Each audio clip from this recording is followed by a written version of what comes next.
आज की इस वीडियो में हम करेंगे विजन आईएएस की तरफ से आने वाले मंथली मैगजीन जनवरी 2026 का पहला भाग पॉलिटी एंड गवर्नेंस। आप इस वीडियो को अब YouTube पर मल्टीपल ऑडियो ट्रैक का उपयोग कर हिंदी के अलावा इंग्लिश भाषा में भी देख सकते हैं। तो चलिए शुरू करते हैं। डिलिमिटेशन।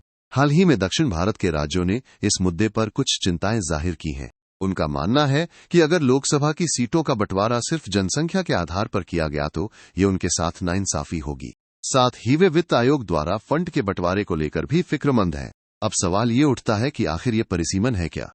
सरल शब्दों में कहें तो परिसीमन वो प्रक्रिया है जिसके जरिए लोकसभा और राज्यों की विधानसभाओं की सीटों की संख्या और उनके चुनावी क्षेत्रों की सीमाओं को दोबारा तय किया जाता है। देश के बदलते स्वरूप और आबादी के हिसाब से ये जरूरी हो जाता है। इस महत्वपूर्ण जिम्मेदारी को निभाने के लिए एक बहुत ही शक्तिशाली संस्था बनाई जाती है जिसे परिसीमन आयोग या बाउंड्री कमीशन कहा जाता है। भारत के इतिहास में अब तक ऐसे परिसीमन आयोगों का गठन 4 बार किया जा चुका है। पहली बार ये 1952 में बना, उसके बाद 1963, 1973 और आखिरी बार 2002 में इसका गठन हुआ था। अगर हम हाल के समय की बात करें तो जम्मू और कश्मीर परिसीमन आयोग ने 2022 में अपना काम पूरा किया।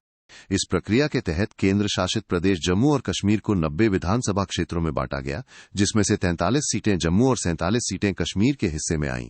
साथ ही वहां 5 संसदीय क्षेत्र भी तय किए गए। ये पूरा काम परिसीमन आयोग अधिनियम 2002 और जम्मू कश्मीर पुनर्गठन अधिनियम 2019 के प्रावधानों के तहत किया गया। हमारे संविधान में भी इसके लिए खास इंतजाम किए गए हैं। संविधान के अनुच्छेद 82 और अनुच्छेद 170 ये शक्ति देते हैं कि संसद द्वारा बनाए गए कानून के आधार पर राज्यों को क्षेत्रीय निर्वाचन क्षेत्रों में विभाजित किया जाए। इसके अलावा अनुच्छेद 330 और अनुच्छेद 332 के तहत लोकसभा और विधानसभाओं में अनुसूचित जातियों और अनुसूचित जनजातियों के लिए आरक्षित सीटों की संख्या भी दोबारा निर्धारित की जाती है। परिसीमन आयोग की ताकत का अंदाजा आप इस बात से लगा सकते हैं कि इसके आदेशों को कानून के समान दर्जा प्राप्त है। इन आदेशों को किसी भी अदालत में चुनौती नहीं दी जा सकती। यहां तक कि लोकसभा या राज्य विधानसभाएं भी इन आदेशों में कोई बदलाव नहीं कर सकती हैं। ये आदेश उसी तारीख से लागू होते हैं जो भारत के राष्ट्रपति द्वारा तय की जाती है। हालांकि न्यायपालिका ने समय समय पर इस पर अपनी राय दी है। किशोर चंद्र छगनलाल राठौड़ बनाम यूनियन ऑफ इंडिया 2024 के मामले में सुप्रीम कोर्ट ने कहा कि अगर आयोग का कोई आदेश पूरी तरह से मनमाना हो या संवैधानिक मूल्यों के खिलाफ हो तो अदालतें उसकी समीक्षा कर सकती हैं। इससे पहले 1966 के मेघराज कोठारी मामले में भी ये कहा गया था कि अदालती दखल केवल इसलिए सीमित है ताकि चुनाव प्रक्रिया में देरी ना हो, लेकिन इसका ये मतलब बिल्कुल नहीं है कि अदालतों के पास समीक्षा की शक्ति ही नहीं है। इस तरह परिसीमन हमारे लोकतंत्र को संतुलित बनाए रखने की एक निरंतर चलने वाली प्रक्रिया है। बात करते हैं कि ये प्रक्रिया इतनी जरूरी क्यों है। हमारे संविधान के अनुच्छेद 82 और 170 के तहत यह एक संवैधानिक जनादेश है जिसका मकसद समय समय पर बदलती आबादी के हिसाब से प्रतिनिधित्व को फिर से व्यवस्थित करना है। इसका सबसे बड़ा फायदा राजनीतिक समानता बनाए रखना है। ये एक व्यक्ति एक वोट एक मूल्य के लोकतांत्रिक सिद्धांत को जमीन पर उतारता है ताकि हर विधायक या सांसद लगभग बराबर संख्या में लोगों का प्रतिनिधित्व करे। परिसीमन का एक और बड़ा लाभ है गेरीमेंडरिंग को रोकना। ये एक ऐसी प्रक्रिया है जिसमें राजनीतिक फायदे के लिए चुनावी क्षेत्रों की सीमाओं में हेरफेर की जाती है। एक पारदर्शी परिसीमन प्रक्रिया इस तरह की चालाकी की गुंजाइश कम कर देती है और चुनावों की निष्पक्षता को बचाए रखती है। साथ ही यह हमारे संघीय ढांचे को भी आकार देता है क्योंकि यही तय करता है कि राष्ट्रीय और राज्य विधानसभाओं में किस राज्य से कितने प्रतिनिधि होंगे। इतिहास गवाह है कि परिसीमन ने हमेशा संसद और स्थानीय निकायों में आबादी के हिसाब से सीटों का संतुलन बनाए रखा है, जिससे प्रभावी शासन को बढ़ावा मिलता है और प्रतिनिधि अपने क्षेत्र की जरूरतों को बेहतर ढंग से समझ पाते हैं। लेकिन इस प्रक्रिया के साथ कुछ गंभीर मुद्दे भी जुड़े हैं। सबसे बड़ी चिंता संघीय असंतुलन की है। अगर परिसीमन केवल जनसंख्या के आधार पर होता है तो उत्तर प्रदेश और बिहार जैसे ज्यादा आबादी वाले राज्यों को फायदा होगा, जबकि दक्षिण भारतीय राज्यों का प्रतिनिधित्व कम हो सकता है जिन्होंने जनसंख्या नियंत्रण पर बहुत अच्छा काम किया है। इससे क्षेत्रीय तनाव बढ़ सकता है क्योंकि राष्ट्रीय नीतियां उत्तर के राज्यों की प्राथमिकताओं के हिसाब से बन सकती हैं। एक और मुद्दा आरक्षित निर्वाचन क्षेत्रों का है। हालांकि अनुसूचित जाति और अनुसूचित जनजाति के लिए सीटें आरक्षित हैं, लेकिन शिकायतें रहती हैं कि इन क्षेत्रों का निर्धारण हमेशा उनकी वास्तविक आबादी की स्थिति को सही ढंग से नहीं दर्शाता। इसके अलावा इस प्रक्रिया में जनता की भागीदारी की कमी भी एक बड़ी समस्या है। चूंकि निर्णय मुख्य रूप से राजनीतिक नियुक्तियों वाले परिसीमन आयोग द्वारा लिए जाते हैं, इसलिए आम लोगों और खींची गई सीमाओं के बीच एक दूरी महसूस होती है। जनगणना में देरी होने के कारण भी वर्तमान आबादी और सीटों के बीच एक बड़ा अंतर पैदा हो गया है, जिससे सही राजनीतिक प्रतिनिधित्व मिलने में बाधा आ रही है। अगर हम अंतर्राष्ट्रीय स्तर पर नजर डालें तो यूरोपीय संघ एक बहुत ही दिलचस्प उदाहरण पेश करता है। वहां की संसद में 720 सदस्य हैं और सीटों का बंटवारा प्रतिगामी आनुपातिकता सिद्धांत के आधार पर किया जाता है। इस सिद्धांत का सीधा मतलब ये है कि जैसे जैसे किसी देश की जनसंख्या बढ़ती है, वहां की प्रति सीट जनसंख्या का अनुपात भी बढ़ता जाता है, ताकि छोटे देशों को भी पर्याप्त प्रतिनिधित्व मिल सके। वहीं दूसरी ओर अमेरिका में हाउस ऑफ रिप्रेजेंटेटिव्स, जो हमारी लोकसभा के समान है, वहां सीटों की संख्या को 1913 से ही 435 पर सीमित कर दिया गया है। दिलचस्प बात यह है कि 1911 में वहां की आबादी 9.4 करोड़ थी, जो 2023 में बढ़कर लगभग 33.4 करोड़ हो गई है, यानी आबादी 4 गुना बढ़ गई। फिर भी सीटें वही हैं। वहां हर जनगणना के बाद समानुपात की विधि के जरिए राज्यों के बीच सीटों का पुनर्वितरण किया जाता है।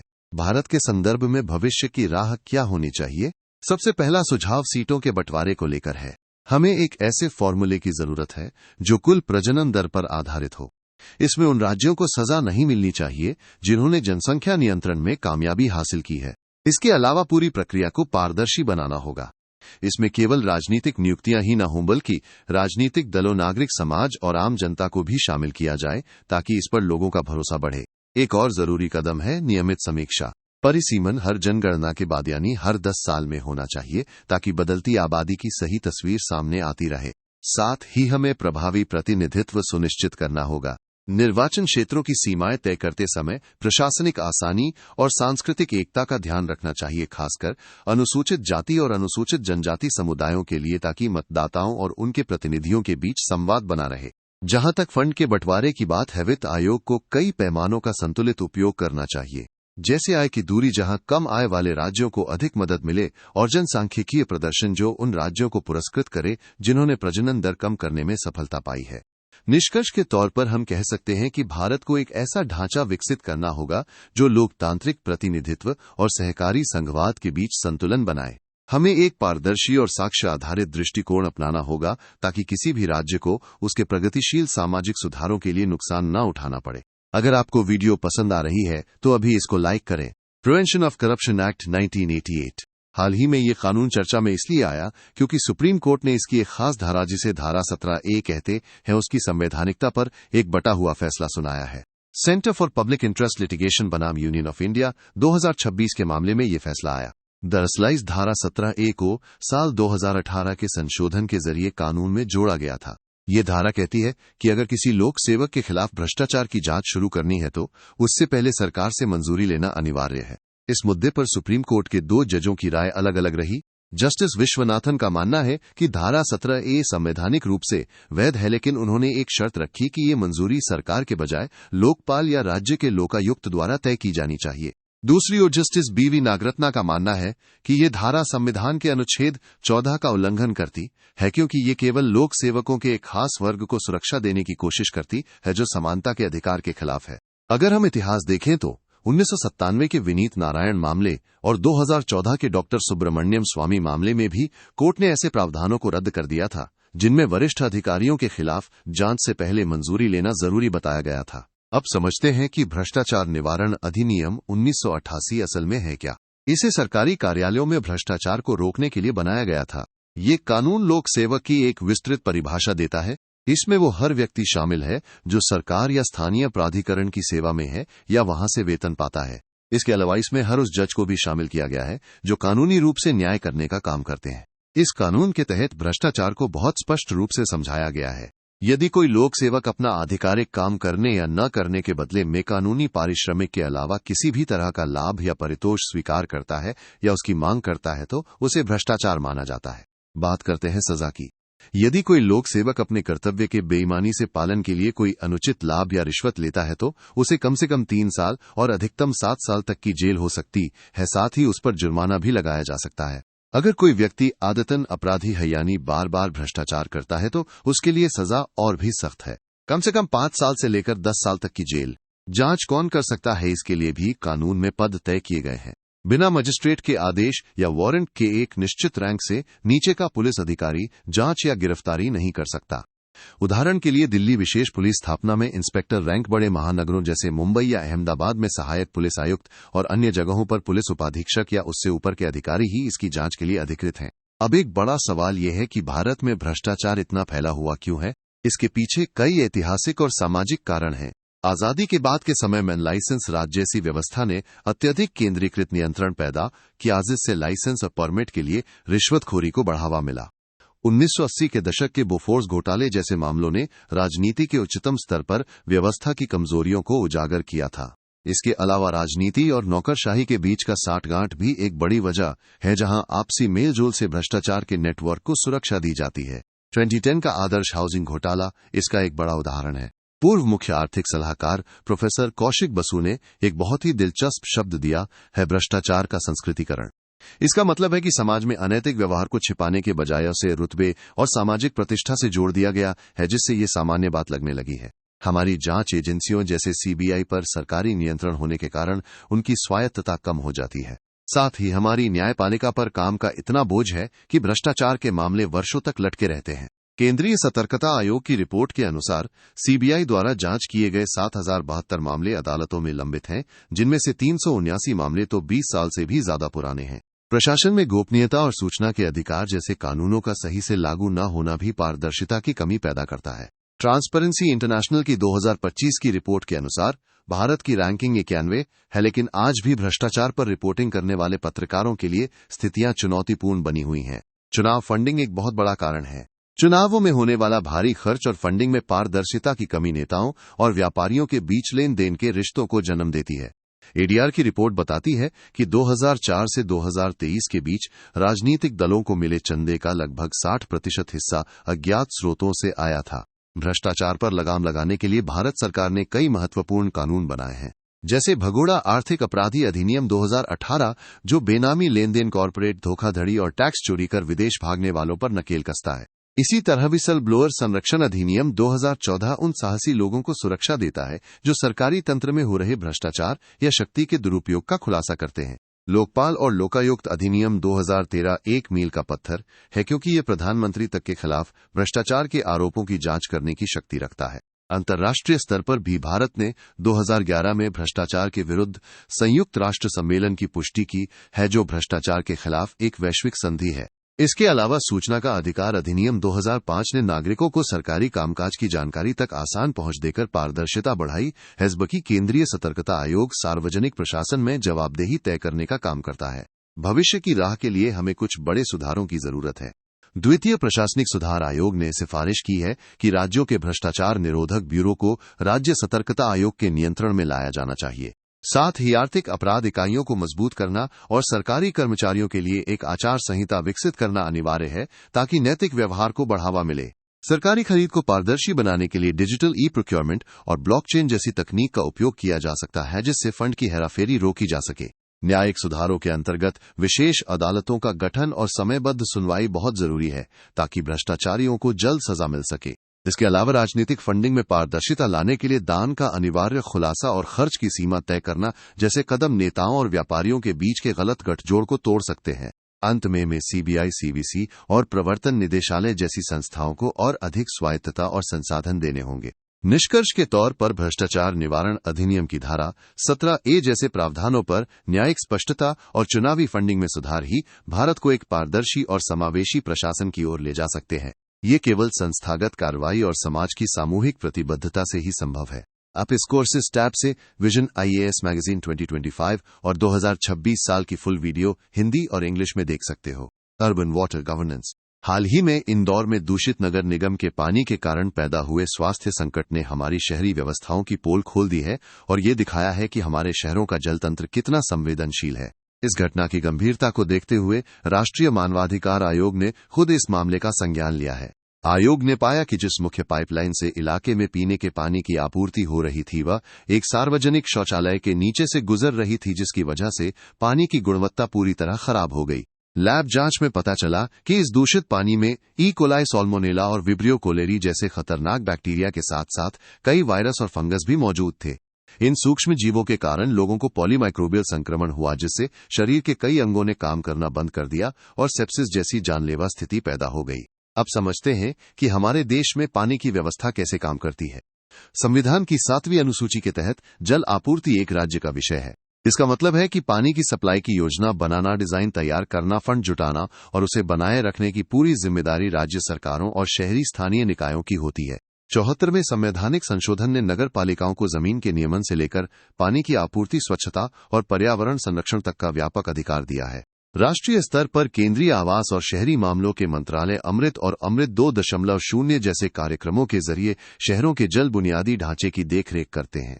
पीने के पानी की शुद्धता को मापने के लिए भारत में भारतीय मानक ब्यूरो ने कुछ मानक तय किए हैं, जिन्हें IS 10500-2012 कहा जाता है। ये मानक बताते हैं कि पानी में आर्सेनिक जैसे भारी धातुओं, पानी के pH मान, गंधलेपन, कुल घुले हुए ठोस पदार्थ और पानी के रंग व गंध की स्वीकार्य सीमा क्या होनी चाहिए। BIS के अनुसार पानी तब पीने के लायक नहीं माना जाता जब उसमें बैक्टीरिया पाए जाएं या फिर उसमें रसायनों की मात्रा तय सीमा से अधिक हो जाए।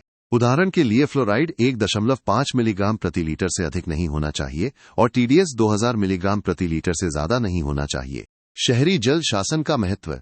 जैसे जैसे हमारे शहर बड़े हो रहे हैं, पानी का सही प्रबंधन करना सिर्फ एक सुविधा नहीं बल्कि एक जरूरत बन गया है। इसके महत्व को हम 5 मुख्य बिंदुओं से समझ सकते हैं। सबसे पहले, यह सतत शहरी विकास के लिए बहुत जरूरी है। यह संयुक्त राष्ट्र के सतत विकास लक्ष्य 11 को हासिल करने का एक अभिन्न हिस्सा है, जिसका उद्देश्य हमारे शहरों को समावेशी, सुरक्षित और लचीला बनाना है। दूसरा बड़ा फायदा बेहतर स्वास्थ्य के रूप में मिलता है।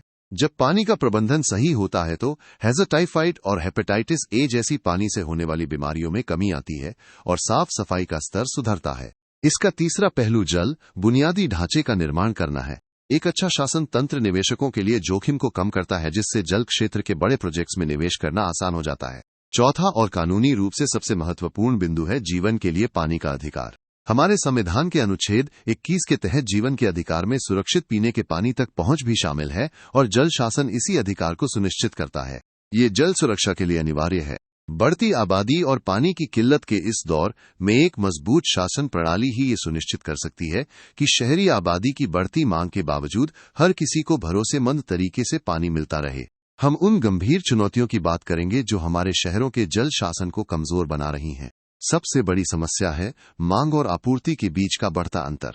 तेजी से होते शहरीकरण और औद्योगिक विकास के कारण पानी की जरूरतें इतनी बढ़ गई हैं कि उपलब्ध संसाधन कम पड़ने लगे हैं। नीति आयोग की 2018 की एक रिपोर्ट के मुताबिक दिल्ली, बेंगलुरु और चेन्नई जैसे 21 बड़े शहरों में भूजल खत्म होने की कगार पर पहुंच गया था, जिससे लगभग 10 करोड़ लोग प्रभावित हो सकते हैं। दूसरी बड़ी बाधा है संस्थागत ढांचे का बिखराव। एक ही शहर में पानी की जिम्मेदारी कई अलग अलग एजेंसियों के पास होती है, जिनके बीच तालमेल की भारी कमी रहती है। उदाहरण के लिए गुरुग्राम में PWD नगर निगम और गुरुग्राम महानगर विकास प्राधिकरण जैसे अलग अलग विभाग अलग अलग इलाकों की जिम्मेदारी संभालते हैं, जिससे जवाबदेही तय करना मुश्किल हो जाता है। इसके साथ ही हमारे शहरों का बुनियादी ढांचा काफी पुराना हो चुका है। पुरानी पाइपलाइनें और लीकेज के कारण बहुत सारा पानी बर्बाद हो जाता है। भारत में लगभग 38% पानी नॉन रेवेन्यू वाटर की श्रेणी में आता है। इसका मतलब है कि वो साफ पानी जो सिस्टम में तो डाला गया, लेकिन उपभोक्ता तक पहुंचने से पहले ही लीकेज, चोरी या बिना मीटर वाले कनेक्शन की वजह से बर्बाद हो गया। जलवायु परिवर्तन भी एक बड़ी चुनौती है। हमारे जलतंत्र अक्सर अनियमित बारिश और सूखे जैसी स्थितियों को झेलने के लिए तैयार नहीं होते। आपने 2019 में चेन्नई और 2024 में बेंगलुरु के जल संकट के बारे में सुना होगा, जहां मुख्य जलाशय सूख गए थे। इसके अलावा शहरों से निकलने वाले गंदे पानी यानी अपशिष्ट जल का एक बड़ा हिस्सा बिना साफ किए ही नदियों में बहा दिया जाता है, जैसा कि हम दिल्ली में यमुना नदी की हालत में देखते हैं। पाइप से पानी की अनियमित सप्लाई के कारण शहरों की भूजल पर निर्भरता बहुत ज्यादा बढ़ गई है। लोग बोरवेल और टैंकरों पर मजबूर हैं, जिससे जमीन के नीचे का जल स्तर लगातार गिर रहा है और पानी तक सबकी समान पहुंच खत्म हो रही है। अब हम बात करेंगे उन सरकारी प्रयासों की जो स्थिति को सुधारने के लिए किए जा रहे हैं। शहरी जल संसाधनों के प्रबंधन के लिए सरकार ने कई महत्वपूर्ण योजनाएं शुरू की हैं। इनमें सबसे प्रमुख है जल जीवन मिशन, जिसका लक्ष्य सतत विकास। लक्ष्य 6 के अनुरूप सभी 4378 वैधानिक शहरों के हर घर में नल से जल पहुंचाना है। इसी तरह अमृत 2.0 योजना के तहत वर्षा जल संचयन और एक्यूपर मैनेजमेंट प्लान के जरिए भूजल को फिर से भरने पर जोर दिया जा रहा है। इसी योजना के तहत पेयजल सर्वेक्षण भी शुरू किया गया है, जो शहरों के बीच पानी की गुणवत्ता और पहुंच को लेकर एक स्वस्थ प्रतिस्पर्धा पैदा करता है। इसके अलावा 2019 में जल शक्ति अभियान कैच द रेन शुरू किया गया, ताकि जन भागीदारी से जल संरक्षण किया जा सके। हमारी राष्ट्रीय जल नीति 2012 भी बारिश के पानी को बचाने और उसके सीधे उपयोग को बढ़ावा देने की वकालत करती है। साथ ही नमामि गंगे कार्यक्रम जैसे एकीकृत मिशन गंगा नदी के संरक्षण और कायाकल्प के लिए लगातार काम कर रहे हैं। अब बात करते हैं आगे की राह की। सबसे पहले हमें मांग और आपूर्ति के अंतर को पाटना होगा। इसके लिए एकीकृत शहरी जल प्रबंधन अपनाना जरूरी है, जिसमें पानी के मीटर लगाना, सही कीमत तय करना और साफ किए गए गंदे पानी का दोबारा इस्तेमाल करना शामिल है। दूसरा सुझाव यह है कि हर शहर में एक एकल जल प्राधिकरण होना चाहिए, ताकि अलग अलग विभागों के बीच तालमेल की कमी दूर हो सके और जवाबदेही तय हो। बुनियादी ढांचे को आधुनिक बनाना भी बेहद जरूरी है। पुरानी पाइपलाइनों को बदलने के लिए नई तकनीक जैसे एकॉस्टिक लीक डिटेक्शन और ग्राउंड पेनिट्रेटिंग रडार का उपयोग करना चाहिए, ताकि पानी की बर्बादी को रोका जा सके। जलवायु परिवर्तन के खतरों को देखते हुए हमें अपनी योजना में झीलों के पुनरुद्धार और बाढ़ के मैदानों के संरक्षण जैसे प्राकृतिक समाधानों को शामिल करना होगा। हमें भूजल पर निर्भरता कम करने के लिए सख्त नियम बनाने होंगे और पाइप से पानी की सप्लाई को भरोसेमंद बनाना होगा। अंत में 3P फ्रेमवर्क को मजबूत करना होगा, जिसका मतलब है बेहतर नीतियां, जनता की सक्रिय भागीदारी और शहरों व उनके आसपास के जल स्रोतों के बीच आपसी सहयोग। निष्कर्ष के तौर पर शहरी जल शासन को मजबूत करना न केवल सार्वजनिक स्वास्थ्य के लिए बल्कि पर्यावरण और समावेशी विकास के लिए भी अनिवार्य है। संस्थागत सुधारों और आधुनिक तकनीक के संगम से ही हम अपने शहरी जल तंत्र को भविष्य के लिए सुरक्षित बना सकते हैं। आप इन प्लेलिस्ट से इन सभी महीने की विजन IAS मैगजीन की वीडियो देख सकते हैं। वो स्पोर्ट्स एडमिनिस्ट्रेशन। हाल ही में भारत सरकार ने खेलों के प्रशासन को बेहतर बनाने के लिए एक बहुत बड़ा कदम उठाया है। खेलो भारत नीति 2025 के तहत खेल प्रशासकों की क्षमता निर्माण के लिए एक विशेष टास्क फोर्स का गठन किया गया था, जिसने अपनी रिपोर्ट अब खेल विभाग को सौंपती है। इस महत्वपूर्ण टास्क फोर्स की अध्यक्षता हमारे देश के गौरव और ओलंपिक स्वर्ण पदक विजेता अभिनव बिंद्रा ने की है। इस पूरी पहल का मुख्य उद्देश्य हमारे खेल शासन में बड़े सुधार लाना है। भारत का सपना है कि साल 2036 तक हम दुनिया के टॉप 10 खेल राष्ट्रों में शामिल हो सकें और साथ ही हम 2036 के ओलंपिक खेलों की मेजबानी करने की तैयारी भी कर रहे हैं। इस रिपोर्ट में कुछ बहुत ही जरूरी कमियों की तरफ इशारा किया गया है, जैसे हमारे यहाँ खेल प्रशासकों का कोई पेशेवर कैडर नहीं है और संस्थागत निरंतरता की बहुत कमी दिखती है। इसका मतलब यह है कि खेलों को चलाने वाले लोगों के पास अक्सर वो विशेष ट्रेनिंग नहीं होती जो आज के समय में जरूरी है। इसके अलावा खेल प्रशासकों के लिए ट्रेनिंग के मौके बहुत पुराने और बिखरे हुए हैं, जिसमें उनकी क्षमताओं को निखारने या उनके पेशेवर विकास पर बहुत कम ध्यान दिया जाता है। रिपोर्ट ये भी बताती है कि आज की खेल शिक्षा प्रशासनिक क्षमताएं विकसित करने में पीछे रह गई है। इसकी वजह से जो छात्र पढ़ाई पूरी करके निकलते हैं, उन्हें इस पूरे सिस्टम की गहरी समझ नहीं होती और न ही उन्हें पता होता है कि राष्ट्रीय और राज्य स्तर की संस्थाएं आपस में कैसे काम करती हैं। एक और बड़ी समस्या ये है कि हमारे खिलाड़ियों के लिए प्रशासन में आने के रास्ते बहुत सीमित हैं। ज्यादातर खिलाड़ियों के पास खेल से संन्यास लेने के बाद प्रशासनिक भूमिका निभाने के लिए जरूरी कौशल या स्किल नहीं होती है। रिपोर्ट कहती है कि आज के आधुनिक दौर में भी खेल शासन में डिजिटल टूल्स और डेटा का विश्लेषण करने वाली एनालिटिक्स का इस्तेमाल बहुत ही कम हो रहा है, जिसे सुधारना बेहद जरूरी है। अब हम बात करते हैं उन समाधानों और सिफारिशों के बारे में जो हमारे खेल प्रशासन की पूरी तस्वीर बदल सकते हैं। सबसे पहले ये सुझाव दिया गया है कि हमें कुछ मजबूत वैधानिक शासन निकायों की स्थापना करनी होगी। इसके लिए खेल मंत्रालय के तहत एक स्वायत्त संस्था बनाने की बात कही गई है, जिसे national council for sports education and capacity building कहा जाएगा। ये संस्था खेल प्रशासन से जुड़ी सभी ट्रेनिंग को रेगुलेट करेगी और उन्हें मान्यता या सर्टिफिकेट देने का काम करेगी। इसी के साथ एक national training and development cell बनाने का भी सुझाव है, जो जमीन पर काम करने वाली इकाई होगी। यह सेल भारत की जरूरतों के हिसाब से पाठ्यक्रम तैयार करेगा और सभी प्रशासकों का एक डेटाबेस या रजिस्ट्री संभालेगा। यही संस्था ई खेल पाठशाला जैसे डिजिटल प्लेटफॉर्म की देखरेख करेगी और अंतर्राष्ट्रीय संस्थानों के साथ साझेदारी बढ़ाएगी। यहाँ ई खेल पाठशाला का जिक्र करना जरूरी है, जो भारतीय खेल प्राधिकरण यानी साई का एक डिजिटल प्लेटफॉर्म है। इसका मकसद जमीनी स्तर पर शिक्षकों और सामुदायिक कोचों को ऑनलाइन ट्रेनिंग देना है, ताकि खेल की बारीकियां गांव-गांव तक पहुंच सकें। प्रशासन को और व्यवस्थित बनाने के लिए एक नेशनल कॉम्पिटेंसी फ्रेमवर्क लागू करने की सलाह दी गई है। इसमें 5 स्तरीय क्षमता मैच्योरिटी मॉडल का सुझाव है। ये मॉडल जिला स्तर से शुरू होकर राज्य, राष्ट्रीय और फिर वैश्विक स्तर तक प्रशासकों के करियर को आगे बढ़ाने का एक साफ रास्ता दिखाएगा। इस पूरी प्रक्रिया को प्रोफेशनल बनाने के लिए हर प्रशासक को एक यूनिक एडमिनिस्ट्रेटर आईडी दी जाएगी। ये एक राष्ट्रीय रजिस्ट्री होगी, जिससे उनके पेशेवर विकास पर नजर रखी जा सकेगी और ये सुनिश्चित होगा कि प्रमोशन केवल उनकी काबिलियत और सीखे गए कौशल के आधार पर ही मिले। एक बहुत ही मानवीय और जरूरी बदलाव खिलाड़ियों के करियर को लेकर सुझाया गया है, जिसे ड्यूल एथलीट करियर पाथवे कहा जा रहा है। इसके तहत खिलाड़ियों को उनके खेल के दिनों में ही नेतृत्व की शिक्षा दी जाएगी, जिससे उन्हें स्पोर्ट्समैन ऑफ मेरिट का सर्टिफिकेट मिलेगा। इसका एक शानदार उदाहरण जिम्बाब्वे की तैराक कस्टी कोवेंट्री है, जिन्होंने न केवल खेलों में नाम कमाया बल्कि अंतर्राष्ट्रीय ओलंपिक समिति की पहली महिला अध्यक्ष बनकर प्रशासन में भी मिसाल पेश की। प्रशासन में जवाबदेही लाने के लिए एक प्रदर्शन प्रबंधन और निगरानी प्रणाली की भी बात कही गई है। इसमें प्रशासकों के काम का मूल्यांकन बिल्कुल वैसे ही सख्ती से होगा जैसे एक एथलीट के प्रदर्शन का होता है, और उनकी तरक्की को उनके काम के नतीजों से जोड़ा जाएगा। साथ ही अंतर्राष्ट्रीय ओलंपिक समिति और फीफा जैसे वैश्विक निकायों के साथ अंतर्राष्ट्रीय साझेदारी की जाएगी, ताकि हमारे वरिष्ठ नेताओं को दुनिया भर का अनुभव मिल सके। अंत में आधुनिक तकनीक और खेल विज्ञान का तालमेल बिठाने पर जोर दिया गया है, जिससे हमारे खेल तंत्र में पारदर्शिता और कार्यकुशलता बढ़ेगी। अब हम कुछ और बहुत ही ताजा और महत्वपूर्ण खबरों पर चर्चा करेंगे, जो हमारे खेल जगत के नियमों में बड़े बदलाव लेकर आई हैं। हाल ही में भारत सरकार ने राष्ट्रीय खेल शासन अधिनियम 2025 के तहत राष्ट्रीय खेल शासन नियम 2026 को अधिसूचित कर दिया है। इन नियमों के दायरे में हमारी सभी राष्ट्रीय खेल संस्थाएं आएंगी, जिनमें भारतीय ओलंपिक संघ और विभिन्न क्षेत्रीय खेल संघ शामिल हैं। इन नए नियमों के अनुसार अब हर खेल संस्था की एक जनरल बॉडी और एक कार्यकारी समिति होगी। जनरल बॉडी के गठन में एक बहुत ही प्रगतिशील बदलाव किया गया है, जिसके तहत इसमें कम से कम 4 उत्कृष्ट योग्यता वाले खिलाड़ी शामिल होंगे।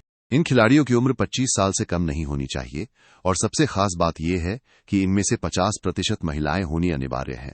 इसके अलावा कार्यकारी समिति में भी महिलाओं के प्रतिनिधित्व को सुनिश्चित करने के लिए कुछ खास पद आरक्षित किए गए हैं, ताकि वहां कम से कम 4 महिला सदस्य जरूर हों। इन संस्थाओं के चुनाव पूरी तरह निष्पक्ष और पारदर्शी हो, इसके लिए एक राष्ट्रीय खेल चुनाव पैनल बनाया गया है। इस पैनल की खास बात यह है कि इसमें हर समय कम से कम 20 सदस्य होने जरूरी है, जो पूरे देश के खेल निकायों के चुनावों की निगरानी करेंगे।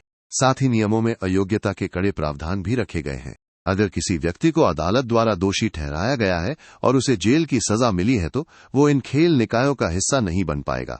इसी कड़ी में एक और बड़ा कदम उठाते हुए केंद्र सरकार ने राष्ट्रीय खेल बोर्ड के लिए खोज सह चयन समिति के नियम 2026 भी जारी किए हैं। ये समिति खेल बोर्ड के महत्वपूर्ण पदों के लिए सही लोगों का चुनाव करेगी। इस प्रभावशाली समिति की अध्यक्षता कैबिनेट सचिव करेंगे। उनके साथ इस टीम में खेल सचिव, खेल प्रशासन का अनुभव रखने वाले एक विशेषज्ञ और राष्ट्रीय खेल पुरस्कार प्राप्त करने वाले 2 दिग्गज शामिल होंगे। ये पूरी संरचना इसलिए बनाई गई है ताकि हमारे खेलों का प्रबंधन सही और अनुभवी हाथों में रहे। आप हमारे चैनल पर PT 365 की वीडियो पूरी डिटेल में हिंदी और इंग्लिश दोनों भाषाओं में देख सकते हैं। 50th मीटिंग ऑफ प्रगति। हाल ही में प्रगति की 50वीं बैठक संपन्न हुई है। साल 2015 में शुरू किया गया प्रगति एक ऐसा मंच है जिसने सरकारी कामकाज में जवाबदेही, पारदर्शिता और समय पर फैसले लेने की संस्कृति को शामिल कर दिया है।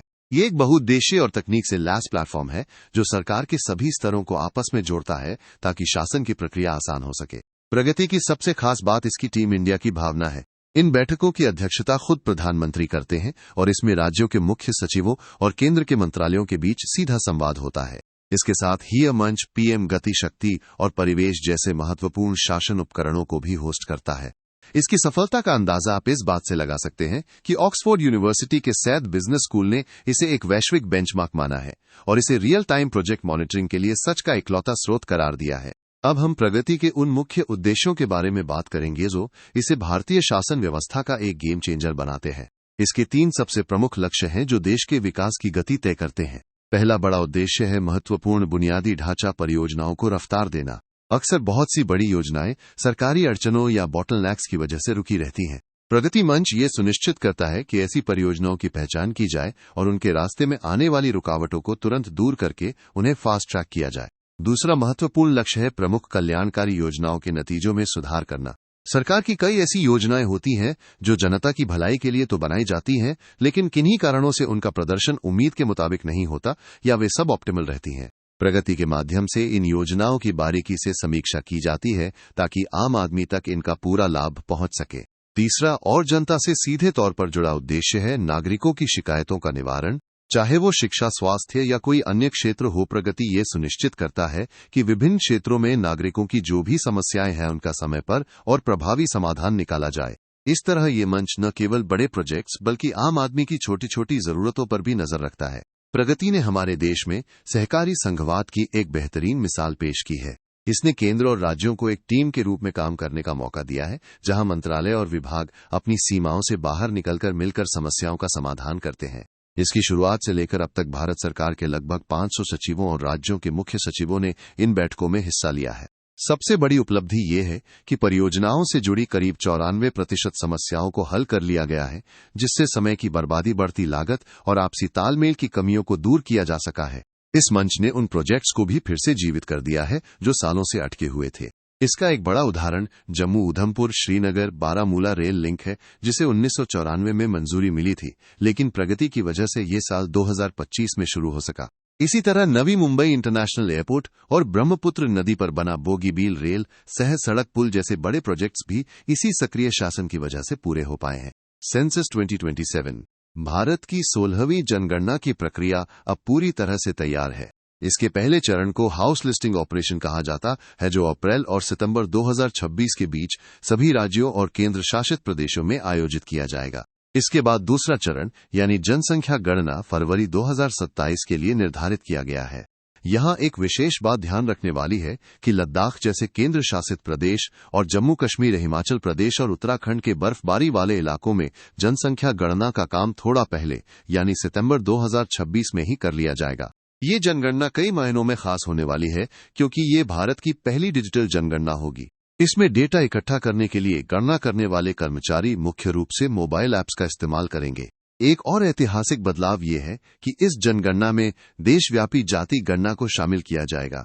आजाद भारत में ये पहली बार होगा कि केवल अनुसूचित जाति और जनजाति ही नहीं बल्कि सभी समुदायों की जातिगत गिनती की जाएगी।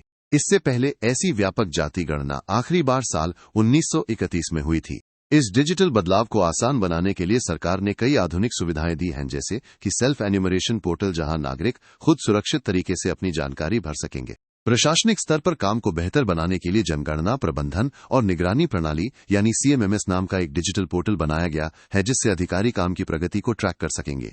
इसके अलावा सैटेलाइट पर आधारित एक वेब मैपिंग एप्लीकेशन, जिसे HLB क्रिएटर कहा जाता है, उसकी मदद से अधिकारी बिल्कुल सटीक डिजिटल ब्लॉग बना पाएंगे।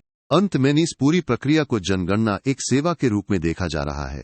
इसका मतलब है कि सभी मंत्रालयों को एक ऐसा साफ सुथरा और मशीन द्वारा पढ़ा जाने वाला डेटाबेस मिलेगा, जिससे भविष्य की सरकारी नीतियां सबूतों और ठोस आंकड़ों के आधार पर बनाई जा सके। अब हम भारत में जनगणना के पूरे सफर और इसके कानूनी ढांचे को विस्तार से समझेंगे। भारत में जनगणना का यह विशाल कार्य गृह मंत्रालय के तहत आने वाले महारजिस्ट्रार और जनगणना आयुक्त के कार्यालय द्वारा किया जाता है। नियम के अनुसार हमारे देश में जनगणना हर 10 साल में एक बार यानी दशकीय आधार पर आयोजित की जाती है। इस पूरी प्रक्रिया को सुचारू रूप से चलाने के लिए एक मजबूत कानूनी ढांचा तैयार किया गया है। जनगणना का कार्य मुख्य रूप से जनगणना अधिनियम 1948 और जनगणना नियम 1990 के तहत किया जाता है, जो सरकार को डेटा इकट्ठा करने की कानूनी शक्ति और नागरिकों की जानकारी को गोपनीय रखने की जिम्मेदारी देते हैं। अगर हम आने वाली जनगणना की बात करें तो ये जनगणना 2027 होगी। ये भारत के इतिहास की 16वीं जनगणना होने जा रही है और आजादी के बाद ये हमारे देश की 8वीं जनगणना होगी। जनगणना के इतिहास पर नजर डालें तो भारत में पहली बार एक साथ पूरी तरह व्यवस्थित और सिंक्रोन्स जनगणना साल 1881 में शुरू हुई थी। इस ऐतिहासिक शुरुआत का श्रेय WC प्योडेन को जाता है, जिन्होंने भारत में डेटा संग्रहण की इस आधुनिक नींव को रखने में मुख्य भूमिका निभाई थी।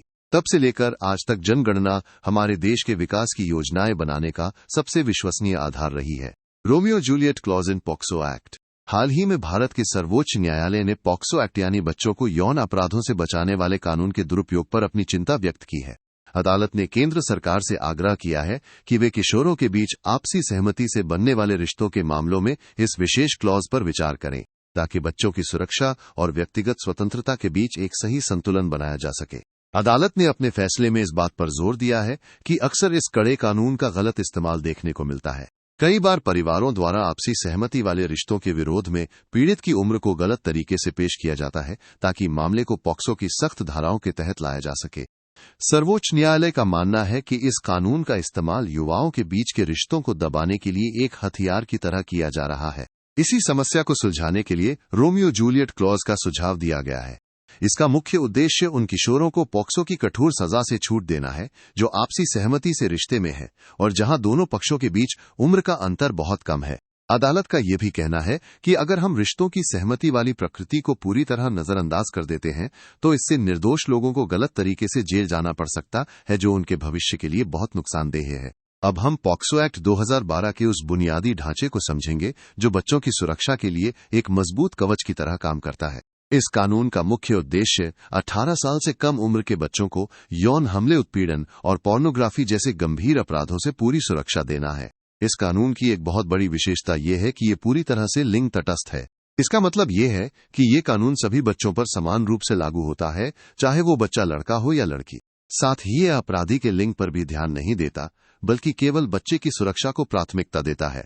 अपराधों की गंभीरता को देखते हुए इसमें अपराधों का वर्गीकरण बहुत स्पष्ट तरीके से किया गया है।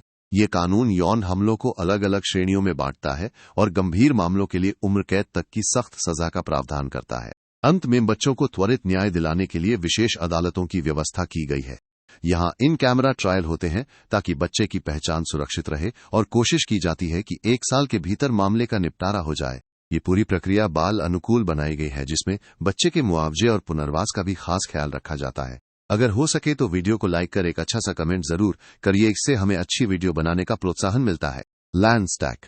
सरकार ने डिजिटल इंडिया लैंड रिकॉर्ड आधुनिकीकरण कार्यक्रम के तहत इस लैंड स्टैक और राजस्व शब्दावली की एक ग्लॉसरी को लॉन्च किया है।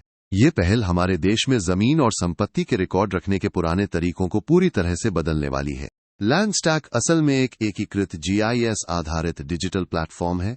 इसका मतलब है कि अब जमीन और संपत्ति के रिकॉर्ड केवल कागजों पर नहीं बल्कि सैटेलाइट मैप और डिजिटल डेटा के साथ जुड़कर एक ही जगह उपलब्ध होंगे। इस मॉडल को विकसित करने के लिए सिंगापुर, यूनाइटेड किंगडम और फिनलैंड जैसे देशों की बेहतरीन वैश्विक प्रथाओं से प्रेरणा ली गई है। इस तकनीक के आने से जमीन से जुड़े विवादों में कमी आएगी और पूरी व्यवस्था में बहुत अधिक स्पष्टता आ जाएगी। अब हम लैंड स्टैक की उन मुख्य विशेषताओं और फायदों के बारे में गहराई से समझेंगे जो जमीन और संपत्ति के प्रबंधन को बिल्कुल बदल देंगे। इसकी सबसे पहली और बड़ी खूबी है सिंगल विंडो एक्सेस। इसका मतलब है कि अब आपको जमीन से जुड़े डेटा के लिए अलग अलग दफ्तरों के चक्कर नहीं काटने पड़ेंगे, बल्कि सिर्फ एक ही इंटरफेस के जरिए आप सभी सरकारी विभागों के लैंड डेटा तक पहुंच सकेंगे।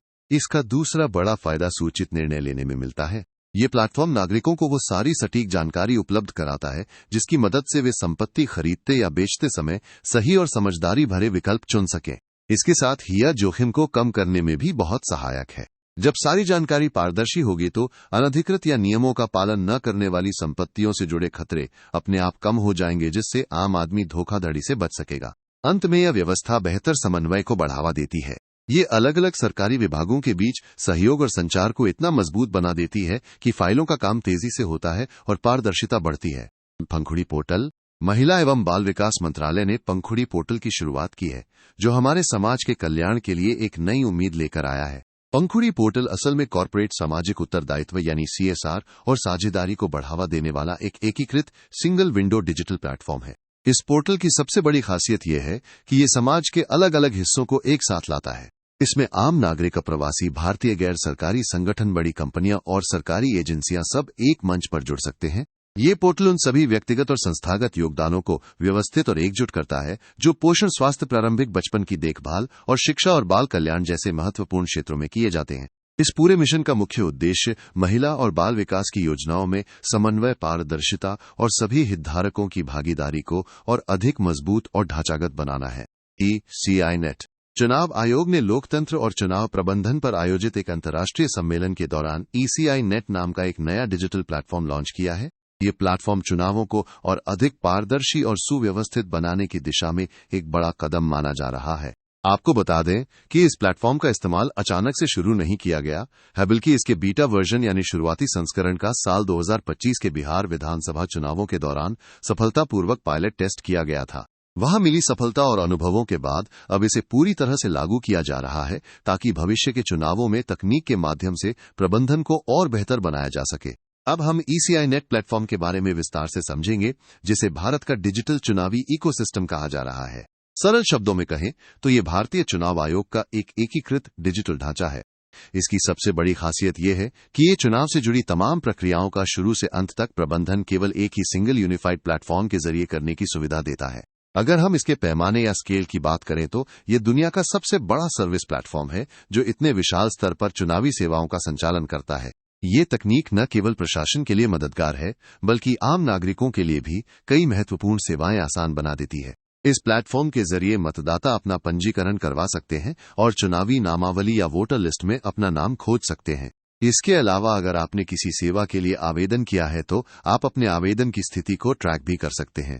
ये प्लेटफॉर्म आपको अपने उम्मीदवार को जानने की सुविधा भी देता है, जिससे आप एक जागरूक नागरिक के तौर पर सही फैसला ले सकें। साथ यहां से आप अपना डिजिटल वोटर कार्ड यानी ई-एपिक डाउनलोड कर सकते हैं और अगर आपको चुनाव प्रक्रिया से जुड़ी कोई शिकायत है तो शिकायत निवारण की सुविधा भी इसी एक प्लेटफॉर्म पर उपलब्ध कराई गई है। अब हम इंटरनेशनल रिलेशंस के ये सभी टॉपिक को कवर करेंगे। Responsible nations index.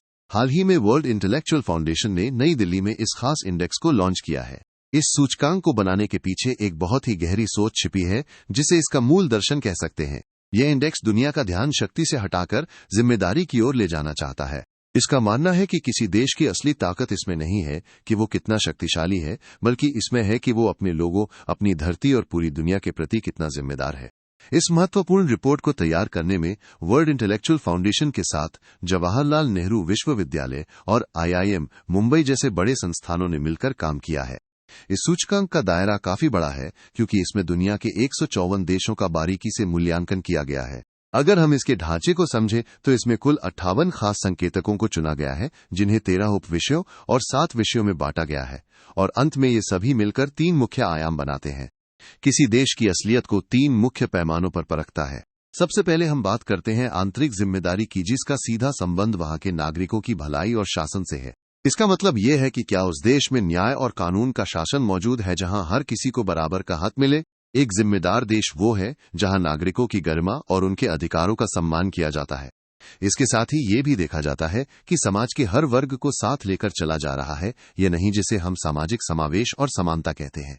इसमें शासन की नैतिकता और ये भी शामिल है कि क्या आम आदमी को बुनियादी सुविधाओं जैसे बिजली, पानी और स्वास्थ्य तक आसान पहुंच मिल रही है। दूसरा सबसे महत्वपूर्ण पहलू है पर्यावरण के प्रति जिम्मेदारी, जिसे हम ग्रहों की देखभाल और जलवायु कार्रवाई भी कह सकते हैं। आज के समय में जब पूरी दुनिया ग्लोबल वार्मिंग जैसी समस्याओं से जूझ रही है, तब ये देखना जरूरी है कि कोई देश जलवायु परिवर्तन से लड़ने के लिए क्या कदम उठा रहा है। क्या वो अपने प्राकृतिक संसाधनों का प्रबंधन सही तरीके से कर रहा है, ताकि आने वाली पीढ़ियों के लिए भी कुछ बचे। एक जिम्मेदार राष्ट्र वही है जो टिकाऊ प्रथाओं को अपनाता है और अपनी पारिस्थितिक सीमाओं का ध्यान रखते हुए पर्यावरण के प्रति अपनी सभी अंतर्राष्ट्रीय बाध्यताओं को पूरी ईमानदारी से निभाता है। तीसरा और अंतिम पैमाना है बाहरी जिम्मेदारी, जिसका लक्ष्य वैश्विक शांति और सहयोग को बढ़ावा देना है। एक देश सिर्फ अपनी सीमाओं के भीतर ही अच्छा नहीं होना चाहिए, बल्कि उसे विश्व शांति में योगदान भी देना चाहिए। इसमें यह देखा जाता है कि वो देश अंतर्राष्ट्रीय सहयोग और मुसीबत के समय दूसरे देशों को मानवीय सहायता और समर्थन देने में कितना आगे है। एक जिम्मेदार राष्ट्र हमेशा अंतर्राष्ट्रीय स्तर पर एक जिम्मेदार आचरण बनाए रखता है और बहुपक्षीय जुड़ाव के जरिए दुनिया की समस्याओं को सुलझाने में मदद करता है। जैसे आज के दौर में जब कहीं युद्ध होता है या कोई महामारी आती है, तो जो देश बढ़ चढ़कर दूसरों की मदद करते हैं, वही इस सूचकांक में सबसे ऊपर नजर आते हैं। सरल शब्दों में कहें तो ये इंडेक्स हमें बताता है कि एक देश अपने लोगों, अपनी धरती और पूरी दुनिया के प्रति कितना वफादार है। इस रिपोर्ट के नतीजों पर गौर करें तो पता चलता है कि दुनिया के सबसे बेहतरीन प्रदर्शन करने वाले देशों में सिंगापुर पहले स्थान पर है, जबकि स्विट्जरलैंड दूसरे और डेनमार्क तीसरे स्थान पर काबिज है। इस लिस्ट के शीर्ष 10 देशों में यूरोप के देशों का दबदबा रहा है, जिससे ये समझ आता है कि वहां समाज कल्याण और पर्यावरण की रक्षा के लिए बहुत मजबूत संस्थान काम कर रहे हैं। अब अगर हम अपने देश भारत की स्थिति की बात करें तो भारत को इस लिस्ट में वैश्विक स्तर पर 16वां स्थान मिला है। ये हमारे लिए गर्व की बात है कि सिंगापुर को छोड़कर भारत प्रमुख एशियाई देशों में सबसे ऊंचे पायदान पर है। भारत की इस सफलता के पीछे कई मजबूत कारण रहे हैं, जैसे कि स्वास्थ्य सेवाओं तक लोगों की पहुंच बढ़ना और सामाजिक समानता के कार्यक्रम। साथ ही भारत ने पर्यावरण के क्षेत्र में इंटरनेशनल सोलर अलायंस जैसी शानदार पहल की है और शासन में हमेशा आम जनता को केंद्र में रखा है। इस इंडेक्स की सबसे चौंकाने वाली बात दुनिया की बड़ी महाशक्तियों का प्रदर्शन रहा है। ये रिपोर्ट दिखाती है कि जरूरी नहीं कि जिस देश के पास बहुत पैसा या बड़ी सेना हो, वो जिम्मेदार भी हो। उदाहरण के लिए अमेरिका 66वें और चीन 68वें स्थान पर रहे हैं, जो ये साबित करता है कि आर्थिक आकार अपने आप नैतिक नेतृत्व या वैश्विक जिम्मेदारी में नहीं बदल जाता है। अब हम बात करते हैं कि आखिर हमें इस नए सूचकांक की जरूरत क्यों पड़ी और पुराने पैमानों में क्या कमियां थीं। सबसे पहले आता है सकल घरेलू उत्पाद यानी GDP। जो केवल आर्थिक उत्पादन को मापता है, लेकिन ये पर्यावरण के विनाश, सामाजिक असमानता और तरक्की की कीमत पर होने वाले नुकसान को पूरी तरह नजरअंदाज कर देता है। इसी तरह सैन्य शक्ति वाले सूचकांक जैसे कि ग्लोबल फायर पावर देशों को केवल उनके हथियारों के आधार पर आंकते हैं, जिससे शांति के बजाय हथियारों की होड़ को बढ़ावा मिलता है। इसके अलावा फ्रीडम हाउस जैसे पश्चिमी देशों द्वारा बनाए गए सूचकांकों की अक्सर आलोचना होती है, क्योंकि उनमें पक्षपात दिखता है और वे गैर पश्चिमी देशों की संस्कृति और विकास की स्थितियों को नहीं समझते। ये पुराने पैमाने सामूहिक कल्याण के बजाय केवल व्यक्तिगत स्वतंत्रता को ही ज्यादा महत्व देते हैं। यहीं पर रिस्पॉन्सिबल नेशंस इंडेक्स यानी RNI का महत्व समझ आता है। ये पश्चिमी सोच वाले सूचकांकों का एक बेहतर विकल्प पेश करता है और विकास की एक नई परिभाषा दुनिया के सामने रखता है। यह नैतिक शासन को बढ़ावा देता है, क्योंकि जब हम जिम्मेदारी को आंकड़ों में मापते हैं तो देश ऐसी नीतियां अपनाने के लिए प्रोत्साहित होते हैं जो समाज के हर वर्ग को साथ लेकर चलें। ये पूरी तरह से भारतीय मूल्यों जैसे कि धर्म और राम राज्य के सिद्धांतों के अनुरूप है, जो एक आदर्श समाज की कल्पना करते हैं। ये सूचकांक भारत के प्राचीन विचार वसुधैव कुटुंबकम यानी पूरी दुनिया एक परिवार है की भावना को भी मजबूत करता है, जहां केवल अपने हित के बजाय पूरी दुनिया की भलाई सोची जाती है। सरकारों के लिए ये एक नीतिगत उपकरण की तरह काम करेगा, जिससे वे अपनी कमियों को पहचान सकें और शासन को बेहतर बना सकें। निष्कर्ष के तौर पर देखें तो ये सूचकांक भारत के एक नॉर्म एंटरप्रेन्योर के रूप में उभरने की कहानी कहता है, यानी एक ऐसा देश जो दुनिया के बौद्धिक और नैतिक ढांचे को नया रूप दे रहा है। ये पूरी दुनिया को एक बहुत बड़ा संदेश देता है कि एक महान शक्ति होने और एक अच्छे राष्ट्र होने में फर्क होता है। ये साफ तौर पर कहता है कि 21वीं सदी में जिम्मेदारी के बिना मिली हुई ताकत एक संपत्ति नहीं बल्कि एक बोझ की तरह है। अगर आपको वीडियो पसंद आ रही है तो अभी इसको लाइक करें। Free trade agreements. हाल ही में भारत ने न्यूजीलैंड के साथ एक मुक्त व्यापार समझौता किया है और इस समझौते के साथ ही भारत ने एक बड़ी उपलब्धि हासिल कर ली है। अब भारत के पास चीन को छोड़कर RCEP यानी रीजनल कॉम्प्रिहेंसिव इकोनॉमिक पार्टनरशिप के उन सभी देशों के साथ व्यापार समझौते हैं जो इस समूह का हिस्सा हैं। अगर आप सोच रहे हैं कि ये RCEP क्या है, तो ये एक बहुत बड़ा व्यापारिक समूह है जिसमें आसियान के 11 सदस्य देश और उनके 5 प्रमुख साथी देश जैसे ऑस्ट्रेलिया, चीन, जापान, दक्षिण कोरिया और न्यूजीलैंड शामिल हैं। अब सरल भाषा में समझते हैं कि आखिर ये फ्री ट्रेड एग्रीमेंट होता क्या है। ये दो देशों या देशों के समूहों के बीच एक ऐसा समझौता है जिसमें व्यापार की बाधाओं को कम या पूरी तरह खत्म कर दिया जाता है ताकि आपसी व्यापार को बढ़ाया जा सके। यह समझौता केवल सामान यानी गुड्स तक ही सीमित नहीं होता, बल्कि इसमें सेवा, निवेश, बौद्धिक संपदा, सरकारी खरीद और प्रतिस्पर्धा जैसे कई महत्वपूर्ण क्षेत्रों को भी शामिल किया जा सकता है। व्यापार समझौतों का पदानुक्रम। जब 2 या 2 से अधिक देश आपस में व्यापार करते हैं तो वे अपनी दोस्ती और आर्थिक जरूरतों के हिसाब से अलग अलग स्तर के समझौते करते हैं। इसे आप एक सीढ़ी की तरह समझ सकते हैं, जहां हर अगला कदम देशों को एक दूसरे के और करीब ले आता है। इस सीढ़ी की शुरुआत होती है तरजीही व्यापार समझौते से। ये सबसे बुनियादी स्तर है जहां देश आपस में तय करते हैं कि वे कुछ विशिष्ट वस्तुओं पर लगने वाले सीमा शुल्क या टैक्स को कम कर देंगे। इसमें सभी चीजों पर छूट नहीं मिलती, बल्कि सिर्फ चुनिंदा सामानों पर ही रियायत दी जाती है। जब देश अपनी दोस्ती को थोड़ा और आगे बढ़ाते हैं तो वे मुक्त व्यापार समझौता करते हैं। इस स्तर पर ज्यादातर वस्तुओं पर लगने वाले टैक्स को कम कर दिया जाता है। इसका मकसद ये होता है कि देशों के बीच सामान का लेन देन और भी आसान और सस्ता हो सके। इसके बाद आता है सीमा शुल्क संघ का स्तर। इसमें एक बहुत ही दिलचस्प बदलाव होता है। यहाँ शामिल देश आपस में तो शून्य शुल्क व्यापार करते ही है, लेकिन बाहरी दुनिया के देशों के लिए भी वे एक जैसा साझा बाहरी शुल्क तय कर लेते हैं। इसका मतलब है कि अगर बाहर का कोई देश इनमें से किसी भी सदस्य देश को सामान बेचेगा तो उसे हर जगह एक जैसा ही टैक्स देना होगा। व्यापारिक रिश्तों की गहराई तब और बढ़ जाती है जब देश साझा बाजार का निर्माण करते हैं। इस स्तर पर केवल सामान ही नहीं बल्कि श्रम और पूंजी की मुफ्त आवाजाही भी शुरू हो जाती है। यानी एक देश के मजदूर या पेशेवर लोग दूसरे देश में जाकर बिना किसी बड़ी रुकावट के काम कर सकते हैं और कंपनियां अपना पैसा निवेश कर सकती हैं। सबसे आखिरी और सबसे गहरा स्तर आर्थिक संघ का होता है। ये एक ऐसा मंच है जहां देशों के बीच सबसे गहरा एकीकरण देखने को मिलता है। यहाँ न केवल व्यापारिक नियम एक होते हैं, बल्कि उनके पास साझा संस्थान भी होते हैं जो मिलकर आर्थिक नीतियां बनाते हैं।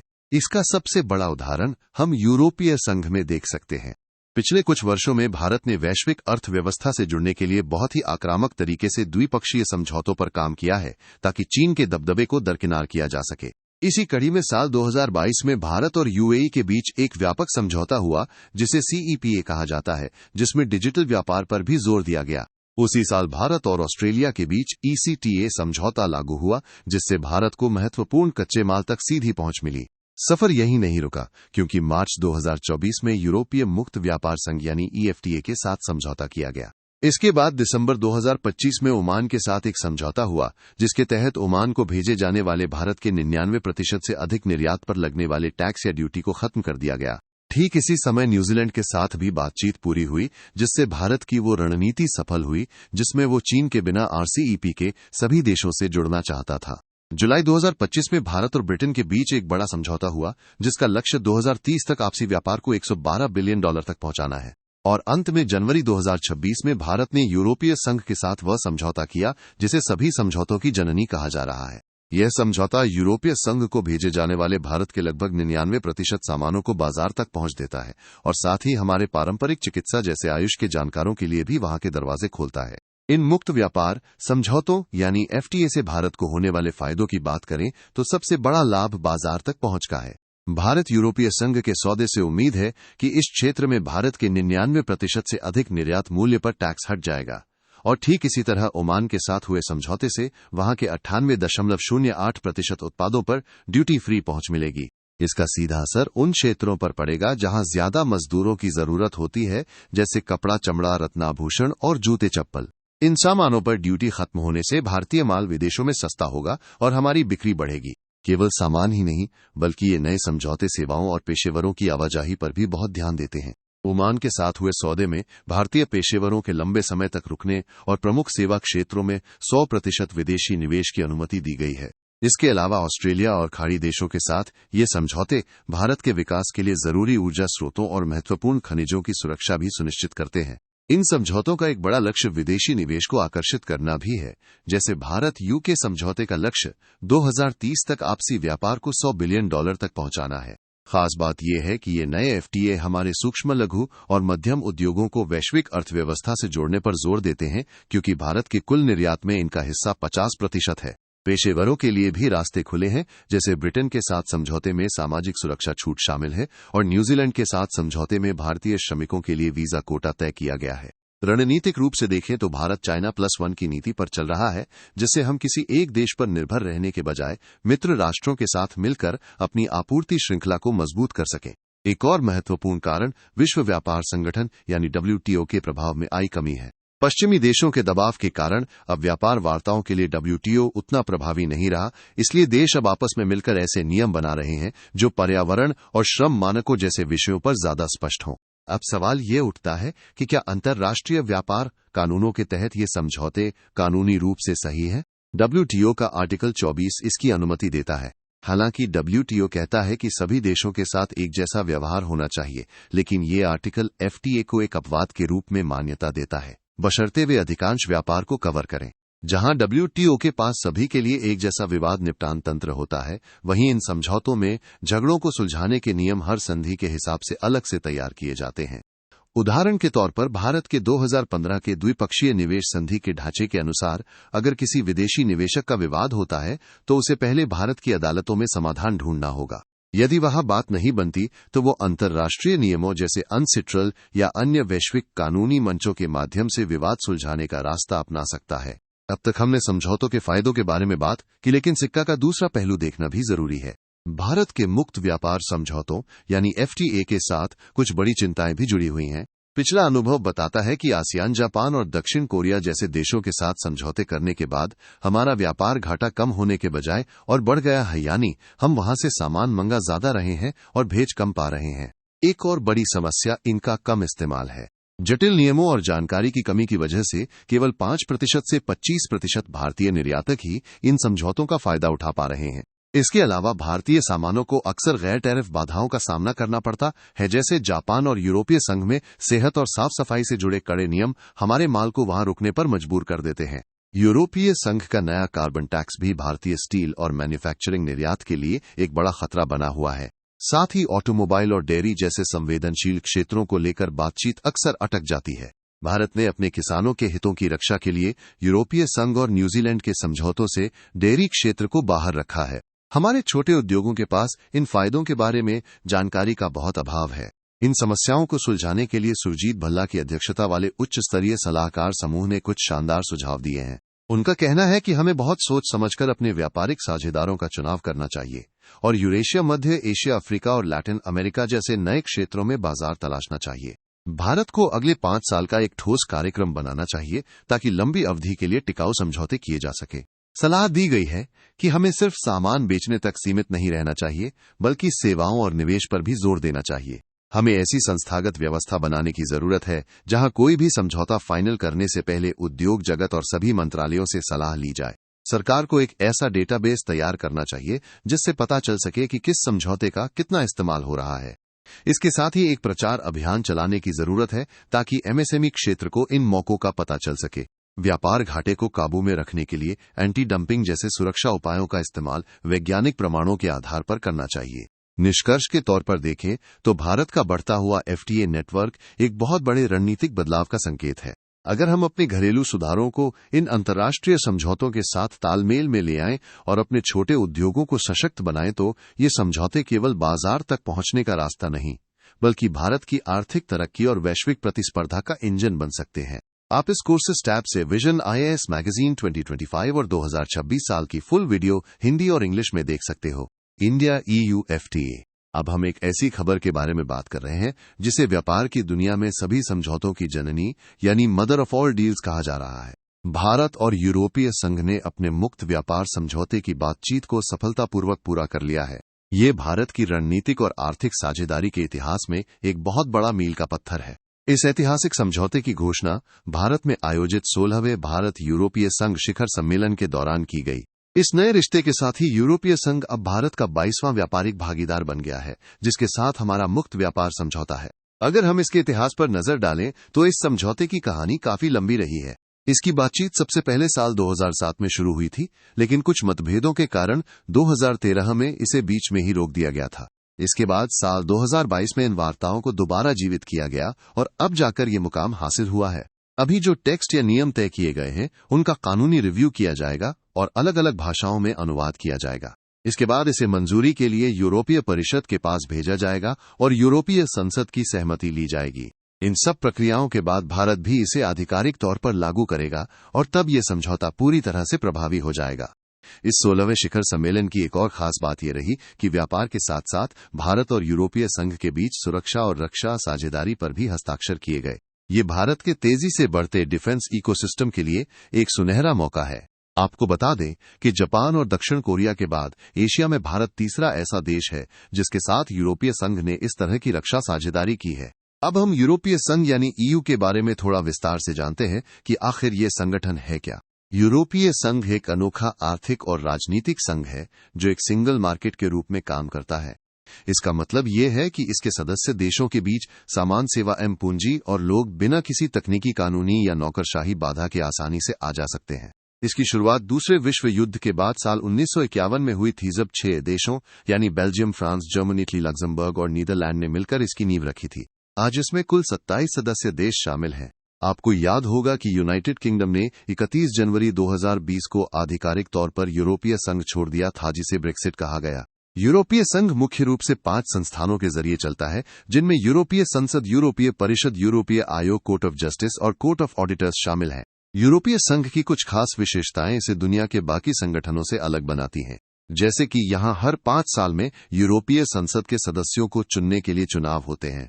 एक और बहुत दिलचस्प बात है शेंगेन क्षेत्र, जिसकी शुरुआत 1985 में हुई थी। इसके तहत लोग बिना किसी बॉर्डर चेकिंग के एक देश से दूसरे देश जा सकते हैं। साइप्रस और आयरलैंड को छोड़कर यूरोपीय संघ के सभी सदस्य देश इस शेंगेन क्षेत्र का हिस्सा है। इसके अलावा इनकी अपनी एक साझा मुद्रा भी है जिसे यूरो कहा जाता है। साल 1999 में लॉन्च हुई ये मुद्रा आज 21 देशों की आधिकारिक करेंसी है, जिसे यूरो क्षेत्र के नाम से जाना जाता है। अब भारत और यूरोपीय संघ के रिश्तों पर नजर डालते हैं। भारत दुनिया की चौथी और यूरोपीय संघ दूसरी सबसे बड़ी अर्थव्यवस्था है।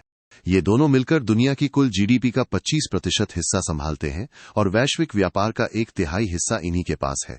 अगर हम व्यापारिक आंकड़ों की बात करें तो साल 2024-25 में भारत और यूरोपीय संघ के बीच सामानों का द्विपक्षीय व्यापार लगभग 11.5 लाख करोड़ रुपए रहा। इसमें भारत ने 6.4 लाख करोड़ रुपए का निर्यात किया और 5.1 लाख करोड़ रुपए का आयात किया।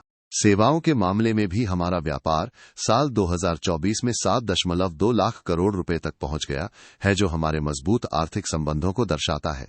अब हम इस ऐतिहासिक भारत यूरोपीय संघ मुक्त व्यापार समझौते यानी एफटीए की उन मुख्य विशेषताओं के बारे में बात करते हैं जो हमारे देश की अर्थव्यवस्था की तस्वीर बदल सकती हैं। सबसे पहले बात करते हैं यूरोपीय बाजारों तक हमारी रणनीतिक पहुंच की। इस समझौते के तहत भारत को यूरोपीय बाजारों की लगभग 97% वस्तुओं पर विशेष छूट मिली है, जो हमारे कुल व्यापार मूल्य का 99.5% हिस्सा कवर करती हैं। इसका सबसे बड़ा फायदा हमारे उन उद्योगों को होगा जिनमें बहुत ज्यादा मजदूरों की जरूरत होती है, जैसे कपड़ा, चमड़ा और जूते चप्पल। वर्तमान में यूरोपीय संघ में इन चीजों पर 4% से लेकर 26% तक का आयात शुल्क लगता है, लेकिन अब भारत के 90.7% निर्यात पर यह ड्यूटी तुरंत खत्म कर दी जाएगी। इससे यूरोपीय बाजार में हमारे सामान की कीमत कम होगी और हमारी प्रतिस्पर्धा करने की शक्ति बढ़ेगी। बदले में भारत ने भी यूरोपीय संघ के लिए अपने बाजार खोले हैं। भारत ने अपनी 92.1% वस्तुओं पर छूट देने की पेशकश की है, जिसमें से लगभग आधी वस्तुओं पर ड्यूटी तुरंत खत्म कर दी जाएगी। लेकिन ये समझौता सिर्फ सामानों के लेन देन तक सीमित नहीं है। ये यूरोप भर में भारत की प्रतिभा को नई ताकत देगा। अगले 5 सालों में यूरोपीय संघ के सभी सदस्य देशों के साथ सामाजिक सुरक्षा समझौते किए जाएंगे और भारतीय छात्रों के लिए वहां पढ़ने और पढ़ाई के बाद वर्क वीजा पाने का एक खास ढांचा तैयार किया जाएगा। सेवा क्षेत्र में भी यूरोपीय संघ ने आईटी पेशेवर सेवाओं और अन्य 144 उप क्षेत्रों में बहुत गहरी प्रतिबद्धताएं जताई हैं। इसके अलावा हमारे कृषि उत्पादों जैसे चाय और कॉफी को वहां के बाजारों में प्राथमिकता मिलेगी। इस समझौते में उत्पाद विशिष्ट नियमों को मौजूदा सप्लाई चेन के हिसाब से रखा गया है ताकि व्यापार में आसानी हो। एक और खास बात यह है कि इस समझौते से भारत की पारंपरिक चिकित्सा पद्धतियों के लिए नए रास्ते खुलेंगे। साथ ही बौद्धिक संपदा और ट्रिप्स के नियमों को और मजबूत किया गया है। व्यापार में आने वाली तकनीकी बाधाओं और स्वच्छता से जुड़े कड़े नियमों पर भी दोनों पक्ष मिलकर सहयोग करेंगे। इंजीनियरिंग सामान, समुद्री उत्पाद और कपड़ों के निर्यात को शून्य ड्यूटी मिलने से भारत के इन क्षेत्रों को एक बहुत बड़ा उछाल मिलने की उम्मीद है। अब हम भारत और यूरोपीय संघ के बीच होने वाले मुक्त व्यापार समझौते के महत्व के बारे में बात करेंगे। यह समझौता न केवल व्यापार के लिए बल्कि भारत की अर्थव्यवस्था को एक नई दिशा देने के लिए भी बहुत जरूरी है। इस समझौते का सबसे पहला और बड़ा फायदा यह है कि इससे भारत के निर्यात में जबरदस्त उछाल आएगा। इस समझौते के जरिए भारत को यूरोपीय बाजार में अपने 99% निर्यात के लिए आसान पहुंच सुरक्षित करने में मदद मिलेगी। इसका सीधा मतलब यह है कि भारत में बनी चीजें यूरोप के बड़े बाजारों में आसानी से और बिना किसी रुकावट के बिक सकेंगी। दूसरा महत्वपूर्ण पहलू यह है कि इससे भारत वैश्विक मूल्य श्रृंखलाओं में और गहराई से जुड़ पाएगा।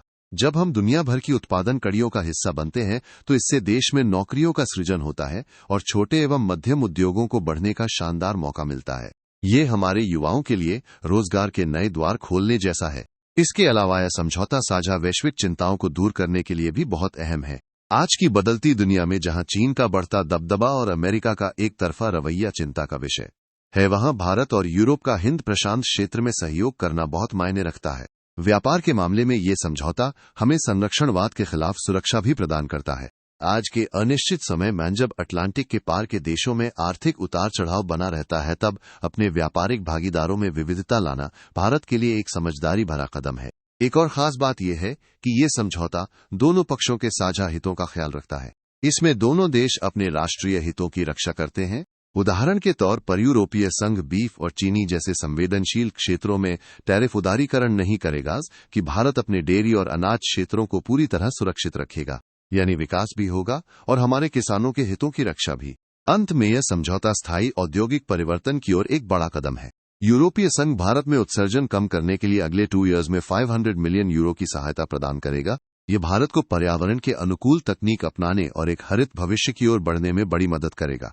किसी भी बड़े समझौते के साथ कुछ चुनौतियां भी आती हैं। भारत यूरोपीय संघ के इस मदर ऑफ ऑल डील्स के साथ भी कुछ मुख्य मुद्दे जुड़े हुए हैं जिन्हें समझना बहुत जरूरी है। सबसे पहली बात तो यह है कि इस समझौते के नतीजों को लेकर थोड़ी अनिश्चितता है। इस एफटीए को पूरी तरह लागू होने के लिए पहले यूरोपीय परिषद में भारी बहुमत से पास होना होगा और फिर यूरोपीय संसद की मंजूरी लेनी होगी।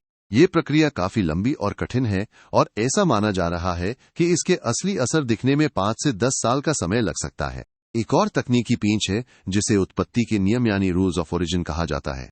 ये नियम बहुत जटिल हैं और इन्हें इसलिए बनाया गया है ताकि ये सुनिश्चित हो सके कि जो सामान बेचा जा रहा है उसका एक बड़ा हिस्सा असल में भारत या यूरोपीय संघ में ही बना हो। इसका मकसद किसी तीसरे देश को इस समझौते का गलत फायदा उठाने से रोकना है। भारतीय निर्यातकों के लिए एक बड़ी चिंता यूरोपीय संघ का कार्बन टैक्स है, जिसे CBAM कहा जाता है। ये टैक्स स्टील, एल्यूमीनियम और सीमेंट जैसे सामानों पर लगेगा। अनुमान है कि इससे भारतीय निर्यातकों पर हर साल $2 से $4 बिलियन का अतिरिक्त बोझ पड़ सकता है और उन्हें डेटा रिपोर्टिंग की बहुत कठिन शर्तों को पूरा करना होगा। सेवा क्षेत्र में भी कुछ रुकावटें हैं। भारत से दी जाने वाली रिमोट सेवाओं पर कुछ पाबंदियां हैं और यूरोपीय संघ के वीजा के लिए जो न्यूनतम वेतन तय किया गया है वह काफी ज्यादा है। इन मुश्किलों को कम करने के लिए भारत अब डॉक्टर, इंजीनियर और अकाउंटेंट जैसे पेशेवरों की डिग्रियों को वहां मान्यता दिलाने के लिए विशेष समझौतों की मांग कर रहा है। डेटा सुरक्षा भी एक बड़ा मुद्दा है। यूरोपीय संघ ने अभी तक भारत को अपने डेटा सुरक्षा नियमों यानी GDPR के तहत डेटा सुरक्षित देश का दर्जा नहीं दिया है। इसकी वजह से भारतीय टेक और डिजिटल कंपनियों को दूसरे देशों की तुलना में बहुत ज्यादा खर्च करना पड़ता है। निष्कर्ष के तौर पर कहें तो भले ही ये भारत यूरोपीय संघ समझौता रातों रात दुनिया के व्यापार को न बदल दे, लेकिन रक्षा और सुरक्षा सहयोग के साथ मिलकर ये वैश्वीकरण के एक नए दौर की शुरुआत जरूर कर रहा है। ये न केवल व्यापार और निवेश के तरीकों को बदल देगा बल्कि भविष्य की सप्लाई चेन को भी एक नई दिशा देगा। अब हम भारत और यूरोपीय संघ के रिश्तों से जुड़ी कुछ और बड़ी खबरों पर बात करेंगे। एक बहुत ही गर्व की बात यह रही कि भारत के 77वें गणतंत्र दिवस के मौके पर यूरोपीय संघ परिषद और यूरोपीय आयोग के अध्यक्ष मुख्य अतिथि के रूप में शामिल हुए। ये दिखाता है कि दोनों के बीच रिश्ते कितने गहरे हो चुके हैं। अब थोड़ा विस्तार से समझते हैं कि ये यूरोपीय आयोग यानी EU कमीशन क्या है। इसकी स्थापना साल 1958 में हुई थी और इसका मुख्य काम पूरे यूरोपीय संघ के साझा हितों को बढ़ावा देना है। ये नए कानून बनाने के प्रस्ताव रखता है, पुराने कानूनों को लागू करवाता है और यूरोपीय संघ के बजट और नीतियों का प्रबंधन करता है। इसका मुख्यालय ब्रसेल्स में है और इसमें हर सदस्य देश से एक कमिश्नर शामिल होता है। इसी के साथ एक और बड़ी खबर परमाणु ऊर्जा यानी न्यूक्लियर एनर्जी के क्षेत्र से आई है। भारत और यूरोपीय संघ ने शांतिपूर्ण उद्देश्यों के लिए परमाणु ऊर्जा के इस्तेमाल को लेकर आपसी सहयोग बढ़ाने पर सहमति जताई है, जिसे इंडिया यूरेटम समझौता कहा जाता है। यूरेटम का मतलब है यूरोपीय परमाणु ऊर्जा समुदाय। इसकी स्थापना साल 1957 में रोम की संधि के तहत की गई थी। इसका मुख्य उद्देश्य परमाणु ऊर्जा के शांतिपूर्ण इस्तेमाल को बढ़ावा देना, रिसर्च में एक दूसरे की मदद करना और तकनीकी जानकारी साझा करना है। यूरेटम का एक बहुत बड़ा काम यह भी है कि वो ये सुनिश्चित करता है कि नागरिक इस्तेमाल के लिए बनाई गई परमाणु सामग्री का कहीं सैन्य उपयोग न हो जाए। भारत और यूरोपीय संघ ने जुलाई 2020 में यूरेटम के साथ परमाणु ऊर्जा के शांतिपूर्ण उपयोग पर एक रिसर्च और डेवलपमेंट समझौते पर हस्ताक्षर किए थे। आपको ये जानकर भी खुशी होगी कि भारत साल 2017 से ही CERN का एक सहयोगी सदस्य रहा है, जो विज्ञान की दुनिया का बहुत बड़ा नाम है। यूरोपीय संघ की एक बहुत ही ताकतवर संस्था के बारे में बात करेंगे, जिसे यूरोपीय संघ परिषद कहा जाता है। इसे आप यूरोपीय संघ की निर्णय लेने वाली मुख्य संस्था मान सकते हैं, जो पूरे यूरोप के लिए बड़े फैसले लेती है। इस संस्था के इतिहास पर नजर डालें तो इसकी स्थापना 1958 में हुई थी। उस समय इसे यूरोपीय आर्थिक समुदाय की परिषद के नाम से जाना जाता था। अगर हम इसके काम या भूमिका की बात करें तो ये परिषद यूरोपीय संघ के सदस्य देशों की सरकारों की आवाज मानी जाती है। इसका मुख्य काम यूरोपीय संघ के कानूनों को अपनाना है। साथ ही अलग अलग देशों के बीच यूरोपीय संघ की नीतियों का समन्वय भी करती है, ताकि सभी सदस्य देश एक ही दिशा में मिलकर काम कर सकें। अब सवाल ये उठता है कि इसके सदस्य कौन होते हैं। इस परिषद में यूरोपीय संघ के हर देश के सरकारी मंत्री शामिल होते हैं। यहाँ एक दिलचस्प बात यह है कि कौन सा मंत्री बैठक में जाएगा या इस बात पर निर्भर करता है कि किस नीति क्षेत्र पर चर्चा होनी है। उदाहरण के लिए अगर पर्यावरण पर चर्चा है तो हर देश के पर्यावरण मंत्री हिस्सा लेंगे और अगर वित्त पर बात है तो वित्त मंत्री शामिल होंगे। इस परिषद की अध्यक्षता करने का तरीका भी बहुत अनोखा है। यूरोपीय संघ का हर सदस्य देश बारी बारी से 6 मंथ के लिए इसकी अध्यक्षता संभालता है। अगर हम वर्तमान समय की बात करें तो जनवरी 2026 में इसकी अध्यक्षता साइप्रस के पास है। अंत में अगर आप जानना चाहते हैं कि ये महत्वपूर्ण संस्था कहाँ स्थित है तो इसका मुख्यालय ब्रुसेल्स में है, जो बेल्जियम देश की राजधानी है। यहीं से यूरोप के भविष्य से जुड़े बड़े और कड़े फैसले लिए जाते हैं। आप इन प्लेलिस्ट से इन सभी महीने की विजन IAS मैगजीन की वीडियो देख सकते हैं। USA strikes on Venezuela. America ने वेनेजुएला में एक बड़ा सैन्य ऑपरेशन किया है, जिसे ऑपरेशन एब्सोल्यूट रिजॉल्व का कोड नेम दिया गया है। इस ऑपरेशन के तहत वेनेजुएला की राजधानी कराकास और उसके आसपास के इलाकों में हवाई हमले किए गए, जिसका नतीजा ये हुआ कि वेनेजुएला के राष्ट्रपति को पकड़ लिया गया है। इस सैन्य कार्रवाई के बाद पूरी दुनिया में हलचल मच गई है और कई महत्वपूर्ण घटनाक्रम सामने आए हैं। संयुक्त राष्ट्र यानी UN के महासचिव ने इस पर गहरी चिंता और चेतावनी जताई है। उन्होंने साफ तौर पर कहा कि ये हमले बल प्रयोग के अंतर्राष्ट्रीय नियमों का पालन नहीं करते। उन्होंने इस बात पर जोर दिया कि संयुक्त राष्ट्र चार्टर का पूरी तरह सम्मान किया जाना चाहिए। इन हमलों ने अंतर्राष्ट्रीय कानून के उल्लंघन, किसी देश की संप्रभुता पर चोट और एक तरफा सशस्त्र आक्रमण जैसे गंभीर सवाल खड़े कर दिए हैं। कुछ जानकार इसे अमेरिकी साम्राज्यवाद का एक उदाहरण भी मान रहे हैं। संयुक्त राष्ट्र मानवाधिकार कार्यालय ने भी अमेरिका के उस तर्क को खारिज कर दिया है जिसमें कहा गया था कि मानवाधिकारों के हनन को रोकने के लिए ये हमला जरूरी था। उनका मानना है कि किसी भी तरह की जवाबदेही सैन्य हस्तक्षेप के जरिए हासिल नहीं की जा सकती। इस हमले पर दुनिया भर के देशों की प्रतिक्रियाएं भी अलग अलग रही हैं। रूस और चीन जैसे देशों ने इस हमले की कड़ी आलोचना की है। वेनेजुएला के पड़ोसी लैटिन अमेरिकी देशों जैसे Colombia, Brazil, Mexico, Chile, Panama और क्यूबा ने भी इस कार्रवाई पर गहरा दुख और विरोध जताया है। दूसरी ओर अर्जेंटीना, पैराग्वे और इजरायल जैसे देशों ने इस ऑपरेशन का समर्थन किया है। उन्होंने इसे नशीली दवाओं की तस्करी और आतंकवाद के खिलाफ एक निर्णायक कदम बताया है। यूरोपीय देशों ने इस मामले में बहुत ही संभलकर अपनी बात रखी है। उन्होंने अंतर्राष्ट्रीय नियमों की दुहाई तो दी, लेकिन अमेरिका की सीधी और कड़ी निंदा करने से खुद को बचाए रखा। वहीं अगर हम भारत के रुख की बात करें तो भारत ने इस घटना पर गहरी चिंता व्यक्त की है। भारत ने हमेशा की तरह किसी देश की संप्रभुता का सम्मान करने और दूसरे के आंतरिक मामलों में दखल न देने की अपनी प्रतिबद्धता को दोहराया है। भारत का स्पष्ट मानना है कि इस तरह के मसलों को शांतिपूर्ण और कूटनीतिक बातचीत के जरिए ही सुलझाया जाना चाहिए। अमेरिका द्वारा वेनेजुएला पर किए गए इन हमलों के पीछे क्या कारण हो सकते हैं, इसे समझना बहुत जरूरी है। अमेरिका ने आधिकारिक तौर पर इस कार्रवाई के कई कारण बताए हैं। अमेरिका का कहना है कि वेनेजुएला की सरकार नशीली दवाओं की तस्करी और नार्को आतंकवाद को बढ़ावा दे रही थी। साथ ही वहां से बड़े पैमाने पर हो रहे प्रवासन और अंतर्राष्ट्रीय अपराधों ने अमेरिका और पूरे क्षेत्र की सुरक्षा के लिए खतरा पैदा कर दिया था। एक बड़ा मुद्दा राजनीतिक वैधता का भी है। अमेरिका का तर्क है कि 2024 के विवादित चुनावों के बाद वहां के राष्ट्रपति मादुरो कानूनी रूप से देश के प्रमुख नहीं रहे थे, लेकिन इन आधिकारिक कारणों के पीछे कुछ और भी गहरी वजहें छिपी हुई हैं। सबसे महत्वपूर्ण है तेल के भंडार पर नियंत्रण। आपको बता दें कि वेनेजुएला के पास दुनिया का सबसे बड़ा कच्चा तेल भंडार है, जो मुख्य रूप से ओरिनोको बेल्ट में स्थित है। जानकारों का मानना है कि ये ऑपरेशन अमेरिका के पुराने मुनरो सिद्धांत का एक नया रूप है, जिसे अब राष्ट्रपति डोनाल्ड ट्रंप के नाम पर डॉनरो डॉक्ट्रिन कहा जा रहा है। ये अमेरिका की नेशनल सिक्योरिटी स्ट्रैटेजी 2025 पर आधारित है, जिसका मकसद पूरे अमेरिकी महाद्वीप में अमेरिका का दबदबा फिर से स्थापित करना है। एक और बड़ी वजह चीन और रूस के प्रभाव को खत्म करना है। अमेरिका चाहता है कि लैटिन अमेरिका के देश चीन, रूस और ईरान जैसे उसके प्रतिद्वंद्वियों से दूर रहें। इन हमलों के जरिए अमेरिका वेनेजुएला के तेल को चीन की पहुंच से दूर कर उसे वापस अमेरिकी बाजार की ओर मोड़ना चाहता है। साथ ही वेनेजुएला में पिछले 2 दशकों से यूनाइटेड सोशलिस्ट पार्टी की सरकार है, जिसकी समाजवादी नीतियां अमेरिका की पूंजीवादी सोच से मेल नहीं खाती। आइए संक्षेप में समझते हैं कि यह डॉक्ट्रिन क्या है। मुनरो सिद्धांत को 1823 में राष्ट्रपति जेम्स मुनरो ने पेश किया था। इसके 3 मुख्य विचार थे। यूरोपीय शक्तियां अमेरिका में नए उपनिवेश नहीं बनाएंगी, वे यहां के स्वतंत्र देशों के मामलों में दखल नहीं देंगी और बदले में अमेरिका भी यूरोप के युद्धों में शामिल नहीं होगा। वहीं डॉनरो डॉक्ट्रिन हालांकि कोई आधिकारिक नीति नहीं है, लेकिन इसके लक्षण बहुत स्पष्ट हैं। यह संसाधनों के दोहन को प्राथमिकता देता है, यानी वेनेजुएला के तेल और लिथियम जैसे संसाधनों पर आर्थिक लाभ के लिए कब्जा करना। ये केवल सरकार बदलने के बजाय मैनेजमेंट पर जोर देता है और सैन्य धमकी या टैरिफ जैसे हथियारों का इस्तेमाल कर दूसरे देशों पर दबाव बनाता है। वेनेजुएला पर हुए इस हमले के साथ साथ हाल के कुछ और घटनाक्रमों ने पूरी दुनिया को चिंता में डाल दिया है। अमेरिका द्वारा ग्रीनलैंड पर कब्जे की इच्छा जताना, क्यूबा की फिर से घेराबंदी करना जिससे वहां ईंधन की भारी किल्लत हो गई है, और लगातार चलते ट्रेड वॉर माइनस ये सभी चीजें अमेरिका की साम्राज्यवादी प्रवृत्तियों और नियम आधारित अंतर्राष्ट्रीय व्यवस्था के लिए एक बड़ा खतरा मानी जा रही हैं। अगर हम इस अमेरिकी साम्राज्यवाद के संभावित परिणामों पर गौर करें तो सबसे बड़ा नुकसान अंतर्राष्ट्रीय कानूनों और मानदंडों का उल्लंघन है। वेनेजुएला के राष्ट्रपति को जबरन हिरासत में लेना और देश निकाला देना संयुक्त राष्ट्र चार्टर के अनुच्छेद 2 का खुला उल्लंघन है, जो स्पष्ट रूप से कहता है कि कोई भी देश किसी दूसरे के खिलाफ बल प्रयोग नहीं करेगा।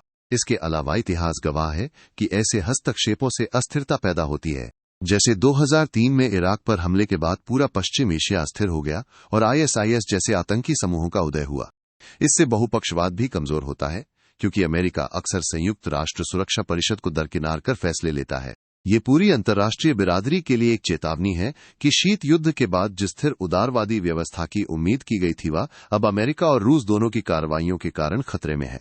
आर्थिक मोर्चे पर भी ट्रेड वॉर और प्रतिबंधों से वैश्विक सप्लाई चेन टूट रही है, जिसे फ्रेंड शोरिंग और डी रिस्किंग जैसे नाम दिए जा रहे हैं। ग्रीनलैंड को सैन्य कार्रवाई की धमकी देना या कनाडा को अमेरिका का 51वां राज्य बनाने की बात करना दूसरे देशों की संप्रभुता का अपमान है। अब सवाल उठता है कि आगे का रास्ता क्या है। सबसे जरूरी है संयुक्त राष्ट्र सुरक्षा परिषद में सुधार करना, ताकि भारत, जापान, जर्मनी और ब्राजील जैसे देशों और अफ्रीका को उचित प्रतिनिधित्व मिले और कुछ खास देशों का दबदबा कम हो। हमें इंद्र कुमार गुजराल सिद्धांत को एक वैश्विक मॉडल के रूप में देखना चाहिए, जो आंतरिक मामलों में दखल न देने और क्षेत्रीय अखंडता के सम्मान पर जोर देता है। आज दुनिया को एक नई वैश्विक व्यवस्था की जरूरत है, जो किसी एक देश के इशारे पर न चले, बल्कि अमेरिका, चीन, यूरोपीय संघ और भारत जैसी उभरती शक्तियों के साथ मिलकर एक बहुध्रुवीय ढांचा बनाए। भारत को भी अपनी रणनीतिक स्वायत्तता बनाए रखनी चाहिए, जैसा कि उसने हाल ही में यूके, यूएई और यूरोपीय संघ के साथ स्वतंत्र व्यापार समझौते करके दिखाया है। अंत में हमें एक ऐसी ग्लोबलाइजेशन की जरूरत है जो गरीबी और पर्यावरण जैसे मुद्दों को सुलझा सके।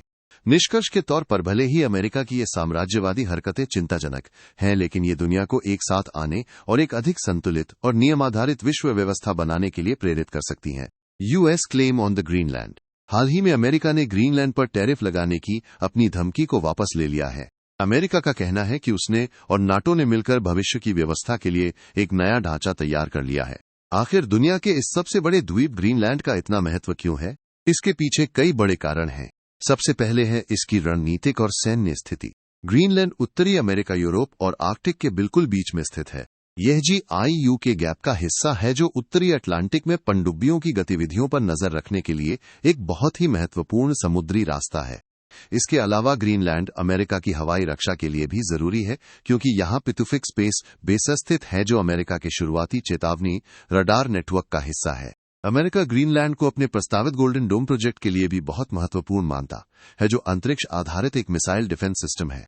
जैसे जैसे जलवायु परिवर्तन के कारण आर्कटिक की बर्फ पिघल रही है, वहां नए समुद्री रास्ते खुल रहे हैं। ऐसे में रूस और चीन के बढ़ते प्रभाव को रोकने के लिए अमेरिका वहां अपनी मौजूदगी मजबूत करना चाहता है। ग्रीनलैंड का दूसरा बड़ा आकर्षण वहां छिपे प्राकृतिक संसाधन है। यहां दुनिया के सबसे बड़े दुर्लभ खनिज यानी रेयर अर्थ एलिमेंट्स के भंडार हैं। दक्षिण ग्रीनलैंड में क्वानेफजल और क्रिंगलर्न जैसी जगहों पर इनके विशाल भंडार मौजूद हैं। इन पर कब्जा करके अमेरिका वैश्विक बाजार में चीन के एकाधिकार को तोड़ना चाहता है। साथ ही बर्फ हटने से वहां तेल और प्राकृतिक गैस निकालना भी अब आसान होता जा रहा है। ग्रीनलैंड का पर्यावरण के लिहाज से भी वैश्विक महत्व है। इसकी विशाल सफेद बर्फ सूरज की किरणों को वापस अंतरिक्ष में परावर्तित कर देती है, जिसे अल्बेडो इफेक्ट कहते हैं। ये पृथ्वी को ठंडा रखने का एक प्राकृतिक तरीका है। अगर ग्रीनलैंड की पूरी बर्फ पिघल जाए तो समुद्र का जलस्तर 7 मीटर से ज्यादा बढ़ सकता है, जिससे दुनिया भर के तटीय शहरों और व्यापारिक सप्लाई चेन को भारी खतरा होगा। वैज्ञानिकों के लिए ये बर्फ क्लाइमेट आर्काइव की तरह है, जिससे वे लाखों साल पुराने जलवायु इतिहास को समझते हैं। अमेरिका के लिए ग्रीनलैंड का एक वैचारिक मूल्य भी है। ये वर्तमान अमेरिकी प्रशासन की डॉनरो डॉक्ट्रिन का हिस्सा है, जो पश्चिमी गोलार्ध में अमेरिका के पूर्ण प्रभुत्व और प्रभाव क्षेत्र को फिर से स्थापित करने का दावा करती है। ग्रीनलैंड को लेकर अमेरिका के दावों पर दुनिया भर के देशों का क्या रुख रहा है, ये जानना बहुत रोमांचक है। सबसे पहली और कड़ी प्रतिक्रिया डेनमार्क की तरफ से आई है, जिसने अमेरिका के किसी भी कब्जे की कोशिश को पूरी तरह से खारिज कर दिया है। डेनमार्क ने स्पष्ट संकेत दिया है कि वो नाटो के अनुच्छेद 5 का सहारा ले सकता है, जो सामूहिक सुरक्षा की बात करता है, यानी एक सदस्य पर हमला सभी सदस्यों पर हमला माना जाएगा।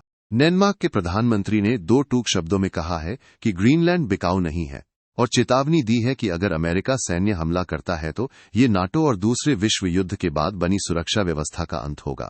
यूरोप की बड़ी शक्तियों जैसे France, Germany, Italy, Poland, Spain, Britain और डेनमार्क ने एक संयुक्त बयान जारी कर सैन्य एकजुटता दिखाई है। उन्होंने साफ कहा है कि किसी देश की क्षेत्रीय अखंडता और सीमाओं पर कोई समझौता नहीं हो सकता। इन देशों ने ऑपरेशन आर्कटिक एंड्योरेंस में हिस्सा लेकर अमेरिका को एक कड़ा संदेश दिया है। इस तनाव को कम करने के लिए कुछ महत्वपूर्ण पहल भी की गई हैं। नाटो इस मामले में मध्यस्थता कर रहा है, ताकि अमेरिका की बयानबाजी को शांत किया जा सके। एक सुझाव ये भी दिया गया है कि 1951 के अमेरिका डेनमार्क रक्षा समझौते पर फिर से बातचीत की जाए, जिससे अमेरिका को ग्रीनलैंड में और अधिक सैन्य ठिकाने बनाने की अनुमति मिल सके। इसके लिए साइप्रस में ब्रिटिश संप्रभु ठिकानों का मॉडल अपनाने का प्रस्ताव है, जहां अमेरिका को कुछ विशिष्ट छोटे क्षेत्रों पर नियंत्रण दिया जा सकता है। इसके अलावा नाटो सहयोगियों ने एक नए आर्कटिक संतरी मिशन का प्रस्ताव रखा है। इसका मकसद आर्कटिक के ऊंचे इलाकों में जहाजों और पनडुब्बियों की निगरानी बढ़ाना है, ताकि रूस और चीन के खतरों को लेकर अमेरिका की चिंताओं को दूर किया जा सके। निष्कर्ष के तौर पर देखें तो अमेरिका और ग्रीनलैंड का ये विवाद आर्कटिक क्षेत्र में बढ़ते भू राजनीतिक तनाव को दर्शाता है। ये दिखाता है कि कैसे रणनीतिक स्थानों खनिजों और जलवायु परिवर्तन की चुनौतियों ने पुराने सैन्य गठबंधनों की एकजुटता की परीक्षा लेना शुरू कर दिया है। ये पूरा मामला हमें याद दिलाता है कि संसाधनों की होड़ पारंपरिक दोस्ती में दरार डाल सकती है, जिसे केवल बहुपक्षीय बातचीत और कूटनीति के जरिए ही सुलझाया जा सकता है। US withdrawal from international organisations. हाल ही में अमेरिका के राष्ट्रपति ने एक बहुत बड़ा फैसला लेते हुए एक मेमोरेंडम पर हस्ताक्षर किए हैं, जिसके तहत अब अमेरिका 35 गैर संयुक्त राष्ट्र संगठनों और 31 संयुक्त राष्ट्र संस्थाओं से अपनी भागीदारी और फंडिंग यानी पैसा देना बंद कर देगा। अब आप सोच रहे होंगे कि आखिर दुनिया का सबसे ताकतवर देश ऐसा क्यों कर रहा है। इसके पीछे मुख्य कारण आर्थिक बोझ को कम करना है, क्योंकि अमेरिकी प्रशासन का मानना है कि वे हर साल अरबों डॉलर ऐसी संस्थाओं पर खर्च करते हैं जो ठीक से काम नहीं करती और जहां मैनेजमेंट बहुत खराब है। उदाहरण के लिए आप यूएसएड को देख सकते हैं, जिसे अब खत्म कर दिया गया है। साल 2024 के बजट में इसके लिए 44.2 बिलियन डॉलर रखे गए थे, जो पूरी दुनिया में संयुक्त राष्ट्र द्वारा दी जाने वाली मानवीय सहायता का लगभग 42% हिस्सा था। अमेरिका का यह भी मानना है कि इन अंतर्राष्ट्रीय संस्थाओं में रहने से उसकी राष्ट्रीय संप्रभुता को खतरा है, क्योंकि ये संगठन अमेरिका की स्वतंत्रता को कम करने की कोशिश करते हैं और उसकी घरेलू नीतियों पर बाहरी दबाव डालते हैं। ये पूरी तरह से अमेरिका फर्स्ट की नीति है, जहां दुनिया भर की सहमति बनाने के बजाय केवल अपने देश के हितों को प्राथमिकता दी जा रही है। इस फैसले का एक बहुत बड़ा असर पर्यावरण पर भी पड़ेगा, क्योंकि अमेरिका के हटने से जलवायु परिवर्तन से जुड़े संगठनों के बजट में करीब 22% की कमी आ जाएगी। अमेरिका का मानना है कि जलवायु से जुड़ी ये संस्थाएं तेल और गैस जैसे उनके ऊर्जा हितों को नुकसान पहुंचा रही हैं और इससे देश की आर्थिक तरक्की रुक रही है। साथ ही अमेरिका का कहना है कि उनकी सोच अब इन संस्थाओं की वैश्विक विचारधारा से मेल नहीं खाती। जैसे कि यूनेस्को से बाहर निकलने के पीछे उन्होंने ये तर्क दिया कि यह संस्था विभाजनकारी सामाजिक मुद्दों और इजराइल विरोधी मानसिकता को बढ़ावा देती है। अगर हम उन संस्थाओं की बात करें जिनसे अमेरिका नाता तोड़ रहा है, तो इसमें जलवायु और ऊर्जा के क्षेत्र में यूएनएफसीसीसी शामिल है, जिससे अमेरिका जनवरी 2026 में दूसरी बार आधिकारिक तौर पर पेरिस समझौते से अलग हो गया है। इसके अलावा आईपीसीसी इंटरनेशनल सोलर अलायंस और प्रकृति संरक्षण के लिए काम करने वाली संस्थाएं भी इसमें शामिल हैं। स्वास्थ्य के क्षेत्र में अमेरिका विश्व स्वास्थ्य संगठन यानी WHO गावी और यूएन वुमेन जैसी संस्थाओं से भी पीछे हट रहा है। सुरक्षा और विकास के मोर्चे पर भी अमेरिका ने मानवाधिकार परिषद शांति स्थापना के फंड और यूनेस्को से दूरी बना ली है। आपको बता दें कि यूनेस्को से अमेरिका का ये तीसरा निकास है। इससे पहले वो 1984 और 2017 में भी ऐसा कर चुका है। अब सबसे बड़ा सवाल ये है कि इसका पूरी दुनिया पर क्या असर पड़ेगा। विशेषज्ञों का मानना है कि अमेरिका के इस कदम से मानवीय और वैश्विक स्वास्थ्य संकट पैदा हो सकता है। द लांसेट की एक स्टडी बताती है कि अगर अमेरिका और अन्य पश्चिमी देश अपनी सहायता में कटौती करते हैं तो साल 2030 तक लगभग 22 मिलियन लोग ऐसी बीमारियों या वजहों से अपनी जान गंवा सकते हैं जिन्हें आसानी से रोका जा सकता था। एक और बहुत बड़ा बदलाव जो हम देखेंगे वह है चीन का बढ़ता वर्चस्व। जब अमेरिका जैसे बड़े देश इन अंतर्राष्ट्रीय मंचों से पीछे हटते हैं तो चीन के लिए संयुक्त राष्ट्र की व्यवस्था और वैश्विक बाजारों पर कब्जा करने का रास्ता साफ हो जाता है। उदाहरण के तौर पर जलवायु मंचों पर अब अमेरिका की आर्थिक ताकत नहीं होगी, जिसका फायदा उठाकर चीन अपनी बेल्ट एंड रोड इनिशिएटिव के जरिए दुनिया के रिन्यूएबल एनर्जी यानी सौर और पवन ऊर्जा के बाजारों में सबसे आगे खड़ा हो जाएगा। इसका सीधा असर इन संस्थाओं के खजाने पर भी पड़ रहा है। साल 2026 में संयुक्त राष्ट्र के नियमित बजट में पहले ही 7% की गिरावट आ रही है और विश्व स्वास्थ्य संगठन की कुल कमाई में से लगभग 20% हिस्सा कम हो रहा है, जिससे विकास कार्यों और मदद पहुंचाने की क्षमता काफी घट जाएगी। अब दुनिया में साझा नियमों के बजाय छोटे छोटे समूह और द्विपक्षीय समझौते बढ़ेंगे, जिससे वैश्वीकरण कमजोर होगा और आपसी भरोसा कम हो जाएगा। जलवायु परिवर्तन के खिलाफ जंग में भी ये एक बड़ी बाधा है, क्योंकि जब अमेरिका जैसा बड़ा देश पीछे हटता है तो दूसरे देशों को भी अपनी जिम्मेदारियों और वादों से मुकरने का बहाना मिल जाता है। शांति की कोशिशों पर भी इसकी आंच आएगी, क्योंकि शांति निर्माण आयोग में अमेरिकी फंड की कमी से अफ्रीका और कैरिबियन जैसे संघर्ष वाले इलाकों में शांति स्थापित करना मुश्किल हो जाएगा। हालांकि संकट ने एक नई सोच को भी जन्म दिया है कि अब संयुक्त राष्ट्र में सुधार बेहद जरूरी हो गए हैं, ताकि कुछ देशों के पीछे हटने से पूरी व्यवस्था ठप न हो जाए। तो अब आगे का रास्ता क्या होना चाहिए? सबसे पहले तो हमें संयुक्त राष्ट्र सुरक्षा परिषद जैसी संस्थाओं में सुधार करना होगा, ताकि G4 जैसे देशों को सही प्रतिनिधित्व मिले और व्यवस्था निष्पक्ष बने।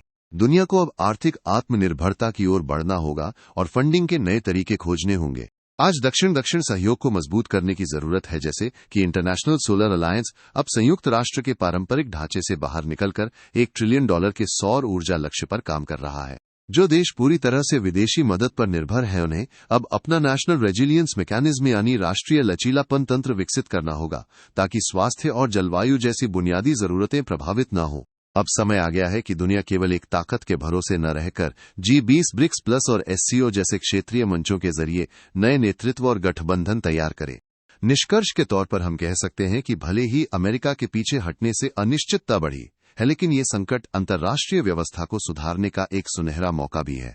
क्षेत्रीय स्वायत्तता को बढ़ावा देकर और नए मजबूत गठबंधन बनाकर हम एक ऐसी वैश्विक व्यवस्था खड़ा कर सकते हैं जो किसी एक देश पर निर्भर न हो और सबके लिए समान रूप से प्रभावी हो।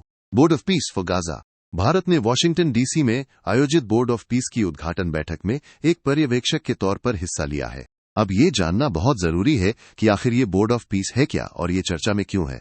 दरअसल बोर्ड ऑफ पीस अमेरिका के 20 सूत्रीय गाजा शांति योजना का एक बहुत ही मुख्य हिस्सा है। इस योजना को संयुक्त राष्ट्र सुरक्षा परिषद के प्रस्ताव 2803 के तहत साल 2025 में मंजूरी दी गई थी।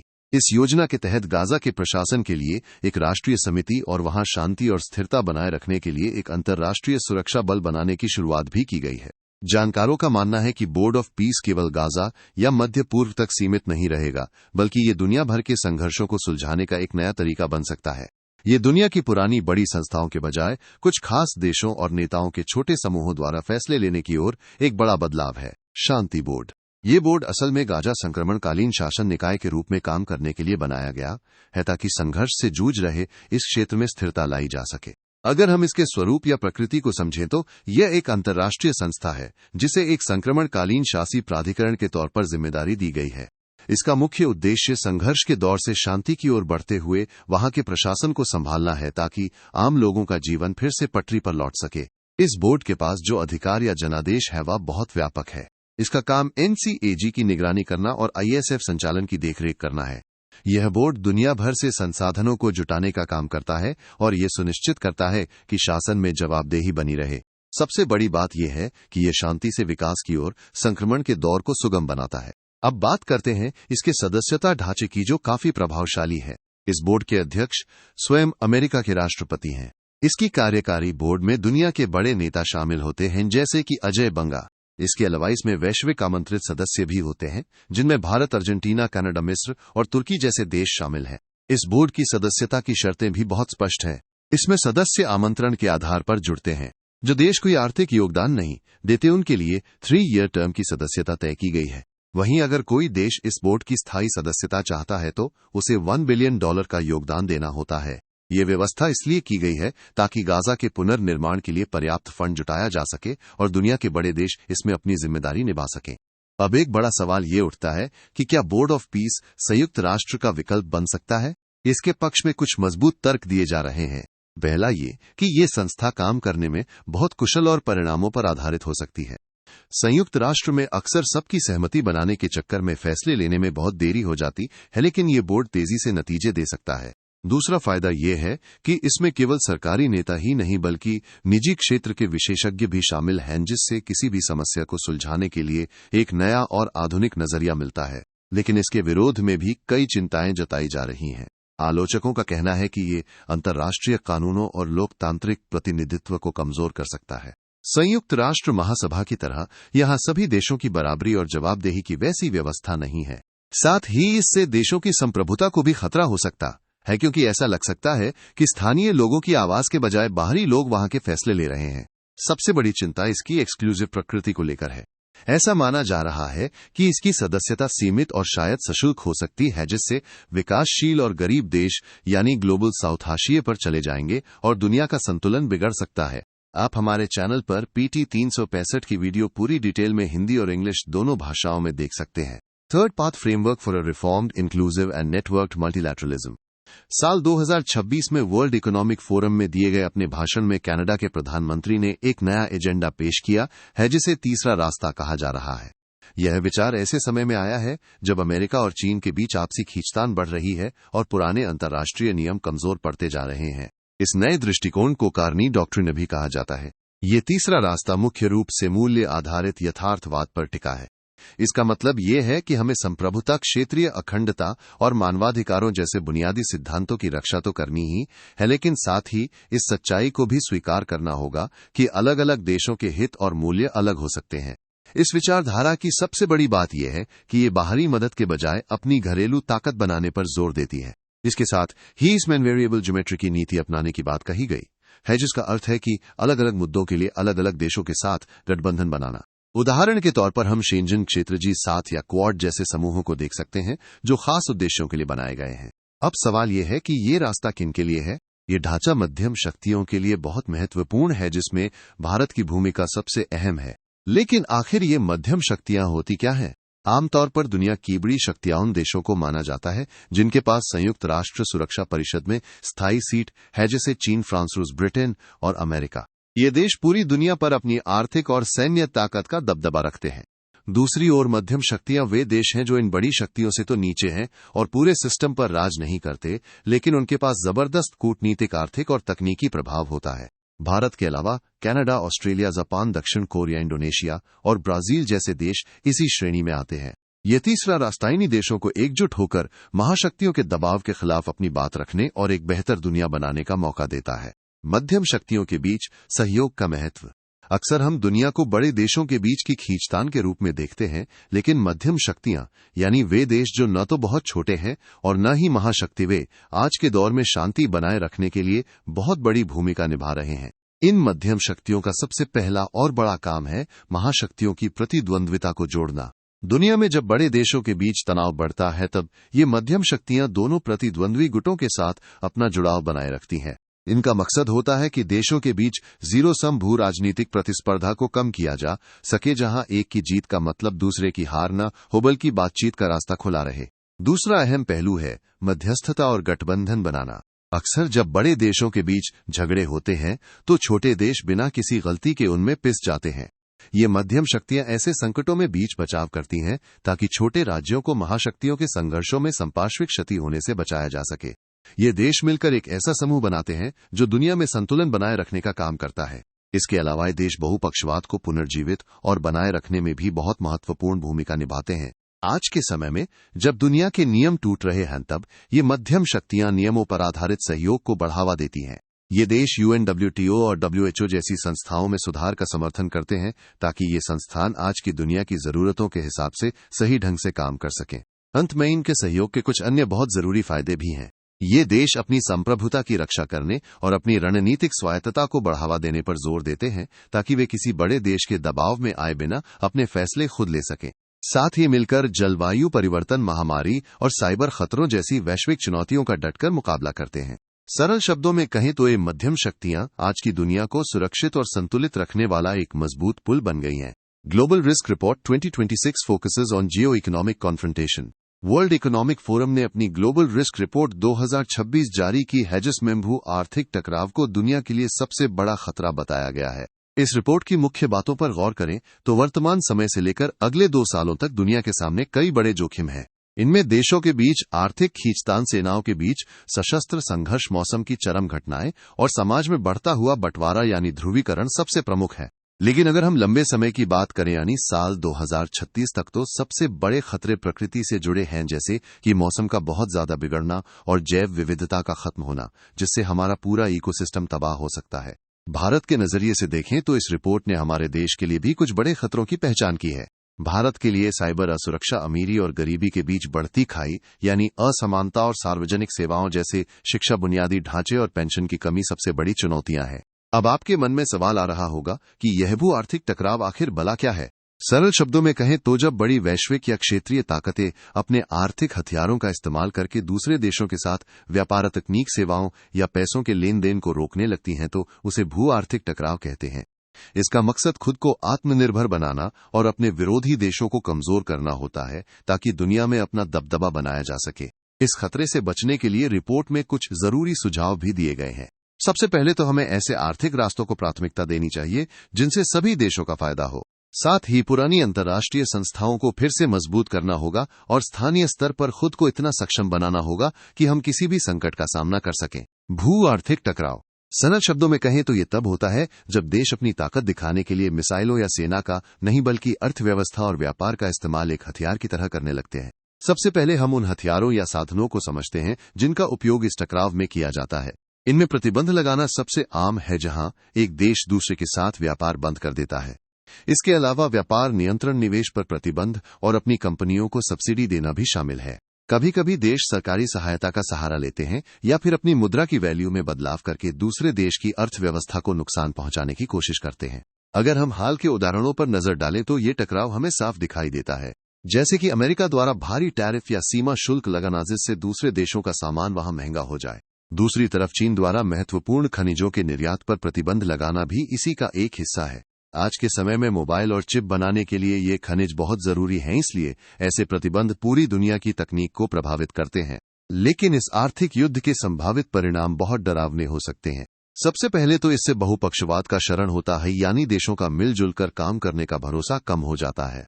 इससे वैश्विक आपूर्ति श्रृंखला में बाधाएं आती हैं जो दुनिया के लिए बहुत जरूरी है। इसके कारण रणनीतिक संसाधनों और तकनीकों का केंद्रीकरण कुछ ही हाथों में हो जाता है, जिससे बाकी दुनिया पिछड़ सकती है। इसका असर आम आदमी पर भी पड़ता है, क्योंकि इससे आर्थिक मंदी का खतरा बढ़ जाता है और महंगाई बढ़ सकती है। सबसे चिंताजनक बात यह है कि कभी कभी ये आर्थिक झगड़े इतने बढ़ जाते हैं कि वे राज्य आधारित सशस्त्र संघर्ष का रूप भी ले सकते हैं, यानी जो लड़ाई व्यापार से शुरू हुई थी वह युद्ध तक पहुंच सकती है। इसीलिए आज की इस आपस में जुड़ी दुनिया में भू आर्थिक टकराव को समझना और इसे रोकना शांति के लिए बहुत जरूरी है। अगर आपको वीडियो पसंद आ रही है तो आप इस वीडियो को अपने आईएएस की तैयारी कर रहे दोस्तों के साथ शेयर कर सकते हैं। PACS silica. हाल ही में भारत ने पैक्स सिलिका पहल में शामिल होकर और इसके घोषणा पत्र पर हस्ताक्षर करके एक बहुत बड़ा कदम उठाया है। इसके साथ ही भारत और अमेरिका ने इंडिया यूएसएआई अपॉर्चुनिटी पार्टनरशिप पर भी एक साझा बयान जारी किया है, जो इस समझौते का एक महत्वपूर्ण हिस्सा है। अब समझते हैं कि आखिर यह पैक्स सिलिका है क्या। यह अमेरिका के नेतृत्व में शुरू की गई एक ऐसी योजना है जिसका उद्देश्य एक सुरक्षित, मजबूत और नवाचार पर आधारित तकनीकी इकोसिस्टम बनाना है। सरल शब्दों में कहें तो यह तकनीक की पूरी सप्लाई चेन को सुरक्षित करने की एक कोशिश है। इसमें सेमीकंडक्टर और आर्टिफिशियल इंटेलिजेंस के ढांचे से लेकर दुर्लभ खनिज ऊर्जा, आधुनिक मैन्युफैक्चरिंग और बड़े स्तर पर डेटा के प्रबंधन जैसे सभी महत्वपूर्ण क्षेत्र शामिल हैं। इस पहल के मुख्य उद्देश्य बहुत ही स्पष्ट हैं। पहला ये कि तकनीक के लिए किसी एक देश पर ऐसी निर्भरता को कम किया जाए जिसका इस्तेमाल दबाव बनाने के लिए किया जा सके। दूसरा, संवेदनशील और गुप्त तकनीकों की रक्षा करना और एक ऐसा डिजिटल ढांचा तैयार करना जिस पर पूरी दुनिया भरोसा कर सके। भारत के अलावा इस खास समूह में जापान, दक्षिण कोरिया, सिंगापुर, यूनाइटेड किंगडम और इजराइल जैसे तकनीकी रूप से उन्नत देश शामिल हैं। ये समझौता भारत को भविष्य की सबसे आधुनिक तकनीकों के केंद्र में लाने और अपनी डिजिटल सुरक्षा को मजबूत करने का एक सुनहरा अवसर प्रदान करता है। Spain joins the Indo Pacific oceans initiative. Spain अब इंडो पैसिफिक ओशंस इनिशिएटिव यानी IPOI में शामिल हो गया है। ये कोई सैन्य समझौता या कानूनी बंधन वाला समझौता नहीं है, बल्कि एक स्वैच्छिक व्यवस्था है। इसका मकसद इंडो पैसिफिक क्षेत्र को खुला, स्वतंत्र और नियमों पर आधारित बनाए रखना है। अब आपके मन में सवाल होगा कि ये इंडो पैसिफिक क्षेत्र इतना महत्वपूर्ण क्यों है। दरअसल यह हिंद महासागर और प्रशांत महासागर के बीच का एक जुड़ा हुआ हिस्सा है, जो मलक्का, जलड, मरुमध्य जैसे मुख्य व्यापारिक रास्ते से जुड़ा है।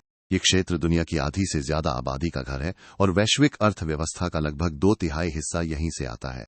अगर IPOI की शुरुआत की बात करें तो इसे भारत ने साल 2019 में थाईलैंड के बैंकॉक में आयोजित पूर्वी एशिया शिखर सम्मेलन में लॉन्च किया था। इसकी जड़ें साल 2015 में भारत द्वारा घोषित सागर पहल में छिपी हैं, जिसका पूरा नाम security and growth for all in the region है। सागर पहल का मुख्य उद्देश्य सभी देशों को एक सुरक्षित और स्थिर समुद्री क्षेत्र के लिए मिलकर काम करने के लिए प्रोत्साहित करना है। IPOI के काम करने के 7 मुख्य स्तंभ हैं, जिनमें समुद्री सुरक्षा, समुद्री पारिस्थितिकी क्षमता निर्माण और संसाधनों का साझाकरण और आपदा जोखिम प्रबंधन जैसे विषय शामिल हैं। इस पहल का महत्व इसलिए भी बढ़ जाता है क्योंकि ये चीन की बढ़ती आक्रामकता को संतुलित करने में मदद करती है। उदाहरण के तौर पर साल 2020 में भारत और वियतनाम ने इस पहल के तहत आपसी सहयोग बढ़ाने पर सहमति जताई थी। इसके अलावा यह पहल दुनिया के अन्य बड़े अभियानों जैसे ऑस्ट्रेलिया भारत की साझेदारी और आसियान के दृष्टिकोण के साथ भी तालमेल बिठाती है, ताकि समुद्री व्यापार और सुरक्षा को पूरी दुनिया के लिए फायदेमंद बनाया जा सके। Visit of president of UAE to India. हाल ही में UAE के राष्ट्रपति की भारत यात्रा के दौरान कई ऐतिहासिक घोषणाएं और समझौते हुए हैं, जो दोनों देशों के भविष्य को एक नई ऊंचाई पर ले जाएंगे। सबसे महत्वपूर्ण फैसला व्यापार को लेकर लिया गया है। दोनों देशों ने साल 2032 तक अपने आपसी व्यापार को दोगुना करके $200 बिलियन से अधिक पहुंचाने का लक्ष्य रखा है। इस बड़े लक्ष्य को हासिल करने के लिए Bharat mart virtual trade corridor और भारत अफ्रीका सेतु जैसी नई पहल शुरू की जा रही है ताकि नए बाजारों तक पहुंच बनाई जा सके। एक और बड़ा कदम सिविल परमाणु सहयोग के क्षेत्र में उठाया गया है। साल 2025 में शांति एक्ट लागू होने के बाद अब दोनों देश स्मॉल मॉड्यूलर रिएक्टर्स जैसी आधुनिक परमाणु तकनीकों और परमाणु सुरक्षा पर मिलकर काम करेंगे। साथ ही तकनीक की दुनिया में एक बहुत ही अनोखा विचार सामने आया है डिजिटल या डेटा एम्बेसी की स्थापना। ये एक ऐसा विदेशी केंद्र होता है जहां कोई देश अपना सबसे महत्वपूर्ण डिजिटल डेटा सुरक्षित रखता है ताकि साइबर हमलों, प्राकृतिक आपदाओं या युद्ध जैसी स्थिति में भी उसका डेटा और संप्रभुता सुरक्षित रहे। इसके अलावा AI इंडिया मिशन के तहत सुपर कंप्यूटिंग क्लस्टर बनाने के लिए भी दोनों देश साथ आए हैं। रक्षा और ऊर्जा के क्षेत्र में भी बड़े समझौते हुए हैं। एक रणनीतिक रक्षा साझेदारी बनाई गई है जो तकनीक ट्रेनिंग और साइबर सुरक्षा में सहयोग बढ़ाएगी। ऊर्जा की जरूरतों को पूरा करने के लिए एडनॉक गैस और HPCL के बीच 10 साल के लिए LNG सप्लाई का समझौता हुआ है। अगर हम भारत और UAE के रिश्तों की गहराई को समझें तो साल 2022 में हुए सेपा समझौते ने व्यापार को बहुत रफ्तार दी है, जिससे वित्त वर्ष 2024-25 तक ये लगभग $100 बिलियन तक पहुंच गया था। UAE लगातार भारत का तीसरा सबसे बड़ा व्यापारिक भागीदार और दूसरा सबसे बड़ा निर्यात गंतव्य बना हुआ है। कच्चा तेल और गैस देने के साथ साथ UAE भारत के सामरिक पेट्रोलियम भंडार को मजबूत करने में भी हमारी मदद कर रहा है। अगर हो सके तो वीडियो को लाइक कर एक अच्छा सा कमेंट जरूर करिए, इससे हमें अच्छी वीडियो बनाने का प्रोत्साहन मिलता है। India and Germany sign agreements. Germany के चांसलर की हालिया भारत यात्रा के दौरान दोनों देशों ने कई महत्वपूर्ण समझौतों पर हस्ताक्षर किए हैं। यह यात्रा इसलिए भी खास है क्योंकि साल 2025 में भारत और जर्मनी की रणनीतिक साझेदारी के 25 साल पूरे हुए हैं और अब 2026 में हम अपने राजनयिक संबंधों की 75वीं वर्षगांठ मना रहे हैं। इस मुलाकात के सबसे बड़े नतीजे रक्षा और सुरक्षा के क्षेत्र में देखने को मिले हैं। दोनों देशों ने एक रक्षा औद्योगिक सहयोग रोड मैप विकसित करने के लिए हाथ मिलाया है। इसका सीधा मतलब यह है कि अब भारत और जर्मनी केवल हथियारों की खरीद बिक्री नहीं करेंगे बल्कि मिलकर रक्षा प्लेटफॉर्मों का विकास और उत्पादन भी करेंगे। जर्मनी ने भारत के समुद्री अभ्यास मिलन, इंडियन ओशन नेवल सिंपोजियम और हवाई युद्ध अभ्यास तरंग शक्ति में शामिल होने की इच्छा भी जताई है। इसके साथ ही एक ट्रैक 1.5 विदेश नीति संवाद शुरू किया गया है जहां सरकारी अधिकारियों के साथ साथ गैर सरकारी विशेषज्ञ भी अनौपचारिक रूप से चर्चा कर सकेंगे। व्यापार और अर्थव्यवस्था की बात करें तो अपनी सप्लाई चेन को सुरक्षित और मजबूत बनाने के लिए दोनों देशों ने सेमीकंडक्टर और महत्वपूर्ण खनिजों पर विशेष समझौते किए हैं। भारतीय नागरिकों के लिए एक बहुत अच्छी खबर यह भी है कि जर्मनी ने भारतीय पासपोर्ट धारकों के लिए वीजा मुक्त ट्रांजिट सुविधा की घोषणा की है। इसके अलावा इंडो पैसिफिक क्षेत्र के लिए एक नया आपसी परामर्श तंत्र बनाया गया है और शिक्षा के क्षेत्र में उच्च शिक्षा पर एक व्यापक रोड मैप तैयार किया गया है ताकि हमारे छात्र और पेशेवर बेहतर कौशल हासिल कर सकें। अगर हम भारत जर्मनी संबंधों के अन्य पहलुओं पर नजर डालें तो आर्थिक रूप से हमारा रिश्ता बहुत गहरा है। साल 2024 में हमारा आपसी व्यापार $50 बिलियन को पार कर गया था और आपको ये जानकर हैरानी होगी कि यूरोपीय संघ के साथ भारत के कुल व्यापार का 25% से अधिक हिस्सा अकेले जर्मनी के साथ होता है। निवेश के मामले में भी जर्मनी भारत में 9वां सबसे बड़ा विदेशी निवेशक है। पर्यावरण की दिशा में भी दोनों देश green and sustainable development partnership के जरिए पेरिस जलवायु समझौते के लक्ष्यों को पूरा करने में एक दूसरे का साथ दे रहे हैं। विज्ञान और तकनीक के क्षेत्र में Indo German science and technology centre जैसी संस्थाएं नए नवाचारों पर काम कर रही हैं। शक्सगम वैली। हाल ही में भारत ने शक्सगाम घाटी में चीन द्वारा किए जा रहे बुनियादी ढांचे के निर्माण कार्यों पर कड़ा औपचारिक विरोध दर्ज कराया है। शक्सगाम घाटी रणनीतिक रूप से बहुत महत्वपूर्ण क्षेत्र है जो लद्दाख में काराकोरम जल विभाजक के उत्तर में स्थित है। ऐतिहासिक और कानूनी रूप से ये भारत का अभिन्न अंग है, लेकिन इस जमीन का इतिहास थोड़ा विवादित रहा है। साल 1947 से ही पाकिस्तान ने इस पर अवैध कब्जा कर रखा था। इसके बाद साल 1963 के चीन पाकिस्तान सीमा समझौते के तहत पाकिस्तान ने इस जमीन को गैरकानूनी तरीके से चीन को सौंप दिया। इस क्षेत्र को ट्रांस काराकोरम ट्रैक्ट के नाम से भी जाना जाता है जो शक्सगाम नदी के दोनों किनारों पर फैला हुआ है। अगर हम इसकी भौगोलिक स्थिति को देखें तो ये एक तरफ कुन लुन पर्वतों और दूसरी तरफ काराकोरम श्रेणी से घिरा हुआ है। सबसे महत्वपूर्ण बात यह है कि ये दुनिया के सबसे ऊंचे युद्ध क्षेत्र यानी सियाचिन ग्लेशियर के बिल्कुल बगल में स्थित है। यही कारण है कि चीन की यहां बढ़ती गतिविधियां भारत के लिए चिंता का विषय हैं, क्योंकि ये सीधे तौर पर हमारी सीमाओं की सुरक्षा और संप्रभुता से जुड़ा मामला है। भारत का रुख हमेशा से साफ रहा है कि बिना उसकी सहमति के इस क्षेत्र में किया गया कोई भी बदलाव अवैध है। Diego Garcia. हाल ही में अमेरिकी राष्ट्रपति ट्रंप ने ब्रिटेन द्वारा इस द्वीप को मॉरिशस को सौंपने की संभावना की कड़ी आलोचना की है, क्योंकि यहां अमेरिका का एक बहुत ही महत्वपूर्ण सैन्य अड्डा स्थित है। ये मध्य हिंद महासागर में स्थित एक मूंगा द्वीप या एटोल है जो चागोस द्वीप समूह का एक हिस्सा है। इसका इतिहास काफी उलझा हुआ है। साल 1965 से ही ब्रिटेन इस पूरे चागोस द्वीप समूह का प्रशासन ब्रिटिश हिंद महासागर क्षेत्र के रूप में चला रहा था। हालांकि एक बड़ा बदलाव तब आया जब मई 2025 में यूनाइटेड किंगडम और मॉरिशस गणराज्य के बीच एक ऐतिहासिक समझौते पर हस्ताक्षर किए गए। इस समझौते के तहत पूरे चागोस द्वीप समूह पर, जिसमें डिएगो गार्सिया भी शामिल, मॉरिशस की संप्रभुता को स्वीकार कर लिया गया है। लेकिन एक पेंच ये है कि इस समझौते के अनुसार डिएगो गार्सिया द्वीप को अगले 99 सालों के लिए ब्रिटेन को लीज पर दिया गया है। सबसे महत्वपूर्ण बात यह है कि डिएगो गार्सिया में ब्रिटेन और अमेरिका की एक संयुक्त सैन्य सुविधा काम करती है। ये बेस हिंद महासागर में निगरानी रखने और सैन्य अभियानों के लिए अमेरिका के लिए रणनीतिक रूप से बेहद जरूरी है। यही कारण है कि इस द्वीप के मालिकाना हक को लेकर हो रहे किसी भी बदलाव पर दुनिया की महाशक्तियों की पैनी नजर बनी हुई है।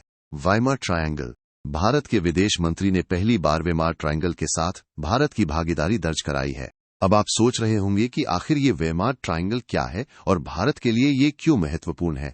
वेमार ट्रायंगल दरअसल यूरोप के 3 महत्वपूर्ण देशों फ्रांस, जर्मनी और पोलैंड का एक क्षेत्रीय गठबंधन है। इसकी शुरुआत साल 1991 में जर्मनी के वेमार शहर में हुई थी, इसीलिए इसका नाम वेमार ट्रायंगल रखा गया। जब इसे बनाया गया था तब इसका मुख्य उद्देश्य जर्मनी और पोलैंड के बीच पुराने विवादों को सुलझाकर उनके रिश्तों में सुधार यानी सुलह करवाना था। समय के साथ इस गठबंधन का दायरा बढ़ता गया और अब इसका मुख्य लक्ष्य पूरे यूरोप की एकता देशों के बीच राजनीतिक बातचीत और सुरक्षा के क्षेत्र में सहयोग को बढ़ावा देना है। भारत का इस समूह के साथ जुड़ना ये दिखाता है कि यूरोप की ये बड़ी ताकतें अब भारत को एक बहुत ही महत्वपूर्ण वैश्विक साथी के रूप में देख रही हैं। ये न केवल भारत और यूरोप के रिश्तों को मजबूती देगा, बल्कि सुरक्षा और राजनीति के बड़े मुद्दों पर एक नई समझ विकसित करने में भी मदद करेगा। ये साझेदारी साबित करती है कि भारत की कूटनीति अब दुनिया के हर अहम कोने तक अपनी पहुंच बना रही है। अब हम इकोनॉमी के ये सभी टॉपिक को कवर करेंगे। State finances. हाल ही में भारत के नियंत्रक और महालेखा परीक्षक यानी कैग ने साल 2023-24 के लिए राज्यों की वित्तीय स्थिति पर अपनी रिपोर्ट का दूसरा संस्करण जारी किया है। ये खबर इसलिए खास है क्योंकि ये रिपोर्ट हमें हमारे सभी 28 राज्यों की कमाई और खर्च का एक स्पष्ट और ऑडिट किया हुआ लेखा जोखा देती है। इस बार की रिपोर्ट में साल 2014-15 से लेकर 2023-24 तक के पिछले 10 वर्षों के रुझानों का गहराई से विश्लेषण किया गया है, ताकि हम समझ सकें कि पिछले एक दशक में राज्यों की माली हालत कैसी रही है। जब हम राज्यों की कमाई यानी रेवेन्यू रिसीट्स की बात करते हैं तो इसमें सबसे बड़ा हिस्सा राज्यों का अपना खुद का टैक्स होता है, जिसे स्टेट्स ओन टैक्स रेवेन्यू कहा जाता है। पिछले 10 सालों के आंकड़ों को देखें तो राज्यों की कुल कमाई में इस टैक्स का योगदान लगभग 47% रहा है। इसके अलावा राज्यों के पास पैसा आने के 3 और मुख्य रास्ते हैं, जिनमें केंद्र सरकार के टैक्सों में राज्यों की हिस्सेदारी लगभग 28%, केंद्र से मिलने वाली सहायता अनुदान यानी ग्रांट्स इन एड 17% और राज्यों की अपनी गैर कर कमाई यानी नॉन टैक्स रेवेन्यू 8% रही है। एक दिलचस्प बात यह है कि केंद्र सरकार के टैक्सों में राज्यों की जो हिस्सेदारी साल 2014-15 में 21.34% थी, वो 2023-24 में बढ़कर 29.77% हो गई है। इसका मुख्य कारण 14वें और 15वें वित्त आयोग की सिफारिशें हैं, जिन्होंने राज्यों को पहले से ज्यादा पैसा देने की वकालत की। अब बात करते हैं कर्ज और पूंजीगत प्राप्तियों यानी कैपिटल रिसीट्स की। पिछले एक दशक में ये देखा गया कि राज्यों को जो भी पूंजी मिलती है उसमें सार्वजनिक ऋण यानी पब्लिक डेट का हिस्सा 94 से 99% तक रहता है। इसका मतलब है कि राज्य अपनी बड़ी जरूरतों के लिए भारी मात्रा में कर्ज पर निर्भर हैं। अगर राज्यों के खर्चों पर नजर डालें तो पिछले 10 सालों के दौरान राज्यों का कुल बजट खर्च उनकी कुल जीडीपी यानी जीएसडीपी का 16.15% से 17.49% के बीच रहा है। राज्यों के खर्चों को हम 2 हिस्सों में बांट सकते हैं। पहला है राजस्व व्यय यानी रेवेन्यू एक्सपेंडिचर, जो रोजमर्रा के कामकाज के लिए होता है। पिछले दशक में राज्यों के कुल खर्च का 80 से 87% हिस्सा इसी में चला गया। इसमें भी सबसे ज्यादा चिंता की बात प्रतिबद्ध व्यय यानी कमिटेड एक्सपेंडिचर है, जिसमें कर्मचारियों की सैलरी, पेंशन और पुराने कर्जों का ब्याज चुकाना शामिल है। ये खर्चे और सब्सिडी मिलकर राज्यों के राजस्व खर्च का आधे से भी ज्यादा हिस्सा खा जाते हैं, जो 2023-24 में 51.76% तक पहुंच गया है। वहीं दूसरी ओर पूंजीगत व्यय यानी कैपिटल एक्सपेंडिचर, जो स्कूल, अस्पताल और सड़कों जैसे बुनियादी ढांचे बनाने के काम आता है, वह कुल बजट खर्च का सिर्फ 13 से 20% के बीच ही रहा है। अगर हम घाटे की स्थिति को देखें तो साल 2023-24 के दौरान भारत के 16 राज्य ऐसे थे जो रेवेन्यू सरप्लस में थे, यानी उनकी कमाई खर्च से ज्यादा थी। लेकिन 12 राज्य अब भी रेवेन्यू डेफिसिट यानी राजस्व घाटे में चल रहे थे। सबसे ज्यादा ध्यान देने वाली बात यह है कि 2023-24 में 18 राज्यों का राजकोषीय घाटा यानी फिस्कल डेफिसिट उनकी जीएसडीपी के 3% की सीमा से बाहर निकल गया, जबकि 15वें वित्त आयोग ने इसे इसी सीमा के भीतर रखने की सलाह दी थी। ये स्थिति हमें बताती है कि राज्यों को अपनी वित्तीय सेहत सुधारने के लिए अभी बहुत मेहनत करने की जरूरत है। अब हमें उन खतरों और चुनौतियों के बारे में बात करनी होगी जो राज्यों की आर्थिक सेहत यानी स्टेट फाइनेंस के लिए जोखिम पैदा कर रहे हैं। सबसे बड़ी चिंता का विषय है बिना शर्त नकद हस्तांतरण यानी अनकंडीशनल कैश ट्रांसफर। आजकल बहुत से राज्य सीधे लोगों के बैंक खातों में पैसे भेजने वाली योजनाएं तेजी से चला रहे हैं। हालिया आर्थिक सर्वेक्षण में ये पाया गया है कि ऐसी योजनाएं चलाने वाले राज्यों की संख्या बहुत तेजी से बढ़ रही है। अनुमान है कि साल 2022-23 से 2025-26 के बीच ऐसे राज्यों की संख्या 5 गुना से भी ज्यादा बढ़ जाएगी। हैरानी की बात यह है कि इनमें से लगभग आधे राज्य पहले से ही राजस्व घाटे यानी रेवेन्यू डेफिसिट का सामना कर रहे हैं। आर्थिक सर्वेक्षण के शोध के अनुसार नकद तबादले राज्यों की कुल जीडीपी यानी जीएसडीपी का 0.19% से लेकर 1.25% तक हिस्सा ले रहे हैं। कुछ राज्यों में तो ये उनके कुल बजट खर्च का 8.26% तक हो गया है। सर्वेक्षण एक बहुत ही गंभीर बात की ओर इशारा करता है कि अगर इन पैसों को रोजगार, कौशल विकास और मानव पूंजी यानी ह्यूमन कैपिटल में निवेश के साथ नहीं जोड़ा गया तो इससे महिलाओं की श्रम शक्ति में भागीदारी कम हो सकती है और मध्यम अवधि में देश की आर्थिक प्रगति भी धीमी पड़ सकती है। सरल भाषा में कहें तो केवल पैसा बांटने से भविष्य की तरक्की का रास्ता नहीं खुलता जब तक कि वो लोगों को आत्मनिर्भर न बनाए। दूसरा बड़ा जोखिम है कर्ज का बढ़ता स्तर यानी हाई डेट लेवल्स। जैसे जैसे राज्यों पर कर्ज बढ़ रहा है वैसे वैसे उस कर्ज का ब्याज चुकाने का बोझ भी बढ़ रहा है। जब सरकार को अपने बजट का एक बड़ा हिस्सा सिर्फ पुराना ब्याज चुकाने में खर्च करना पड़ता है तो वो अक्सर उत्पादक खर्चों यानी प्रोडक्टिव एक्सपेंडिचर्स जैसे स्कूल और अस्पताल बनाने में कटौती कर देती है। इससे आने वाले समय में विकास की रफ्तार धीमी पड़ जाती है। एक और चिंताजनक बात यह है कि राज्यों का राजस्व खर्च यानी रेवेन्यू एक्सपेंडिचर लगातार बढ़ रहा है। राज्यों का कुल राजकोषीय घाटा जो साल 2022 में जीडीपी का 2.6% था, वो साल 2025 में बढ़कर 3.2% हो गया है। इसी तरह राजस्व घाटा भी 0.4% से बढ़कर 0.7% हो गया है। इसका सीधा सा मतलब यह है कि राज्य अपनी रोजमर्रा की जरूरतों और खर्चों को पूरा करने के लिए लगातार कर्ज ले रहे हैं, जो आर्थिक सेहत के लिए अच्छा संकेत नहीं है। हमें आकस्मिक देनदारियों यानी कंटिंजेंट लायबिलिटीज पर भी ध्यान देना होगा। ये वो पैसा होता है जिसकी गारंटी राज्य सरकारें देती हैं। मार्च 2017 में ये गारंटी जीडीपी का सिर्फ 2% थी, लेकिन मार्च 2024 तक ये बढ़कर 3.9% हो गई है। अगर वो संस्थाएं जिनका कर्ज सरकार ने गारंटी किया है पैसा नहीं चुका पाती तो सारा बोझ राज्य की तिजोरी पर आ जाता है। हाल ही में भारतीय रिजर्व बैंक ने भारत में जनसांख्यिकीय संक्रमण यानी डेमोग्राफिक ट्रांजिशन पर एक रिपोर्ट जारी की है। सरल शब्दों में कहें तो ये रिपोर्ट बताती है कि कैसे हमारी बदलती आबादी राज्यों के खजाने यानी स्टेट फाइनेंस पर असर डाल रही है। इस बदलाव को समझने के लिए हमें 4 मुख्य बातों पर ध्यान देना होगा। भारत में प्रजनन दर यानी फर्टिलिटी रेट गिर रही है, लोगों की औसत उम्र यानी मीडियन एज बढ़ रही है, जीवन प्रत्याशा यानी लाइफ एक्सपेक्टेंसी में सुधार हो रहा है और दूसरों पर निर्भर रहने वालों की संख्या यानी डिपेंडेंसी कम हो रही है। इस बदलाव को हम एक अवसर की खिड़की कह सकते हैं, जहां भारत के पास अपनी बढ़ती हुई कार्यशील आबादी का फायदा उठाने का मौका है। आरबीआई की रिपोर्ट के अनुसार भारत के राज्यों को 2 मुख्य हिस्सों में बांटा जा सकता है। पहले है युवा राज्य, जहां अवसर की खिड़की अभी खुली हुई है क्योंकि यहां युवाओं की संख्या बहुत ज्यादा है।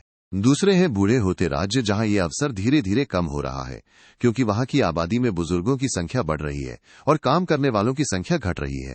इन दोनों तरह के राज्यों पर इसका वित्तीय प्रभाव अलग अलग पड़ता है। युवा राज्यों की बात करें तो वहां काम करने वाले लोगों की संख्या बड़ी है और शहरीकरण तेजी से हो रहा है, जिससे टैक्स का आधार यानी टैक्स बेस बढ़ता है और सरकार की कमाई में इजाफा होता है। यहां सरकार का ज्यादातर खर्च शिक्षा और पेंशन पर होता है। दूसरी ओर जो राज्य बूढ़े हो रहे हैं वहां काम करने वाले लोगों की कमी होने से टैक्स से होने वाली कमाई कम हो जाती है। ऐसे राज्यों में शिक्षा के साथ साथ पेंशन और बुजुर्गों की देखभाल पर खर्च बराबर या उससे भी ज्यादा बढ़ जाता है। इस स्थिति में राजकोषीय स्थिरता की चुनौतियां भी सामने आती हैं। जैसे जैसे आबादी बुजुर्ग होती है, श्रम बल कम होने से आर्थिक विकास धीमा पड़ जाता है। सरकारों को अपना बहुत बड़ा संसाधन बुजुर्गों की देखभाल में लगाना पड़ता है, जिससे विकास कार्यों के लिए बजट कम पड़ जाता है। अब सवाल यह है कि भविष्य के लिए रास्ता क्या है। आरबीआई ने इसके लिए कुछ बेहतरीन सुझाव दिए हैं। युवा राज्यों के लिए सलाह है कि वे टैक्स के दायरे को बढ़ाएं और अपने युवाओं की शिक्षा, स्वास्थ्य और बुनियादी ढांचे यानी इंफ्रास्ट्रक्चर पर निवेश करें। उन्हें रोजगार के नए अवसर पैदा करने चाहिए ताकि इस युवा आबादी का पूरा फायदा उठाया जा सके। वहीं बुजुर्ग आबादी वाले राज्यों के लिए सुझाव है कि वे स्वास्थ्य सेवाओं के वित्त पोषण में सुधार करें और प्राइवेट पार्टनरशिप को बढ़ावा दें। उन्हें रिटायरमेंट की उम्र बढ़ाने या पुराने वर्कर्स को फिर से स्किल्ड बनाने पर विचार करना चाहिए ताकि लेबर सप्लाई बनी रहे। साथ ही अंतर राज्यीय प्रवास और कार्यबल में महिलाओं की भागीदारी बढ़ाकर जेंडर गैप को कम करना भी जरूरी है। अंत में यह सुझाव भी दिया गया है कि भविष्य के वित्त आयोग को राज्यों के बीच पैसा बांटते समय बुजुर्गों की बढ़ती संख्या और निर्भरता अनुपात को भी ध्यान में रखना चाहिए ताकि कोई भी राज्य पिछड़ न जाए। Export preparedness index. हाल ही में नीति आयोग ने एक्सपोर्ट प्रिपेयर्डनेस इंडेक्स या ईपीआई 2024 का 4th संस्करण जारी किया है। अब आप सोच रहे होंगे कि ये इंडेक्स आखिर है क्या। आसान भाषा में समझें तो ये एक ऐसा रिपोर्ट कार्ड है जो बताता है कि भारत के अलग अलग राज्य और केंद्र शासित प्रदेश विदेशों में अपना सामान बेचने यानी निर्यात करने के लिए कितने तैयार हैं। इस सूचकांक की शुरुआत सबसे पहले साल 2020 में हुई थी। इसका मुख्य उद्देश्य भारत के उस बड़े सपने को पूरा करने में मदद करना है जिसमें हम साल 2030 तक $1 ट्रिलियन के माल का निर्यात करना चाहते हैं और साल 2047 तक एक विकसित भारत का निर्माण करना चाहते हैं। इस बार के ईपीआई 2024 में राज्यों को बांटने के तरीके को और भी बेहतर बनाया गया है। राज्यों को उनकी जमीन के आकार, वहां रहने वाले लोगों की संख्या और उनके सकल राज्य घरेलू उत्पाद या जीएसडीपी के आधार पर 2 मुख्य हिस्सों में रखा गया है। पहला हिस्सा बड़े राज्यों का है और दूसरा छोटे राज्यों, उत्तर पूर्वी राज्यों और केंद्र शासित प्रदेशों का है। इन श्रेणियों के भीतर भी राज्यों को उनके प्रदर्शन के आधार पर 3 अलग अलग नाम दिए गए हैं। जो राज्य अभी निर्यात की दुनिया में अपनी क्षमता बढ़ाना शुरू ही कर रहे हैं उन्हें एस्पायर्स कहा गया है। जो राज्य तेजी से उभर रहे हैं और अपनी बुनियाद को मजबूत कर रहे हैं उन्हें चैलेंजर्स का नाम दिया गया है। वहीं जो राज्य लगातार बहुत अच्छा निर्यात कर रहे हैं उन्हें लीडर्स की श्रेणी में रखा गया है।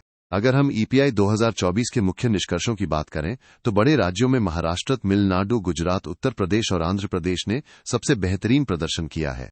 वहीं अगर हम छोटे राज्यों, उत्तर पूर्वी राज्यों और केंद्र शासित प्रदेशों की तरफ देखें तो उत्तराखंड, जम्मू और कश्मीर, नागालैंड, दादरा और नगर हवेली और दमन और दीव और गोवा सबसे आगे रहे हैं। अब सवाल आता है कि ये कैसे तय होता है कि कौन सा राज्य कितना अच्छा है।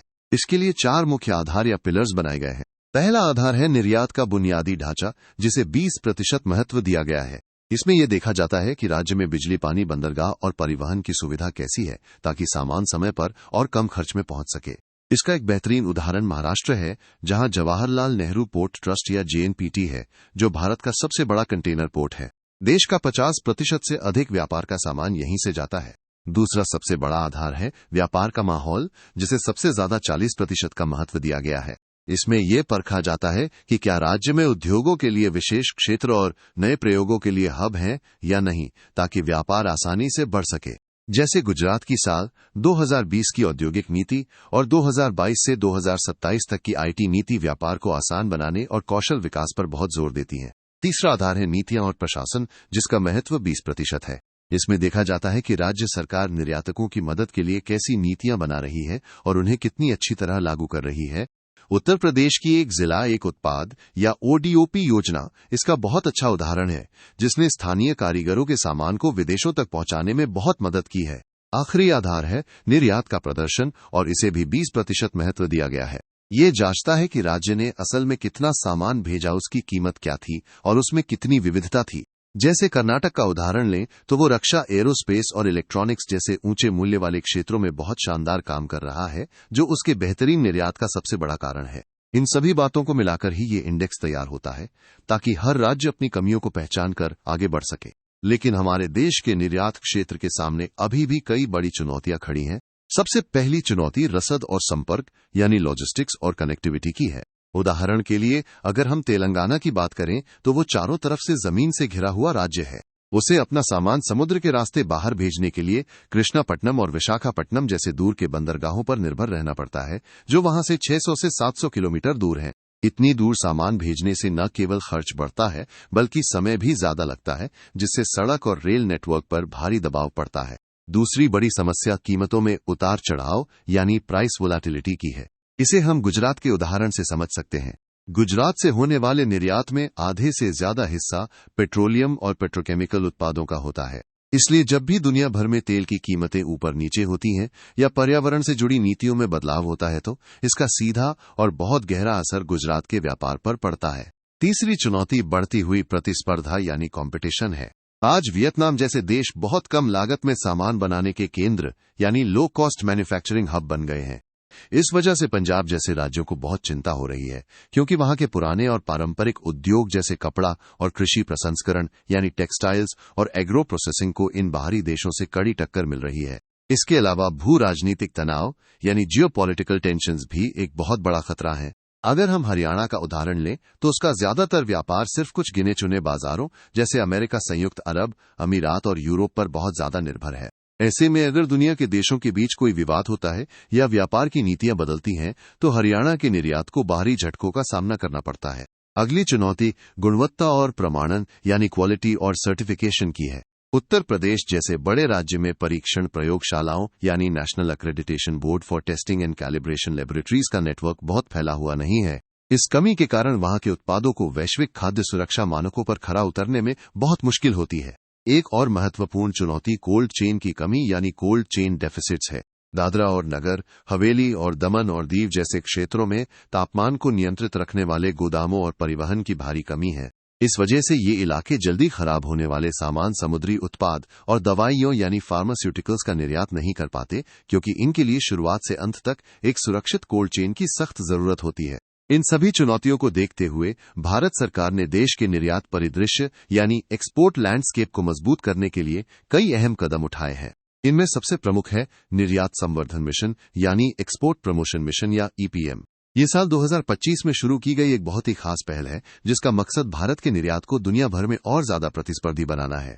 ये योजना विशेष रूप से छोटे उद्योगों यानी एमएसएमई, पहली बार निर्यात करने वालों और उन क्षेत्रों के लिए बनाई गई है जहां बहुत ज्यादा मजदूरों की जरूरत होती है। इसके साथ ही सरकार पूरे देश में निर्यात सुविधा केंद्र यानी एक्सपोर्ट फैसिलिटेशन सेंटर्स या ईएफसी खोल रही है। इन केंद्रों का मुख्य उद्देश्य निर्यातकों और खासकर छोटे उद्योगों को सही मार्गदर्शन देना और विदेशों में अपना सामान बेचने के लिए पूरी सहायता प्रदान करना है। एक और बहुत ही शानदार पहल है जिलों को निर्यात हब के रूप में विकसित करना यानी डिस्ट्रिक्ट्स एज एक्सपोर्ट हब्स या डीईएच, जिसे साल 2019 में शुरू किया गया था। इसका लक्ष्य पूरे देश के हर जिले का समान रूप से विकास करना है।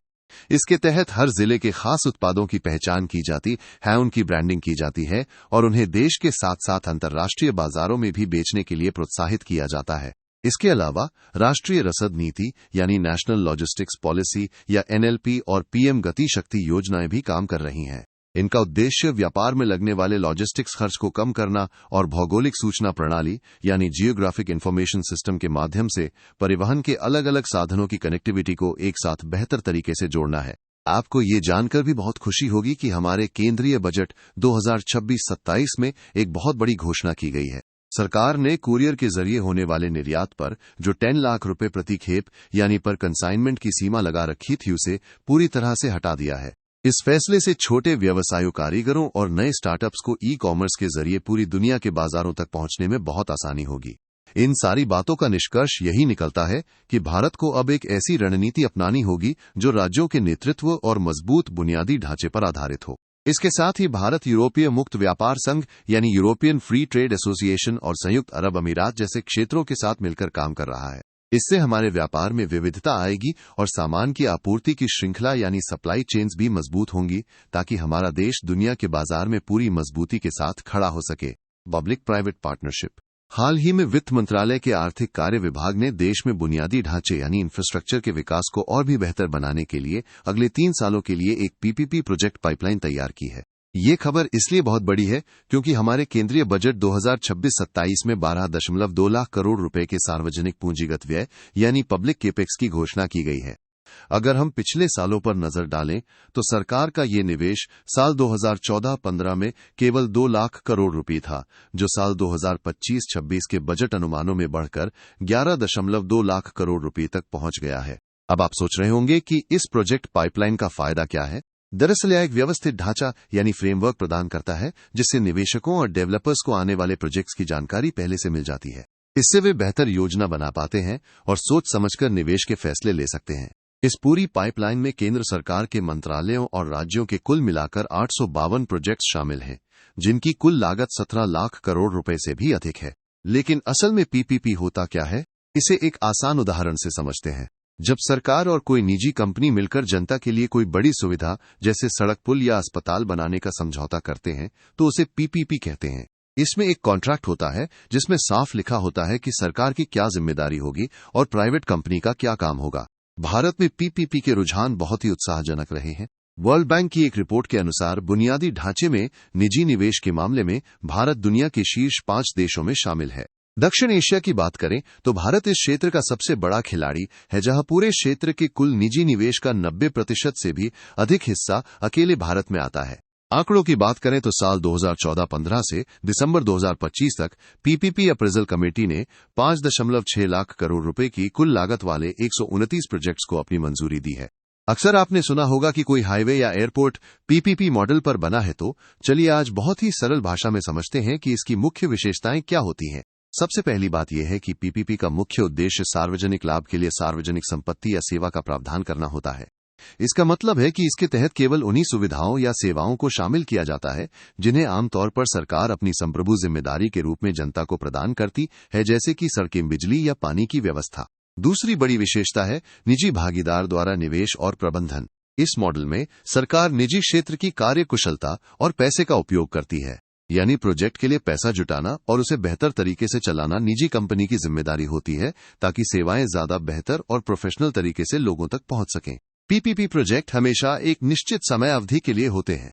ये समझौता एक तय समय के बाद समाप्त हो जाता है, जब तक कि दोनों पक्ष आपसी सहमति से इसे आगे न बढ़ाएं, यानी एक समय के बाद वो संपत्ति वापस सरकार के पास चली जाती है।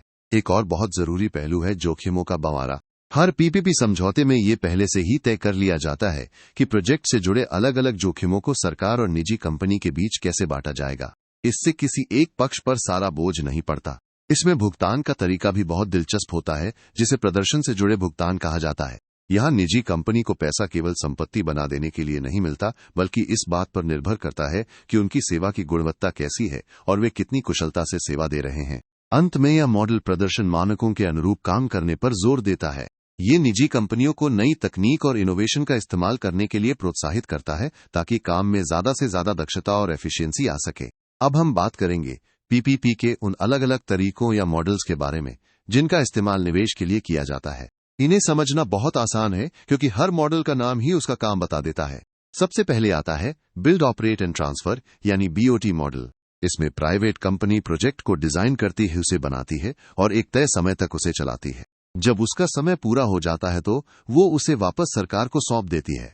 हमारे देश के नेशनल हाईवे प्रोजेक्ट्स इसी का उदाहरण है। दूसरा है लीज, ऑपरेट एंड ट्रांसफर यानी एलओटी।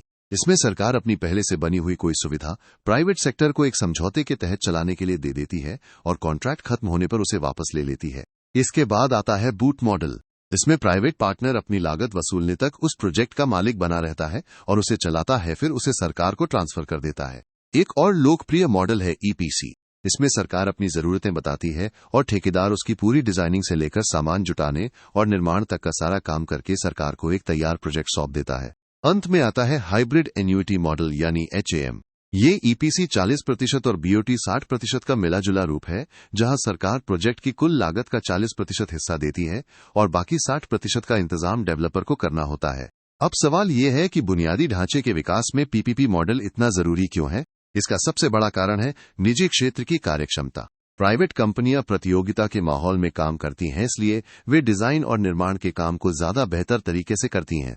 उनके पास कुशल मैनपावर और आधुनिक तकनीक तक आसान पहुंच होती है और वे अपने कर्मचारियों और सप्लायर्स को उनके प्रदर्शन के लिए ज्यादा जवाबदेह ठहरा पाती हैं।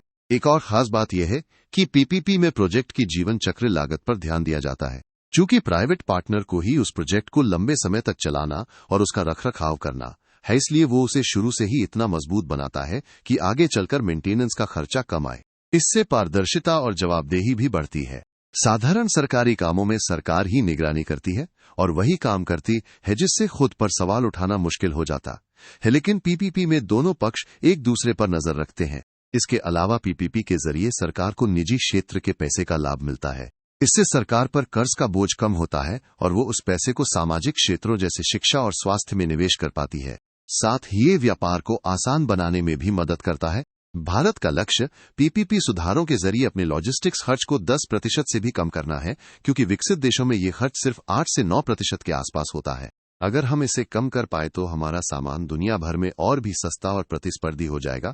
अब हम बात करेंगे कि भारत के किन मुख्य क्षेत्रों में पीपीपी मॉडल का सबसे ज्यादा असर दिख रहा है और इसे जमीन पर कैसे उतारा जा रहा है। सबसे पहले शहरी विकास की बात करें तो अर्बन चैलेंज फंड के तहत कई बड़े प्रोजेक्ट्स चल रहे हैं। सरकार की योजना है कि अटल मिशन यानी अमृत 2.0 के तहत 10 लाख से ज्यादा आबादी वाले शहरों में कम से कम 10% प्रोजेक्ट्स पीपीपी मॉडल के जरिए ही पूरे किए जाएं। बंदरगाहों और रसद के क्षेत्र में वधवन डीप ड्राफ्ट पोर्ट एक बहुत बड़ा उदाहरण है। इसे दुनिया के टॉप 10 कंटेनर पोर्ट्स में से एक बनाने का सपना है और इसे पीपीपी मोड में ही विकसित किया जा रहा है। शिक्षा और रेलवे में भी इसके बड़े कदम दिख रहे हैं। उच्च शिक्षा में आईआईटी मद्रास, आईआईएम उदयपुर और आईआईटी नागपुर जैसे संस्थानों के प्रोजेक्ट्स को पीपीपीएस बड़ी ई ने मंजूरी दी है। रेलवे में साल 2012 की पार्टिसिपेटिव पॉलिसी के जरिए निवेशकों को रेल कनेक्टिविटी में पैसा लगाने के लिए प्रोत्साहित किया जा रहा है। नागरिक उड्डयन की बात करें तो साल 2025-26 के लिए भारतीय विमानपत्तन प्राधिकरण के 11 पुराने हवाई अड्डों यानी ब्राउनफील्ड एयरपोर्ट्स को अगले 2 सालों के लिए पीपीपी पाइपलाइन में रखा गया है। इसके अलावा कनेक्टिविटी में मुंबई, दिल्ली और हैदराबाद जैसे शहरों के मेट्रो प्रोजेक्ट्स और किशनगढ़, उदयपुर, अहमदाबाद एक्सप्रेसवे जैसे बड़े हाईवे भी इसी मॉडल की सफलता की कहानी कह रहे हैं। लेकिन दोस्तों, इतनी खूबियों के बावजूद पीपीपी मॉडल के सामने कुछ बड़ी चुनौतियां भी हैं। सबसे पहली समस्या है अनुबंध की अनिश्चितताएं। पीपीपी प्रोजेक्ट्स अक्सर 15 से 30 साल जैसे लंबे समय के लिए होते हैं। इतने लंबे समय में भविष्य की जरूरतों के हिसाब से कॉन्ट्रैक्ट में बदलाव करना बहुत महंगा और पेचीदा हो जाता है। दूसरी चुनौती है आक्रामक बोली। कई बार प्राइवेट कंपनियां काम पाने के लिए बिना पूरी जांच पड़ताल किए बहुत कम कीमत पर बोली लगा देती हैं। बाद में जब प्रोजेक्ट शुरू होता है तो वो घाटे का सौदा बन जाता है और प्रोजेक्ट बीच में ही लटक जाता है। नियामक वातावरण भी एक बड़ा मुद्दा है। सरकार या कानूनों में बदलाव का पीपीपी प्रोजेक्ट्स पर बुरा असर पड़ता है, जिससे घरेलू और अंतर्राष्ट्रीय निवेशकों का भरोसा डगमगा जाता है। मांग का गलत अनुमान भी एक बड़ा जोखिम है। उदाहरण के लिए, अगर किसी टोल रोड पर ट्रैफिक का अनुमान गलत निकला तो प्राइवेट कंपनी की कमाई कम हो जाती है। ऐसे में प्रोजेक्ट शुरू होने से पहले ही उसकी उपयोगिता यानी वैल्यू फॉर मनी साबित करना बहुत मुश्किल काम हो जाता है। इन चुनौतियों को सुलझाकर ही हम पीपीपी मॉडल का असली फायदा उठा सकते हैं। पीपीपी मॉडल की राह में आने वाली चुनौतियों को दूर करने के लिए भारत सरकार ने कई बेहतरीन पहल शुरू की हैं जो इस भागीदारी को और भी मजबूत बनाती हैं।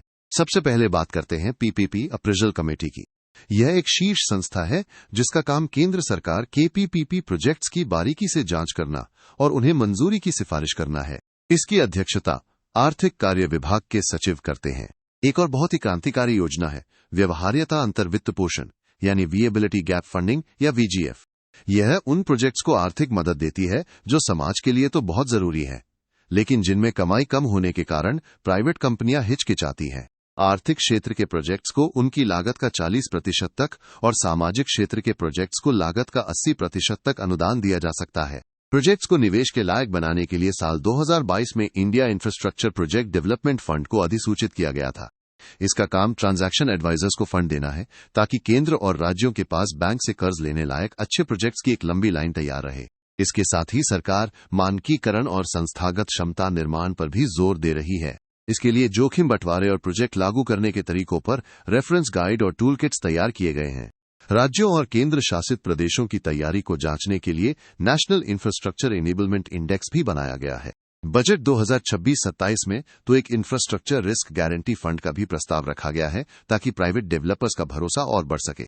भविष्य में पीपीपी को और बेहतर बनाने के लिए हमें कुछ बड़े सुधारों की जरूरत है, जैसा कि विजय केलकर समिति ने सिफारिश की थी।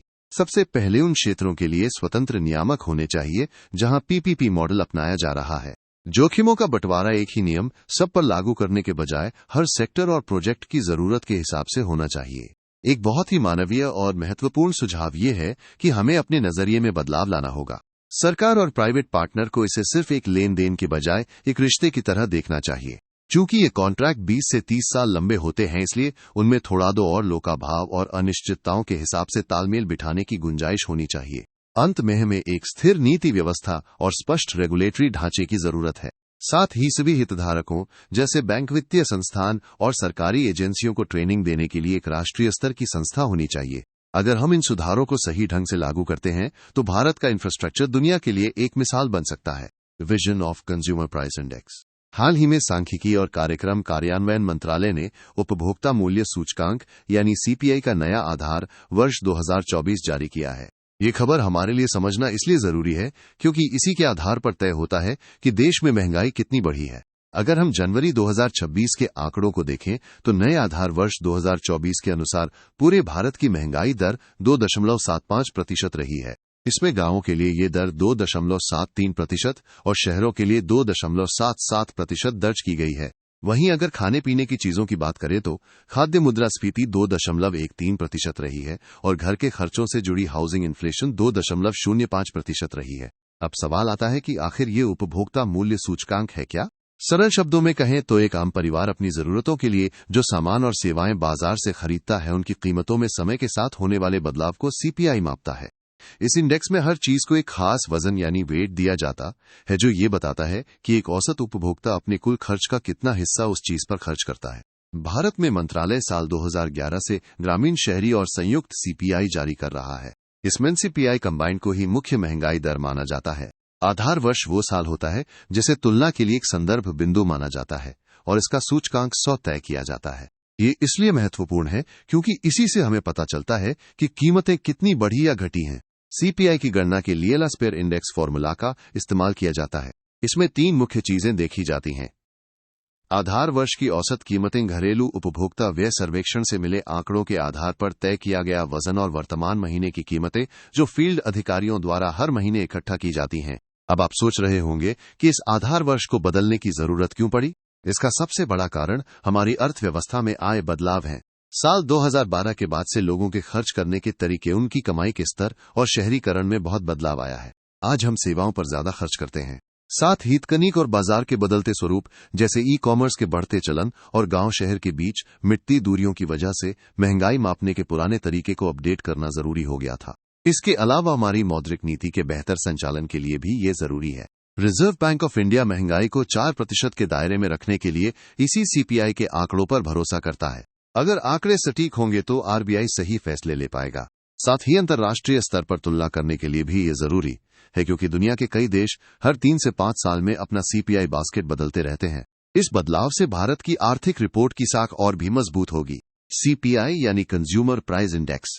सरल शब्दों में कहें तो यह हमें बताता है कि आम जनता के लिए महंगाई का स्तर क्या है। सबसे पहले बात करते हैं मौद्रिक नीति की। भारत का केंद्रीय बैंक यानी आरबीआई अपनी मौद्रिक नीति के बड़े फैसले लेने के लिए सीपीआई के आंकड़ों का ही उपयोग करता है।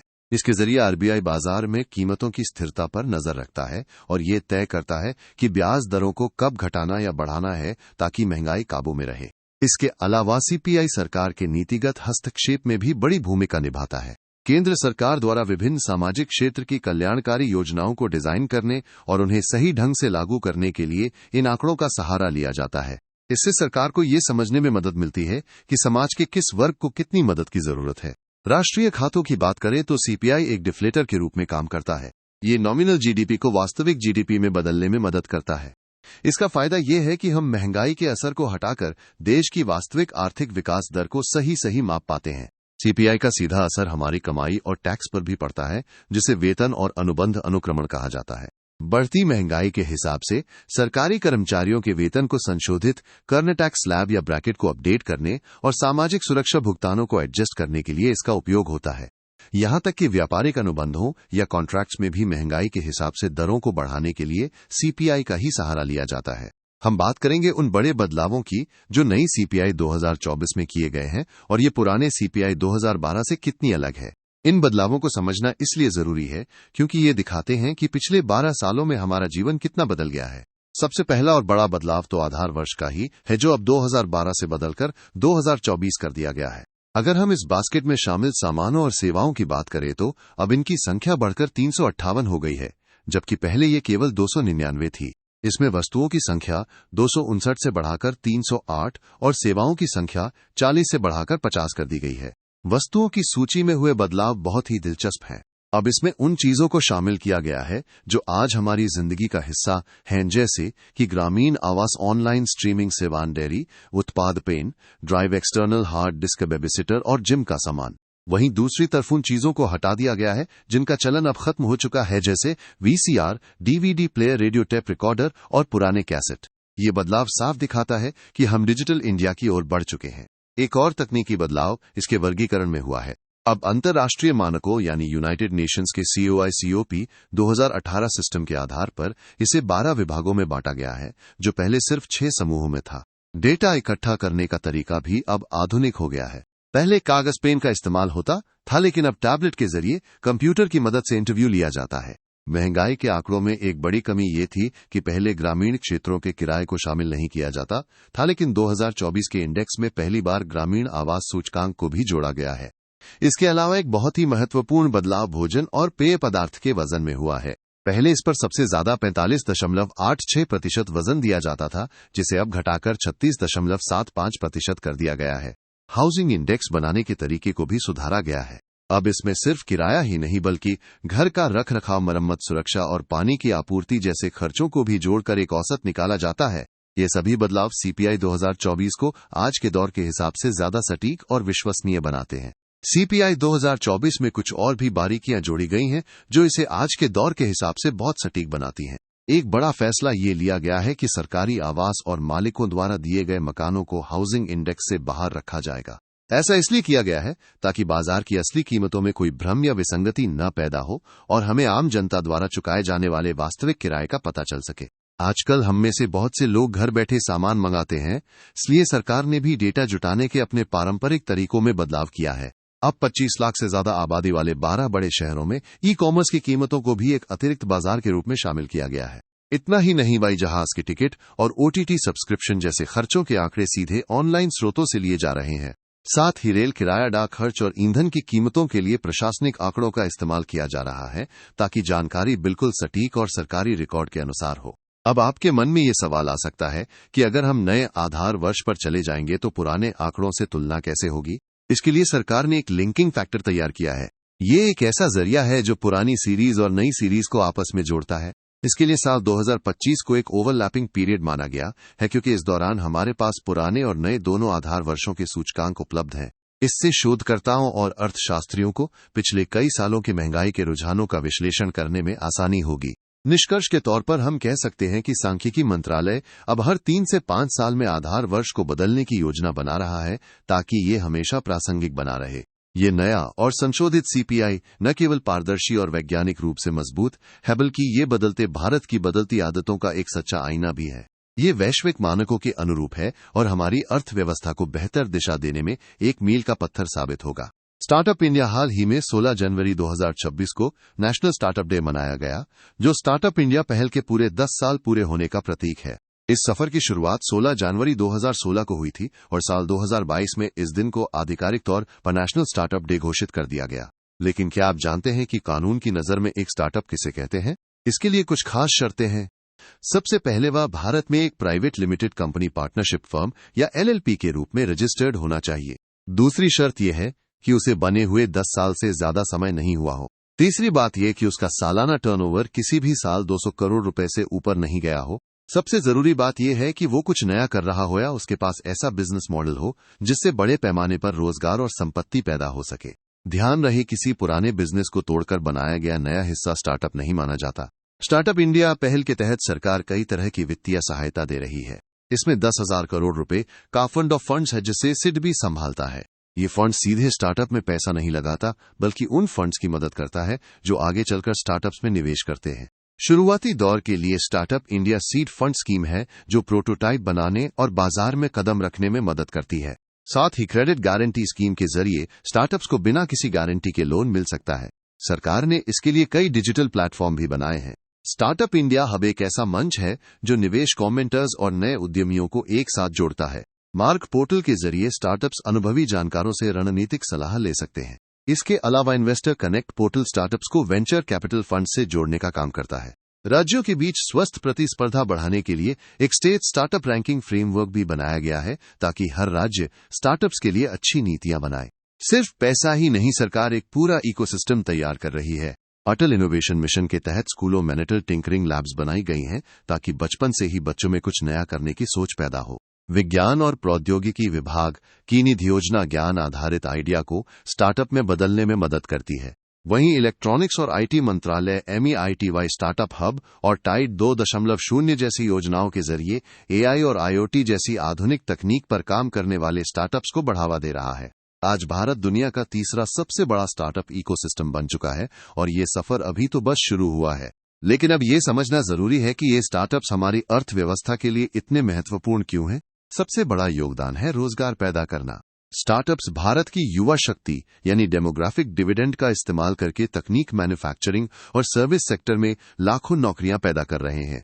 इतना ही नहीं, गिग वर्क और सप्लाई चेन में भी परोक्ष रूप से अवसर बन रहे हैं। अकेले निधि कार्यक्रम ने 1,30,000 से ज्यादा नौकरियां पैदा की हैं।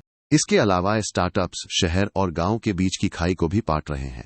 एग्रीटेक के जरिए किसानों को बाजार मिल रहा है, टेलीमेडिसिन से गांवों तक डॉक्टर पहुंच रहे हैं और माइक्रो फाइनेंस से छोटे कारोबारियों को मदद मिल रही है।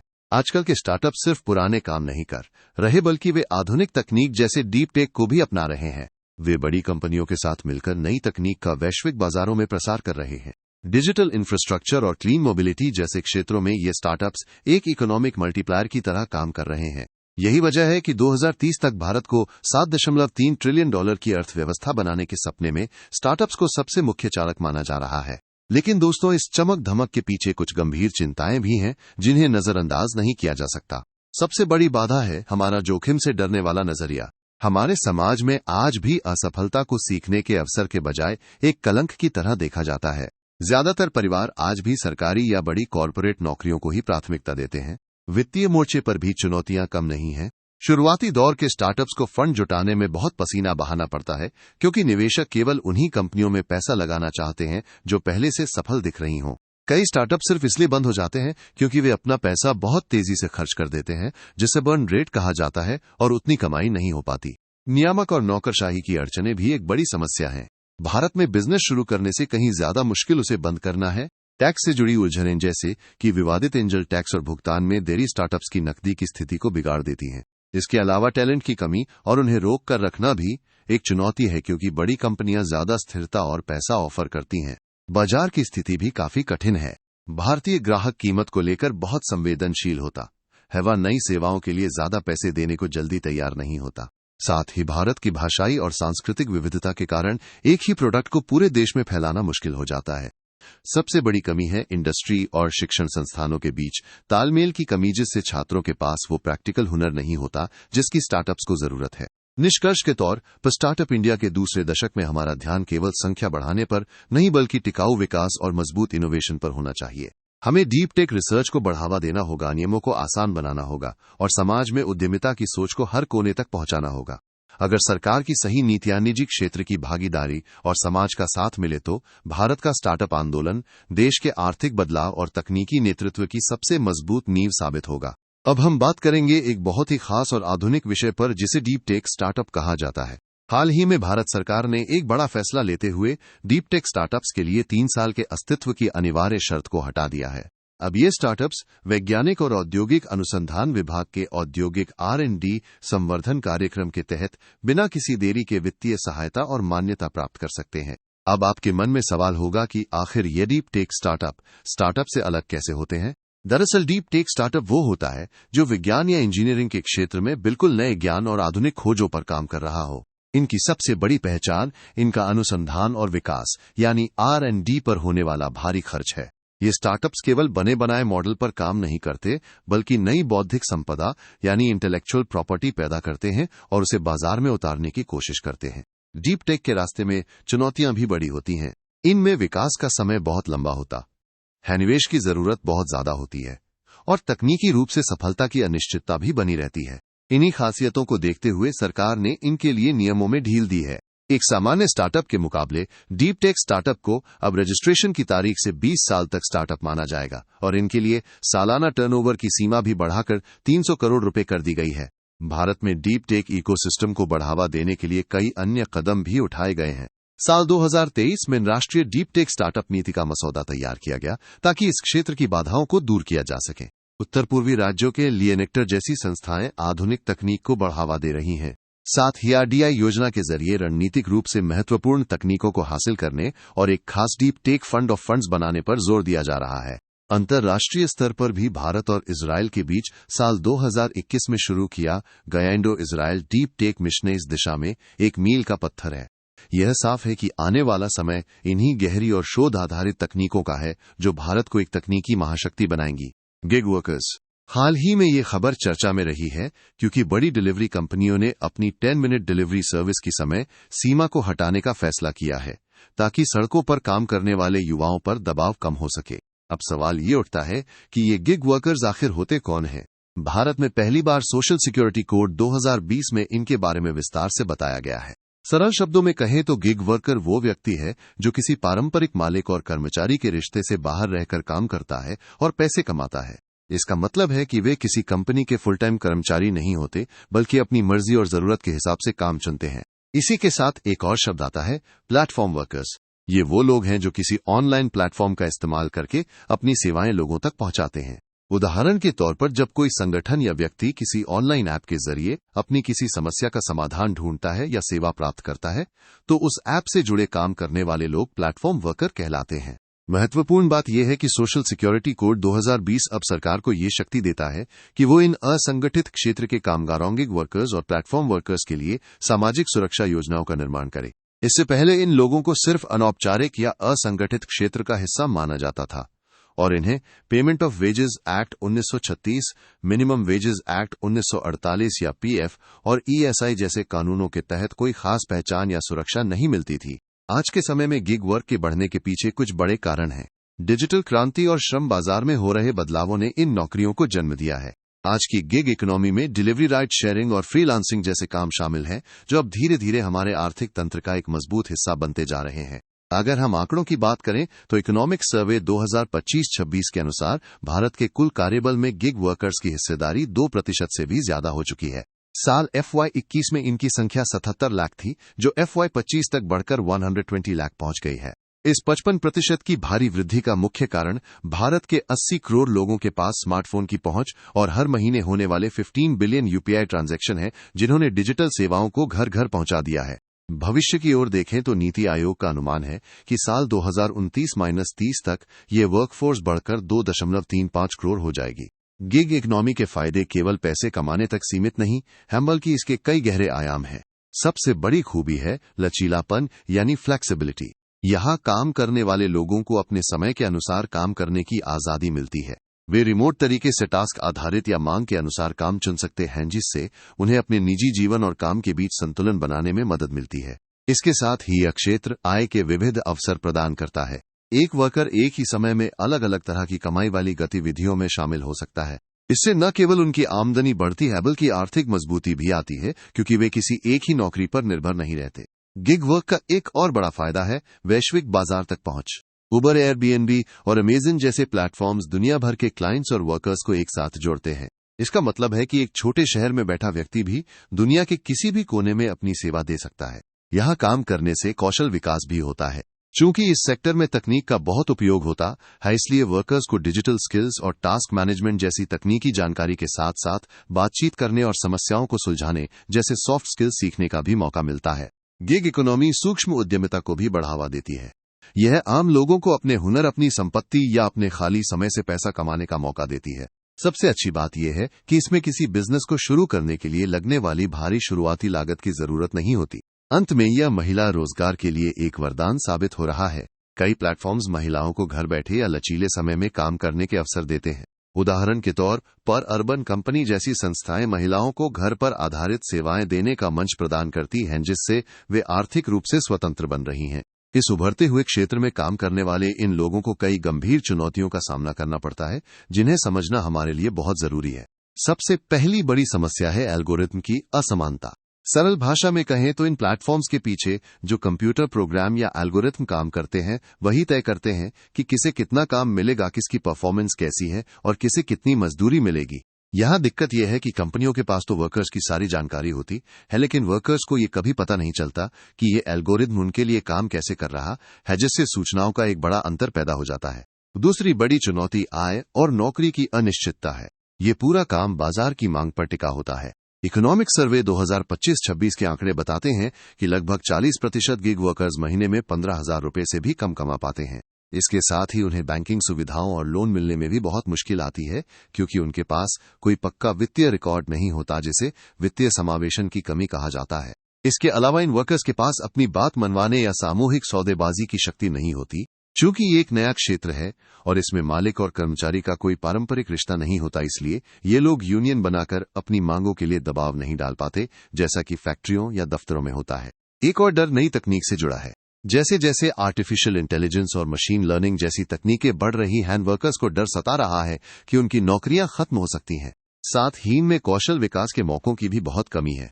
कानूनी तौर पर एक समस्या ये भी है कि कानून गिग वर्कर्स को एक ही श्रेणी में रखता है, जबकि हकीकत में वे अपने कौशल के आधार पर बहुत अलग अलग समूहों में बटे हुए हैं। नीति आयोग के अनुसार 2030 तक इस क्षेत्र में उच्च कौशल वाले वर्कर्स की हिस्सेदारी 27.5% होगी, जबकि कम कौशल वाले वर्कर्स की हिस्सेदारी 33.8% होगी।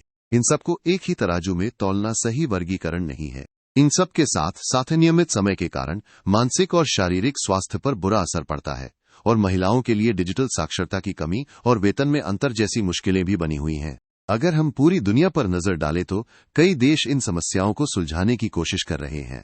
उदाहरण के तौर पर स्पेन ने 2021 में ले राइडर पेश किया, जिसने फूड डिलीवरी करने वालों को स्वतंत्र ठेकेदार के बजाय औपचारिक कर्मचारी के रूप में मान्यता दी। इसी तरह यूरोपीय संघ ने 2024 में एक निर्देश जारी किया ताकि उन वर्कर्स की स्थिति सुधारी जा सके जिन्हें गलत तरीके से स्वरोजगार की श्रेणी में डाल दिया गया था। यहां तक कि अंतर्राष्ट्रीय श्रम संगठन ने भी 2025 में इस विषय पर औपचारिक चर्चा शुरू की है, ताकि पूरी दुनिया में प्लेटफॉर्म इकोनॉमी के लिए अंतर्राष्ट्रीय मानक बनाए जा सकें और वर्कर्स को उचित मजदूरी और काम करने की बेहतर परिस्थितियां मिल सकें। अब हम बात करेंगे उन ठोस कदमों के बारे में जो सरकार और प्रशासन द्वारा गिग वर्कर्स के कल्याण के लिए उठाए गए हैं। सबसे महत्वपूर्ण कदम है सोशल सिक्योरिटी कोड 2020, जिसके तहत एक विशेष कल्याण कोष या सोशल सिक्योरिटी फंड बनाने की बात कही गई है। इस कानून के अनुसार जो बड़ी कंपनियां इन वर्कर्स से काम लेती हैं, उन्हें अपने सालाना टर्नओवर का 1% से 2% हिस्सा इस फंड में देना होगा, ताकि वर्कर्स को जीवन बीमा, स्वास्थ्य बीमा और पेंशन जैसी सुविधाएं मिल सकें। इस पूरी व्यवस्था की देखरेख के लिए एक नेशनल सोशल सिक्योरिटी बोर्ड बनाया गया है, जो सरकार को नई योजनाएं बनाने और उनकी निगरानी करने की सलाह देता है। ठीक इसी तरह की व्यवस्था राज्यों के स्तर पर भी की गई है। एक और बेहतरीन सुविधा है पोर्टेबिलिटी। ई श्रम पोर्टल पर रजिस्ट्रेशन के जरिए हर वर्कर को आधार से जुड़ा एक यूनिक आईडी और यूनिवर्सल अकाउंट नंबर मिलता है। इसका फायदा ये है कि अगर कोई वर्कर एक प्लेटफॉर्म छोड़कर दूसरे पर जाता है, तो भी उसके फायदे और सुविधाएं उसके साथ बनी रहती हैं। साथ ही उनकी समस्याओं को सुनने के लिए टोल फ्री हेल्पलाइन और कॉल सेंटर जैसी शिकायत निवारण व्यवस्था भी की गई है। ताजा अपडेट की बात करें तो यूनियन बजट 2025-26 में सरकार ने करीब 1 करोड़ गिग वर्कर्स को पीएम जन आरोग्य योजना यानी आयुष्मान भारत के तहत स्वास्थ्य सेवाएं देने का फैसला किया है। इसमें जोमैटो, ब्लिंकिट, उबर और अमेजन जैसी 12 बड़ी कंपनियां पहले ही शामिल हो चुकी हैं। राज्यों के स्तर पर भी राजस्थान और कर्नाटक जैसे राज्यों ने अपने यहां विशेष कानून और बिल पेश किए हैं, ताकि इन वर्कर्स को कानूनी सुरक्षा मिल सके। लेकिन अभी भी बहुत कुछ किया जाना बाकी है। चुनौतियों से निपटने के लिए सबसे जरूरी है कि सोशल सिक्योरिटी कोड को सभी राज्यों में जल्द से जल्द लागू किया जाए। संसदीय समिति की रिपोर्ट के अनुसार हमें महिलाओं और पुरुषों के अलग अलग डेटाबेस बनाने चाहिए और ई श्रम पोर्टल पर रजिस्ट्रेशन का दायरा बढ़ाना चाहिए। एक बड़ा सुझाव ये भी है कि जब भी देश में जनगणना या कोई बड़ा सर्वे हो, तो उसमें गिग वर्कर्स की सही संख्या और उनके काम के स्वरूप को अलग से दर्ज किया जाए, ताकि सही नीतियां बन सकें। इसके साथ ही एल्गोरिथम की जवाबदेही तय होनी चाहिए। वर्कर्स को पता होना चाहिए कि उन्हें मिलने वाले पैसे, उनकी रेटिंग और किसी भी तरह की कटौती का आधार क्या है। उन्हें आसान किस्तों वाले बचत प्लान और वित्तीय साक्षरता भी दी जानी चाहिए, ताकि वे अपने भविष्य की प्लानिंग कर सकें। साथ ही उन्हें अपनी बात रखने के लिए यूनियन बनाने या साथ मिलकर बातचीत करने का अधिकार भी मिलना चाहिए। निष्कर्ष के तौर पर हमें एक 5 चरणीय दृष्टिकोण अपनाना चाहिए, जिसे रेज कहा जा सकता है। इसका मतलब है काम के अलग अलग स्वरूप को पहचानना, सामाजिक सुरक्षा को बढ़ाना, कंपनियों और वर्कर्स दोनों के हितों का ध्यान रखना, कल्याणकारी कार्यक्रमों को समर्थन देना और यह सुनिश्चित करना कि मिलने वाले लाभ हर वर्कर तक आसानी से पहुंचे। ऐसा करके ही हम इन आधुनिक दौर के कामगारों का भविष्य सुरक्षित कर सकते हैं। Telecom, food delivery, aviation, duopolies dominating Indian market. हाल ही में आपने खबरों में इंडिगो एयरलाइन से जुड़ी कुछ परेशानियों के बारे में सुना होगा, जिसने पूरे देश का ध्यान इस ओर खींचा कि जब किसी बाजार में सिर्फ एक या दो कंपनियों का राज होता है तो आम इंसान को कितनी दिक्कतें हो सकती हैं। इसे तकनीकी भाषा में डुओपोली कहा जाता है। अब आप सोच रहे होंगे कि ये डुओपोली आखिर भला क्या है। सरल शब्दों में कहें तो ये एक ऐसी स्थिति है जब किसी सामान या सेवा के बाजार पर सिर्फ दो बड़े सप्लायर या कंपनियों का कब्जा हो जाता है। भारत में आजकल ऐसी बाजार व्यवस्था बहुत आम होती जा रही है, जहां सिर्फ दो ही खिलाड़ी मैदान में बचे हैं। इसका सबसे अच्छा उदाहरण आप रोजमर्रा की जिंदगी में देखते हैं, जैसे टैक्सी सेवाओं में ओला और उबर का दबदबा। सवाल ये उठता है कि आखिर ये स्थिति पैदा क्यों होती है। इसका सबसे बड़ा कारण है बहुत ज्यादा पूंजी की जरूरत, क्योंकि हवाई जहाज या टेलीकॉम जैसे क्षेत्रों में व्यापार शुरू करने के लिए हजारों करोड़ों रुपए चाहिए होते हैं, जो छोटी कंपनियों के बस की बात नहीं है। दूसरा कारण है नेटवर्क इफेक्ट, जिसमें बड़ी कंपनियां शुरुआत में पानी की तरह पैसा बहाकर ग्राहकों को अपनी ओर खींच लेती हैं, जिससे छोटे मुकाबलेबाज बाजार से बाहर हो जाते हैं, जैसे कि हमारे टेलीकॉम सेक्टर में हुआ। साथ ही हमारे कानूनों की कुछ कमियां भी इन बड़ी कंपनियों को अपना दबदबा और गहरा करने का मौका दे देती हैं। जब बाजार में सिर्फ दो ही कंपनियां बचती हैं तो कई चुनौतियां खड़ी हो जाती हैं। सबसे पहली समस्या है मनमानी कीमतें और आम आदमी की पहुंच से बाहर होना, क्योंकि जब मुकाबला करने वाला कोई तीसरा नहीं होता तो ये कंपनियां अपनी मर्जी से दाम बढ़ाती हैं, जैसा कि हम अक्सर फूड डिलीवरी के ऐप पर देखते हैं। इसके अलावा ग्राहकों के पास चुनाव के विकल्प खत्म हो जाते हैं और उन्हें उन्हीं दो में से किसी एक को चुनना पड़ता है, चाहे सर्विस अच्छी हो या बुरी। एक और बड़ी समस्या है नए आविष्कारों या नवाचार में कमी आना, क्योंकि इन कंपनियों को पता है कि उन्हें सिर्फ अपने एक प्रतिद्वंदी से थोड़ा सा आगे रहना है। उन्हें किसी नए और क्रांतिकारी बदलाव का डर नहीं सताता। इसके साथ ही इन बड़ी कंपनियों के पास इतनी ताकत आ जाती है कि वे सरकार और नीतियों पर असर डालने लगती हैं, ताकि कोई नया खिलाड़ी बाजार में न आ सके। सबसे डरावनी बात है पूरे सिस्टम का कमजोर होना, क्योंकि अगर दो में से एक कंपनी भी किसी वजह से फेल हो गई तो पूरी अर्थव्यवस्था में हाहाकार मच सकता है, जैसा हमने इंडिगो के हालिया संकट के दौरान महसूस किया। इन चुनौतियों से निपटने के लिए हमें पुराने पड़ चुके नियमों के बजाय भविष्य की सोच अपनानी होगी। इसके लिए भारतीय प्रतिस्पर्धा आयोग यानी सीसीआई को और ज्यादा ताकतवर बनाना होगा, ताकि वे गड़बड़ी होने से पहले ही कदम उठा सकें। साथ ही अलग अलग क्षेत्रों के रेगुलेटर के बीच बेहतर तालमेल होना चाहिए और नए स्टार्टअप्स के लिए बाजार में आना आसान बनाना होगा। ग्राहकों को भी ये अधिकार मिलना चाहिए कि वे अपना डेटा और पसंद आसानी से एक कंपनी से दूसरी कंपनी पर ले जा सकें। भारत में इस वक्त कॉम्पिटिशन एक्ट 2002 काम कर रहा है, जो बाजार में बेईमानी और दबदबे के गलत इस्तेमाल को रोकने के लिए कानूनी ढांचा प्रदान करता है। भारतीय प्रतिस्पर्धा आयोग एक रखवाले की तरह काम करता है, जो ये देखता है कि कोई भी कंपनी नियमों को न तोड़े। इसके अलावा टेलीकॉम के लिए ट्राई और विमानन क्षेत्र के लिए डीजीसीए जैसी संस्थाएं भी नजर रखती हैं, ताकि बाजार में स्वस्थ मुकाबला बना रहे और आम जनता का शोषण न हो। Non performing assets. हाल ही में रिजर्व बैंक ऑफ इंडिया की एक रिपोर्ट आई है, जिसमें बहुत ही राहत भरी खबर मिली है। इस रिपोर्ट के अनुसार भारतीय बैंकों का एनपीए कई दशकों के सबसे निचले स्तर पर पहुंच गया है। अगर हम आंकड़ों की बात करें तो साल 2025 के अंत तक ग्रॉस एनपीए घटकर सिर्फ 2.1% रह गया है। यही नहीं, नेट एनपीए का अनुपात भी मार्च 2025 के अंत में गिरकर मात्र 0.5% पर आ गया है। ये उपलब्धि इसलिए भी बढ़ी है क्योंकि साल 2018 में हमारे बैंकों का ग्रॉस एनपीए अपने सबसे ऊंचे स्तर यानी 11.18% पर पहुंच गया था। अब आपके मन में ये सवाल जरूर उठ रहा होगा कि आखिर ये एनपीए होता क्या है। साधारण शब्दों में कहें तो जब कोई व्यक्ति या कंपनी बैंक से लोन लेती है और वो 90 दिनों से ज्यादा समय तक न तो उस लोन की किश्त चुकाती है और न ही ब्याज, तो उस कर्ज को बैंक की भाषा में एनपीए यानी फंसा हुआ कर्ज मान लिया जाता है। इसे समझने के लिए दो और शब्दों को जानना जरूरी है। पहला है ग्रॉस एनपीए, जो उन सभी कर्जों की कुल रकम है जो समय पर वापस नहीं आए। दूसरा है नेट एनपीए, जिसे निकालने के लिए हम ग्रॉस एनपीए में से प्रोविजनिंग यानी उस फंड को घटा देते हैं जो बैंक संभावित नुकसान की भरपाई के लिए पहले से ही अलग रख देते हैं। आखिर बैंक के लोन डूबते क्यों हैं? इसके कई बड़े कारण हो सकते हैं, जैसे देश की अर्थव्यवस्था की रफ्तार धीमी होना, कुछ कर्जदारों का बैंक के साथ धोखाधड़ी करना, या फिर बैंकों द्वारा लोन देने के बाद उसकी ठीक से निगरानी न करना। जब किसी बैंक का एनपीए बढ़ जाता है तो उसके सामने कई बड़ी चुनौतियां खड़ी हो जाती हैं। बैंक को अपने मुनाफे का एक बड़ा हिस्सा संभावित नुकसान की भरपाई के लिए अलग रखना पड़ता है, जिसे हाई प्रोविजनिंग कहते हैं। इससे बैंकों की नए लोन देने की क्षमता कम हो जाती है, जिससे व्यापार और आम लोगों को पैसा मिलने में दिक्कत होती है। जब भी कोई बैंक किसी को कर्ज देता है और वो कर्ज समय पर वापस नहीं आता तो बैंक उसे अलग अलग श्रेणियों में बांट देते हैं। सबसे पहले बात करते हैं सबस्टैंडर्ड एसेट्स की। ये वो कर्ज होता है जिसे एनपीए बने हुए 12 महीने या उससे कम का समय हुआ है। सरल शब्दों में कहें तो बैंक को अभी भी थोड़ी उम्मीद होती है कि शायद ये पैसा वापस आ जाए, लेकिन फिर भी इसे जोखिम वाली श्रेणी में डाल दिया जाता है क्योंकि भुगतान में देरी हो चुकी होती है।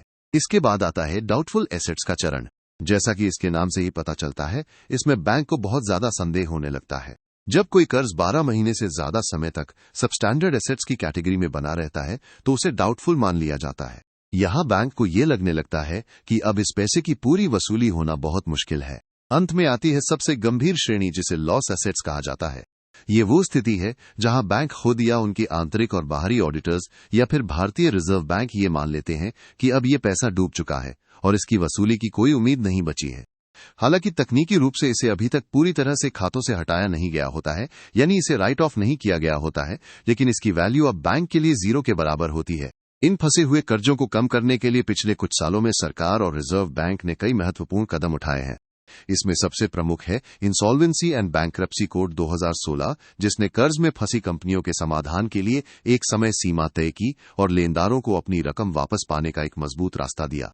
इसके अलावा सरफेसी एक्ट 2002 बैंकों को यह ताकत देता है कि अगर कोई लोन नहीं चुकाता है तो बैंक बिना कोर्ट के चक्कर लगाए उस गिरवी रखी संपत्ति पर कब्जा कर सके। बैंकों ने अपने बही खातों को साफ करने के लिए इन खराब कर्जों को एसेट रिकंस्ट्रक्शन कंपनियों को बेचना भी जारी रखा है, जो केवल इन डूबे हुए कर्जों की वसूली का काम करती हैं। साथ ही सरकार ने इंद्रधनुष योजना के जरिए सरकारी बैंकों में नई पूंजी डाली ताकि वे फिर से मजबूत हो सकें। इसके अलावा कर्ज वसूली के लिए डेट रिकवरी ट्रिब्यूनल जैसी व्यवस्थाएं भी बनाई गई हैं। इन्हीं सब कोशिशों का नतीजा है कि आज भारत का बैंकिंग सेक्टर पहले से कहीं ज्यादा सुरक्षित और मजबूत नजर आ रहा है। Reserve bank integrated ombudsman scheme 2026, ये योजना 1 जुलाई 2026 से लागू होने जा रही है और इसका मुख्य मकसद उन समस्याओं को हल करना है जो हमें बैंकों या रिजर्व बैंक द्वारा नियंत्रित अन्य संस्थाओं की सेवाओं के दौरान आती हैं। इस योजना का सबसे बड़ा लक्ष्य एक ऐसी व्यवस्था तैयार करना है जो कम खर्चीली हो, बहुत तेज हो और जिसमें बिना किसी कानूनी लड़ाई झगड़े के आपकी शिकायतों का निपटारा किया जा सके।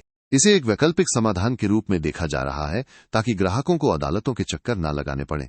इस योजना को सुचारू रूप से चलाने के लिए रिजर्व बैंक अपने एक या उससे ज्यादा अधिकारियों को आरबीआई लोकपाल और डिप्टी लोकपाल के रूप में नियुक्त कर सकता है। आमतौर पर इन अधिकारियों की नियुक्ति 3 साल की अवधि के लिए की जाती है।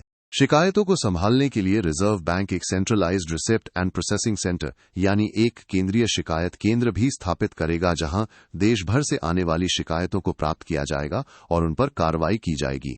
अब बात करते हैं लोकपाल की शक्तियों के बारे में, जो ग्राहकों के लिए बहुत फायदेमंद है। इस योजना के तहत विवाद की राशि की कोई सीमा नहीं रखी गई है, यानी आप कितने भी बड़े या छोटे विवाद को लोकपाल के पास ले जा सकते हैं। साथ ही लोकपाल के पास यह अधिकार है कि वो आपको हुई परेशानी के बदले 30 लाख रुपए तक का मुआवजा दिला सकता है। आप शिकायत किन आधारों पर कर सकते हैं? बहुत सरल है। अगर किसी भी बैंक या संस्था ने अपनी सेवा में कोई कमी रखी है या कोई ऐसा काम किया है जिससे आपको नुकसान हुआ है तो आप अपनी शिकायत दर्ज करा सकते हैं। अगर आप या वो संस्था लोकपाल के फैसले से खुश नहीं है तो इसके खिलाफ अपील करने का भी रास्ता दिया गया है। आप फैसले के 30 दिनों के भीतर अपीलीय प्राधिकारी के पास अपनी अपील फाइल कर सकते हैं। बैंकों और संस्थाओं की जिम्मेदारी तय करने के लिए उन्हें अपने मुख्य कार्यालय में एक प्रधान नोडल अधिकारी नियुक्त करना होगा।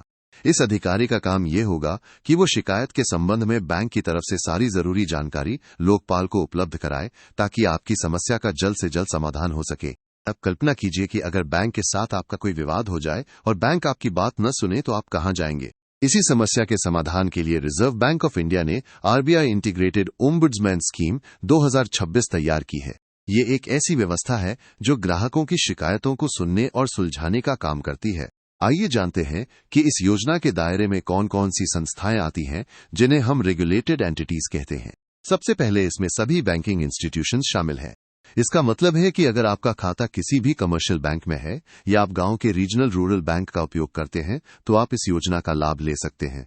इसके अलावा वो कोऑपरेटिव बैंक भी इसके दायरे में आते हैं जिनका डिपॉजिट साइज 50 करोड़ या उससे ज्यादा है। इसके बाद बारी आती है नॉन बैंकिंग फाइनेंशियल इंस्टीट्यूशंस की। साधारण भाषा में कहें तो ऐसी कंपनियां जो बैंक तो नहीं है लेकिन कर्ज देने जैसा काम करती हैं।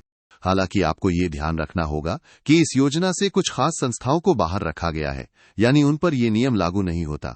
इसमें हाउसिंग फाइनेंस कंपनी और कोर इन्वेस्टमेंट कंपनी शामिल नहीं है। इनके साथ ही इंफ्रास्ट्रक्चर डेट फंड और एनबीएफसी इंफ्रास्ट्रक्चर फाइनेंस कंपनी को भी इस दायरे से बाहर रखा गया है। साथ ही non operative financial holding company और प्राइमरी डीलर्स के अलावा मॉर्टगेज गारंटी कंपनी भी इस योजना के अंतर्गत नहीं आती हैं। तीसरी श्रेणी उन कंपनियों की है जो डिजिटल भुगतान की सुविधा देती हैं, जिन्हें प्रीपेड पेमेंट इंस्ट्रूमेंट इशूअर्स कहा जाता है। इसमें वे सभी non bank prepaid payment instruments issuers शामिल हैं, जिनका उपयोग हम मोबाइल वॉलेट या कार्ड के जरिए पैसे के लेन देन के लिए करते हैं। अगर डिजिटल पेमेंट में कोई दिक्कत आती है तो आप यहां अपनी शिकायत कर सकते हैं। आखिर में इस योजना के दायरे में क्रेडिट इंफॉर्मेशन कंपनियां भी आती हैं। ये वो कंपनियां हैं जो आपका क्रेडिट स्कोर या सिबिल स्कोर तय करती हैं। अगर आपकी क्रेडिट रिपोर्ट में कोई गलती है और कंपनी उसे सुधार नहीं रही है, तो अब आप इस योजना के तहत अपनी शिकायत दर्ज करा सकते हैं। वर्तमान समय में सरकार और आरबीआई का पूरा जोर इस बात पर है कि ग्राहकों को एक ही छत के नीचे अपनी सभी वित्तीय शिकायतों का समाधान मिल सके, ताकि बैंकिंग सिस्टम पर लोगों का भरोसा और मजबूत हो। RBI overhauls priority sector lending norms. हाल ही में रिजर्व बैंक ने साल 2025 के लिए इसके नियमों में कुछ बड़े बदलाव किए हैं। सबसे पहले ये समझ लेते हैं कि ये आखिर है क्या। दरअसल पीएसएल ये सुनिश्चित करता है कि समाज के कमजोर वर्गों और कम विकसित इलाकों को बैंक से आसानी से कर्ज या क्रेडिट मिल सके, ताकि उनकी आर्थिक स्थिति सुधर सके। रिजर्व बैंक के इन नए दिशा निर्देशों में सबसे ज्यादा जोर पारदर्शिता और जांच परख पर दिया गया है। अब बैंकों के लिए ये जरूरी कर दिया गया है कि वे अपने पीएसएल दावों की जांच बाहरी ऑडिटर्स से करवाएं। इसका मकसद ये पक्का करना है कि एक ही लोन को दो अलग अलग संस्थाएं जैसे बैंक और कोई बिचौलिया एनबीएफसी अपने अपने फायदे के लिए पीएसएल के तौर पर न दिखा सकें। रिजर्व बैंक ने कुछ बैंकों के लक्ष्यों में भी बदलाव किया है। जैसे स्मॉल फाइनेंस बैंकों के लिए जो लक्ष्य पहले 75% था, उसे अब घटाकर एडजस्टेड नेट बैंक क्रेडिट का 60% कर दिया गया है।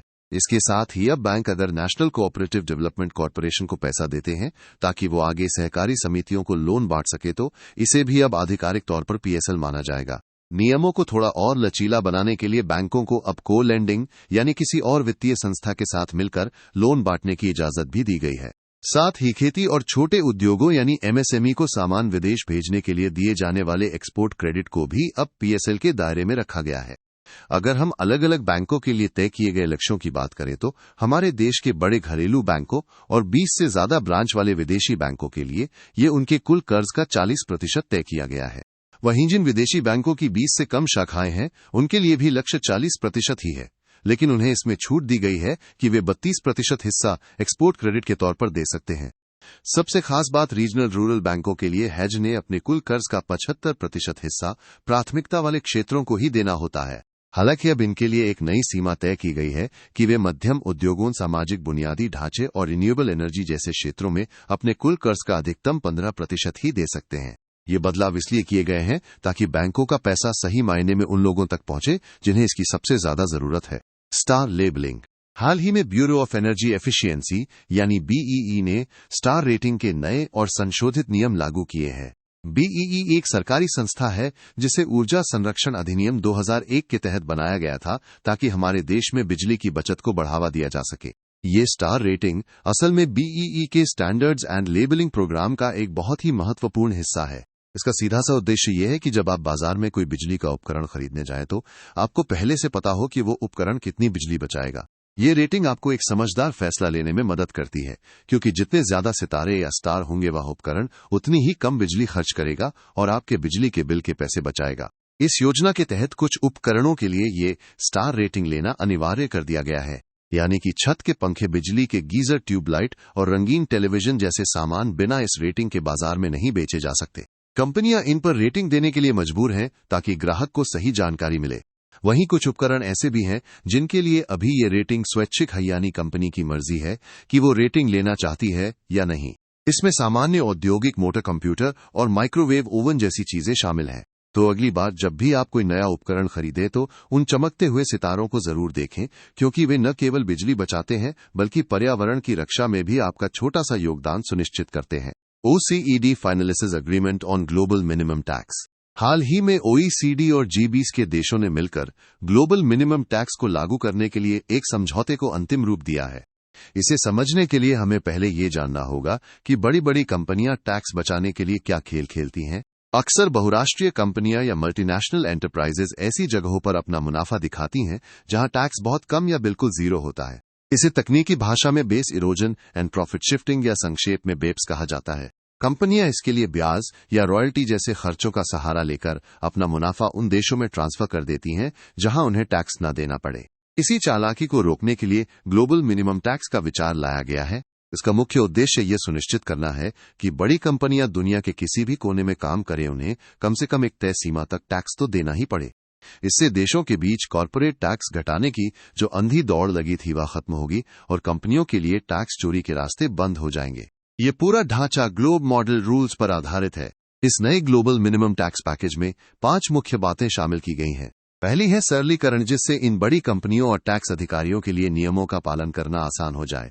दूसरी बात है टैक्स इंसेंटिव अलाइनमेंट, जिसमें यह तय किया जाएगा कि दुनिया भर में मिलने वाली टैक्स छूटों को एक समान नजरिए से देखा जाए। तीसरी महत्वपूर्ण कड़ी है सेफ हार्बर्स, जो उन बड़ी कंपनियों को सुरक्षा देती हैं जिनके हेड ऑफिस उन देशों में है जहां पहले से ही न्यूनतम टैक्स के नियमों का पालन किया जा रहा है। चौथी बात है एक समान मैदान या लेवल प्लेइंग फील्ड, जो ये सुनिश्चित करता है कि इस समझौते में शामिल सभी देशों के साथ निष्पक्ष व्यवहार हो। आखिरी और सबसे जरूरी बात है डोमेस्टिक मिनिमम टैक्स प्रोटेक्शन। ये नियम विकासशील देशों के लिए एक सुरक्षा कवच की तरह है।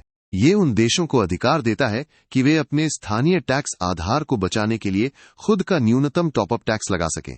इस पूरी व्यवस्था का मकसद यही है कि दुनिया भर की सरकारें मिलकर ये सुनिश्चित करें कि बड़ी कंपनियां अपनी कमाई का वाजिब हिस्सा टैक्स के रूप में जरूर चुकाएं। New country partnership framework. हाल ही में भारत और विश्व बैंक के बीच एक बेहद महत्वपूर्ण समझौता हुआ है, जिसे न्यू कंट्री पार्टनरशिप फ्रेमवर्क 2026 से 2031 यानी NCPF कहा जा रहा है।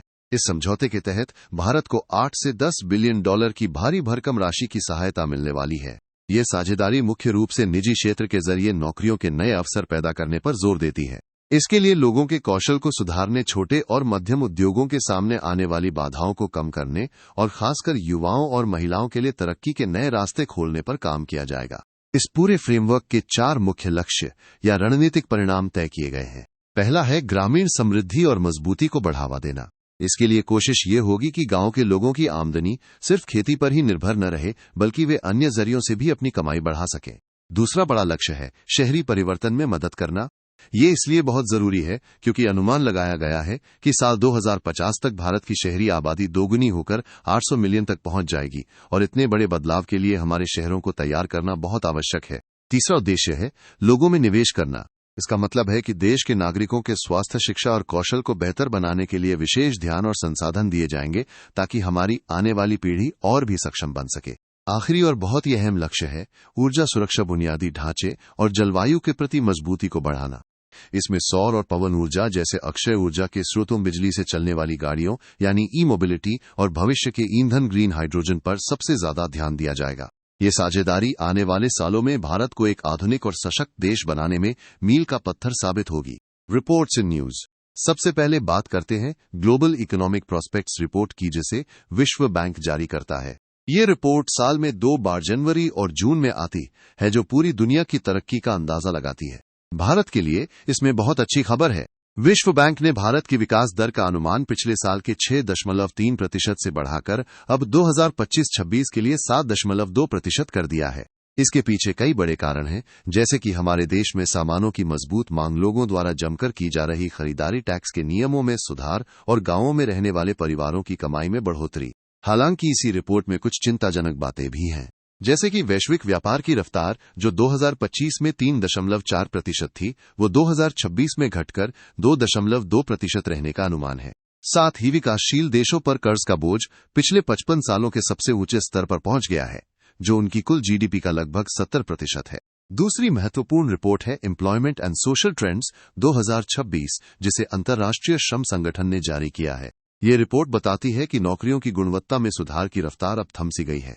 पिछले 10 सालों में काम करने वाले गरीबों की संख्या में सिर्फ 3.1% की ही मामूली गिरावट आई है। एक और बड़ी चुनौती ये है कि 2026 तक दुनिया भर में लगभग 2.1 बिलियन लोग अनौपचारिक क्षेत्र यानी बिना किसी पक्की नौकरी या सामाजिक सुरक्षा के काम कर रहे होंगे। इसी रिपोर्ट में एक खास जानकारी ये भी है कि दुनिया के कुल मैन्युफैक्चरिंग यानी सामान बनाने के काम में भारत की हिस्सेदारी 3% है। अंत में बात करते हैं ग्लोबल इन्वेस्टमेंट ट्रेंड्स मॉनिटर की, जिसे अंकटाड नाम की संस्था जारी करती है। भारत के लिए ये रिपोर्ट बहुत ही उत्साहजनक है, क्योंकि 2025 में भारत में आने वाला विदेशी निवेश 73% की भारी बढ़त के साथ $47 बिलियन तक पहुंच गया है। इसका मुख्य कारण फाइनेंस, आईटी, रिसर्च और मैन्युफैक्चरिंग जैसे क्षेत्रों में हुआ बड़ा निवेश है। हमारी सरकार की उन नीतियों ने भी इसमें बड़ी भूमिका निभाई है, जिनका मकसद भारत को दुनिया की सप्लाई चेन का एक अहम हिस्सा बनाना है। ये सभी खबरें दिखाती हैं कि चुनौतियां तो हैं, लेकिन भारत वैश्विक मंच पर अपनी एक मजबूत पहचान बना रहा है। Coking coal. हाल ही में सरकार ने एक बहुत ही महत्वपूर्ण फैसला लिया है, जिसके तहत कोकिंग कोल को MMDR एक्ट यानी खान और खनिज विकास और विनियमन अधिनियम की पहली अनुसूची के भाग डी में शामिल कर लिया गया है। ये वो विशेष सूची है जिसमें महत्वपूर्ण और रणनीतिक खनिजों को रखा जाता है। ये फैसला इसलिए लिया गया है ताकि हमारे देश की खनिज सुरक्षा सुनिश्चित की जा सके और हमारे घरेलू इस्पात क्षेत्र की भारी जरूरतों को पूरा करने में कोकिंग कोल की रणनीतिक भूमिका को पहचाना जा सके। शायद आपको ये जानकर हैरानी होगी कि वर्तमान में हमारे इस्पात उद्योग की लगभग 95% कोकिंग कोल की जरूरत आयात के जरिए पूरी होती है। विदेशों से इतनी बड़ी मात्रा में इसे मंगाने के कारण हमारे देश का बहुत सारा विदेशी मुद्रा भंडार खर्च हो जाता है। सरकार के इस नए कदम से उम्मीद है कि अब खनन से जुड़ी मंजूरियां बहुत तेजी से मिलेंगी और देश में व्यापार करने में आसानी होगी। इसके साथ ही खनिज की खोज और खनन गतिविधियों में भी बहुत तेजी आएगी, जिसमें जमीन की गहराई में छिपे भंडार भी शामिल हैं, जिन तक पहुंचना पहले काफी मुश्किल होता था। अब आपके मन में ये सवाल जरूर उठ रहा होगा कि आखिर ये कोकिंग कोल होता क्या है। सरल शब्दों में समझें तो ये ब्लास्ट फर्नेस तरीके से इस्पात या स्टील बनाने के लिए एक बहुत ही जरूरी कच्चा माल है, जिसके बिना स्टील का निर्माण संभव नहीं है। सिर्फ स्टील ही नहीं, बल्कि इसका उपयोग भारी मात्रा में सीमेंट, रसायन और पेट्रोकेमिकल उद्योगों में भी किया जाता है। अगर हम भारत में इसके भंडार की बात करें तो हमारे पास अनुमानित 37.37 बिलियन टन भंडार मौजूद है। हमारे देश में ये भंडार मुख्य रूप से झारखंड, मध्य प्रदेश, पश्चिम बंगाल और छत्तीसगढ़ जैसे राज्यों में पाए जाते हैं। इतने बड़े भंडार होने के बावजूद हमारे सामने कई बड़ी चुनौतियां भी खड़ी हैं, जिन्हें पार करना आसान नहीं है। सबसे बड़ी समस्या ये है कि हमारे देश में इसका उत्पादन हमारी जरूरत के हिसाब से काफी कम है, और जो कोयला निकलता भी है उसमें राख की मात्रा बहुत ज्यादा होती है, जो उद्योगों के लिए अच्छी नहीं मानी जाती। इसके अलावा पुरानी खदानों की कुछ गंभीर समस्याएं भी हैं, जैसे जमीन के अंदर लगी आग और जमीन का धंसना, जो एक बड़ा सिरदर्द है। साथ ही जमीन के अंदर की सटीक भौगोलिक जानकारी का अभाव और खदानों के लिए जमीन अधिग्रहण में आने वाली कानूनी दिक्कतें भी इस काम में रुकावट डालती हैं। इन सभी परेशानियों से निपटने के लिए हमारी सरकार ने कई शानदार पहल शुरू की है, ताकि बाहर के देशों पर हमारी निर्भरता कम हो सके। इनमें मिशन कोकिंग कोल शुरू करने के साथ साथ वाणिज्यिक कोयला खनन में 100% FDI यानी प्रत्यक्ष विदेशी निवेश को भी पूरी मंजूरी देना शामिल है। इसके अलावा खदानों की राजस्व साझाकरण नीलामी की जा रही है और 39 फर्स्ट माइल कनेक्टिविटी प्रोजेक्ट्स भी शुरू किए गए हैं, ताकि खदानों से कोयले को आसानी से निकालकर उद्योगों तक पहुंचाया जा सके। आइए अब हम थोड़ा MMDR एक्ट 1957 के बारे में भी जान लेते हैं, जो इन सब के पीछे का मूल कानून है।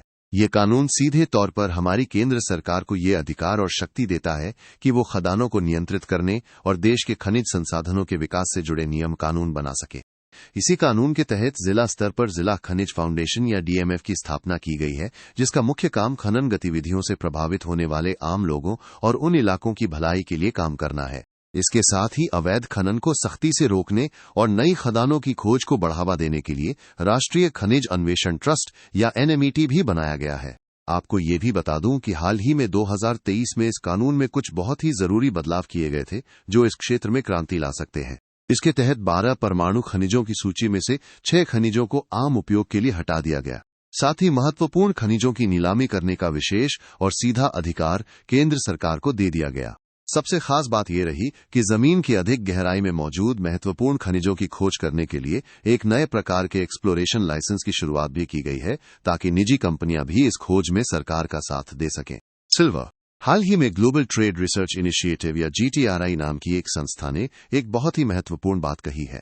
उनका कहना है कि भारत को अपने यहाँ चांदी को साफ करने और निखारने यानी सिल्वर प्रोसेसिंग की क्षमता को और बढ़ाना चाहिए। इसके साथ ही हमें अलग अलग देशों से इसके आयात को भी विविधता देनी चाहिए, ताकि तैयार या फिनिश्ड चांदी के लिए हम दूसरों पर पूरी तरह से निर्भर न रहें। आपको ये जानकर हैरानी होगी कि साल 2024 में पूरी दुनिया में जितना भी चांदी का व्यापार हुआ, उसका लगभग 21.4% अकेले भारत ने मंगाया है। इतनी बड़ी मात्रा में आयात करने की वजह से भारत दुनिया में तैयार चांदी का सबसे बड़ा उपभोक्ता बन गया है। आइए अब इस धातु को थोड़ा और करीब से समझते हैं। मूल रूप से चांदी एक काफी मुलायम और बेहद चमकदार धातु है, जिसे हम सदियों से अपनी सुंदरता और मूल्य के लिए सराहते आ रहे हैं। लेकिन चांदी का काम सिर्फ गहने बनाना नहीं है, बल्कि इसके उपयोग बहुत ही व्यापक हैं। विज्ञान की भाषा में कहें तो चांदी में बिजली और गर्मी को एक जगह से दूसरी जगह ले जाने की क्षमता सबसे अधिक होती है, जिसे हम इलेक्ट्रिकल और थर्मल कंडक्टिविटी कहते हैं। इसी खूबी के कारण आज के समय में हमारे मोबाइल या कंप्यूटर के इलेक्ट्रॉनिक सर्किट बोर्ड, तारों को जोड़ने वाले कनेक्टर्स, बैटरी और यहां तक कि आधुनिक गाड़ियों के सिस्टम में चांदी के बिना काम चलना बहुत मुश्किल है। इसके अलावा चांदी में एक और बहुत ही जादुई गुण होता है। ये कीटाणुओं को मारने में भी बहुत माहिर है, जिसे हम इसके एंटीबैक्टीरियल गुण कहते हैं। इसी वजह से चिकित्सा के क्षेत्र में इसका बहुत इस्तेमाल होता है। चोट पर लगाई जाने वाली पट्टियों यानी वाउंड ड्रेसिंग्स, मेडिकल उपकरणों की बाहरी परत, शरीर में लगाई जाने वाली नलियों या कैथेटर सर्जरी के औजारों, पानी को साफ करने वाले सिस्टम और कई तरह की दवाइयों में चांदी का उपयोग इंसानों की जान बचाने के लिए किया जाता है। अब सवाल ये उठता है कि ये धातु हमें प्रकृति में मिलती कैसे है। हमारी धरती के अंदर प्राकृतिक रूप से चांदी सीधे तौर पर नहीं मिलती, बल्कि ये कुछ विशेष प्रकार के पत्थरों या अयस्कों में छिपी होती है, जिन्हें हम ओर कहते हैं। इनमें सबसे प्रमुख रूप से अर्जेंटाइट और क्लोरारगाइराइट शामिल है, जिसे आम भाषा में हॉर्न सिल्वर भी कहा जाता है। खदानों से इन्हीं पत्थरों को निकालकर और फिर उन्हें फैक्ट्रियों में साफ करके वो चमकदार चांदी निकाली जाती है, जो हमारे और आपके घरों तक पहुंचती है। India becomes world's largest rice producer, surpasses China. Bharat अब दुनिया का सबसे बड़ा चावल उत्पादक देश बन गया है और इस मामले में हमने चीन को भी पीछे छोड़ दिया है। चावल न केवल हमारी थाली का हिस्सा है, बल्कि ये हमारी अर्थव्यवस्था की रीढ़ भी है। अगर हम आंकड़ों पर नजर डालें तो भारत ने 150 मीट्रिक टन चावल का उत्पादन करके दुनिया के अन्य बड़े उत्पादकों जैसे चीन, इंडोनेशिया, बांग्लादेश, जापान, श्रीलंका और मिस्र को पछाड़ दिया है। भारत के भीतर अगर हम राज्यों की बात करें तो साल 2024-25 में उत्तर प्रदेश 13.8% हिस्सेदारी के साथ सबसे आगे रहा है। इसके बाद तेलंगाना 11.6%, पश्चिम बंगाल 10.6%, पंजाब 9.5% और छत्तीसगढ़ 7% जैसे राज्यों ने इस रिकॉर्ड उत्पादन में अपना बड़ा योगदान दिया है। सिर्फ पैदावार ही नहीं, भारत दुनिया में चावल का सबसे बड़ा निर्यातक भी बना हुआ है। साल 2024-25 के दौरान हमने लगभग 20.1 मिलियन मैट्रिक टन चावल दुनिया के अलग अलग कोनों में भेजा है। हमारे चावल के सबसे बड़े खरीदारों में सऊदी अरब, ईरान, इराक, बेनिन और संयुक्त अरब अमीरात जैसे देश शामिल हैं, जो भारतीय चावल के स्वाद और गुणवत्ता के दीवाने हैं। अब थोड़ा इस फसल के बारे में जानते हैं। चावल दुनिया की एक प्रमुख खाद्य फसल है और उष्णकटिबंधीय तथा उप उष्णकटिबंधीय क्षेत्रों का मुख्य आहार है। भारत की भौगोलिक स्थिति इसे उगाने के लिए बहुत अनुकूल है, क्योंकि यहाँ चावल समुद्र तल से लेकर 2500 मीटर की ऊंचाई तक और 8 डिग्री उत्तर से 30 डिग्री उत्तरी अक्षांश के बीच कहीं भी उगाया जा सकता है। चावल की खेती के लिए मिट्टी का बहुत बड़ा महत्व है। ये गाद, दोमट और कंकड़ वाली विभिन्न प्रकार की मिट्टियों में पनप सकता है और ये अम्लीय के साथ साथ क्षारीय मिट्टी को भी सहन कर लेता है। इसे उगाने के लिए भरपूर बारिश, हवा में नमी और गर्मी की जरूरत होती है। दिन के समय लगभग 30 डिग्री सेल्सियस और रात में 20 डिग्री सेल्सियस का तापमान इसके लिए आदर्श माना जाता है।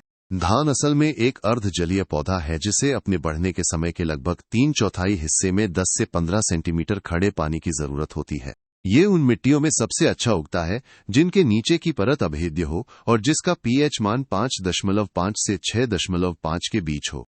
भारत में चावल उगाने के 3 अलग अलग मौसम होते हैं, जिन्हें अलग अलग नामों से जाना जाता है। पहला है अमन, जिसे शीतकालीन चावल कहा जाता है। इसकी बुआई जून जुलाई में होती है और कटाई नवंबर दिसंबर में की जाती है। दूसरा है ओसिया, शरतकालीन चावल, जिसे मई जून में बोया जाता है और सितंबर अक्टूबर में काट लिया जाता है। तीसरा है बुरोया, ग्रीष्मकालीन चावल, जिसकी खेती नवंबर से मई के बीच उन इलाकों में की जाती है जहां सर्दियों में भी नमी बनी रहती है। इन विविधताओं और हमारे किसानों की मेहनत का ही नतीजा है कि आज भारत पूरी दुनिया का अन्नदाता बनकर उभरा है। कैटल ब्रीड्स कारण फ्राइज एंड वृंदवानी। हाल ही में सरकार ने मवेशियों की 2 नई और बहुत ज्यादा दूध देने वाली सिंथेटिक नस्लों को पंजीकृत यानी रजिस्टर किया है। इनके नाम है करण फ्राइज और वृंदावनी। अब आपके मन में ये सवाल आ सकता है कि ये सिंथेटिक नस्लें क्या होती हैं? साधारण शब्दों में कहें तो ये 2 अलग अलग खूबियों वाली नस्लों का एक बेहतरीन मेल है। इन नई नस्लों की सबसे बड़ी खासियत यह है कि ये दूध तो बहुत ज्यादा देती ही है, साथ ही इनमें हमारे देश के बदलते मौसम को झेलने की क्षमता और बीमारियों से लड़ने की ताकत भी बहुत जबरदस्त है। यानी कम लागत और कम रिस्क में ज्यादा फायदा। सिर्फ यही नहीं, सरकार ने हमारे देश की अपनी पुरानी और स्थानीय नस्लों, जिन्हें हम स्वदेशी नस्लें कहते हैं, उन्हें भी नई पहचान दी है। इनमें झारखंड की मेदिनी, उत्तर प्रदेश की रोहिलखंडी और महाराष्ट्र की मेलघाटी नस्ल के गाय भैंस शामिल हैं। इन नई और पुरानी नस्लों को बढ़ावा देने का सीधा सा मतलब है कि हमारे किसानों की आमदनी बढ़ेगी और देश में दूध की कभी कमी नहीं होगी। A comprehensive framework to promote affordable housing, report by NITI Aayog. हाल ही में नीति आयोग ने अफोर्डेबल हाउसिंग को बढ़ावा देने के लिए एक व्यापक ढांचा नाम से एक बहुत ही महत्वपूर्ण रिपोर्ट जारी की है। इस रिपोर्ट में सबसे पहले ये साफ किया गया है कि आखिर हम किफायती घर या अफोर्डेबल हाउस किसे कहेंगे। नीति आयोग के अनुसार महानगरों में वो घर किफायती माना जाएगा जिसका कारपेट एरिया 60 वर्ग मीटर तक हो और उसकी कीमत 60 लाख रुपए से ज्यादा ना हो। वहीं छोटे शहरों या गैर महानगरीय क्षेत्रों के लिए ये पैमाना थोड़ा अलग है। वहां घर का एरिया 90 वर्ग मीटर तक हो सकता है, लेकिन उसकी कीमत 45 लाख रुपए के अंदर होनी चाहिए। इसी तरह सरकार की प्रधानमंत्री आवास योजना शहरी 2.0 भी इन्हीं पैमानों को मानती है। बस वहां घर की कीमत 45 लाख रुपए से अधिक नहीं होनी चाहिए। इस रिपोर्ट में नीति आयोग ने कुछ बहुत ही शानदार सुझाव दिए हैं ताकि हर किसी के पास अपना घर हो सके। पहला सुझाव है जोनिंग सुधार। इसका मतलब है कि शहर के मास्टर प्लान में ही कुछ खास हिस्से किफायती घरों के लिए आरक्षित कर दिए जाएं। शहरों की कम से कम 10% रिहायशी जमीन सिर्फ ऐसे ही घरों के लिए होनी चाहिए। वियना और दक्षिण कोरिया जैसे देशों ने इसी तरीके को अपनाकर अपने नागरिकों को सस्ते घर दिलाए हैं। दूसरा सुझाव है ट्रांजिट ओरिएंटेड डेवलपमेंट या संक्षेप में टीओडी। इसका विचार यह है कि मेट्रो स्टेशन या बस स्टैंड जैसे बड़े परिवहन केंद्रों के पास की जमीन का इस्तेमाल ऑफिसों, दुकानों और किफायती घरों को एक साथ बनाने के लिए किया जाए। इससे लोग अपने काम की जगह के पास रह पाएंगे और उनका आने जाने का खर्च भी बचेगा। नीति आयोग ने यह भी सिफारिश की है कि अगर कोई बिल्डर 10,000 वर्ग मीटर से बड़ी इमारत या 5,000 वर्ग मीटर से बड़ा प्लॉट विकसित करता है तो उसके लिए यह अनिवार्य होना चाहिए कि वह उस जगह का 10 से 15% हिस्सा आर्थिक रूप से कमजोर वर्ग और कम आय वाले समूह के लिए आरक्षित रखे। आखिर में रिपोर्ट किराए के घरों के कानूनों में सुधार की बात करती है। सुझाव दिया गया है कि राज्यों को पब्लिक प्राइवेट पार्टनरशिप मॉडल के जरिए किराए पर घर देने की नीतियां बनानी चाहिए। ये प्रधानमंत्री आवास योजना के उस हिस्से से मेल खाता है जो शहरों में रहने वाले प्रवासी मजदूरों और जरूरतमंदों को सस्ते किराए के घर दिलाने पर जोर देता है। ये सभी कदम मिलकर भारत में सबके लिए आवास के सपने को सच करने की दिशा में एक बड़ी कोशिश है। NPS Vatsalya scheme.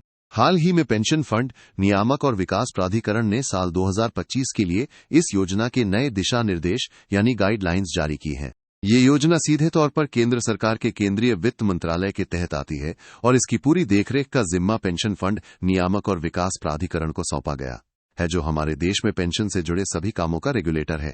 इस योजना का मुख्य उद्देश्य बहुत ही सरल और दूरदर्शी है। सरकार चाहती है कि बच्चों में बचपन से ही बचत करने की आदत डाली जाए। अक्सर हम रिटायरमेंट या पेंशन के बारे में तब सोचते हैं जब हमारी उम्र काफी हो जाती है, लेकिन एनपीएस वात्सल्य के जरिए बच्चों के नाम पर अभी से निवेश शुरू किया जा सकता है। इससे फायदा ये होगा कि जब वे बच्चे बड़े होंगे तो उनके पास एक अच्छा खासा फंड तैयार होगा। यह योजना न केवल उनकी भविष्य की वित्तीय सुरक्षा सुनिश्चित करती है बल्कि उन्हें छोटी उम्र से ही पेंशन के लिए तैयार भी करती है। 2 क्रेडिट लिंक्ड सब schemes launched under export promotion mission. सरकार ने अपनी निर्यात प्रोत्साहन मिशन के तहत 2 नई और बेहद मददगार योजनाएं शुरू की हैं जिन्हें निर्यात प्रोत्साहन घटक का हिस्सा बनाया गया है। ये योजनाएं मुख्य रूप से उन व्यापारियों के लिए हैं जो भारत का सामान विदेशों में बेचते हैं और जिन्हें अपना काम बढ़ाने के लिए आसान और सस्ते कर्ज की जरूरत होती है। पहली योजना है निर्यात ऋण पर ब्याज सबवेंशन। इसे आसान भाषा में समझे तो जब कोई निर्यातक सामान भेजने से पहले या सामान भेजने के बाद बैंक से रुपए में कर्ज लेता है तो सरकार उसे ब्याज दर में 2.75% की छूट यानी सबवेंशन देगी। यही नहीं, अगर कोई व्यापारी ऐसे देशों में अपना सामान बेचता है जहां अभी भारतीय सामान कम पहुंच रहा है तो उसे अतिरिक्त इनाम या इंसेंटिव भी दिया जाएगा। इस योजना के तहत साल 2025-26 के लिए एक निर्यातक को अधिकतम 50 लाख रुपए तक की छूट मिल सकती है। यह सुविधा उन खास सामानों के लिए है जो भारत के कुल निर्यात का लगभग 75% हिस्सा कवर करते हैं। दूसरी महत्वपूर्ण योजना है निर्यात ऋण के लिए कोलैटरल सहायता। अक्सर छोटे व्यापारियों के सामने सबसे बड़ी समस्या ये होती है कि बैंक से लोन लेने के लिए उनके पास गिरवी रखने के लिए कुछ नहीं होता, जिसे हम कोलैटरल कहते हैं। इस समस्या को दूर करने के लिए सरकार ने CGTMSE के साथ हाथ मिलाया है। अब अगर कोई छोटा व्यापारी लोन लेता है तो सरकार उसकी गारंटी खुद लेगी। सूक्ष्म और लघु निर्यातकों के लिए सरकार 85% तक की गारंटी देगी, जबकि मध्यम स्तर के निर्यातकों के लिए ये गारंटी 65% तक होगी।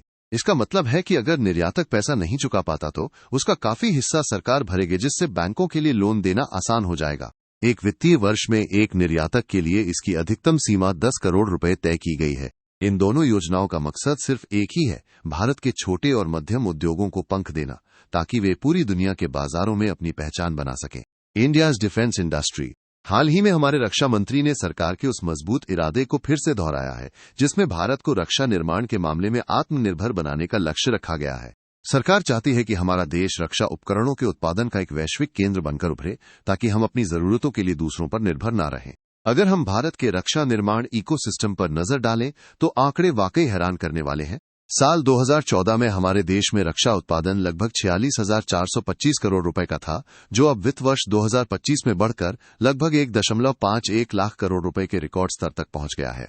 इस उत्पादन को आगे बढ़ाने में हमारी सरकारी रक्षा कंपनियों यानी डिफेंस पब्लिक सेक्टर अंडरटेकिंग्स की बहुत बड़ी भूमिका रही है, जिनका कुल उत्पादन में लगभग 77% का योगदान है। सिर्फ देश के अंदर ही नहीं बल्कि विदेशों में भी भारतीय हथियारों का डंका बज रहा है। साल 2013-14 में भारत का रक्षा निर्यात मात्र 686 करोड़ रुपए था, जो साल 2024-25 में बढ़कर 23,622 करोड़ रुपए के पार चला गया है। इसमें सबसे दिलचस्प बात यह है कि हमारे निजी क्षेत्र ने भी कमाल कर दिखाया है। साल 2024-25 में हुए कुल निर्यात में से 15,233 करोड़ रुपए का सामान निजी कंपनियों ने भेजा है, जबकि सरकारी कंपनियों यानी डीपीएसयूएस का हिस्सा 8,389 करोड़ रुपए रहा है। आज भारत दुनिया के 100 से भी ज्यादा देशों को रक्षा उपकरण बेच रहा है। अगर हम साल 2023-24 के आंकड़ों को देखें तो अमेरिका, फ्रांस और आर्मेनिया जैसे देश भारतीय रक्षा सामानों के सबसे बड़े खरीदार बनकर उभरे हैं। भारत इन देशों को बुलेट प्रूफ जैकेट गश्ती नावें, चेतक हेलीकॉप्टर और डॉर्नियर जैसे विमान निर्यात कर रहा है। इतना ही नहीं, अब हम रडार और टॉर्पीडो जैसे आधुनिक सिस्टम भी दुनिया को सप्लाई कर रहे हैं। इस पूरी प्रगति में हमारे नए स्टार्टअप्स का भी बहुत बड़ा हाथ है।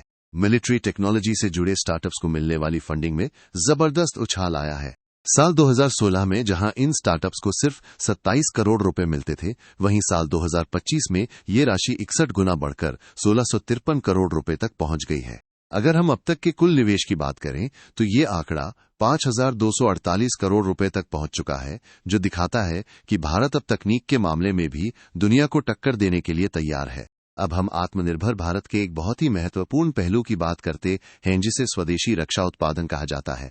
अपने देश में ही हथियार और रक्षा उपकरण बनाने का महत्व केवल सेना तक सीमित नहीं है, बल्कि इसके दूरगामी प्रभाव हमारे पूरे देश पर पड़ते हैं।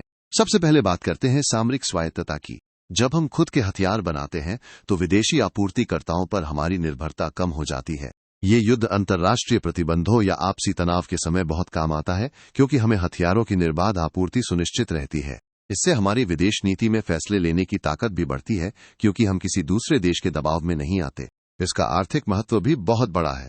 जब हम बाहर से हथियार नहीं खरीदते तो हमारे देश का पैसा देश में ही रहता है, जिससे आयात का बोझ कम होता है और व्यापार संतुलन बेहतर होता है। इससे हमारे छोटे और मझोले उद्योगों यानी एमएसएमई स्टार्टअप्स और निर्माण उद्योग को फलने फूलने का मौका मिलता है। साथ ही ये उच्च कौशल वाले क्षेत्रों में रोजगार के नए अवसर पैदा करता है। अंत में इसका एक और बड़ा फायदा है टेक्नोलॉजी स्पिलओवर। रक्षा क्षेत्र के लिए विकसित की गई तकनीकें अक्सर दूसरे क्षेत्रों जैसे अंतरिक्ष, साइबर सुरक्षा और आधुनिक मैन्युफैक्चरिंग में भी काम आती हैं। ये क्रिटिकल और इमर्जिंग टेक्नोलॉजीज के लिए एक मजबूत नींव तैयार करता है।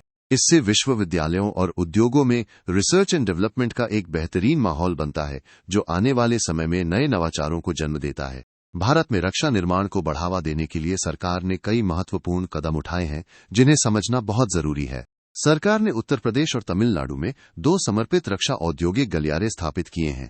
इन दोनों राज्यों के 11 केंद्रों में फैले ये गलियारे ऐसी बुनियादी सुविधाएं और प्रोत्साहन दे रहे हैं जो भारत को रक्षा निर्माण का पावर हाउस बनाने के लिए आवश्यक हैं। स्वदेशीकरण को बढ़ावा देने के लिए सरकार ने सकारात्मक स्वदेशीकरण सूचियां जारी की हैं।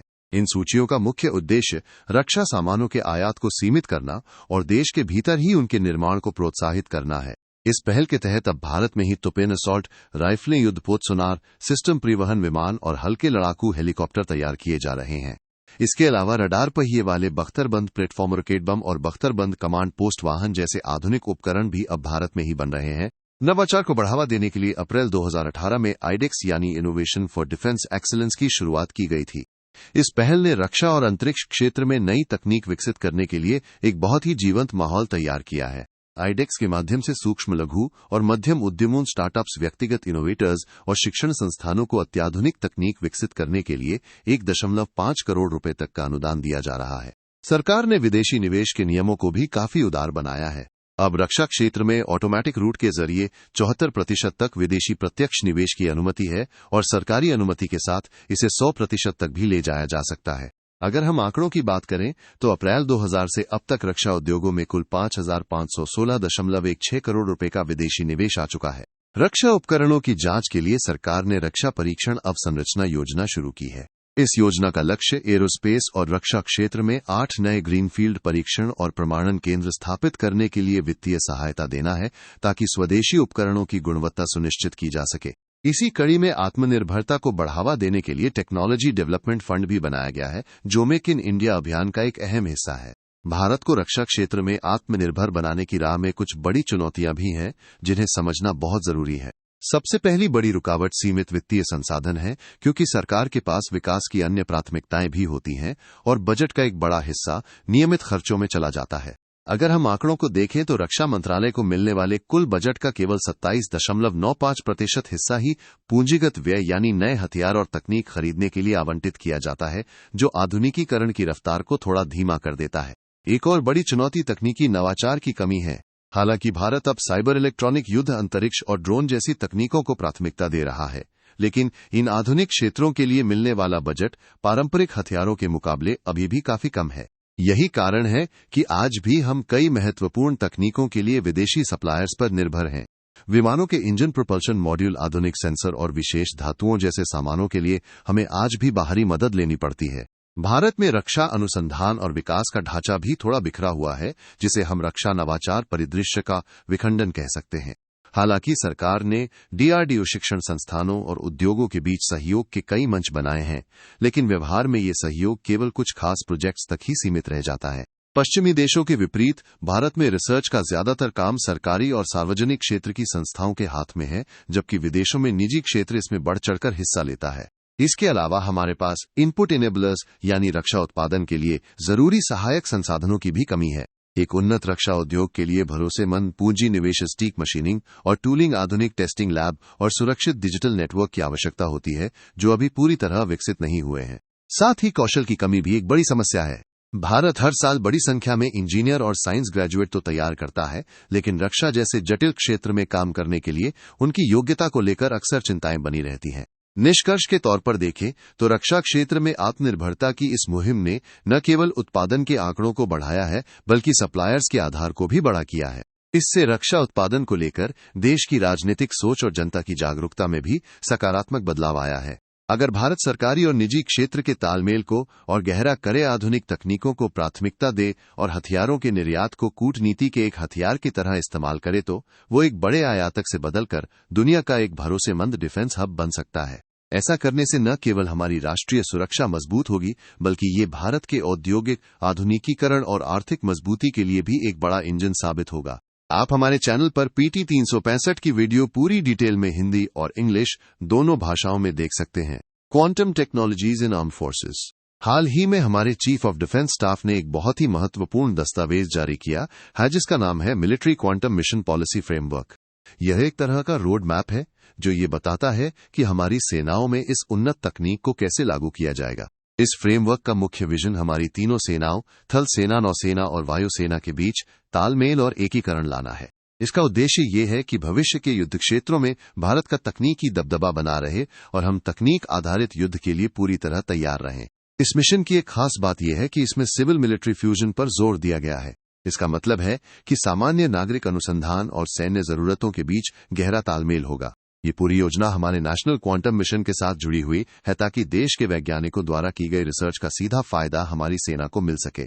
आपको बता दें कि नेशनल क्वांटम मिशन के लिए सरकार ने लगभग 6,000 करोड़ रुपए का बजट रखा है, जिसका लक्ष्य साल 2031 तक देश में रिसर्च इंफ्रास्ट्रक्चर और स्टार्टअप्स का एक मजबूत इकोसिस्टम बनाना है। इस मिलिट्री फ्रेमवर्क के तहत मुख्य रूप से 4 स्तंभों पर ध्यान दिया जा रहा है। सबसे पहले है क्वांटम कम्युनिकेशन। ये एक ऐसी तकनीक है जिससे संदेशों को इतना सुरक्षित भेजा जा सकता है कि कोई भी दुश्मन उसे हैक नहीं कर पाएगा। दूसरा है क्वांटम कंप्यूटिंग, जो आज के सुपर कंप्यूटर से भी कई गुना तेज काम करेगी और जटिल सैन्य गणनाओं को चुटकियों में हल कर देगी। तीसरा महत्वपूर्ण क्षेत्र है क्वांटम सेंसिंग और मेट्रोलॉजी। इसकी मदद से हम दुश्मन की पनडुब्बियों या छिपे हुए हथियारों का इतनी सटीकता से पता लगा पाएंगे, जो सामान्य रडार से मुमकिन नहीं है। और आखिरी है क्वांटम मटेरियल्स और डिवाइसेज, जो हमें ऐसे नए पदार्थ और उपकरण बनाने में मदद करेंगे जो बहुत ही हल्के और अविश्वसनीय रूप से मजबूत होंगे। मिलिट्री में क्वांटम टेक्नोलॉजी के इस्तेमाल से हमारी सेनाओं की ताकत में जो बदलाव आएगा। सबसे पहले बात करते हैं नेविगेशन और पोजिशनिंग की। वर्तमान में मिसाइलें और पनडुब्बियां जीपीएस जैसे सैटेलाइट सिस्टम पर निर्भर रहती हैं, जिन्हें दुश्मन जाम कर सकता है या चकमा दे सकता है।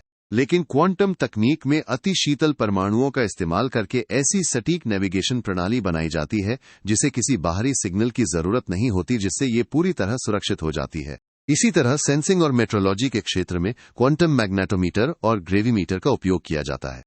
ये उपकरण इतने संवेदनशील होते हैं कि समुद्र की गहराइयों में छिपी पनडुब्बियों या जमीन के नीचे बने गुप्त ठिकानों का पता लगा सकते हैं, जिन्हें आज के पारंपरिक सोनार या रडार नहीं देख पाते। युद्ध की क्षमताओं की बात करें तो क्वांटम एआई से लैस ड्रोन और रोबोटिक सिस्टम युद्ध के मैदान की जटिल स्थितियों को आज के कंप्यूटरों के मुकाबले कई गुना तेजी और सटीकता से समझ पाएंगे। एक और अद्भुत तकनीक है क्वांटम इमेजिंग। इसमें फोटॉन्स के उलझाव का उपयोग किया जाता है, जिससे घने कोहरे धुएं या बिल्कुल अंधेरे में भी साफ तस्वीरें ली जा सकती हैं।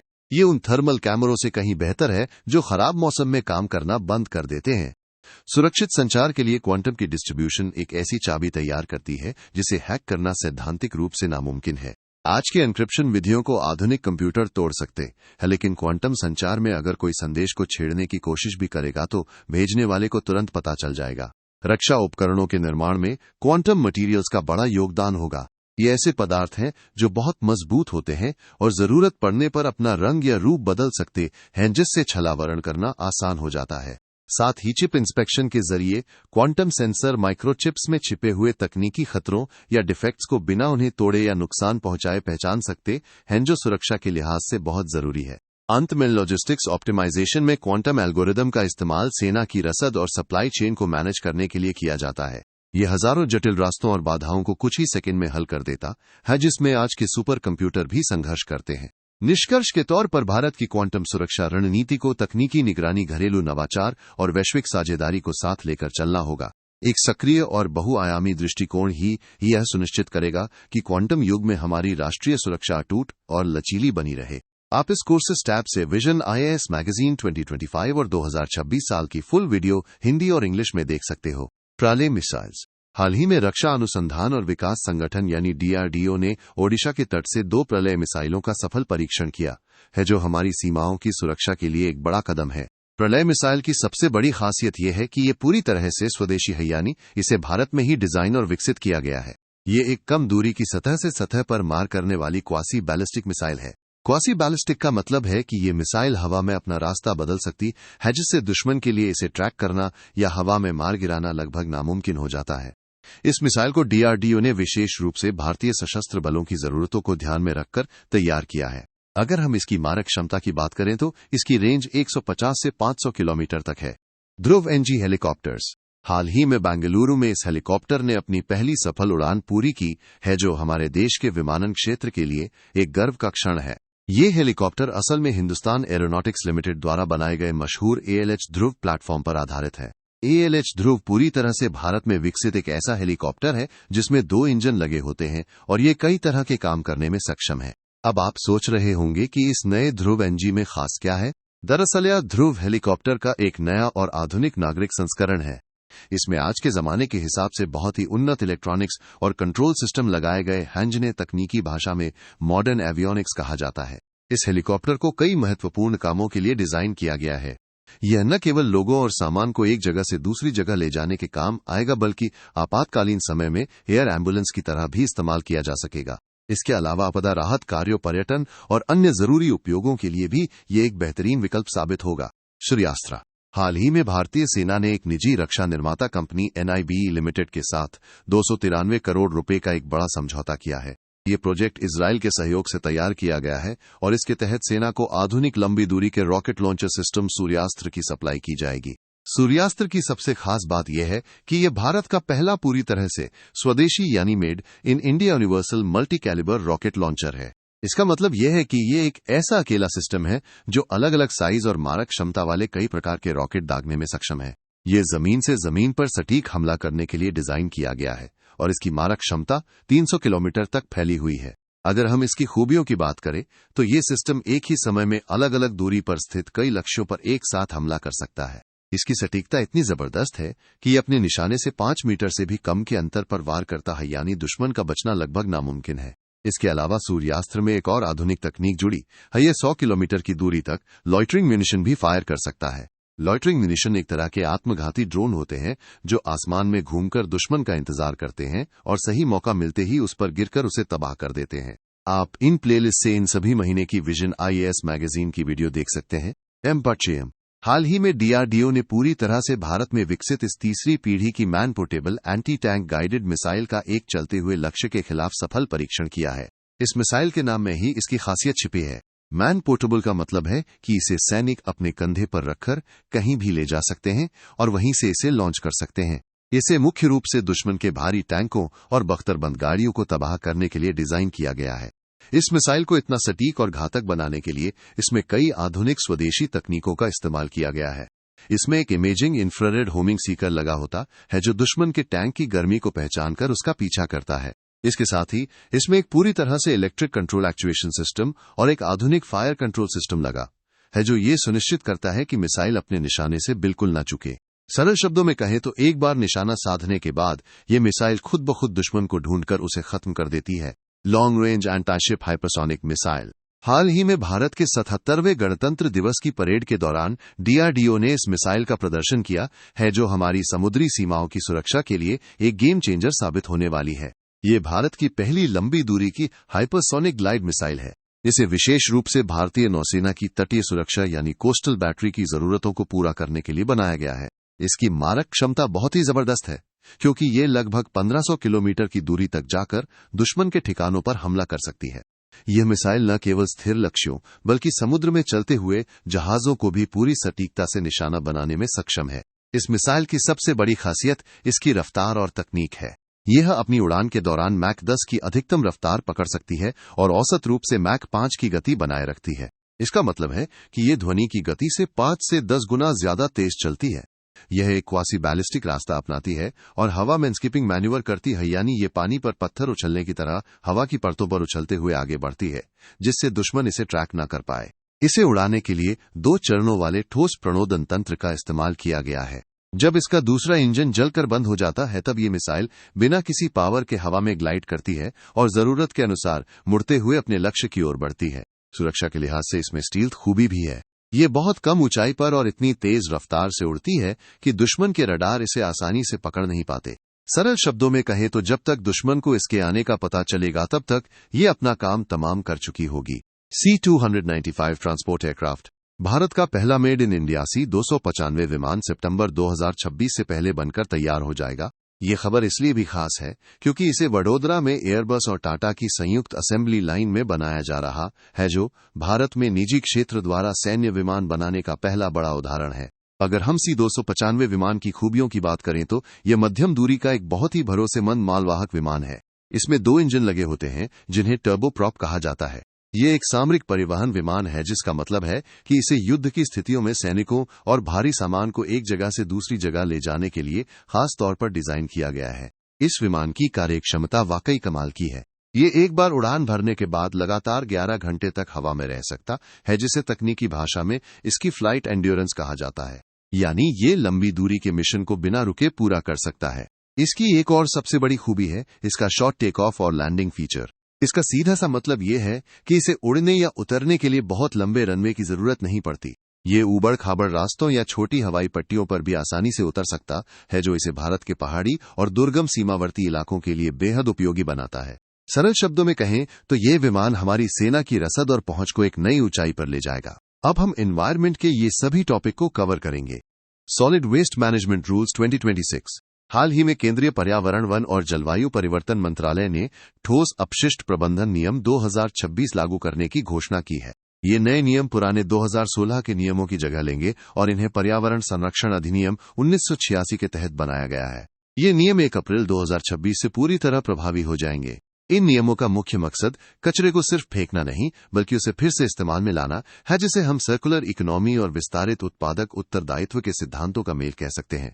इन नए नियमों की सबसे बड़ी बात यह है कि अब कचरे को उसके स्रोत यानी जहां से वो निकल रहा है वहीं पर 4 अलग अलग हिस्सों में बांटना अनिवार्य कर दिया गया है। ठोस अपशिष्ट प्रबंधन के नए नियमों को समझने के लिए सबसे जरूरी है ये जानना कि हम अपने घर और दफ्तर के कचरे को कैसे अलग करें। ठोस अपशिष्ट प्रबंधन नियम 2026 के तहत अब कचरे को स्रोत पर ही 4 अलग अलग हिस्सों में बांटना अनिवार्य कर दिया गया है। आइए समझते हैं कि ये 4 हिस्से कौन से हैं और हमें क्या करना है। सबसे पहला है गीला कचरा। इसमें आपके किचन का कचरा जैसे कि सब्जियों और फलों के छिलके, बचा हुआ खाना, मांस और फूल शामिल हैं। इस कचरे को या तो खाद बनाने के लिए इस्तेमाल किया जाएगा या नजदीकी सुविधा केंद्र पर बायोमेथिनेशन प्रक्रिया के जरिए प्रोसेस किया जाएगा। दूसरा हिस्सा है सूखा कचरा। इसमें प्लास्टिक, कागज, धातु, कांच, लकड़ी और रबर जैसी चीजें आती हैं। इस कचरे को मटेरियल रिकवरी फैसिलिटी तक ले जाया जाएगा जहां इन्हें छांटकर दोबारा इस्तेमाल यानी रिसाइकलिंग के लिए भेजा जाएगा। तीसरी श्रेणी है स्वच्छता कचरा। इसमें इस्तेमाल किए गए डायपर, सैनिटरी टॉवल, टैम्पून और कंडोम जैसी चीजें शामिल हैं। नियमों के अनुसार इस कचरे को सुरक्षित तरीके से लपेटकर बिल्कुल अलग रखना और स्टोर करना जरूरी है ताकि संक्रमण का खतरा न रहे। चौथा और आखिरी हिस्सा है विशेष देखभाल वाला कचरा। इसमें पेंट के डिब्बे, बिजली के बल्ब, मरकरी वाले थर्मामीटर और पुरानी दवाइयां आती हैं।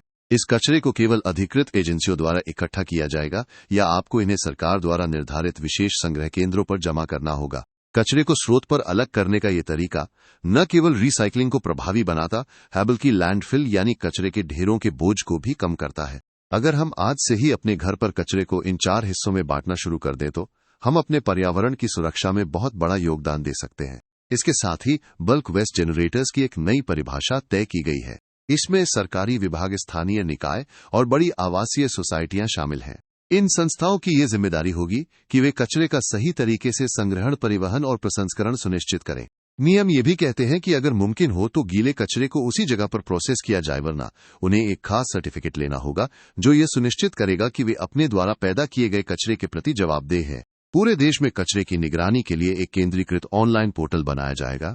इस पोर्टल के जरिए कचरा प्रबंधन के हर चरण को ट्रैक किया जा सकेगा, चाहे वो पंजीकरण हो या वेस्ट प्रोसेसिंग प्लांट का ऑडिट। एक और दिलचस्प बदलाव यह है कि अब उद्योगों जैसे कि सीमेंट प्लांट और कचरे से बिजली बनाने वाले संयंत्रों के लिए रिफ्यूज डिराइव्ड फ्यूल यानी आरडीएफ का इस्तेमाल करना जरूरी कर दिया गया है।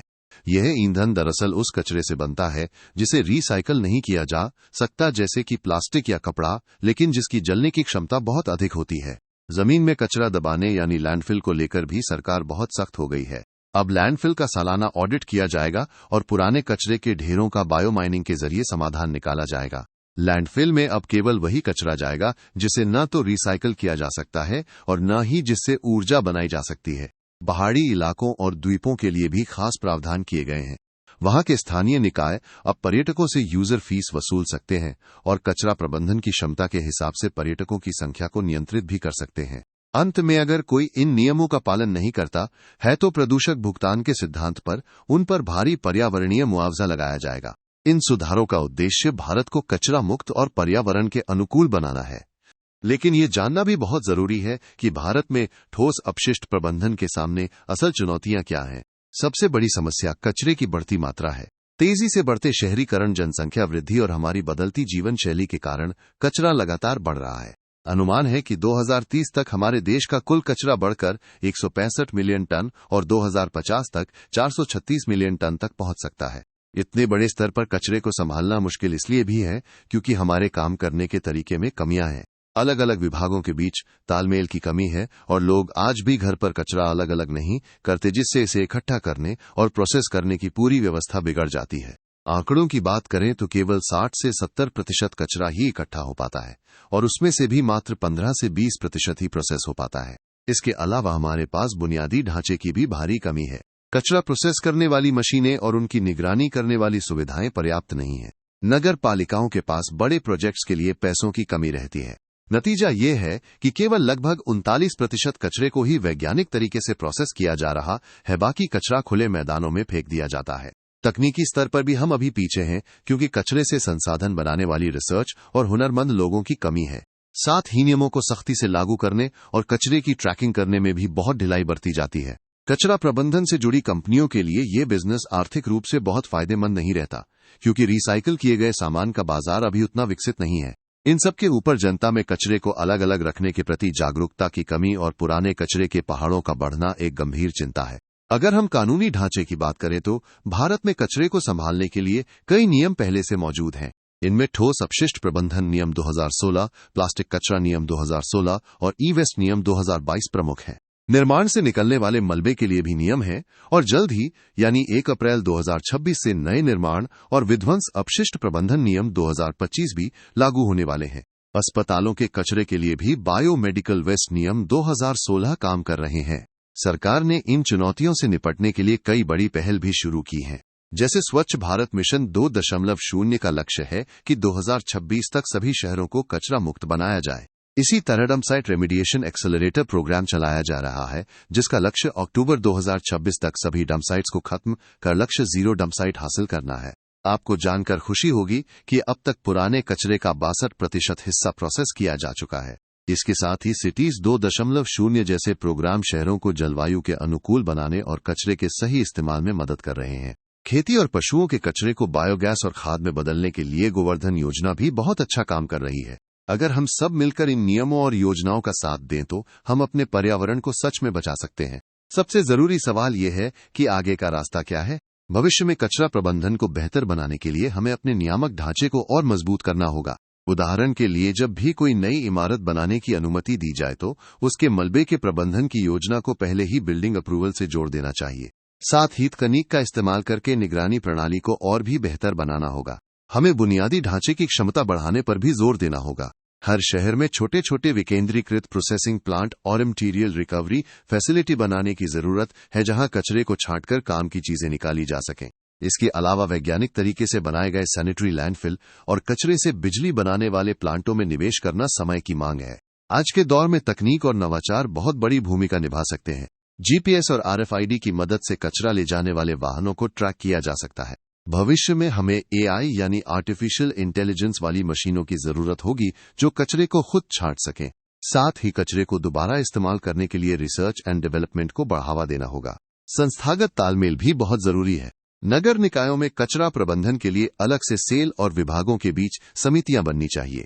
साथ ही नगर निगम के कर्मचारियों को आधुनिक ट्रेनिंग देना और निजी कंपनियों के साथ मिलकर काम करना बहुत फायदेमंद साबित हो सकता है। एक और महत्वपूर्ण कदम है रिसाइकल किए गए सामान का बाजार तैयार करना। जब तक लोग रिसाइकल सामान नहीं खरीदेंगे, यह काम टिकाऊ नहीं बनेगा। सरकार को इसके लिए टैक्स में छूट देनी चाहिए और सरकारी खरीद में रिसाइकल उत्पादों को प्राथमिकता देनी चाहिए। कचरा चुनने वाले अनौपचारिक क्षेत्र के लोगों को भी इस मुख्य व्यवस्था से जोड़ना जरूरी है। आर्थिक स्थिरता के लिए हमें कचरे की मात्रा के आधार पर यूजर चार्ज लगाने और ग्रीन बॉन्ड जैसे नए वित्तीय रास्तों को अपनाना होगा। जो पुराने कचरे के पहाड़ बन चुके हैं उन्हें बायो माइनिंग के जरिए खत्म करके उस जमीन को दोबारा उपजाऊ या उपयोगी बनाना होगा। भारत में ही इसके कुछ बेहतरीन उदाहरण मौजूद हैं जिनसे हम सीख सकते हैं, जैसे इंदौर मॉडल जो लगातार 7 सालों से भारत का सबसे स्वच्छ शहर है। वहां 100% घर घर जाकर कचरा इकट्ठा किया जाता है। दिल्ली का अनुपम मॉडल दिखाता है कि कैसे कॉलोनियों के स्तर पर कचरा प्रबंधन सफल हो सकता है। वहीं पुणे का स्वच्छ मॉडल हमें सिखाता है कि कैसे कचरा चुनने वाले भाई बहनों को एक सहकारी संस्था बनाकर सम्मानजनक रोजगार और बेहतर व्यवस्था से जोड़ा जा सकता है। अंत में, अगर हम शहरी शासन को मजबूत करें और कचरा प्रबंधन की इन आदतों को अपनाएं तो ये क्षेत्र न केवल हमारे पर्यावरण को स्वस्थ रखेगा बल्कि भारत के 2070 तक नेट जीरो बनने के सपने को भी सच करने में मदद करेगा। याद रखिए, कचरा तब तक ही कचरा है जब तक हम उसका सही इस्तेमाल नहीं जानते। Glacial lake outburst floods. हाल ही में IIT रुड़की के एक नए अध्ययन ने पूरी दुनिया का ध्यान इस ओर खींचा है। इस स्टडी में बताया गया है कि हिमालय काराकोरम पर्वत श्रृंखलाओं में ग्लेशियर वाली झीलों की संख्या, उनका आकार और उनमें पानी की मात्रा लगातार बढ़ रही है। चिंता की बात यह है कि इन झीलों से होने वाले खतरों का सही तरीके से आकलन अभी तक नहीं किया गया है। अध्ययन के कुछ चौंकाने वाले मुख्य बिंदु बताते हैं कि पूरे हाई माउंटेन एशिया क्षेत्र में 31,000 से भी ज्यादा ग्लेशियर झीलें बढ़ रही हैं। इनमें से सबसे ज्यादा विस्तार पूर्वी हिमालय के क्षेत्र में देखा गया है। कुल मिलाकर इस पूरे इलाके में इन झीलों के क्षेत्रफल में 5.5% की बढ़ोतरी हुई है। अब आपके मन में सवाल आ रहा होगा कि ये ग्लेशियर झीलें आखिर होती क्या हैं? साधारण शब्दों में कहें तो जब ग्लेशियर यानी बर्फ की विशाल चट्टानें पिघलती हैं तो उनके हिलने डुलने से जमीन में जो गड्ढे या बेसिन बन जाते हैं उनमें पानी जमा हो जाता है। इसी पानी के जमाव को ग्लेशियर झील कहते हैं। इनके बनने के तरीके के आधार पर इन्हें 4 श्रेणियों में बांटा जा सकता है: moraine, dammed ice, dammed erosion और अन्य। जब इन झीलों में जमा पानी अचानक से बाहर निकल आता है तो उसे ग्लेशियर लेक आउटबर्स्ट फ्लड या GLOF कहते हैं। ये पानी ग्लेशियर के सामने, किनारे, ऊपर या नीचे कहीं से भी अचानक फूट सकता है। इसे बेहतर समझने के लिए हम कुछ हालिया उदाहरणों को देख सकते हैं। साल 2023 में सिक्किम की दक्षिण लोहनक झील में अचानक ऐसा ही धमाका हुआ था, जिससे आए सैलाब ने चुंगथांग में तीस्ता 3 बांध को पूरी तरह नष्ट कर दिया था। इसी तरह साल 2013 में उत्तराखंड की चौराबाड़ी ग्लेशियर झील के फटने से मंदाकिनी नदी में आई भीषण बाढ़ को हम सब आज भी याद करते हैं। लेकिन अब सवाल ये उठता है कि ये झीलें अचानक फट क्यों जाती हैं? इसके पीछे कई बड़े कारण हैं जिन्हें समझना बहुत जरूरी है। सबसे पहला और सबसे बड़ा कारण है बढ़ता हुआ वैश्विक तापमान। जैसे जैसे धरती गर्म हो रही है, ग्लेशियर यानी बर्फ के पहाड़ तेजी से पिघल रहे हैं और पीछे की ओर खिसक रहे हैं। इससे इन झीलों में पानी उनकी क्षमता से कहीं ज्यादा भर जाता है। आंकड़ों पर गौर करें तो 1990 के बाद से दुनिया भर में इन झीलों की संख्या में 53%, उनके क्षेत्रफल में 51% और उनमें मौजूद पानी की मात्रा में 48% की बढ़ोतरी हुई है। एक और कारण है ग्लेशियर सर्जिंग। इसमें बर्फ का एक बहुत बड़ा हिस्सा बहुत कम समय में अचानक से आगे की ओर खिसक जाता है, जिससे झील पर भारी दबाव पड़ता है। अलास्का का गिल्की ग्लेशियर इसका एक बड़ा उदाहरण है।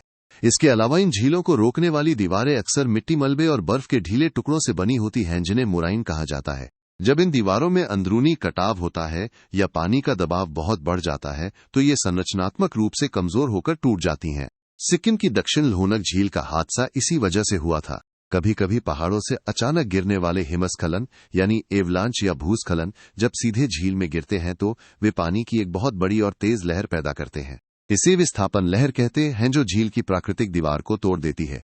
साल 2021 में चमोली में हुआ हादसा इसी तरह के रॉक और आइस एवलांच के कारण हुआ था। चूंकि हिंदू कुश हिमालय क्षेत्र भूकंप के लिहाज से बहुत संवेदनशील है, इसलिए यहां आने वाले भूकंप भी इन झीलों की दीवारों को तुरंत गिरा सकते हैं, जिसे हम कास्केडिंग इवेंट्स कहते हैं। हम इंसानों की गतिविधियों को भी नजरअंदाज नहीं कर सकते। बिना योजना के शहरों का बसना, पहाड़ों में अंधाधुंध खनन, जंगलों की कटाई और बड़े हाइड्रोपावर प्रोजेक्ट्स पहाड़ों की ढलान और वहां के प्राकृतिक जल निकासी के रास्तों को बदल देते हैं।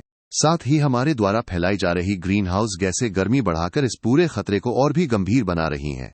इन सभी कारणों का मिला जुला असर ही आज इन हिमालयी क्षेत्रों में रहने वाले लोगों के लिए एक बड़ा खतरा बन गया है।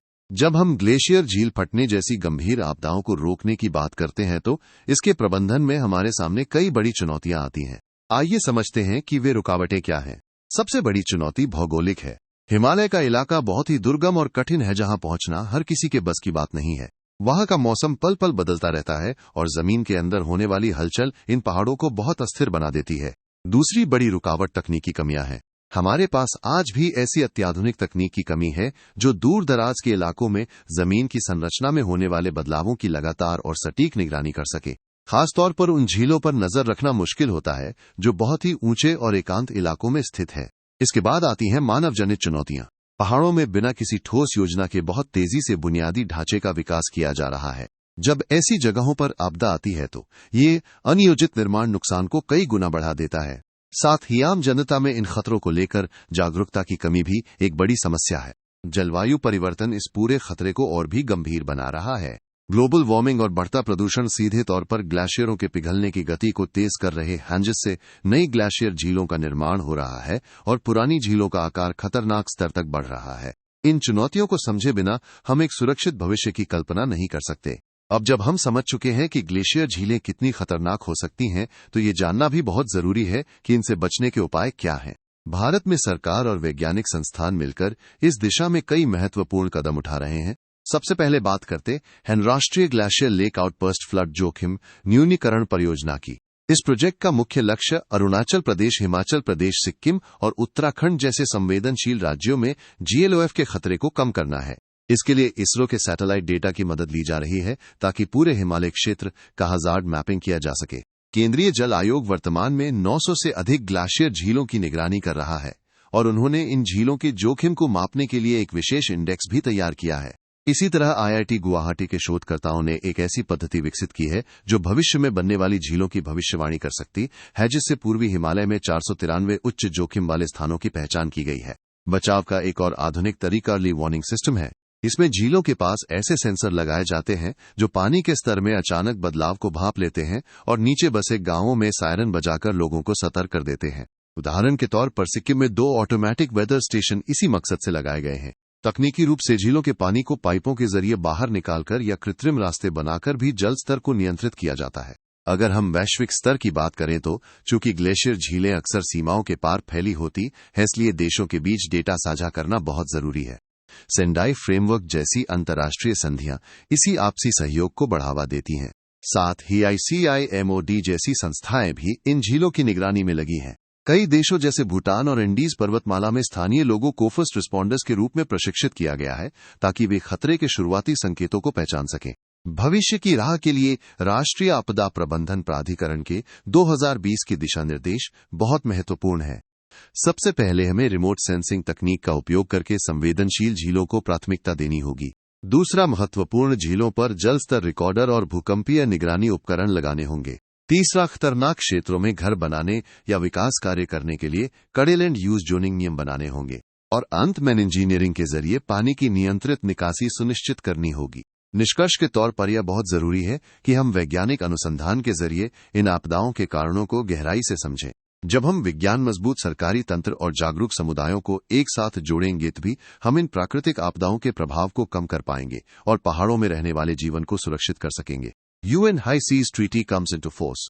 कल्पना कीजिए कि हमारे समुद्र का एक बहुत बड़ा हिस्सा ऐसा है जिस पर किसी भी एक देश का अधिकार नहीं है, और इसी हिस्से को बचाने के लिए अब एक बहुत बड़ा कानून सामने आया है जिसे संयुक्त राष्ट्र की हाई सीज ट्रीटी कहा जा रहा है।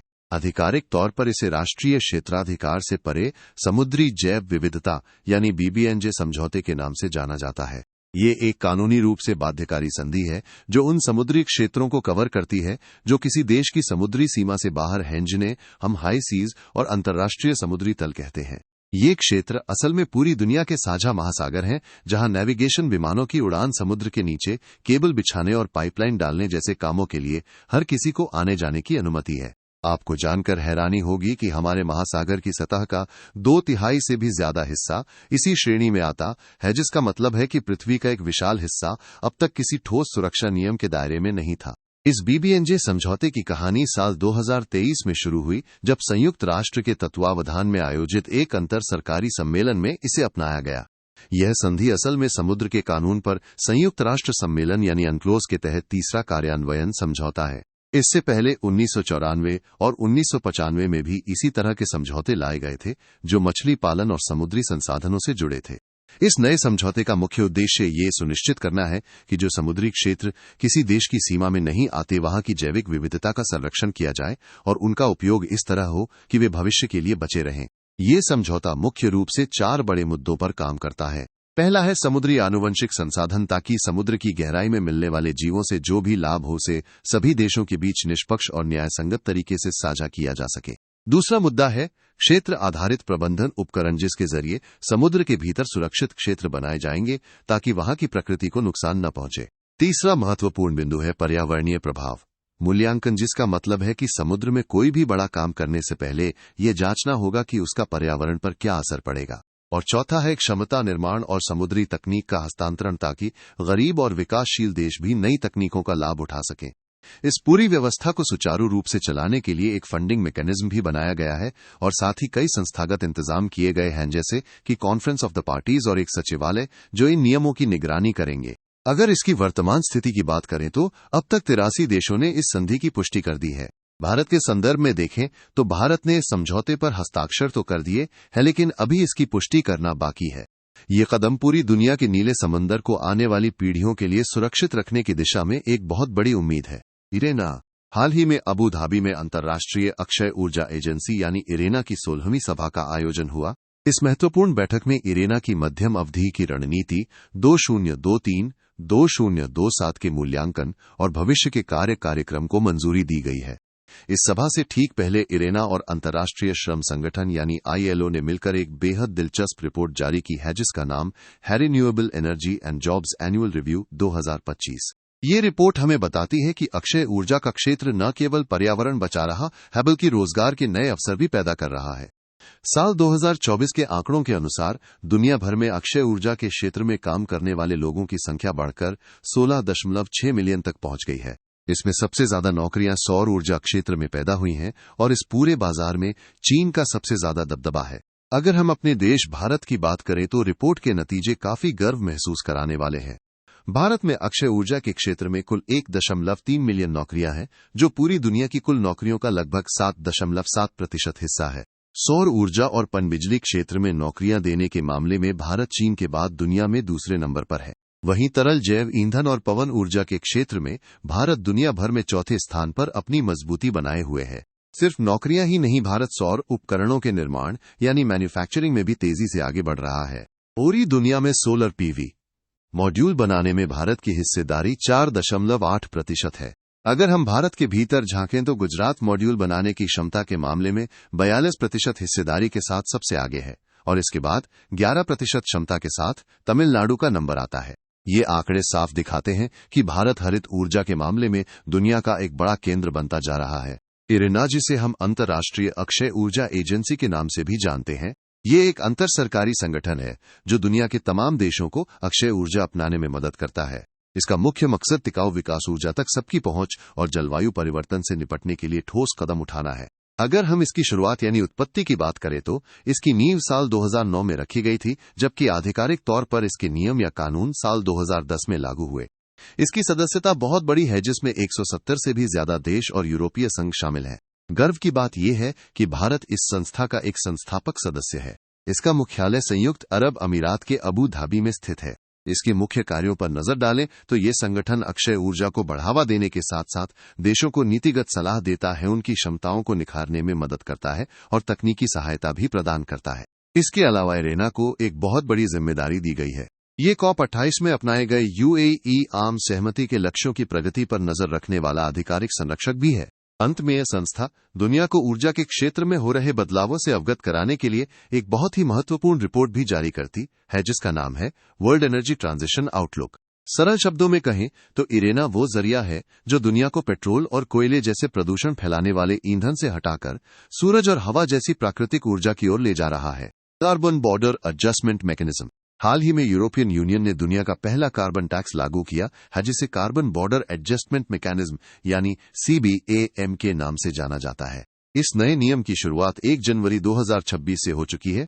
इसके तहत अब यूरोप में उन सामानों के आयात पर टैक्स लगाया जा रहा है जिन्हें बनाने में बहुत अधिक कार्बन उत्सर्जन होता है। आइए समझते हैं कि ये CBAM असल में है क्या। ये यूरोपियन यूनियन की एक ऐसी नीति है जिसके जरिए उन देशों से आने वाले उत्पादों पर टैक्स वसूला जाएगा जहां जलवायु परिवर्तन को लेकर नियम बहुत सख्त नहीं है। उदाहरण के तौर पर अगर किसी देश में स्टील बनाने वाली फैक्ट्रियां बिना किसी रोक टोक के बहुत ज्यादा प्रदूषण फैला रही हैं, तो यूरोप में उस स्टील को भेजते समय अतिरिक्त टैक्स देना होगा। हालांकि इसकी शुरुआत 2023 में एक शुरुआती चरण के साथ हुई थी, लेकिन अब 2026 से इसे पूरी तरह से लागू कर दिया गया है। इस पूरे कदम का मुख्य उद्देश्य कार्बन लीकेज को रोकना है। अक्सर ऐसा होता है कि कड़े नियमों के डर से कंपनियां अपना उत्पादन उन देशों में शिफ्ट कर देती हैं जहां पर्यावरण के नियम कमजोर होते हैं, ताकि वे प्रदूषण फैलाकर भी पैसा बचा सकें। ये संधि कंपनियों को ऐसा करने से रोकती है। वर्तमान में इसके दायरे में सीमेंट, एल्यूमीनियम, उर्वरक लोहा और स्टील, हाइड्रोजन और बिजली जैसे प्रमुख क्षेत्रों को रखा गया है। भारत के नजरिए से देखें तो इसका हमारे व्यापार पर काफी बड़ा प्रभाव पड़ सकता है। भारत से यूरोप भेजे जाने वाले स्टील, एल्यूमीनियम और सीमेंट जैसे सामानों की कीमत अब इस टैक्स की वजह से बढ़ सकती है। इससे भारतीय निर्यातकों को अंतर्राष्ट्रीय बाजार में कड़ी प्रतिस्पर्धा का सामना करना पड़ सकता है, क्योंकि उन्हें अब न केवल उत्पाद की कीमत बल्कि उसके कार्बन फुटप्रिंट का भी खास ख्याल रखना होगा। Rules for private afforestation work on leased forest land eased. हाल ही में सरकार ने लीज पर ली गई वन भूमि पर निजी वृक्षारोपण यानी प्राइवेट अफॉरेस्टेशन के नियमों को काफी आसान बना दिया है। ये बदलाव वन अधिनियम 1980, जिसे पहले वन संरक्षण अधिनियम के नाम से जाना जाता था, उसके दिशा निर्देशों में संशोधन करके किया गया है। इस बदलाव की सबसे बड़ी बात यह है कि अब सरकार या किसी भी गैर सरकारी संस्था द्वारा की जाने वाली वृक्षारोपण या प्राकृतिक पुनरुद्धार की गतिविधियों को आधिकारिक तौर पर वानिकी गतिविधियां माना जाएगा। इसका मतलब ये है कि अब इन कामों को करने के लिए प्रतिपूरक वनीकरण और नेट प्रेजेंट वैल्यू यानी NPV के भुगतान की जरूरत नहीं होगी। इसे थोड़ा सरल भाषा में समझते हैं कि ये चीजें क्या हैं। प्रतिपूरक वनीकरण का मतलब होता है कि जब किसी जंगल की जमीन का उपयोग किसी गैर वन कार्य के लिए किया जाता है तो उसके बदले में उतनी ही जमीन पर कहीं और पेड़ लगाए जाते हैं। ये जमीन और पेड़ के बदले पेड़ देकर नुकसान की भरपाई करने का एक तरीका है। वहीं दूसरी ओर नेट प्रेजेंट वैल्यू एक अनिवार्य शुल्क है जो पर्यावरण को होने वाले नुकसान जैसे कि कार्बन सोखने की क्षमता में कमी, पानी के पुनर्भरण और जैव विविधता की हानि की भरपाई के लिए लिया जाता है। इन कामों से जो भी पैसा इकट्ठा होता है उसे कैंपा यानी state compensatory afforestation fund management and planning authority में जमा किया जाता है, जिसे 2016 के कानून के तहत बनाया गया था। लेकिन अब नए नियमों के बाद अगर कोई संस्था खाली पड़े जंगलों को फिर से हरा भरा करती है तो उन्हें इन खर्चों से छूट मिलेगी। इसके साथ ही अब राज्य सरकारों के पास ये अधिकार होगा कि वे इन वृक्षारोपणों के उपयोग और उनसे होने वाली कमाई के बंटवारे के लिए अपना खुद का ढांचा या नियम तैयार कर सकें। यह कदम निजी निवेश को बढ़ावा देकर भारत के हरित क्षेत्र को बढ़ाने में बहुत मददगार साबित हो सकता है। वन संशोधन अधिनियम 2023 ये कानून हमारे देश के जंगलों को सुरक्षित रखने के पुराने तरीकों में कुछ बड़े बदलाव लेकर आया है। सबसे पहले तो आपको ये बता दूं कि इस नए कानून ने पुराने वन अधिनियम 1980 का नाम बदल दिया है। इस कानून की लागू होने की सीमा के बारे में एक बड़ा बदलाव किया गया है। अब ये कानून मुख्य रूप से उसी जमीन पर लागू होगा जिसे सरकारी रिकॉर्ड में आधिकारिक तौर पर वन या जंगल घोषित किया गया है। इसका मतलब है कि कानून का दायरा अब उन जमीनों तक सीमित कर दिया गया है जो कानूनी रूप से जंगल की श्रेणी में आती हैं। इसके अलावा इसमें कुछ रणनीतिक छूट भी दी गई हैं जो देश की सुरक्षा के लिहाज से बहुत जरूरी हैं। अब अंतर्राष्ट्रीय सीमाओं के पास स्थित वन भूमि पर कुछ पाबंदियों को हटा दिया गया है। इससे सीमावर्ती इलाकों में सुरक्षा से जुड़े जरूरी बुनियादी ढांचे या प्रोजेक्ट्स को बनाने में आसानी होगी जो पहले कठिन नियमों की वजह से अटके रहते थे। अंतिम महत्वपूर्ण बात उन गतिविधियों के बारे में है जिन्हें अब जंगलों में करने की अनुमति दी गई है। इस नए कानून के तहत इको टूरिज्म यानी पर्यावरण को नुकसान पहुंचाए बिना पर्यटन चिड़ियाघर बनाना और सिल्वीकल्चरल ऑपरेशंस यानी वनों की खेती और उनके रखरखाव से जुड़े कामों को फिर से वर्गीकृत किया गया है। आसान भाषा में कहें तो अब इन गतिविधियों को जंगल के संरक्षण के खिलाफ नहीं माना जाएगा बल्कि इन्हें बढ़ावा दिया जा सकेगा ताकि लोग प्रकृति के करीब आ सकें और वनों का प्रबंधन भी बेहतर तरीके से हो सके।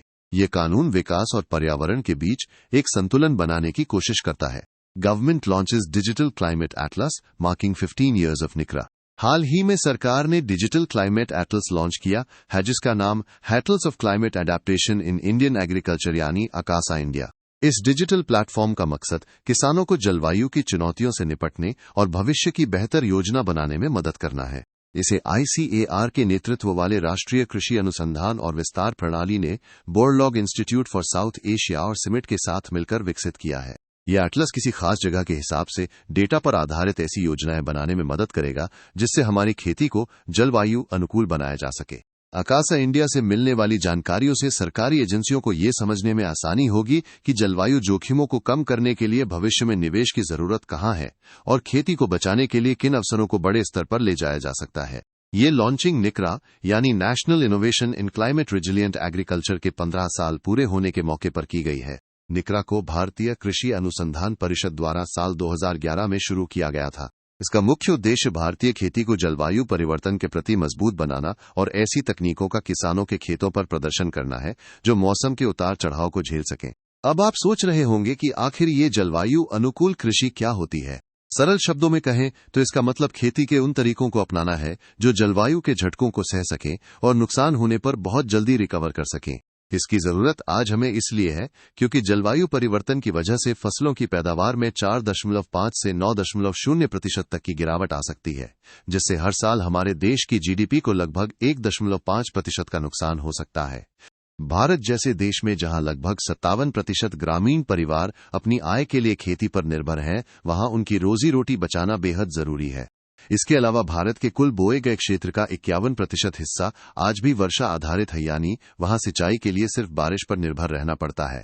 ये हिस्सा देश का लगभग 40% भोजन पैदा करता है जो मौसम के बदलते मिजाज के प्रति बहुत संवेदनशील है। अगर हम आज खेती के इन नए तरीकों को नहीं अपनाते हैं तो देश में कुपोषण और खाद्य असुरक्षा जैसी बड़ी समस्याएं खड़ी हो सकती हैं। ये नया डिजिटल एटलस इसी दिशा में एक बड़ा और सुरक्षित कदम है। Environmental protection fund. केंद्रीय पर्यावरण, वन और जलवायु परिवर्तन मंत्रालय ने हाल ही में पर्यावरण कोष नियम 2026 को अधिसूचित किया है। इसका मुख्य उद्देश्य पर्यावरण संरक्षण कोष के उपयोग को और अधिक सरल और पारदर्शी बनाना है। आइए जानते हैं कि ये पर्यावरण संरक्षण कोष आखिर है क्या। कानूनी तौर पर इसे पर्यावरण अधिनियम 1986 की धारा 16 के तहत भारत के सार्वजनिक खाते में बनाया गया है। अब सवाल ये उठता है कि इस कोष या फंड में पैसा आता कहां से है। दरअसल जो भी लोग या कंपनियां वायु अधिनियम, जल अधिनियम और पर्यावरण अधिनियम के नियमों का उल्लंघन करते हैं, उन पर लगने वाला जुर्माना इसी फंड में जमा किया जाता है। इस पैसे के बंटवारे के लिए एक बहुत ही स्पष्ट नियम बनाया गया है। इकट्ठा हुए कुल फंड का 75% हिस्सा राज्यों और केंद्र शासित प्रदेशों को भेज दिया जाता है, जबकि बाकी 25% हिस्सा केंद्र सरकार अपने पास रखती है। इस पैसे का इस्तेमाल बहुत ही खास कामों के लिए किया जाता है, जैसे कि प्रदूषण की निगरानी के लिए नेटवर्क बनाना, प्रदूषित हो चुकी जगहों की सफाई या उपचार करना, और साफ सुथरी तकनीक के विकास के लिए अनुसंधान को बढ़ावा देना। इतने बड़े फंड की निगरानी करना भी बहुत जरूरी है, इसलिए इसे एक प्रोजेक्ट मैनेजमेंट यूनिट द्वारा प्रबंधित किया जाता है और भारत के नियंत्रक एवं महालेखा परीक्षक यानी कैग द्वारा इसका ऑडिट किया जाता है, ताकि पैसे का सही इस्तेमाल सुनिश्चित हो सके। इसके अलावा यह फंड हमारी नियामक संस्थाओं जैसे केंद्रीय प्रदूषण नियंत्रण बोर्ड और राज्य प्रदूषण नियंत्रण बोर्ड की संस्थागत क्षमता को मजबूत करने और उन्हें आधुनिक बनाने के लिए भी पैसा मुहैया कराता है। ये कदम प्रदूषण फैलाने वालों पर नकेल कसने और उस पैसे से प्रकृति को वापस संवारने की दिशा में एक बहुत बड़ी पहल है। Ocean heat content sets record in 2025 study. हाल ही में आई एक स्टडी के अनुसार साल 2025 में हमारे महासागरों की गर्मी यानी ओशन हीट कंटेंट ने अब तक के सारे रिकॉर्ड तोड़ दिए हैं। इस स्टडी में बताया गया है कि ग्रीन हाउस गैसों की बढ़ती मात्रा और हवा में सल्फेट एरोसोल की कमी के कारण महासागरों के गर्म होने का सिलसिला बिना रुके जारी है। इस स्टडी के नतीजे काफी चौंकाने वाले हैं। साल 2025 में हमारे महासागरों ने अतिरिक्त 23 जेटाजूल गर्मी सोखी है, जो 1960 के दशक के बाद से अब तक का सबसे अधिक रिकॉर्ड है। आपको ये जानकर हैरानी होगी कि ग्रीन हाउस गैसों द्वारा रोकी गई अतिरिक्त गर्मी का लगभग 90% हिस्सा हमारे महासागर ही सोख लेते हैं। यही कारण है कि महासागरों को ग्लोबल वार्मिंग के खिलाफ दुनिया का सबसे मुख्य बफर माना जाता है, जो खुद गर्म होकर धरती को बचा रहे हैं। अगर हम 2025 के समुद्री सतह के औसत तापमान की बात करें तो ये 1981 से 2010 के औसत के मुकाबले लगभग 0.5 डिग्री सेल्सियस अधिक रहा है। महासागरों के इस तरह गर्म होने के बहुत गंभीर परिणाम हो सकते हैं। सबसे बड़ा असर महासागरीय स्तरीकरण के रूप में दिखता है। जब सतह का पानी ज्यादा गर्म हो जाता है तो पानी की अलग अलग परतों का आपस में मिलना कम हो जाता है। इससे गहरे पानी में ऑक्सीजन की कमी होने लगती है और नीचे से पोषक तत्व ऊपर नहीं आ पाते, जिससे समुद्र की उत्पादकता घटने लगती है। इसके अलावा समुद्र में हीट वेव की घटनाएं बढ़ रही हैं। जैसे जमीन पर लू चलती है, वैसे ही समुद्र में भी तापमान बढ़ने से कोरल ब्लीचिंग यानी मूंगे की चट्टानों का सफेद होना और समुद्री जीवों में बीमारियां फैलने का खतरा बढ़ जाता है। इससे मछलियों और अन्य जीवों के प्रवास और प्रजनन के तरीके भी बदल रहे हैं। गर्म होते महासागर हमारे मौसम को भी बहुत हिंसक बना रहे हैं। गर्म समुद्र वायुमंडल को ज्यादा गर्मी और नमी देते हैं, जिससे चक्रवात और तूफान पहले से कहीं ज्यादा शक्तिशाली हो जाते हैं, जो भारी बारिश और बाढ़ का कारण बनते हैं। अंततः यह सब हमारे समुद्री पारिस्थितिकी तंत्र के लिए एक बड़ा खतरा है। पोषक तत्वों की कमी से फाइटोप्लैंक्टन जैसे नन्हे जीव खत्म हो सकते हैं, जो समुद्र की पूरी खाद्य श्रृंखला का आधार है। ये रिपोर्ट हमें चेतावनी दे रही है कि अब हमें अपने समंदर को बचाने के लिए गंभीर होना ही होगा। महासागरों का गर्म होना। हमारी धरती पर ऊर्जा का एक असंतुलन पैदा हो गया है, जिसका मतलब है कि सूरज से आने वाली विकिरण जितनी मात्रा में धरती पर आती है, उतनी वापस अंतरिक्ष में नहीं जा पा रही है। इंसानी गतिविधियों जैसे जीवाश्म ईंधन के उत्सर्जन और बायोमास को जलाने के कारण हवा में कार्बन डाइऑक्साइड, मीथेन और नाइट्रस ऑक्साइड जैसी गैसों की मात्रा बढ़ रही है, जो गर्मी को सोख लेती हैं। हैरानी की बात यह है कि इस फालतू जमा हुई ऊर्जा का केवल 1% हिस्सा ही हमारे वायुमंडल को गर्म कर रहा है। वहीं इस अतिरिक्त ऊर्जा का 4% हिस्सा क्रायोस्फीयर यानी बर्फ से ढके इलाकों को पिघला रहा है और 6% हिस्सा हमारी जमीन को गर्म कर रहा है। लेकिन सबसे चौंकाने वाला आंकड़ा यह है कि इस फालतू ऊर्जा का लगभग 89% हिस्सा अकेले हमारे महासागर सोख रहे हैं और इसी वजह से समुद्र का पानी लगातार गर्म होता जा रहा है। महासागरों के इस तरह गर्म होने के परिणाम बहुत ही भयानक हो सकते हैं। इसकी वजह से वैश्विक सतह के तापमान में बढ़ोतरी हो रही है और समुद्री बर्फ तेजी से घट रही है। जब बर्फ पिघलती है और पानी गर्म होकर फैलता है तो इससे समुद्र का जलस्तर ऊपर उठने लगता है। इतना ही नहीं, समुद्र की इस बढ़ती गर्मी के कारण तूफान या हरिकेन जैसी प्राकृतिक आपदाएं और भी शक्तिशाली और विनाशकारी होती जा रही हैं। समुद्र के अंदर रहने वाले जीवों के लिए तो ये किसी संकट से कम नहीं है। गर्म पानी की वजह से मूंगा चट्टानों का रंग उड़ रहा है, जिसे कोरल ब्लीचिंग कहते हैं, और इससे समुद्री विविधता में भी भारी कमी आ रही है। अगर हम आज जागरूक नहीं हुए तो समुद्र की ये गर्मी हमारे पूरे पारिस्थितिकी तंत्र को बदल कर रख देगी। Arctic report card 2025। हाल ही में national oceanic and atmospheric administration ने आर्कटिक रिपोर्ट कार्ड 2025 जारी किया है। ये रिपोर्ट साफ तौर पर चेतावनी दे रही है कि ये क्षेत्र पूरी दुनिया के मुकाबले कहीं ज्यादा तेजी से गर्म हो रहा है। अगर हम आंकड़ों की बात करें तो अक्टूबर 2024 से सितंबर 2025 के दौरान आर्कटिक की सतह की हवा का तापमान साल 1900 के बाद से अब तक का सबसे अधिक दर्ज किया गया है। चौंकाने वाली बात यह है कि आर्कटिक के इतिहास में पिछले 10 साल अब तक के सबसे गर्म 10 साल रहे हैं। इस गर्मी की वजह से एक अजीब प्रक्रिया शुरू हो गई है जिसे अटलांटिफिकेशन कहा जा रहा है। इसका मतलब है कि निचले अक्षांशों यानी गर्म इलाकों से पानी और वहां के जीव जंतु अब मध्य आर्कटिक महासागर की ओर बढ़ रहे हैं। यह गर्म पानी आर्कटिक महासागर की परतों के संतुलन को बिगाड़ रहा है, जिससे गर्मी का संचार बढ़ गया है। समुद्री बर्फ तेजी से पिघल रही है और महासागर की धाराओं का चक्र खतरे में पड़ गया है। एक और हैरान कर देने वाली घटना आर्कटिक अलास्का में देखी गई है, जिसे नदियों में जंग लगना कहा जा रहा है। वहां के 200 से अधिक जल क्षेत्रों का साफ पानी अब नारंगी रंग का हो गया है। ऐसा इसलिए हो रहा है क्योंकि वहां की जमी हुई जमीन यानी परमाफ्रॉस्ट पिघल रही है, जिससे मिट्टी में दबा हुआ लोहा बाहर निकलकर पानी में मिल रहा है। ये वहां की मछलियों और स्थानीय लोगों के पीने के पानी के लिए बहुत बड़ा खतरा बन गया है। इसके साथ ही एक और बदलाव देखा जा रहा है जिसे आर्कटिक का हरा होना कहते हैं। इसकी शुरुआत 1990 के दशक के अंत में हुई थी, जहां टुंड्रा वनस्पति की मात्रा और उत्पादकता में लगातार बढ़ोतरी हो रही है। पहली नजर में ये अच्छा लग सकता है, लेकिन इसके दूरगामी परिणाम बहुत गंभीर हैं। ये वहां के परिदृश्य, वन्य जीवों के आवास, जैव विविधता और स्थानीय लोगों की जीवन शैली को पूरी तरह से बदल रहा है। आर्कटिक की बर्फ पिघलने के भू राजनीतिक निहितार्थ। जैसे जैसे ग्लोबल वार्मिंग के कारण आर्कटिक की बर्फ पिघल रही है, वहां दुनिया के लिए नई संभावनाएं और चुनौतियां दोनों पैदा हो रही हैं। इसका सबसे पहला और बड़ा असर नए शिपिंग मार्गों के रूप में सामने आ रहा है। पहले आर्कटिक के जो क्षेत्र बर्फ से जमे होने के कारण जहाजों के आने जाने के लायक नहीं थे, अब वे तेजी से खुल रहे हैं। उदाहरण के लिए नॉर्दर्न सी रूट अब जहाजों के लिए व्यापार का एक बहुत ही व्यावहारिक और छोटा रास्ता बनता जा रहा है, जिससे देशों के बीच व्यापार का समय और खर्च दोनों बच सकते हैं। इस पूरे क्षेत्र के प्रबंधन में आर्कटिक काउंसिल की भूमिका बहुत महत्वपूर्ण हो जाती है। ये एक प्रमुख अंतर सरकारी मंच है जिसे साल 1996 में स्थापित किया गया था। इसका मुख्य काम आर्कटिक क्षेत्र में आपसी सहयोग को बढ़ाना और वहां रहने वाले स्वदेशी समुदायों की सुरक्षा करना है। इस काउंसिल में Canada, Denmark, Finland, Iceland, Norway, Sweden और अमेरिका जैसे देश सदस्य के तौर पर शामिल हैं। अब सवाल ये उठता है कि भारत के लिए इसका क्या महत्व है। भारत भले ही आर्कटिक से भौगोलिक रूप से दूर है, लेकिन इस क्षेत्र में होने वाले बदलाव हमारे मानसून और पर्यावरण को प्रभावित करते हैं। भारत अपनी आर्कटिक नीति और वहां मौजूद अपने रिसर्च स्टेशन के जरिए इस क्षेत्र में शोध और सक्रिय भागीदारी को बढ़ा रहा है। इससे न केवल भारत की वैज्ञानिक समझ बढ़ेगी, बल्कि भविष्य में खुलने वाले नए व्यापारिक रास्तों और संसाधनों के मामले में भी भारत अपनी मजबूत स्थिति दर्ज करा सकेगा। आर्कटिक की पिघलती बर्फ दुनिया के नक्शे पर शक्ति के समीकरणों को फिर से लिख रही है। Water bankruptcy.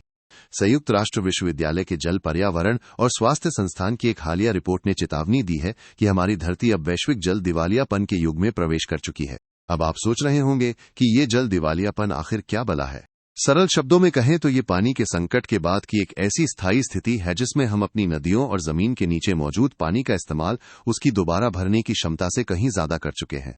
ये एक ऐसी स्थिति है जहां पानी का इतना ज्यादा दोहन हो चुका है कि अब उसे वापस पहले जैसा करना लगभग नामुमकिन है। रिपोर्ट बताती है कि हमारी प्रकृति की पूंजी यानी नदियां, झीलें, भूजल, दलदली जमीन, मिट्टी और ग्लेशियर का कुछ हिस्सा इस हद तक खराब हो चुका है कि अब उनके पूरी तरह ठीक होने की कोई उम्मीद नहीं बची है।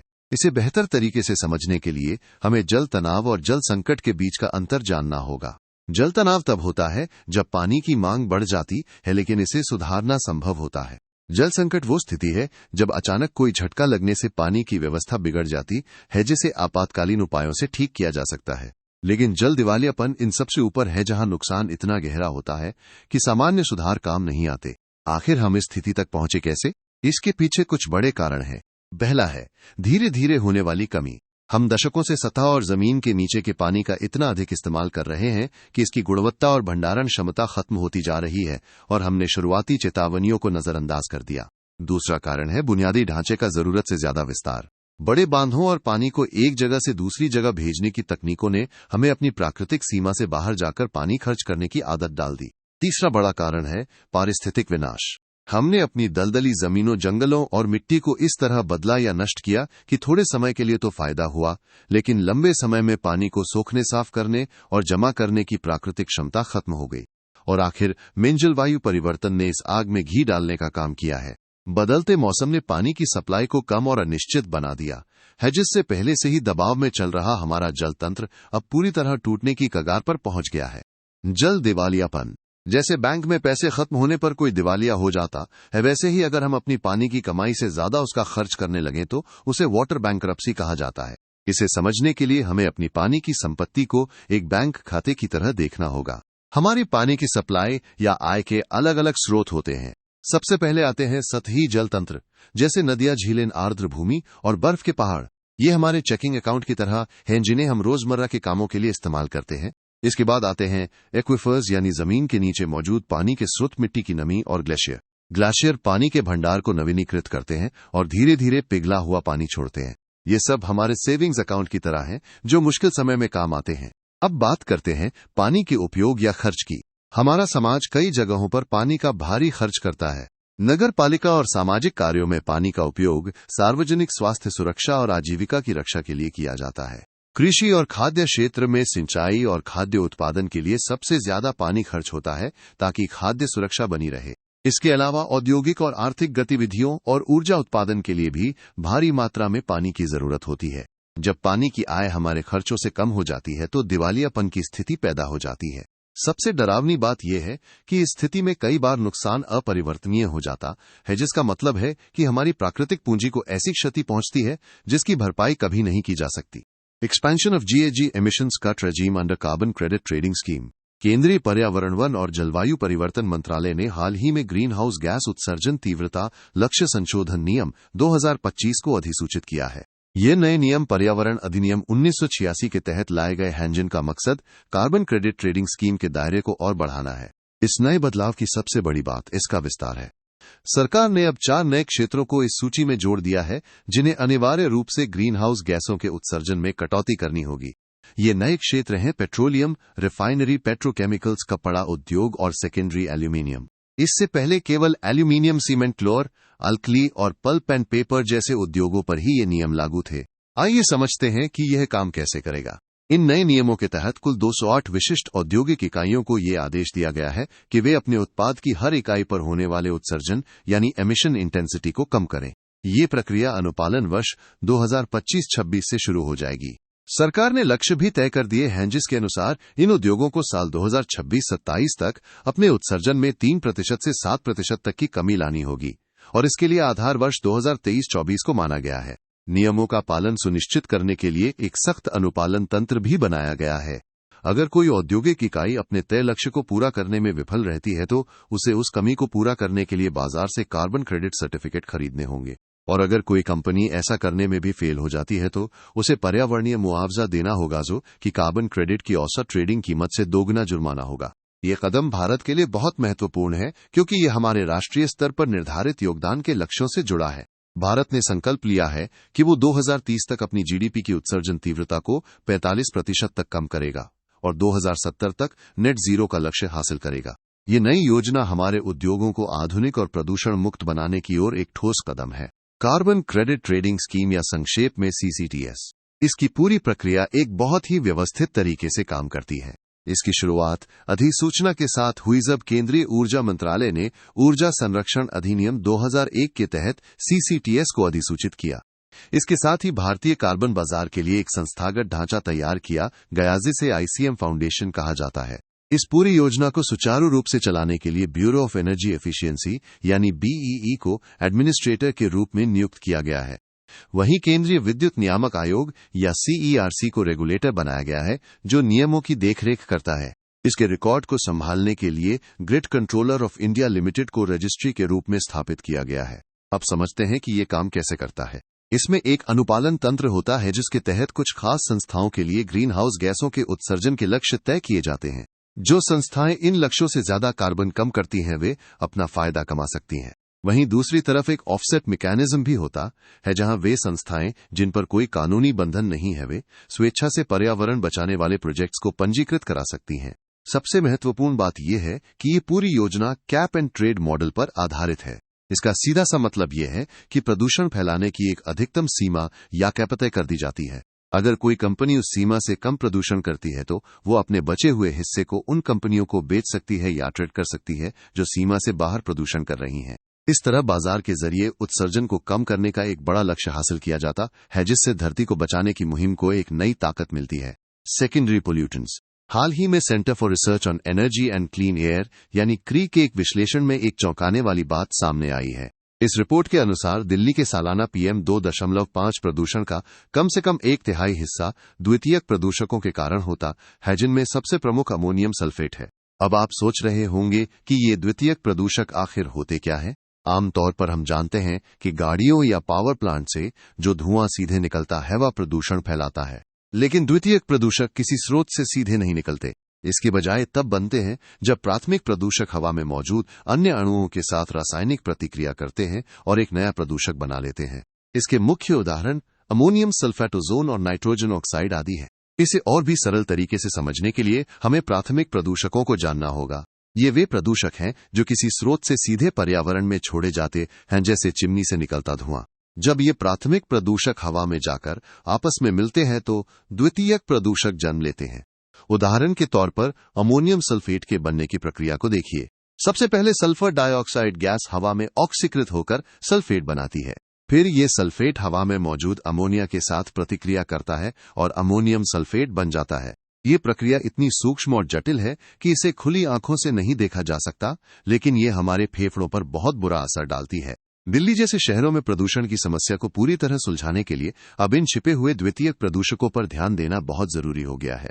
Blue category of industries. हाल ही में केंद्रीय प्रदूषण नियंत्रण बोर्ड यानी सीपीसीबी ने सामान्य अपशिष्ट उपचार संयंत्रों, जिन्हें हम संक्षेप में सीईटीपीएस कहते हैं, उन्हें ब्लू कैटेगरी के तहत अनिवार्य पर्यावरण सेवाओं के रूप में वर्गीकृत किया है। अब आप सोच रहे होंगे कि ये उद्योगों की ब्लू कैटेगरी आखिर क्या है। इस श्रेणी में उन अनिवार्य पर्यावरण सेवाओं को शामिल किया जाता है जो हमारे घरों और कारखानों से निकलने वाले प्रदूषण को नियंत्रित करने, कम करने और उसके प्रभाव को खत्म करने के लिए बेहद जरूरी हैं। सरल शब्दों में कहें तो ये वे सुविधाएं हैं जो समाज द्वारा फैलाए गए कचरे और गंदे पानी को साफ करने का जिम्मा उठाती हैं।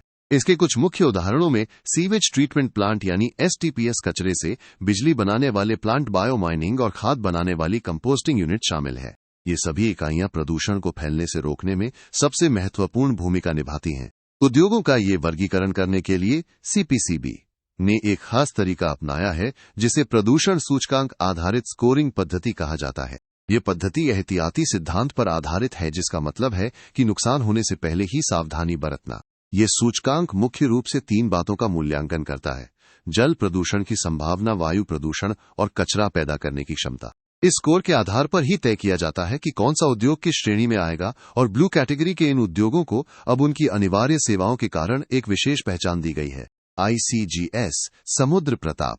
हाल ही में गोवा में आईसीजीएस समुद्र प्रताप को कमीशन किया गया है। ये भारत का पहला स्वदेशी रूप से डिजाइन किया गया प्रदूषण नियंत्रण पोत है, जिसे संक्षेप में पीसीवी कहा जाता है। इसका मतलब है कि इसे पूरी तरह से भारत में ही तैयार किया गया है ताकि हमारे समुद्र को प्रदूषण से बचाया जा सके। ये जहाज उन 2 विशेष प्रदूषण नियंत्रण पोतों में से पहला है जिन्हें गोवा शिपयार्ड लिमिटेड द्वारा बनाया जा रहा है। भारतीय तटरक्षक बल यानी इंडियन कोस्ट गार्ड के जहाजों के बेड़े में यह अब तक का सबसे बड़ा जहाज है। इसकी विशालता और तकनीक इसे दुनिया के बेहतरीन जहाजों की श्रेणी में खड़ा करती है। इस जहाज की खासियतें इसे एक चलता फिरता सुरक्षा कवच बनाती हैं। आईसीजीएस समुद्र प्रताप उन्नत प्रदूषण पहचान प्रणालियों से लैस है जो समुद्र में फैले तेल या किसी भी हानिकारक रसायन का तुरंत पता लगा सकती है। इसके साथ ही इसमें प्रदूषण से निपटने वाली समर्पित नावें और एक आधुनिक प्रदूषण नियंत्रण प्रयोगशाला भी मौजूद है, जहां वैज्ञानिक समुद्र के पानी के नमूनों की तुरंत जांच कर सकते हैं। सिर्फ प्रदूषण ही नहीं, किसी भी बड़ी दुर्घटना से निपटने के लिए इसमें आधुनिक अग्निशमन क्षमताएं भी दी गई हैं। सरल शब्दों में कहें तो अगर कभी समुद्र में तेल रिसने जैसी कोई बड़ी आपदा आती है तो ये जहाज उस प्रदूषण को रोकने, उसे साफ करने और समुद्र के इकोसिस्टम को बचाने में सबसे आगे होगा। New Ramsar sites. हाल ही में केंद्रीय पर्यावरण मंत्री ने भारत की रामसर सूची में 2 नए आर्द्र भूमियों यानी वेटलैंड्स को शामिल करने की घोषणा की है। इस नई उपलब्धि के बाद अब रामसर कन्वेंशन के तहत भारत में कुल आर्द्र भूमियों की संख्या बढ़कर 98 हो गई है। रामसर साइट्स असल में वे खास दलदली या पानी वाले इलाके होते हैं जिन्हें अंतर्राष्ट्रीय स्तर पर उनके पारिस्थितिक महत्व के लिए संरक्षित किया जाता है। इन 2 नए नामों में पहला है पटना पक्षी अभयारण्य। यह उत्तर प्रदेश के एटा जिले में स्थित एक संरक्षित क्षेत्र है जिसकी स्थापना साल 1991 में की गई थी। आपको ये जानकर आश्चर्य होगा कि यह उत्तर प्रदेश का सबसे छोटा पक्षी अभयारण्य है, लेकिन अपनी जैव विविधता में यह बहुत समृद्ध है। यहाँ कई तरह के जलीय पक्षी अपना बसेरा बनाते हैं, जैसे कि lesser whistling duck, grey duck, गूजकॉम, डकडी, शेल डक, गैड वॉल्यूरेशन, wigeon Indian spot, bill duck, northern shoveler और नॉर्दर्न पिंटेल। दूसरी नई रामसर साइट है छारी ढंड वेटलैंड रिजर्व। ये गुजरात के कच्छ जिले में शुष्क बन्नी घास के मैदानों और कच्छ के रण के दलदली नमक के मैदानों के किनारे पर स्थित है।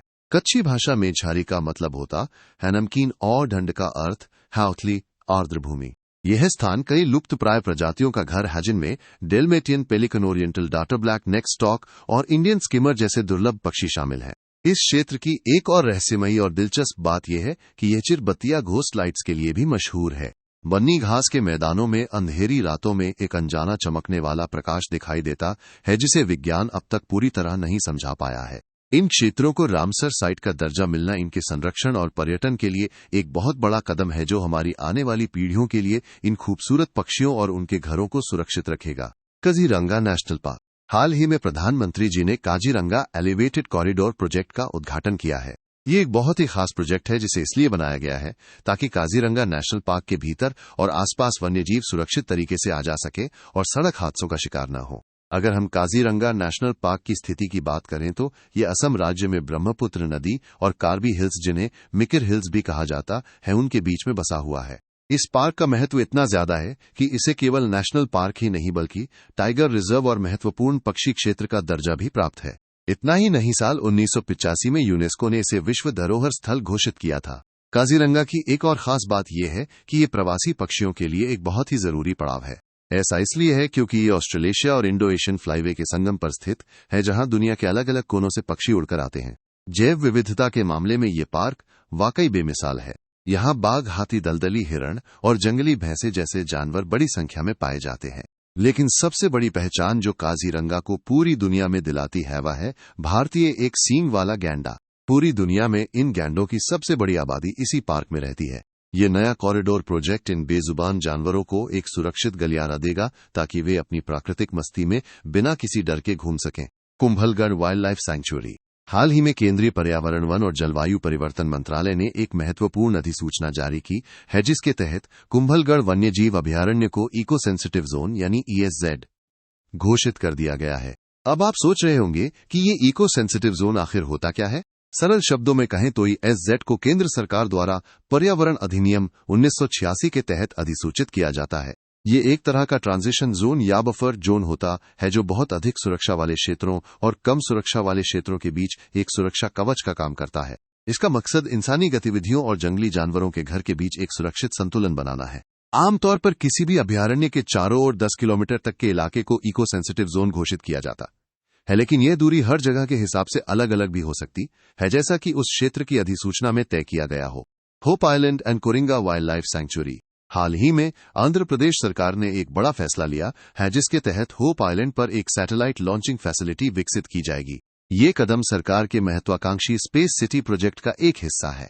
आपको बता दें कि ये होप आइलैंड असल में कोरिंगा वन्यजीव अभयारण्य का ही एक भाग है। अगर हम होप आइलैंड की बनावट की बात करें तो ये एक तुलनात्मक रूप से नया और युवा द्वीप है। ये लगभग 16 किलोमीटर लंबा एक रेतीला हिस्सा है जो गोदावरी डेल्टा के पानी द्वारा बहाकर लाई गई रेत से बना है। यह द्वीप न केवल दिखने में सुंदर है बल्कि काकीनाडा शहर के लिए एक सुरक्षा कवच का काम भी करता है। ये समुद्र की तेज लहरों और तूफानी लहरों से शहर को बचाता है और एक प्राकृतिक ब्रेकवाटर की तरह काम करता है। इसी की वजह से वहां का समुद्र शांत रहता है और काकीनाडा बंदरगाह को दुनिया के सबसे सुरक्षित प्राकृतिक बंदरगाहों में से एक बनाता है। अब बात करते हैं कोरिंगा वन्यजीव अभयारण्य की, जहां ये द्वीप स्थित है। यह अभयारण्य आंध्र प्रदेश के पूर्वी गोदावरी जिले में वहां स्थित है जहां गोदावरी नदी का संगम बंगाल की खाड़ी से होता है। ये इलाका गोदावरी मैंग्रोव का एक अभिन्न हिस्सा है जिसे आंध्र प्रदेश सरकार ने साल 1978 में आधिकारिक तौर पर एक वन्यजीव अभयारण्य घोषित किया था। प्रकृति और विज्ञान का ये अनोखा संगम इस पूरे क्षेत्र को भविष्य के लिए बेहद खास बना देता है। Second range wide estimation of riverine and estuarine dolphins launched under project dolphin. हाल ही में भारत सरकार ने प्रोजेक्ट डॉल्फिन के तहत नदियों और एस्टुअरी यानी समुद्र और नदी के मिलन स्थल पर रहने वाली डॉल्फिनों की गिनती का दूसरा बड़ा अभियान शुरू किया है। इससे पहले साल 2021 से 2023 के बीच जो देशव्यापी सर्वेक्षण हुआ था उसमें भारत की नदियों में करीब 6,327 डॉल्फिन होने का अनुमान लगाया गया था। इस बार का जो सर्वे चल रहा है उसमें एक नई प्रजाति यानी इरावदी डॉल्फिन को भी शामिल किया गया है जो मुख्य रूप से सुंदरबन और ओडिशा के इलाकों में पाई जाती है। इसके साथ ही गंगा और सिंधु नदी की डॉल्फिनों पर भी पूरा ध्यान दिया जा रहा है। अब आप सोच रहे होंगे कि ये प्रोजेक्ट डॉल्फिन आखिर है क्या, तो आपको बता दूं कि इसकी शुरुआत 15 अगस्त 2020 को की गई थी। ये एक केंद्र प्रायोजित योजना है जिसे वन्यजीव आवासों के विकास कार्यक्रम के तहत चलाया जा रहा है। इसका मुख्य उद्देश्य हमारी समुद्री और नदियों की डॉल्फिनों को बचाना है। इसके लिए उनके रहने की जगह यानी आवास की सुरक्षा की जाती है, वैज्ञानिक शोध किए जाते हैं और आम लोगों के बीच जागरूकता फैलाई जाती है। नदी में रहने वाली इन डॉल्फिनों की कुछ बहुत ही दिलचस्प विशेषताएं होती हैं। ये डॉल्फिन देखने में सक्षम नहीं होती, यानी ये प्राकृतिक रूप से अंधी होती हैं और रास्ता खोजने या शिकार करने के लिए इकोलोकेशन यानी ध्वनि तरंगों का सहारा लेती हैं। इनकी बनावट भी खास होती है, जिसमें एक लंबी पतली थूथनगोल पेट और बड़े फ्लिपर्स होते हैं। चूंकि ये नदी के पारिस्थितिक तंत्र में सबसे बड़े शिकारी होते हैं, इसलिए इन्हें नदी के स्वास्थ्य का सूचक माना जाता है। यानी अगर नदी में डॉल्फिन खुश है तो समझ लीजिए कि नदी का पानी और वातावरण भी बिल्कुल साफ और सुरक्षित है। रिवर डॉल्फिन की विभिन्न प्रजातियों के बारे में बात करेंगे। हमारे देश की नदियों में मुख्य रूप से 3 तरह की डॉल्फिनों पर खास ध्यान दिया जाता है। सबसे पहले बात करते हैं गंगा नदी डॉल्फिन की, जिसे वैज्ञानिक भाषा में पी गिंगेटिका कहा जाता है। ये डॉल्फिन भारत, बांग्लादेश और नेपाल की गंगा, ब्रह्मपुत्र, मेघना और सांगू कर्णफुली जैसी नदी प्रणालियों में पाई जाती हैं। स्थानीय लोग प्यार से इन्हें सुनसे या सुसु कहते हैं। ये भारत का राष्ट्रीय जलीय जीव है और केवल इसी क्षेत्र में पाया जाता है। अगर इनकी सुरक्षा की स्थिति देखें तो IUCN ने इन्हें लुप्तप्राय घोषित किया है और वन्यजीव संरक्षण अधिनियम 1972 की अनुसूची 1 के तहत इन्हें कड़ी सुरक्षा दी गई है। दूसरी प्रजाति है सिंधु नदी डॉल्फिन, जिसे पी माइनर भी कहा जाता है। ये मुख्य रूप से सिंधु बेसिन में पाई जाती हैं और भारत में ये ब्यास नदी में देखने को मिलती हैं। स्थानीय लोग इन्हें एम्बुलन के नाम से पुकारते हैं और ये पंजाब का राज्य जलीय जीव है।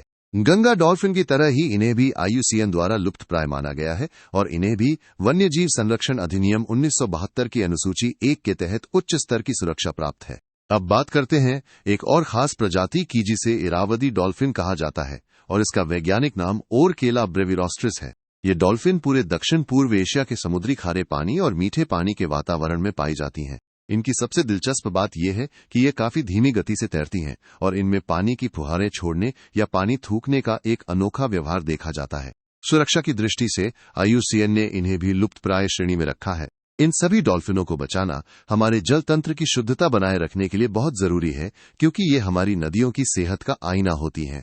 इन मासूम जीवों को बचाने के लिए भारत में कई महत्वपूर्ण कदम उठाए गए हैं। बिहार में विक्रमशिला गंगा डॉल्फिन वन्य जीव अभयारण्य बनाया गया है और चंबल नदी संरक्षण क्षेत्र को भी डॉल्फिन संरक्षण क्षेत्र घोषित किया गया है। इसके अलावा प्रोजेक्ट डॉल्फिन की संचालन समिति का फिर से गठन किया गया है और डॉल्फिन व वेलिंग कमिश्नर की नियुक्ति की गई है। साथ ही तकनीक का सहारा लेते हुए गंगा नदी की डॉल्फिनों की सैटेलाइट टैगिंग भी की जा रही है, ताकि उनकी गतिविधियों पर नजर रखी जा सके और उन्हें बेहतर सुरक्षा दी जा सके। बैक्ट्रियन कैमल हाल ही में 2026 की गणतंत्र दिवस परेड में अपनी खास मौजूदगी की वजह से चर्चा में रहा है। हम बात कर रहे हैं 2 कुबड़ वाले बैक्ट्रियन ऊंट की, जिन्होंने इस साल परेड की शोभा बढ़ाई। इस ऊंट का नाम मध्य एशिया के एक प्राचीन क्षेत्र बैक्ट्रिया के नाम पर रखा गया है। यह एक बड़े आकार का जीव है जिसके पैर के खुरों की संख्या सम होती है और यह ठंडे रेगिस्तानों में रहने के लिए पूरी तरह ढला हुआ होता है। अगर हम इनके रहने के ठिकाने यानी आवास की बात करें तो ये मुख्य रूप से मध्य एशिया के घास के मैदानों और शुष्क क्षेत्रों जैसे गोबी और तकलामकान रेगिस्तानों के मूल निवासी हैं। दिलचस्प बात यह है कि भारत में भी लगभग 300 से 400 बैक्ट्रियन ऊंट पाए जाते हैं और ये सभी लद्दाख की नुब्रा घाटी के ऊंचे पहाड़ी इलाकों में रहते हैं। शारीरिक बनावट के मामले में इनकी सबसे बड़ी पहचान इनकी पीठ पर मौजूद 2 कुबड़ हैंजिन में चर्बी या फैट जमा रहता है। ये चर्बी उन्हें तब ऊर्जा देती है जब भोजन की कमी होती है। जलवायु के प्रति इनका अनुकूलन इतना जबरदस्त है कि इनके शरीर पर सर्दियों में बहुत घने बाल या फर आ जाते हैं। ये ऊंट बेहद खराब मौसम को भी आसानी से झेल लेते हैं और घटाव 30 डिग्री सेल्सियस की कड़कड़ाती ठंड से लेकर 40 डिग्री सेल्सियस की झुलसाने वाली गर्मी तक में आराम से रह सकते हैं। जहां तक इनके संरक्षण की स्थिति का सवाल है तो IUCN ने इन्हें लुप्तप्राय की श्रेणी में रखा है। यहाँ एक बारीक अंतर समझना बहुत जरूरी है कि जो पालतू बैक्ट्रियन ऊंट होते हैं उन्हें फिलहाल कोई खतरा नहीं माना जाता है, लेकिन जो जंगली बैक्ट्रियन ऊंट हैं जिन्हें वैज्ञानिक भाषा में कैमलस फेरस कहा जाता है, वे एक अलग प्रजाति हैं और वे आज लुप्त होने की कगार पर यानी लुप्तप्राय हैं। इन्हें बचाना हमारे पर्यावरण के लिए बहुत जरूरी है। स्टिंगलेस बीस अमेज़न के जंगलों में पाई जाने वाली डंक रहित मधुमक्खियां दुनिया का पहला ऐसा कीट बन गई हैं जिन्हें कानूनी अधिकार दिए गए हैं। ये पर्यावरण संरक्षण की दिशा में एक बहुत ही ऐतिहासिक कदम है। अगर हम इन डंक रहित मधुमक्खियों के इतिहास की बात करें तो इनका वंश बहुत ही प्राचीन है। ये लगभग 80 मिलियन साल से इस धरती पर मौजूद हैं, जो इन्हें दुनिया की सबसे पुरानी मधुमक्खी प्रजातियों में से एक बनाता है। इनकी शारीरिक बनावट भी काफी अनोखी होती है। हालांकि इनके पास डंक होते हैं, लेकिन वे समय के साथ बहुत छोटे और कमजोर हो गए हैं, इसलिए ये रक्षा के लिए उनका उपयोग नहीं कर पाती और पूरी तरह बेअसर होते हैं। इनकी विविधता की बात करें तो पूरी दुनिया में इनकी लगभग 500 प्रजातियां पाई जाती हैं, जिनमें से 170 से भी अधिक प्रजातियां अकेले पेरू के जंगलों में मिलती हैं। ये मधुमक्खियां न केवल पर्यावरण बल्कि इंसानों के लिए भी बहुत कीमती हैं। इनके द्वारा बनाए जाने वाले शहद को तरल सोना कहा जाता है, क्योंकि इसमें बीमारियों से लड़ने वाले बहुत शक्तिशाली एंटीबैक्टीरियल और सूजन कम करने वाले एंटी इन्फ्लेमेटरी गुण होते हैं, जो घावों और बीमारियों को भरने में मदद करते हैं। पारिस्थितिकी तंत्र में इनका महत्व इतना अधिक है कि ये प्राचीन परागणकर्ता अमेज़न की लगभग 80% वनस्पतियों और पेड़ पौधों को जीवित रखने में मदद करती हैं। इनमें कोको और कॉफी जैसी महत्वपूर्ण फसलें भी शामिल हैं। आसान शब्दों में कहें तो अगर ये मधुमक्खियां ना हो तो अमेज़न के जंगल और हमारी पसंदीदा कॉफी का अस्तित्व ही खतरे में पड़ जाएगा। यही कारण है कि आज इन्हें कानूनी सुरक्षा देकर बचाने की कोशिश की जा रही है। Fresh water pufferfish. हाल ही में वैज्ञानिकों ने भारत में पहली बार पफरफिश के कारण जहर फैलने या पॉइजनिंग के मामले की पुष्टि की है। ये हमारे देश में इस तरह का पहला मामला है, इसलिए इसके बारे में जानना बहुत जरूरी है। मीठे पानी में रहने वाली पफरफिश मछलियों का एक बहुत ही विविध समूह है। टेट्राओडोंटिडी परिवार से आने वाली इन मछलियों की लगभग 30 से 35 ऐसी प्रजातियां हैं जो अपना पूरा जीवन मीठे पानी यानी नदियों और झीलों में ही बिताती हैं। स्थानीय भाषा और बोलियों में इन्हें कई नामों से पुकारा जाता है, जैसे टोडफिश, पटकाफिश, बैलूनफिश और फुगू। अगर हम भारत में इनके विस्तार की बात करें तो ये मुख्य रूप से पश्चिमी घाट की पहाड़ियों और भारत की बड़ी नदियों जैसे गंगा, ब्रह्मपुत्र और महानदी के जल क्षेत्रों में पाई जाती हैं। ये मछलियां सर्वाहारी होती हैं, यानी ये पौधों और छोटे जीवों दोनों को खाती हैं। साथ ही इनका स्वभाव बेंटिक होता है, जिसका मतलब है कि ये अक्सर पानी की निचली सतह या तलहटी में रहना पसंद करती हैं। लेकिन सबसे जरूरी बात इस मछली की विशिष्टता और इससे जुड़ा खतरा है। ये मछलियां बहुत ही खतरनाक होती हैं क्योंकि इनके शरीर में टेट्रोडोटॉक्सिन नाम का जहर पाया जाता है। यह जहर प्रकृति में पाए जाने वाले सबसे शक्तिशाली न्यूरोटॉक्सिन में से एक है, जो सीधे इंसान के तंत्रिका तंत्र पर हमला करता है। यही कारण है कि इस मछली को बिना जानकारी के छूना या इसका सेवन करना जानलेवा साबित हो सकता है। हमें प्रकृति के इन जीवों की सुंदरता के साथ साथ उनके खतरों के प्रति भी जागरूक रहना चाहिए।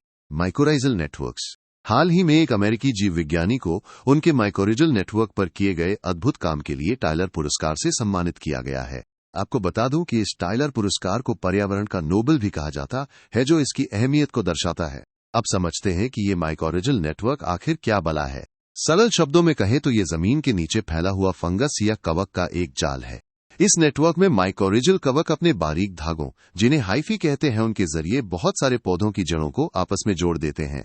ये एक तरह का सहजीवी संबंध होता है जिसमें दोनों को फायदा मिलता है। पौधे इन कवक को कार्बोहाइड्रेट यानी भोजन देते हैं और बदले में ये कवक पौधों को दूर दूर से पानी और जरूरी पोषक तत्व सोखकर पहुंचाते हैं।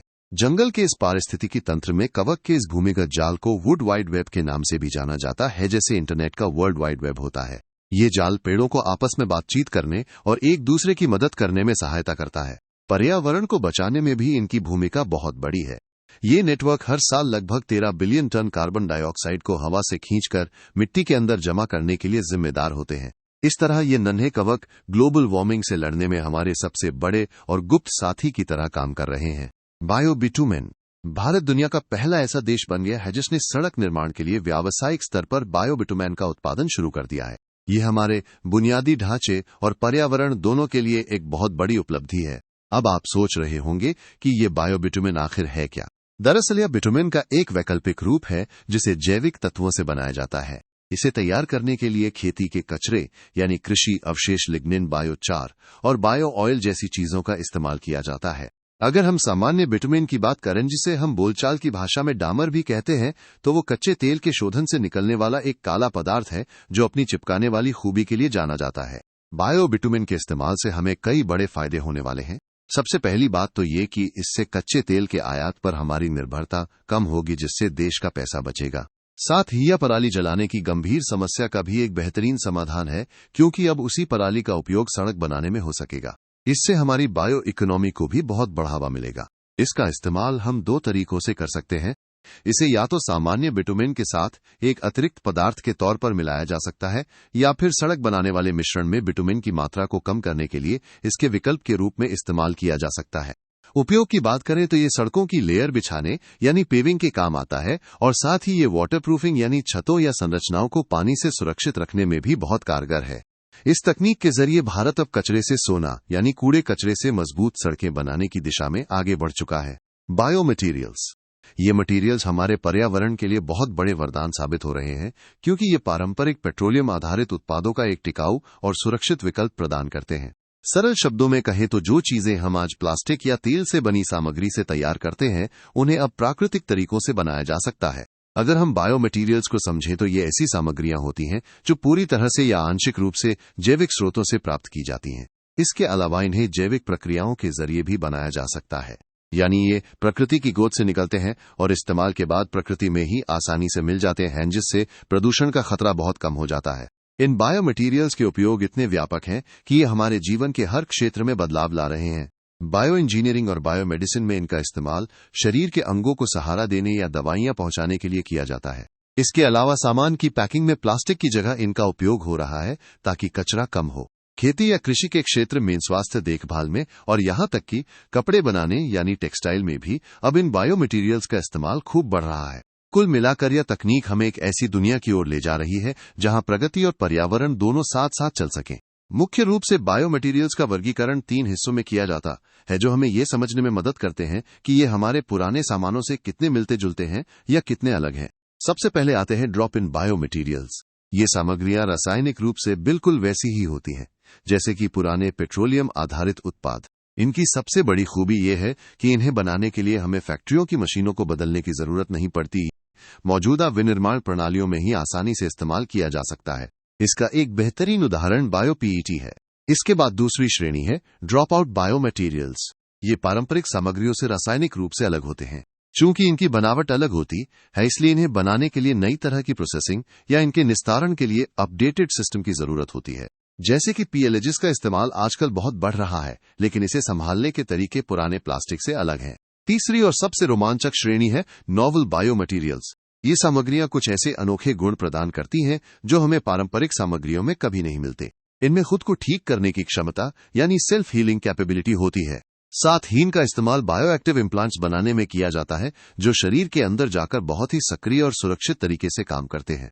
ये बायो मटेरियल्स न केवल पर्यावरण के लिए अच्छे हैं, बल्कि विज्ञान और चिकित्सा के क्षेत्र में नई क्रांति भी ला रहे हैं। 6 social issues. Youths role in nation building. हाल ही में नई दिल्ली में विकसित भारत यंग लीडर्स डायलॉग 2026 का आयोजन किया गया।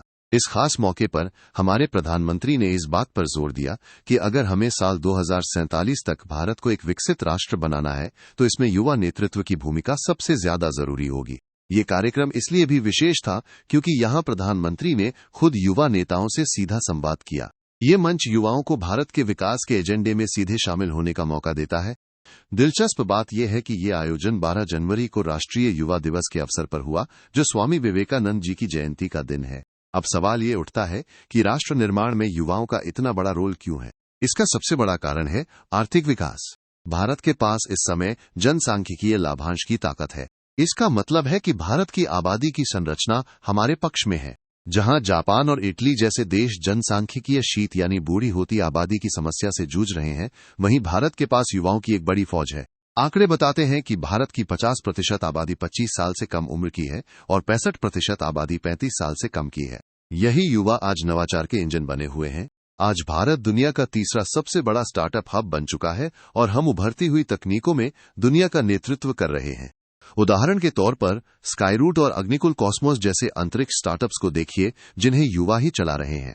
सिर्फ तकनीक ही नहीं, बल्कि रचनात्मक उद्योग, जिसे ऑरेंज इकोनॉमी कहा जाता है, उसमें भी युवाओं का जलवा है। यह क्षेत्र $11 बिलियन का निर्यात कर रहा है और रोजगार में 8% का योगदान दे रहा है। सिंधुजा राजमारन को ही देख लीजिए, जो दुनिया की सबसे कम उम्र की सीईओ बनी और एनिमेशन कंपनी चलाकर गिनीज वर्ल्ड रिकॉर्ड बनाया। राष्ट्र निर्माण का एक और पहलू है हमारी वैज्ञानिक और तकनीकी क्षमता। हमारे युवा वैज्ञानिक अंतरिक्ष की खोज से लेकर रक्षा क्षेत्र और आर्टिफिशियल इंटेलिजेंस जैसी तकनीकों में सफलता की नई कहानी लिख रहे हैं। जैसे डॉक्टर सत्येंद्र के मंगरौथिया ने कमला के लिए विज्ञान युवा पुरस्कार जीता, जो भारत की पहली जेनेटिकली एडिटेड धान की किस्म है। युवा न केवल अर्थव्यवस्था बल्कि सामाजिक बदलाव के भी सबसे बड़े वाहक हैं। आज का युवा जन भागीदारी अभियानों का नेतृत्व कर रहा है, चाहे वो स्वच्छ भारत अभियान हो या पर्यावरण की रक्षा के लिए मिशन लाइफ जैसे आंदोलन। इसके साथ ही युवा हमारी लोकतांत्रिक व्यवस्था को भी मजबूत कर रहे हैं। मतदान, राजनीतिक जुड़ाव, युवा सलाहकार परिषदों और नागरिक जागरूकता के माध्यम से वे लोकतांत्रिक मूल्यों को नई जान दे रहे हैं। उदाहरण के तौर पर आर्या राजेंद्रन को देखिए, जो सिर्फ 21 साल की उम्र में तिरुवनंतपुरम की भारत की सबसे कम उम्र की मेयर बनी। वहीं छवि राजावत जैसी युवा नेता भी हैं जिन्होंने अपनी एमबीए की पढ़ाई और कॉरपोरेट नौकरी छोड़कर राजस्थान के सोडा गांव की सरपंच बनना चुना और अपने समुदाय में पानी और सौर ऊर्जा की सुविधा पहुंचाई। अब सबसे पहले बात करते हैं एम्प्लॉयमेंट पैराडॉक्स यानी रोजगार के विरोधाभास की। देखने में तो भारत की कुल बेरोजगारी दर करीब 3-5% के बीच लगती है, लेकिन जब हम गहराई से देखते हैं तो पता चलता है कि 15-29 साल के युवाओं में बेरोजगारी की दर लगभग 10% तक पहुंच गई है। इसका मतलब है कि हमारे देश का एक बड़ा युवा हिस्सा काम की तलाश में संघर्ष कर रहा है। इस बेरोजगारी का एक बड़ा कारण है स्किल्स की कमी। इंडिया स्किल्स रिपोर्ट 2025 के मुताबिक हमारे कॉलेजों से निकलने वाले ग्रेजुएट्स में से केवल 54.81% युवा ही ऐसे हैं जो इंडस्ट्री के मानकों के हिसाब से नौकरी पाने के काबिल हैं। यानी डिग्री तो है, लेकिन हुनर की कमी की वजह से कंपनियों को सही उम्मीदवार नहीं मिल पा रहे हैं। यही अनिश्चित भविष्य युवाओं के मानसिक स्वास्थ्य पर भी असर डाल रहा है, जिसे हम मेंटल हेल्थ क्राइसिस कह सकते हैं। एनसीआरबी के आंकड़ों के अनुसार भारत ने 2023 में 1.71 लाख आत्महत्याएं दर्ज की, जो कि एक बहुत ही दुखद आंकड़ा है। इसमें सबसे चिंताजनक बात यह है कि आत्महत्या करने वालों में 30 साल से कम उम्र के युवाओं की संख्या 41% है। ये आंकड़ा हमें बताता है कि हमारे युवा कितने गहरे मानसिक दबाव से गुजर रहे हैं। इसके अलावा हमारे समाज में डिजिटल और सोशल डिवाइड्स यानी डिजिटल और सामाजिक दूरियां भी एक बड़ी रुकावट है। आज भी जेंडर, जाति और भौगोलिक स्थिति के आधार पर काफी असमानताएं मौजूद हैं। कम आय वाले और ग्रामीण इलाकों के परिवारों के पास आधुनिक तकनीक और इंटरनेट तक पहुंच बहुत सीमित है, जिससे वे पीछे छूट जाते हैं। अंत में एक और महत्वपूर्ण मुद्दा है राजनीति में युवाओं की कम भागीदारी, जिसे लो पॉलिटिकल रिप्रेजेंटेशन कहा जाता है। हमारी 18वीं लोकसभा में सांसदों की औसत आयु 56 साल है। हैरानी की बात यह है कि संसद में केवल 11% सांसद ही ऐसे हैं जिनकी उम्र 40 साल से कम है। जब तक युवाओं का प्रतिनिधित्व नहीं बढ़ेगा, उनकी समस्याओं को नीतिगत स्तर पर सुलझाना मुश्किल होगा। भारत सरकार ने भी युवाओं की इस शक्ति को निखारने के लिए कई महत्वपूर्ण पहल शुरू की हैं। राष्ट्रीय युवा नीति 2025 का मसौदा अगले 10 वर्षों के लिए शिक्षा, नेतृत्व और सामाजिक न्याय पर केंद्रित एक दृष्टिकोण पेश करता है। युवाओं को उद्योगों की जरूरतों के हिसाब से तैयार करने के लिए स्किल इंडिया मिशन और प्रधानमंत्री कौशल विकास योजना जैसे फ्लैगशिप प्रोग्राम चलाए जा रहे हैं। तकनीक के क्षेत्र में युवाओं को आगे बढ़ाने के लिए युवाई कार्यक्रम शुरू किया गया है।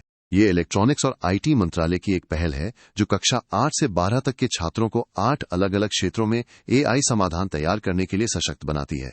इसी तरह स्टार्टअप इंडिया के जरिए वाणिज्य मंत्रालय नए उद्यमियों को मेंटरशिप और बिना गारंटी के लोन की सुविधा दे रहा है। जमीनी स्तर पर लोकतंत्र को समझाने के लिए मॉडल यूथ ग्राम सभा का आयोजन किया जाता है, जिससे युवा पंचायती राज व्यवस्था को करीब से समझ सके। सेना में अनुशासन और तकनीकी कौशल सिखाने के लिए अग्निपथ योजना के तहत अग्निवीरों की भर्ती की जा रही है। साथ ही युवाओं के स्वास्थ्य के लिए फिट इंडिया और नशा मुक्त अभियान के तौर पर काशी घोषणा जैसे प्रयास किए जा रहे हैं। प्रधानमंत्री सेतु कार्यक्रम के तहत हजारों औद्योगिक प्रशिक्षण संस्थानों को अपग्रेड किया जा रहा है, ताकि युवाओं को भविष्य के उद्योगों की जरूरतों के हिसाब से प्रशिक्षित किया जा सके। राष्ट्र निर्माण में युवाओं की इस ऊर्जा का सही इस्तेमाल करने के लिए कुछ और कदम भी जरूरी हैं। सबसे पहले हमें शिक्षा सुधार पर ध्यान देना होगा, जैसा कि नई शिक्षा नीति 2020 में बताया गया है, ताकि पढ़ाई और वास्तविक दुनिया की मांगों के बीच का अंतर खत्म हो सके। हमें एआई, रोबोटिक्स और ग्रीन एनर्जी जैसे क्षेत्रों में निरंतर कौशल विकास पर निवेश करना होगा, ताकि हमारी वर्कफोर्स भविष्य के लिए तैयार रहे। समावेशी विकास के लिए महिलाओं की कार्यबल में भागीदारी बढ़ाना और छोटे शहरों या ग्रामीण इलाकों तक कौशल केंद्रों का विस्तार करना बहुत जरूरी है। अंत में नागरिक जुड़ाव को और मजबूत करना होगा, ताकि युवा राजनीति और शासन के प्रति उदासीन न रहकर इसमें सक्रिय रूप से भाग लें। विकसित भारत शिक्षा अधिष्ठान बिल 2025 हाल ही में इस विधेयक को लोकसभा में पेश किया गया और अब इसे बारीकी से जांचने के लिए एक संयुक्त संसदीय समिति के पास भेज दिया गया है। अब समझते हैं कि आखिर ये विधेयक है क्या। इसका मुख्य उद्देश्य भारत में उच्च शिक्षा के लिए एक एकीकृत नियामक ढांचा तैयार करना है। आसान शब्दों में कहें तो उच्च शिक्षा को कंट्रोल और गाइड करने के लिए एक सिंगल सिस्टम बनाना। ये सब संविधान की 7वीं अनुसूची की संघ सूची की प्रविष्टि 66 के तहत किया जा रहा है। संविधान की यह प्रविष्टि केंद्र सरकार को ये शक्ति देती है कि वो उच्च शिक्षा अनुसंधान और वैज्ञानिक संस्थानों के मानकों का निर्धारण और उनके बीच समन्वय कर सके। इस बिल की जरूरत क्यों पड़ी? दरअसल हमारे देश में फिलहाल उच्च शिक्षा को चलाने वाली व्यवस्था काफी जटिल है। इस बिल का लक्ष्य उस नियामक प्रणाली को सरल और आसान बनाना है। इसके अलावा हमारी नई शिक्षा नीति 2020 भी यही कहती है कि शिक्षा के पूरे ढांचे, शासन और उसके नियमों में बड़े बदलाव और सुधार की जरूरत है। इस विधेयक के मुख्य प्रावधानों पर नजर डालें तो सबसे बड़ी बात यह है कि यह विकसित भारत शिक्षा अधिष्ठान नाम के एक आयोग या कमीशन की स्थापना करता है। ये कमीशन भारत में उच्च शिक्षा के लिए सर्वोच्च नियामक संस्था होगा। एक खास बात यह है कि वीबीएसए संस्थानों की फंडिंग यानी उनके पैसे के लेन देन को कंट्रोल नहीं करेगा, बल्कि इसका ध्यान नियमों और क्वालिटी पर होगा। इस मुख्य आयोग के सुचारू रूप से काम करने के लिए इसके तहत 3 अलग अलग परिषदें बनाई जाएंगी। पहली है विकसित भारत शिक्षा विनियमन परिषद, जिसका काम नियमों को लागू करना यानी रेगुलेशन देखना होगा। दूसरी है विकसित भारत शिक्षा गुणवत्ता परिषद, जो संस्थानों की मान्यता और उनकी क्वालिटी यानी एक्रेडिटेशन की जिम्मेदारी संभालेगी। और तीसरी है विकसित भारत शिक्षा मानक परिषद, जिसका काम पढ़ाई लिखाई के ऊंचे एकेडमिक स्टैंडर्ड तय करना होगा। इस नए बिल का एक बहुत बड़ा कदम यह है कि ये पुराने पड़ चुके कई कानूनों को पूरी तरह से समाप्त यानी निरस्त कर देगा। इसमें विश्वविद्यालय अनुदान आयोग अधिनियम 1956, अखिल भारतीय तकनीकी शिक्षा परिषद अधिनियम 1987 और राष्ट्रीय अध्यापक शिक्षा परिषद अधिनियम 1993 शामिल है। इसका मतलब है कि अब अलग अलग संस्थाओं के बजाय एक ही मजबूत ढांचा काम करेगा। इस नए आयोग के कार्यों की बात करें तो इसकी मुख्य जिम्मेदारी उच्च शिक्षा और अनुसंधान को एक रणनीतिक दिशा देना है। ये एक ऐसा रोडमैप तैयार करेगा जिससे हमारे शिक्षा संस्थानों को बड़े बहुविषयक संस्थानों में बदला जा सके, जहां छात्र एक साथ कई तरह के विषय पढ़ सकें। साथ ही यह शिक्षा की गुणवत्ता सुधारने के लिए नई योजनाओं के सुझाव भी देगा। अनुशासन बनाए रखने के लिए इस बिल में सख्त प्रावधान भी है। अगर कोई संस्थान इस कानून के नियमों का उल्लंघन करता है तो नियामक परिषद उन पर भारी जुर्माना लगा सकती है। अगर किसी संस्थान को आयोग या परिषदों के फैसले से कोई शिकायत है तो वे इसकी अपील सीधे केंद्र सरकार के पास कर सकते हैं। हालांकि इस बिल के दायरे से कानूनी और चिकित्सा शिक्षा को बाहर रखा गया है, यानी वकीलों और डॉक्टरों की पढ़ाई पहले की तरह ही उनके अपने अलग कानूनों के तहत चलती रहेगी। इसके अलावा वास्तुकला परिषद, जो 1972 के अधिनियम के तहत बनी है, वह एक पेशेवर मानक निर्धारण संस्था के रूप में काम करती रहेगी। अगर हम भारत में उच्च शिक्षा की वर्तमान व्यवस्था को देखें तो शिक्षा समवर्ती सूची का हिस्सा है, जिसका मतलब है कि ये केंद्र और राज्य दोनों की साझा जिम्मेदारी है। लेकिन तकनीकी वैज्ञानिक संस्थान और शिक्षा के मानक तय करने का अधिकार केंद्र सरकार के पास है। अभी तक हमारी मुख्य संस्था यूजीसी रही है, जो शिक्षा मंत्रालय के तहत फंडिंग, मान्यता देने और मानकों को तय करने का काम करती है। इसके साथ ही AICTE जैसी संस्थाएं तकनीकी शिक्षा को संभालती, हैंसबकी नेशनल मेडिकल कमीशन और बार काउंसिल ऑफ इंडिया जैसे पेशेवर निकाय विशिष्ट पेशों को रेगुलेट करते हैं। जहां तक संस्थानों की रैंकिंग और क्वालिटी की बात है तो अभी तक NAAC कॉलेजों और यूनिवर्सिटीज को उनके कामकाज के आधार पर मान्यता देता। हैंसबकी NBA विशेष रूप से तकनीकी प्रोग्राम्स जैसे BTech की गुणवत्ता की जांच करता है। यह नया बिल इन सभी अलग अलग रास्तों को एक जगह जोड़कर शिक्षा व्यवस्था को और भी सरल और मजबूत बनाने की कोशिश है। उच्च शिक्षा के वर्तमान ढांचे में कई ऐसी चुनौतियां हैं जिन्हें सुलझाना बहुत जरूरी है। सबसे बड़ी समस्या है कार्यों का बिखराव। आज UGC, AICTE और राज्य सरकारों के पास ऐसे अधिकार हैं जो कई बार एक दूसरे से टकराते हैं, जिससे भ्रम और लालफीताशाही बढ़ती है। एक और बड़ी समस्या है हितों का टकराव। वर्तमान में UGC जैसे निकाय नियम भी बनाते हैं और पैसा यानी ग्रांट भी बांटते हैं। जब एक ही संस्था नियम बनाए और वही पैसा बांटे तो प्रशासन में संतुलन बिगाड़ सकता है। इसके अलावा संसाधनों का बंटवारा भी असमान है। UGC के बजट का लगभग 65% हिस्सा केंद्रीय विश्वविद्यालय इस्तेमाल करते हैं, जबकि राज्य विश्वविद्यालयों को, जहां सबसे ज्यादा छात्र पढ़ते हैं, सिर्फ 35% हिस्सा ही मिल पाता है। हमारी मौजूदा व्यवस्था में एक ही लाठी से सबको हाँकने वाला रवैया अपनाया जाता है। एक बड़े रिसर्च संस्थान और एक छोटे टीचिंग कॉलेज के लिए एक जैसे कड़े नियम होने से नवाचार रुक जाता है। साथ ही सरकारी संस्थानों में शिक्षकों की भारी कमी है, जहां लगभग 50% पद खाली पड़े हैं और भर्ती प्रक्रिया अक्सर नौकरशाही या राजनीतिक हस्तक्षेप के कारण अटकी रहती है। सबसे चिंताजनक बात है रोजगार की कमी। तकनीकी डिग्री होने के बावजूद स्नातकों में काम करने के जरूरी कौशल नहीं होते। इंडिया स्किल रिपोर्ट 2025 के अनुसार भारत के केवल 55% स्नातक ही रोजगार के योग्य माने जाते हैं। साथ ही अनुसंधान पर होने वाला खर्च भी कम है। भारत अपने GDP का केवल 0.68% हिस्सा R&D पर खर्च करता है, जो चीन और अमेरिका जैसे देशों के मुकाबले काफी कम है। निष्कर्ष के तौर पर हम कह सकते हैं कि VBSA बिल में उच्च शिक्षा शासन को सुव्यवस्थित करने और इसे विकसित भारत के लक्ष्य के साथ जोड़ने की पूरी क्षमता है। लेकिन ये तभी सफल होगा जब इसका कार्यान्वयन पारदर्शी और छात्र केंद्रित हो। इसी से जुड़ी एक महत्वपूर्ण खबर अमित कुमार बनाम भारत संघ मामले की है। इसमें सुप्रीम कोर्ट ने अनुच्छेद 142 का उपयोग करते हुए उच्च शिक्षण संस्थानों में बढ़ते छात्र आत्महत्या के मामलों पर गहरी चिंता जताई है। सुप्रीम कोर्ट ने कुछ कड़े निर्देश दिए हैं, जैसे एक एकीकृत कल्याण ढांचा बनाना। अब संस्थानों के वेलबींग ऑडिट के स्कोर को सीधे नैक ग्रेडिंग से जोड़ा जाएगा। अगर किसी छात्र की आत्महत्या या अस्वाभाविक मृत्यु होती है तो संस्थान को तुरंत पुलिस को रिपोर्ट करना अनिवार्य होगा, चाहे वो घटना कैंपस में हुई हो या बाहर। अदालत ने यह भी आदेश दिया है कि शिक्षकों के सभी खाली पदों को 4 महीने के भीतर भरा जाए और लंबित छात्रवृत्तियों का भुगतान भी इसी समय सीमा में सुनिश्चित किया जाए, ताकि किसी भी छात्र की पढ़ाई में देरी न हो। इसके अलावा हर संस्थान में या उसके 1 किलोमीटर के दायरे में 24/7 मेडिकल सहायता उपलब्ध होनी चाहिए। डेटा के स्तर पर भी अब 15 से 29 वर्ष के आयु वर्ग में आत्महत्या के आंकड़ों को केंद्रीय स्तर पर संकलित किया जाएगा, ताकि बेहतर नीतियां बनाई जा सके। Demographic winter. हाल ही में चीन से एक चौंकाने वाला आंकड़ा सामने आया है। वहां की जनसंख्या में लगातार चौथे साल गिरावट देखी गई है। साल 2025 में चीन की आबादी 33.9 लाख घटकर 1.405 बिलियन रह गई है और वहां जन्म लेने वाले बच्चों की संख्या गिरकर सिर्फ 79.2 लाख रह गई है। ये स्थिति बताती है कि डेमोग्राफिक विंटर की ये घटना अब केवल विकसित देशों तक सीमित नहीं रही, बल्कि ये एक वैश्विक वास्तविकता बनती जा रही है, जो 21वीं सदी की अर्थव्यवस्था और समाज को पूरी तरह बदल सकती है। अब आप सोच रहे होंगे कि आखिर यह जनसांख्यिकीय शीत क्या बला है। आसान शब्दों में कहें तो ये जनसंख्या का वो चरण है जहां आबादी बढ़ने के बजाय लगातार और स्थायी रूप से घटने लगती है। इसके कुछ प्रमुख संकेत होते हैं जिनसे हम इसे पहचान सकते हैं। पहला ये कि जन्म दर प्रतिस्थापन दर यानी 2.1 से नीचे गिर जाती है। 2.1 वो संख्या है जो किसी आबादी को स्थिर बनाए रखने के लिए जरूरी होती है। दूसरा संकेत है उल्टा जनसंख्या पिरामिड।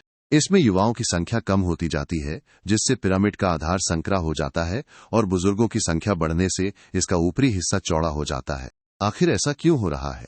इसके पीछे कई गहरे कारण हैं। सबसे पहला है जीवन के लक्ष्यों में देरी।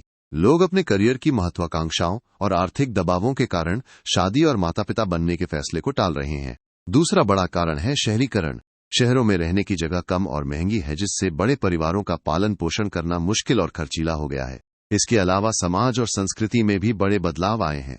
कार्यबल में महिलाओं की बढ़ती भागीदारी और छोटे परिवार के चलन ने सोच बदल दी है। परिवार नियोजन के साधनों तक आसान पहुंच ने भी लोगों को ये नियंत्रण दिया है कि वे कब और कितने बच्चे चाहते हैं। साथ ही चीन जैसी पुरानी नीतियां, जो 7 चाइल्ड पॉलिसी का असर भी अब जनसंख्या में भारी गिरावट के रूप में दिखाई दे रहा है।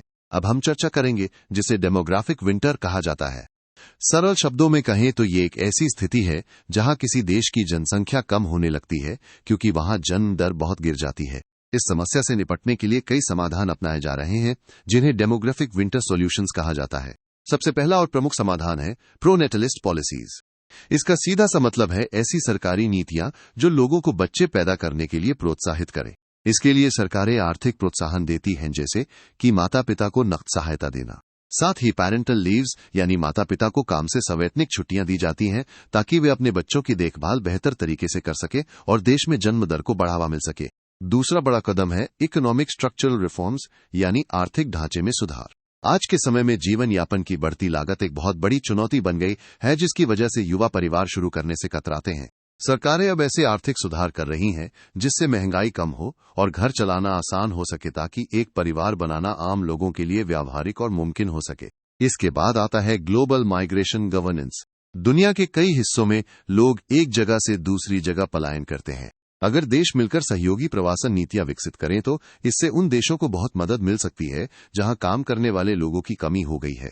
ये एक देश से दूसरे देश के बीच संतुलन बनाने का एक बहुत अच्छा जरिया है। एक और बहुत ही दिलचस्प पहलू है सिल्वर इकोनॉमी के अनुसार खुद को ढालना। जब किसी देश की जनसंख्या बूढ़ी होने लगती है तो हमें बुजुर्ग आबादी की जरूरतों पर ध्यान देना पड़ता है। इसके लिए स्वास्थ्य सेवा में भारी निवेश करना और पेंशन सुधार लागू करना बहुत जरूरी हो जाता है, ताकि समाज के बुजुर्ग सदस्य एक गरिमामय और सुरक्षित जीवन जी सकें। अंत में हमें तकनीक का सहारा लेना होगा, जिसे टेक्नोलॉजिकल इंटीग्रेशन कहते हैं। जब काम करने वाले युवाओं की संख्या कम हो जाती है तब आर्टिफिशियल इंटेलिजेंस और ऑटोमेशन जैसी आधुनिक तकनीकों का इस्तेमाल किया जाता है। इनकी मदद से फैक्ट्रियों और उद्योगों में उत्पादन की क्षमता को बरकरार रखा जा सकता है, जिससे इंसानों की कमी के बावजूद देश की अर्थव्यवस्था कमजोर ना पड़े। Menstrual health in schools integral to right to life.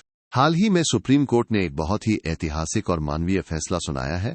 अदालत ने स्पष्ट रूप से कहा है कि स्कूलों में मासिक धर्म के दौरान बेहतर स्वास्थ्य सुविधाएं मिलना जीवन के अधिकार का एक अटूट हिस्सा है। इसके साथ ही कोर्ट ने केंद्र सरकार की स्कूली छात्राओं के लिए राष्ट्रीय मासिक धर्म स्वच्छता नीति को पूरे भारत में कक्षा 6 से 12 तक की सभी किशोरियों के लिए अनिवार्य रूप से लागू करने का निर्देश दिया है। इस फैसले की कुछ बहुत ही महत्वपूर्ण बातें हैं जिन्हें हमें समझना चाहिए। सबसे पहली बात यह कि मासिक धर्म स्वास्थ्य अब केवल एक स्वास्थ्य मुद्दा नहीं बल्कि संविधान के अनुच्छेद 21 के तहत एक मौलिक अधिकार है। अदालत का मानना है कि जीवन के अधिकार में सम्मान के साथ जीने और अपने स्वास्थ्य का ध्यान रखने का हक भी शामिल है। इतना ही नहीं, से समानता के अधिकार यानी अनुच्छेद 14 से भी जोड़ा गया है। अगर किसी स्कूल में मासिक धर्म स्वच्छता के साधन नहीं है तो वहां छात्राएं लड़कों के बराबर स्तर पर शिक्षा में भाग नहीं ले पाती, जो कि सीधे तौर पर उनके साथ भेदभाव है। ये किसी भी बच्ची की गरिमा का सवाल है। गरिमा का मतलब है ऐसी परिस्थितियों में रहना जहां उसे किसी भी तरह के अपमान, कलंक या समाज से कटा हुआ महसूस न करना पड़े। अदालत ने यह भी कहा कि अगर स्कूलों में सैनिटरी पैड्स या साफ सफाई की सुविधा नहीं है तो ये एक तरह का ढांचागत भेदभाव है। इसकी वजह से छात्राओं की पढ़ाई प्रभावित होती है, जो उनके शिक्षा के अधिकार यानी अनुच्छेद 21A और शिक्षा का अधिकार अधिनियम का उल्लंघन है। इस समस्या को जड़ से खत्म करने के लिए कोर्ट ने कुछ अनिवार्य संस्थागत उपाय बताए हैं जो हर स्कूल को करने होंगे। अब स्कूलों में पुरुष शिक्षकों और छात्रों को भी इस विषय के प्रति संवेदनशील बनाया जाएगा ताकि शर्मिंदगी का माहौल खत्म हो। हर स्कूल में लड़कों और लड़कियों के लिए अलग अलग शौचालय होने चाहिए। छात्राओं को मुफ्त सैनिटरी नैपकिन दिए जाएंगे, जिसके लिए वेंडिंग मशीन लगाने की सलाह दी गई है। साथ ही स्कूलों में समर्पित मासिक धर्म स्वच्छता प्रबंधन कॉर्नर भी बनाए जाएंगे। अब बात करते हैं मासिक धर्म स्वच्छता को बढ़ावा देने की योजना के बारे में। इस योजना का मुख्य लक्ष्य मासिक धर्म को लेकर समाज में जागरूकता फैलाना है। इसके तहत छात्राओं को सैनिटरी नैपकिन आसानी से उपलब्ध कराए जाते हैं और साथ ही इस्तेमाल किए गए पैड्स के निपटान के लिए पर्यावरण के अनुकूल तरीकों को भी बढ़ावा दिया जाता है। इसके बाद आता है मासिक धर्म स्वच्छता प्रबंधन पर राष्ट्रीय दिशा निर्देश। इसे स्वच्छ भारत अभियान के तहत तैयार किया गया है। इसका खास फोकस ग्रामीण इलाकों में रहने वाली महिलाओं और बेटियों के बीच जागरूकता पैदा करना है ताकि वे स्वच्छता प्रबंधन के सही तरीकों को अपना सकें। एक बहुत ही सराहनीय कदम प्रधानमंत्री भारतीय जन औषधि परियोजना के जरिए उठाया गया है। भारत भर में फैले जन औषधि केंद्रों पर सुविधा नाम से सैनिटरी नैपकिन मिलते हैं। ये पैड्स ऑक्सो बायोडिग्रेडेबल है यानी पर्यावरण को नुकसान नहीं पहुंचाते, और सबसे बड़ी बात यह है कि ये मात्र ₹1 प्रति पैड की दर पर उपलब्ध कराए जाते हैं। बेटी बचाओ बेटी पढ़ाओ अभियान भी इस दिशा में सक्रिय है। इसका उद्देश्य सिर्फ बेटियों को बचाना और पढ़ाना ही नहीं बल्कि उन्हें मासिक धर्म स्वास्थ्य और सैनिटरी नैपकिन के उपयोग के बारे में जागरूक करना भी है। अंत में आती है समग्र शिक्षा योजना। इस योजना के माध्यम से स्कूलों में सैनिटरी पैड, वेंडिंग मशीन और भस्मक यानी इंसिनरेटर्स लगाए जा रहे हैं। इससे छात्राओं को स्कूल में ही पैड मिल जाते हैं और उनके निपटान की भी सुरक्षित व्यवस्था रहती है। आज की इस वीडियो में हम करेंगे विजन IAS की तरफ से आने वाले मंथली मैगजीन जनवरी 2026 का 7वां भाग साइंस एंड टेक्नोलॉजी। अब हम साइंस एंड टेक्नोलॉजी के ये सभी टॉपिक को कवर करेंगे। इसके साथ ही अभी जो विजन IAS का अपडेटेड वर्जन एक रिलीज हुआ है, उनके भी ये सभी टॉपिक इसके साथ ही कवर हो जाएंगे। जो टॉपिक इसमें रह गए बा हमने पहले से ही विजन IAS दिसंबर 2025 मैगजीन में कवर करवा दिए हैं। आप इस वीडियो को अब YouTube पर मल्टीपल ऑडियो ट्रैक का उपयोग कर हिंदी के अलावा इंग्लिश भाषा में भी देख सकते हैं। तो चलिए शुरू करते हैं। Scramjet engine. हाल ही में हमारी defence research and development laboratory यानी DRDL ने एक बहुत ही खास इंजन का सफल परीक्षण किया है, जिसे हम स्क्रैमजेट इंजन कहते हैं। ये कोई मामूली इंजन नहीं है, क्योंकि ये पूरी तरह से स्वदेशी तकनीक से बना है और इसे लंबे समय तक चलने के लिए एक्टिवली कूल्ड तकनीक से लैस किया गया है। ये खबर हमारे लिए इतनी महत्वपूर्ण इसलिए है क्योंकि ये भारत के खुद के हाइपरसोनिक मिसाइल डेवलपमेंट प्रोग्राम के लिए एक नींव की तरह काम करेगी। आपको जानकर हैरानी होगी कि भारत अब दुनिया का ऐसा चौथा देश बन गया है जिसने इस स्क्रैमजेट इंजन की तकनीक का सफल प्रदर्शन किया है। इससे पहले केवल अमेरिका, रूस और चीन के पास ही ये काबिलियत थी। अब आप सोच रहे होंगे कि आखिर ये स्क्रैमजेट इंजन होता क्या है और ये काम कैसे करता है। असल में ये इंजन पुराने रैमजेट इंजन का एक बहुत ही आधुनिक और बेहतर रूप है। स्क्रैमजेट इंजन की सबसे बड़ी खूबी यह है कि ये आवाज की रफ्तार से 5 गुना ज्यादा तेज यानी हाइपरसोनिक स्पीड पर बहुत ही आसानी से काम कर सकता है। इसमें सुपरसोनिक कंबशन की सुविधा होती है, जिसका मतलब है कि इंजन के भीतर हवा की रफ्तार बहुत तेज होने पर भी ईंधन बहुत अच्छे से जल पाता है। इसे समझने के लिए हमें पहले रैमजेट को समझना होगा। रैमजेट एक ऐसा इंजन होता है जो हवा में सांस लेता है। इसमें हवा को दबाने के लिए किसी घूमते हुए पंखे या कंप्रेसर की जरूरत नहीं होती। बल्कि जब ये वाहन बहुत तेजी से आगे बढ़ता है तो सामने से आने वाली हवा खुद ब खुद इंजन के भीतर दब जाती है और ईंधन को जलाने में मदद करती है। इस इंजन की एक और खास बात यह है कि इसमें ईंधन के तौर पर मुख्य रूप से हाइड्रोजन का इस्तेमाल किया जाता है। सबसे दिलचस्प बात यह है कि इसे अपने साथ ऑक्सीजन ले जाने की जरूरत नहीं पड़ती, क्योंकि ये हमारे वायुमंडल की हवा से ही ऑक्सीजन को सोख लेता है। इसी वजह से ये इंजन बहुत हल्का और बेहद तेज रफ्तार वाला बन जाता है, जो भविष्य की मिसाइलों के लिए एक क्रांतिकारी कदम है। अब हम रैमजेट और स्क्रमजेट इंजन के बीच के अंतर को एक बहुत ही सरल तुलना से समझते हैं। इन दोनों इंजनों की अपनी अपनी खूबियां और काम करने के तरीके हैं जो इन्हें एक दूसरे से अलग बनाते हैं। सबसे पहले बात करते हैं रैमजेट इंजन की। इस इंजन में जब हवा अंदर आती है तो ईंधन डालने से पहले उस हवा की रफ्तार को काफी धीमा कर दिया जाता है। यह इंजन मुख्य रूप से मैक 3 से मैक 6 की रफ्तार के बीच बहुत अच्छे से काम करता है। इसमें दहन यानी जलने की प्रक्रिया ध्वनि की रफ्तार से कम पर होती है, जिसे सबसोनिक कंबशन कहा जाता है। दूसरी तरफ स्क्रमजेट इंजन आधुनिक तकनीक का एक बेजोड़ नमूना है। इसमें हवा की रफ्तार को धीमा नहीं किया जाता, बल्कि बहुत ही तेज गति से चलती हुई हवा में ही ईंधन डाला जाता है।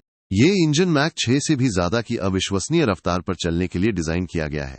इसकी सबसे बड़ी वैज्ञानिक खूबी यह है कि इसमें दहन की प्रक्रिया ध्वनि की रफ्तार से भी तेज होती है, जिसे हम सुपरसोनिक कंबशन कहते हैं। अब हम स्क्रमजेट इंजन के काम करने के तरीके को इस चित्र के माध्यम से बहुत ही सरल भाषा में समझते हैं। ये इंजन किसी जादुई पाइप की तरह काम करता है जो हवा को सोखता है और उसे एक जबरदस्त ऊर्जा में बदल देता है। इस प्रक्रिया की शुरुआत बाईं ओर से होती है, जहां हाइपरसोनिक एयरस्ट्रीम यानी ध्वनि की रफ्तार से 5 गुना ज्यादा तेज चलने वाली हवा इंजन के भीतर प्रवेश करती है। जैसे ही ये हवा अंदर आती है, इंजन की बनावट की वजह से वहां शॉक वेव्स यानी शक्तिशाली लहरें पैदा होती हैं। ये लहरें आने वाली हवा को बिना किसी चलते हुए पंखे के ही बहुत जोर से दबा देती हैं। इंजन के बिल्कुल बीच में एक खास हिस्सा होता है जिसे स्ट्रेट कहा जाता है। इसी हिस्से के पास हाइड्रोजन फ्यूल यानी हाइड्रोजन ईंधन को बहुत ही तेजी से हवा में मिलाया जाता है। अब यहां सबसे कमाल की बात शुरू होती है। इतनी तेज रफ्तार हवा में भी ईंधन बहुत अच्छे से जलने लगता है, जिसे सुपरसोनिक कंबशन कहते हैं। जब ये ईंधन जलता है तो बहुत अधिक मात्रा में ऊर्जा पैदा होती है और अंत में दाईं ओर से हाइपरसोनिक एग्जॉस्ट गैस बहुत ही प्रचंड वेग के साथ बाहर निकलती है। यही पीछे की ओर निकलने वाली गैस वाहन को आगे की तरफ वो बेमिसाल रफ्तार और धक्का देती है, जिससे हमारी मिसाइलें आसमान चीरते हुए आगे बढ़ती हैं। इस स्क्रमजेट इंजन की कुछ ऐसी खूबियां हैं जो इसे दुनिया की सबसे अनोखी मशीनों में से एक बनाती हैं। इसकी सबसे पहली और जरूरी बात यह है कि ये इंजन असिस्टेड टेक ऑफ पर निर्भर करता है। इसका सीधा सा मतलब यह है कि रैमजेट और स्क्रमजेट दोनों ही शून्य की रफ्तार पर यानी खड़े खड़े खुद से धक्का या थ्रस्ट पैदा नहीं कर सकते। इन्हें शुरू करने के लिए किसी दूसरे सिस्टम जैसे रॉकेट या टर्बोजेट की जरूरत पड़ती है, जो इन्हें इतनी तेज रफ्तार तक पहुंचा सके जहां से ये इंजन खुद काम करना शुरू कर सके। जब ये इंजन अपनी पूरी रफ्तार में होता है तब इसमें फ्लेम स्टेबलाइजेशन तकनीक का इस्तेमाल किया जाता है। ये तकनीक बहुत ही कमाल की है, क्योंकि ये कंबस्टर के भीतर उस आग की लौ को लगातार जलाए रखती है जहां हवा की रफ्तार 1.5 किलोमीटर प्रति सेकंड से भी ज्यादा होती है। इतनी तेज हवा में आग को जलाए रखना वैसा ही है जैसे किसी भयंकर तूफान में माचिस की तीली को बुझने न देना। इसके अलावा इस इंजन की बनावट बहुत सरल होती है, क्योंकि इसमें कोई मूविंग पार्ट्स यानी घूमने वाले मैकेनिकल कंप्रेसर या टरबाइन नहीं होते। अगर हम इसकी कार्यक्षमता की बात करें तो ये एक सामान्य रॉकेट के मुकाबले कहीं ज्यादा बढ़ी हुई एफिशिएंसी देता है। एक साधारण रॉकेट इंजन को अपने साथ ईंधन और उसे जलाने के लिए ऑक्सीडाइजर दोनों ले जाने पड़ते हैं, जिससे उसका वजन बढ़ जाता है। लेकिन स्क्रमजेट हवा से ही ऑक्सीजन ले लेता है, जिससे ये हल्का और ज्यादा प्रभावशाली हो जाता है। यही तकनीक हमें हाइपरसोनिक वेपन्स यानी ध्वनि से कई गुना तेज चलने वाले हथियार बनाने में मदद करती है। हाइपरसोनिक हथियार वो होते हैं जिनकी रफ्तार मैक 5 से भी ज्यादा होती है। इनकी सबसे बड़ी ताकत यह है कि ये दुनिया के किसी भी कोने में बहुत तेजी से पहुंच सकते हैं और किसी भी एयर डिफेंस सिस्टम को आसानी से चकमा दे सकते हैं। ये हथियार बैलिस्टिक मिसाइलों की तुलना में कम ऊंचाई पर उड़ते हैं और इनमें रास्ता बदलने की जबरदस्त क्षमता यानी मैन्यूवरेबिलिटी होती है, जिसकी वजह से इन्हें ट्रैक करना या पकड़ना लगभग नामुमकिन होता है। ये मुख्य रूप से 2 तरह के होते हैं, जिनमें पहला है हाइपरसोनिक ग्लाइड व्हीकल, जिसे HGV भी कहा जाता है। ये एक ऐसा हथियार है जिसे पहले रॉकेट की मदद से ऊपर भेजा जाता है और फिर ये ऊपरी वायुमंडल में 6100 किलोमीटर प्रति घंटे से ज्यादा की रफ्तार से सरकते हुए अपने लक्ष्य की ओर बढ़ता है। दूसरा प्रकार है हाइपरसोनिक क्रूज मिसाइल, जिसे HCM कहते हैं। इसे किसी भी विमान से छोड़ा जा सकता है और ये अपनी पूरी उड़ान के दौरान खुद की ताकत से नियंत्रित तरीके से उड़ती है। ये एक सटीक गाइडेड हथियार है जो अपने लक्ष्य को बहुत ही अचूक तरीके से निशाना बनाने की क्षमता रखता है। अगर आपको वीडियो पसंद आ रही है तो अभी इसको लाइक करें ISROSP SLVC 62 EOSN-1 mission encountered anomaly during third stage. हाल ही में PSLV की 64वीं उड़ान पूर्वक संपन्न हुई है। ये मिशन इसलिए भी खास है क्योंकि ये न्यू स्पेस इंडिया लिमिटेड यानी NSIL का नौवां समर्पित व्यावसायिक मिशन था। NSIL की स्थापना साल 2019 में हुई थी और ये पूरी तरह से भारत सरकार की कंपनी है जो अंतरिक्ष विभाग के अंतर्गत आती है। सरल शब्दों में कहें तो ये इसरो की एक व्यावसायिक शाखा है जो दुनिया भर के देशों के उपग्रहों को अंतरिक्ष में भेजने का जिम्मा संभालती है। इस मिशन का नाम PSLV-C 62 EOSN एक मिशन है। इसके तहत EOSN एक नाम का एक अर्थ ऑब्जर्वेशन सैटेलाइट अंतरिक्ष में भेजा गया है। इसके साथ ही भारत और विदेशों के 15 अन्य छोटे उपग्रह भी भेजे गए हैं। EOSN-1 का मुख्य काम अंतरिक्ष से पृथ्वी की निगरानी करने की हमारी क्षमताओं को और ज्यादा मजबूत करना है ताकि हम खेती, मौसम और आपदा प्रबंधन जैसी चीजों को बेहतर समझ सकें। इसी मिशन में एक बहुत ही दिलचस्प प्रयोग भी किया गया है जिसे किड या केस्ट्रल इनिशियल टेक्नोलॉजी डिमॉन्स्ट्रेटर कहा जा रहा है। ये स्पेन के एक स्टार्टअप की तकनीक है। ये किड असल में एक री एंट्री व्हीकल का छोटा सा मॉडल है। इसका मकसद ये देखना है कि क्या कोई यान अंतरिक्ष में जाने के बाद सुरक्षित तरीके से वापस पृथ्वी के वायुमंडल में प्रवेश कर सकता है। योजना के मुताबिक ये यान अपनी उड़ान पूरी करने के बाद दक्षिण प्रशांत महासागर में पानी में उतरेगा जिसे स्प्लैश डाउन कहा जाता है। इस पूरे मिशन के दौरान EOSN-1 और बाकी 14 उपग्रहों को सूर्य तुल्यकालिक कक्षा में स्थापित किया जाएगा, जबकि किड कैप्सूल को वापस पृथ्वी पर आने वाले रास्ते यानी री एंट्री ट्रेजेक्ट्री पर छोड़ दिया जाएगा। अब अगर हम PSLV की बात करें तो ये भारत की तीसरी पीढ़ी का लॉन्च व्हीकल है। ये भारत का पहला ऐसा रॉकेट था जिसमें लिक्विड स्टेज यानी तरल ईंधन वाले चरणों का इस्तेमाल किया गया था। PSLV को इसरो का भरोसेमंद घोड़ा कहा जाता है क्योंकि इसने लगातार उपग्रहों को पृथ्वी की निचली कक्षाओं तक पहुंचाया है। ये रॉकेट 600 किलोमीटर की ऊंचाई वाली कक्षा में 1750 किलो तक का वजन ले जाने की ताकत रखता है। इसकी बनावट 4 चरणों में होती है। पहले चरण में एक ठोस रॉकेट मोटर होती है जिसे ताकत देने के लिए 6 छोटे बूस्टर लगे होते हैं। दूसरे चरण में विकास इंजन का इस्तेमाल होता है जिसमें तरल ईंधन भरा होता है। तीसरे चरण में फिर से एक ठोस रॉकेट मोटर का उपयोग होता है जो रॉकेट को ऊपर की ओर जबरदस्त धक्का देती है। सबसे आखिरी यानी चौथे चरण में 2 छोटे तरल इंजन लगे होते हैं जो उपग्रह को उसकी सटीक जगह पर पहुंचाने में मदद करते हैं।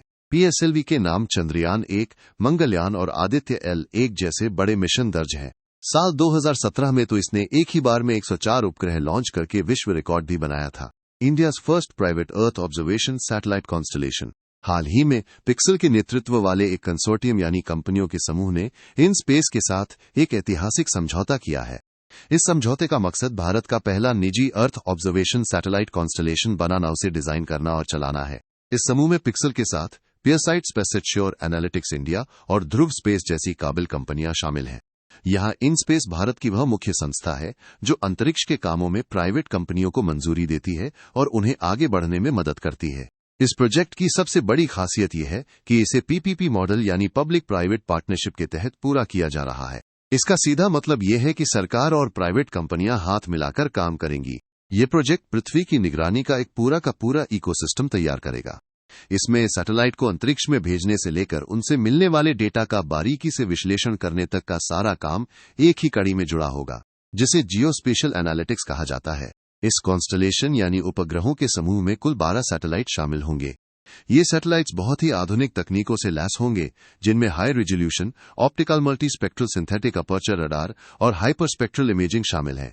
ये तकनीकें इतनी ताकतवर होती हैं कि ये जमीन की बहुत साफ तस्वीरें ले सकती हैं और मिट्टी की नमी से लेकर फसलों की सेहत तक की सटीक जानकारी दे सकती हैं। इस पूरे प्रोजेक्ट का पैमाना भी काफी बड़ा है क्योंकि इसमें अगले 5 साल के दौरान 1200 करोड़ रुपए का निवेश किया जाएगा। ये भारत की अंतरिक्ष नीति में एक बहुत बड़ा रणनीतिक बदलाव है। अब हम उस दौर में जा रहे हैं जहां अंतरिक्ष का ढांचा केवल सरकार द्वारा नहीं बनाया जाएगा बल्कि उसे प्राइवेट कंपनियां चलाएंगी। इससे न सिर्फ भारत की अंतरिक्ष क्षमता बढ़ेगी बल्कि तकनीक के क्षेत्र में नए रोजगार भी पैदा होंगे। आप इस कोर्सेज टैब से विजन IAS मैगजीन 2025 और 2026 साल की फुल वीडियो हिंदी और इंग्लिश में देख सकते हो। Dark matter. हाल ही में जेम्स वेब स्पेस टेलीस्कोप से मिली जानकारियों के आधार पर खगोलविदों ने डार्क मैटर का एक बहुत ही विस्तृत नक्शा दुनिया के सामने रखा है। ये एक ऐसी खोज है जो हमें ये समझने में मदद करेगी कि हमारा ब्रह्मांड आखिर बना कैसे है और ये कैसे टिका हुआ है। डार्क मैटर असल में पदार्थ का एक परिकल्पित रूप है। परिकल्पित इसलिए क्योंकि इसे आज तक किसी ने सीधे तौर पर देखा नहीं है। ये पूरी तरह से अदृश्य है, लेकिन वैज्ञानिक इसके अस्तित्व को इसलिए मानते हैं क्योंकि इसका गुरुत्वाकर्षण प्रभाव हमारे सामान्य पदार्थ जैसे सितारों, ग्रहों और चंद्रमाओं पर साफ दिखाई देता है।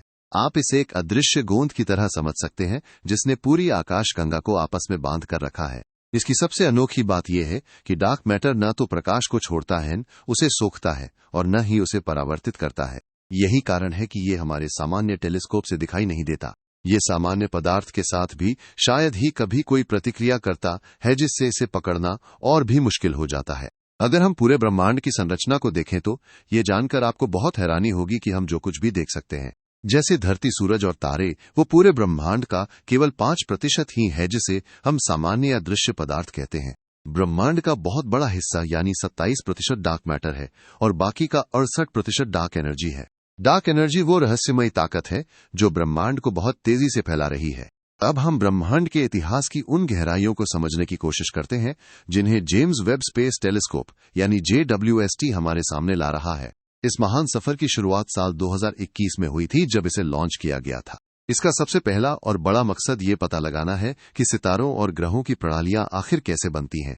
ये टेलीस्कोप धूल के बादलों के पार झांककर ग्रहों के जन्म की गुत्थी सुलझा रहा है। इतना ही नहीं, यह हमें उन पहली चमकदार चीजों के बारे में भी बता रहा है जो बिग बैंग के ठीक बाद अंतरिक्ष में पैदा हुई थी। ये उन सबसे शुरुआती रोशनी को पकड़ता है जिसे आज तक कोई दूसरा टेलीस्कोप नहीं देख पाया। जहां तक इसकी जगह की बात है तो ये पृथ्वी के बहुत करीब नहीं है। ये सूरज के चारों ओर L2 लॉग्रेंज पॉइंट पर रहकर अपनी कक्षा में घूमता है जो अंतरिक्ष में एक बहुत ही स्थिर जगह है। यहां से ये हमारे सौर मंडल के विकास का भी विश्लेषण कर रहा है कि समय के साथ इसमें ऐतिहासिक रूप से क्या क्या बदलाव आए हैं। अंत में यह आकाशगंगाओं के निर्माण का भी अध्ययन कर रहा है। ये समझने की कोशिश की जा रही है कि विशाल आकाशगंगाएं आखिर कैसे बनी और अरबों सालों में उनका विकास कैसे हुआ। ये पूरी जानकारी हमें ये बताने में मदद करेगी कि इस विशाल ब्रह्मांड में हमारी अपनी जगह कहाँ है। Fourth industrial revolution. अब हम एक ऐसे दौर की बात करते हैं जो हमारे जीने और काम करने के तरीके को पूरी तरह बदल रहा है, जिसे चौथी औद्योगिक क्रांति या IR 4.0 कहा जाता है।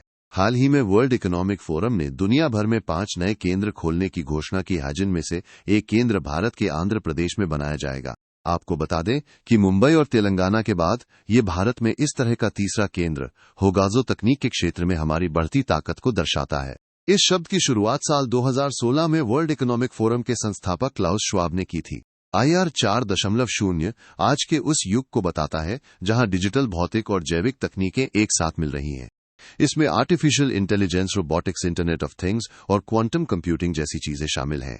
पिछली क्रांतियों के मुकाबले इसकी सबसे बड़ी खासियत यह है कि ये भौतिक और डिजिटल प्रणालियों के बीच के अंतर को खत्म कर रही है। इस चौथी औद्योगिक क्रांति का महत्व बहुत बड़ा है। सबसे पहले ये आर्थिक विकास में मदद करती है क्योंकि ऑटोमेशन और डेटा एनालिसिस की मदद से उत्पादन की क्षमता बढ़ जाती है। भारत जैसे विकासशील देशों के लिए यह समावेशी विकास का एक बड़ा मौका है जहां हम पुरानी तकनीकों को छोड़कर सीधे आधुनिक डिजिटल दौर में कदम रख सकते हैं। इसके अलावा ये पर्यावरण के लिए भी बेहतर है क्योंकि स्मार्ट ग्रिड और सटीक खेती जैसी तकनीकों से संसाधनों की बचत होती है। उदाहरण के लिए लाइट हाउस फैक्ट्रियों ने दिखाया है कि नई तकनीक के इस्तेमाल से कार्बन उत्सर्जन और पानी की खपत को काफी हद तक कम किया जा सकता है। अब हम मानव इतिहास की उस यात्रा को देखते हैं जिसने हमारे काम करने के तरीके को पूरी तरह बदल दिया। इसे हम औद्योगिक क्रांति के चरणों के माध्यम से समझ सकते हैं, जहां हम भाप के इंजन से शुरू होकर आज की डिजिटल दुनिया तक पहुंचे हैं। इस सफर की शुरुआत पहली औद्योगिक क्रांति से हुई। ये वो दौर था जब इंसान ने मशीनीकरण की ताकत को पहचाना। इसमें पानी की शक्ति और भाप की शक्ति का इस्तेमाल करके भारी काम मशीनों से कराए जाने लगे, जिससे कारखानों का जन्म हुआ। इसके बाद दूसरी औद्योगिक क्रांति आई जिसने दुनिया को रफ्तार दी। इस दौर में बिजली का आविष्कार हुआ जिससे बड़े पैमाने पर उत्पादन संभव हो पाया। असेंबली लाइन की शुरुआत हुई जिससे एक साथ हजारों सामान बहुत ही कम समय में बनाए जाने लगे। जैसे जैसे समय आगे बढ़ा हम तीसरी औद्योगिक क्रांति में दाखिल हुए। ये कंप्यूटर और ऑटोमेशन का जमाना था। मशीनों को अब इंसानों के साथ साथ कंप्यूटर प्रोग्राम से भी चलाया जाने लगा, जिससे काम में सटीकता और तेजी आई। और आज हम चौथी औद्योगिक क्रांति के दौर में जी रहे हैं। ये दौर साइबर फिजिकल सिस्टम का है। इसका मतलब है कि अब मशीनें न केवल काम करती हैं बल्कि इंटरनेट और AI की मदद से एक दूसरे से बात भी करती हैं और खुद फैसले भी लेती हैं। यह भौतिक और डिजिटल दुनिया का एक अनोखा संगम है। लेकिन इस क्रांति के साथ कुछ चुनौतियां और जोखिम भी जुड़े हैं। सबसे बड़ा खतरा तकनीक का फासला है, जो अमीर और गरीब देशों के बीच की खाई को बढ़ा सकता है। आंकड़े बताते हैं कि दुनिया की केवल 10 मुख्य अर्थव्यवस्थाएं ही 91% पेटेंट पर कब्जा रखती हैं। साथ ही रोजगार पर भी इसका गहरा असर पड़ सकता है, क्योंकि IMF के अनुसार दुनिया भर के लगभग 40% रोजगार पर AI का प्रभाव पड़ने की संभावना है। इसके अलावा जैसे जैसे उद्योग इंटरनेट से जुड़ रहे हैं, साइबर हमले और जासूसी का खतरा भी बढ़ रहा है। साथ ही बहुत ज्यादा डेटा सेंटर और मशीनों के इस्तेमाल से ऊर्जा की खपत बढ़ती है, जिससे पर्यावरण पर भी असर पड़ता है। ये क्रांति हमें शारीरिक श्रम से हटाकर कौशल और नवाचार की ओर ले जा रही है, जहां हमें जीवन भर कुछ नया सीखते रहना होगा। आप इन प्लेलिस्ट से इन सभी महीने की विजन IAS मैगजीन की वीडियो देख सकते हैं। बैटरी पैक आधार नंबर। हाल ही में भारत सरकार ने बैटरी पैक आधार नंबर सिस्टम के लिए ड्राफ्ट गाइडलाइंस जारी की हैं। ये बिल्कुल हमारे आधार कार्ड की तरह ही काम करेगा, लेकिन इंसानों के लिए नहीं, बल्कि बैटरी के लिए। ये पूरी तरह से भारत में विकसित एक डिजिटल पहचान और डेटा स्टोरेज सिस्टम है। इसका मुख्य उद्देश्य बैटरी के पूरे जीवन काल पर नजर रखना है, जिसे एंड टू एंड ट्रेसेबिलिटी कहते हैं। इसका मतलब है कि बैटरी के लिए कच्चा माल कहां से निकाला गया, उसे किसने बनाया, वह कितनी बार चार्ज हुई, अंत में उसे कहां फेंका या रिसाइकल किया गया, इन सब का पूरा रिकॉर्ड इस सिस्टम में दर्ज होगा। इस सिस्टम के तहत हर बैटरी पैक को 21 अंकों का एक यूनिक आइडेंटिफिकेशन नंबर दिया जाएगा। ये नंबर बैटरी पर एक QR कोड के रूप में भी मौजूद होगा। सरकार ने तय किया है कि मुख्य रूप से 2 तरह की बैटरियों के लिए यह आधार नंबर अनिवार्य होगा। पहली है इलेक्ट्रिक वाहनों की बैटरियां और दूसरी है औद्योगिक बैटरियां, जिनकी क्षमता 2 किलोवाट घंटे से ज्यादा है। इस नई व्यवस्था के आने से कई बड़े फायदे होंगे। सबसे पहले तो इससे पुरानी बैटरियों का दोबारा इस्तेमाल आसान हो जाएगा, क्योंकि हमें पता होगा कि बैटरी की सेहत कैसी है। साथ ही नियमों के पालन और बैटरियों की सही तरीके से रिसाइकलिंग में भी बहुत मददगार साबित होगा। इससे न केवल पर्यावरण की सुरक्षा होगी, बल्कि फर्जी या नकली बैटरियों के बाजार पर भी लगाम लगेगी। Vehicle to vehicle communication technology. हाल ही में केंद्रीय सड़क परिवहन और राजमार्ग मंत्री ने घोषणा की है कि भारत जल्द ही व्हीकल टू व्हीकल यानी V2V कम्युनिकेशन टेक्नोलॉजी को लागू करने जा रहा है। ये तकनीक हमारे वाहनों को एक दूसरे से बात करने की काबिलियत देगी। V2V कम्युनिकेशन टेक्नोलॉजी असल में वाहनों के बीच बातचीत का एक ऐसा तरीका है जो किसी तीसरे पक्ष के नेटवर्क, जैसे कि मोबाइल टावर या सेल्युलर नेटवर्क पर निर्भर नहीं करता। इसका मतलब है कि 2 गाड़ियां सीधे एक दूसरे को सिग्नल भेज सकेंगी, चाहे वहां मोबाइल सिग्नल हो या न हो। इस तकनीक का महत्व हमारी सुरक्षा के लिए बहुत ज्यादा है। ये वाहन के आगे पीछे और किनारों पर चारों तरफ से काम करती है। सबसे खास बात यह है कि ये ऊबड़ खाबड़ रास्तों और सड़क के मोड़ों को भी ध्यान में रखती है। ये हमारे एडवांस्ड ड्राइवर असिस्टेंट सिस्टम यानी ADAS को और भी मजबूत बना देगी। इसकी मदद से गाड़ियां एक दूसरे को तब भी चेतावनी भेज सकेंगी जब खतरा ड्राइवर की आंखों के सामने ना हो। उदाहरण के लिए, अगर किसी अंधे मोड़ के पीछे कोई गाड़ी रुकी हुई है या दुर्घटना हुई है, तो आपकी गाड़ी को पहले ही पता चल जाएगा और वो आपको सतर्क कर देगी। इससे न केवल सड़क हादसे कम होंगे, बल्कि ट्रैफिक का मैनेजमेंट भी बहुत बेहतर हो जाएगा। आप हमारे चैनल पर PT 365 की वीडियो पूरी डिटेल में हिंदी और इंग्लिश दोनों भाषाओं में देख सकते हैं। mpemba effect. हाल ही में भारतीय वैज्ञानिकों ने एक बहुत बड़ी उपलब्धि हासिल की है।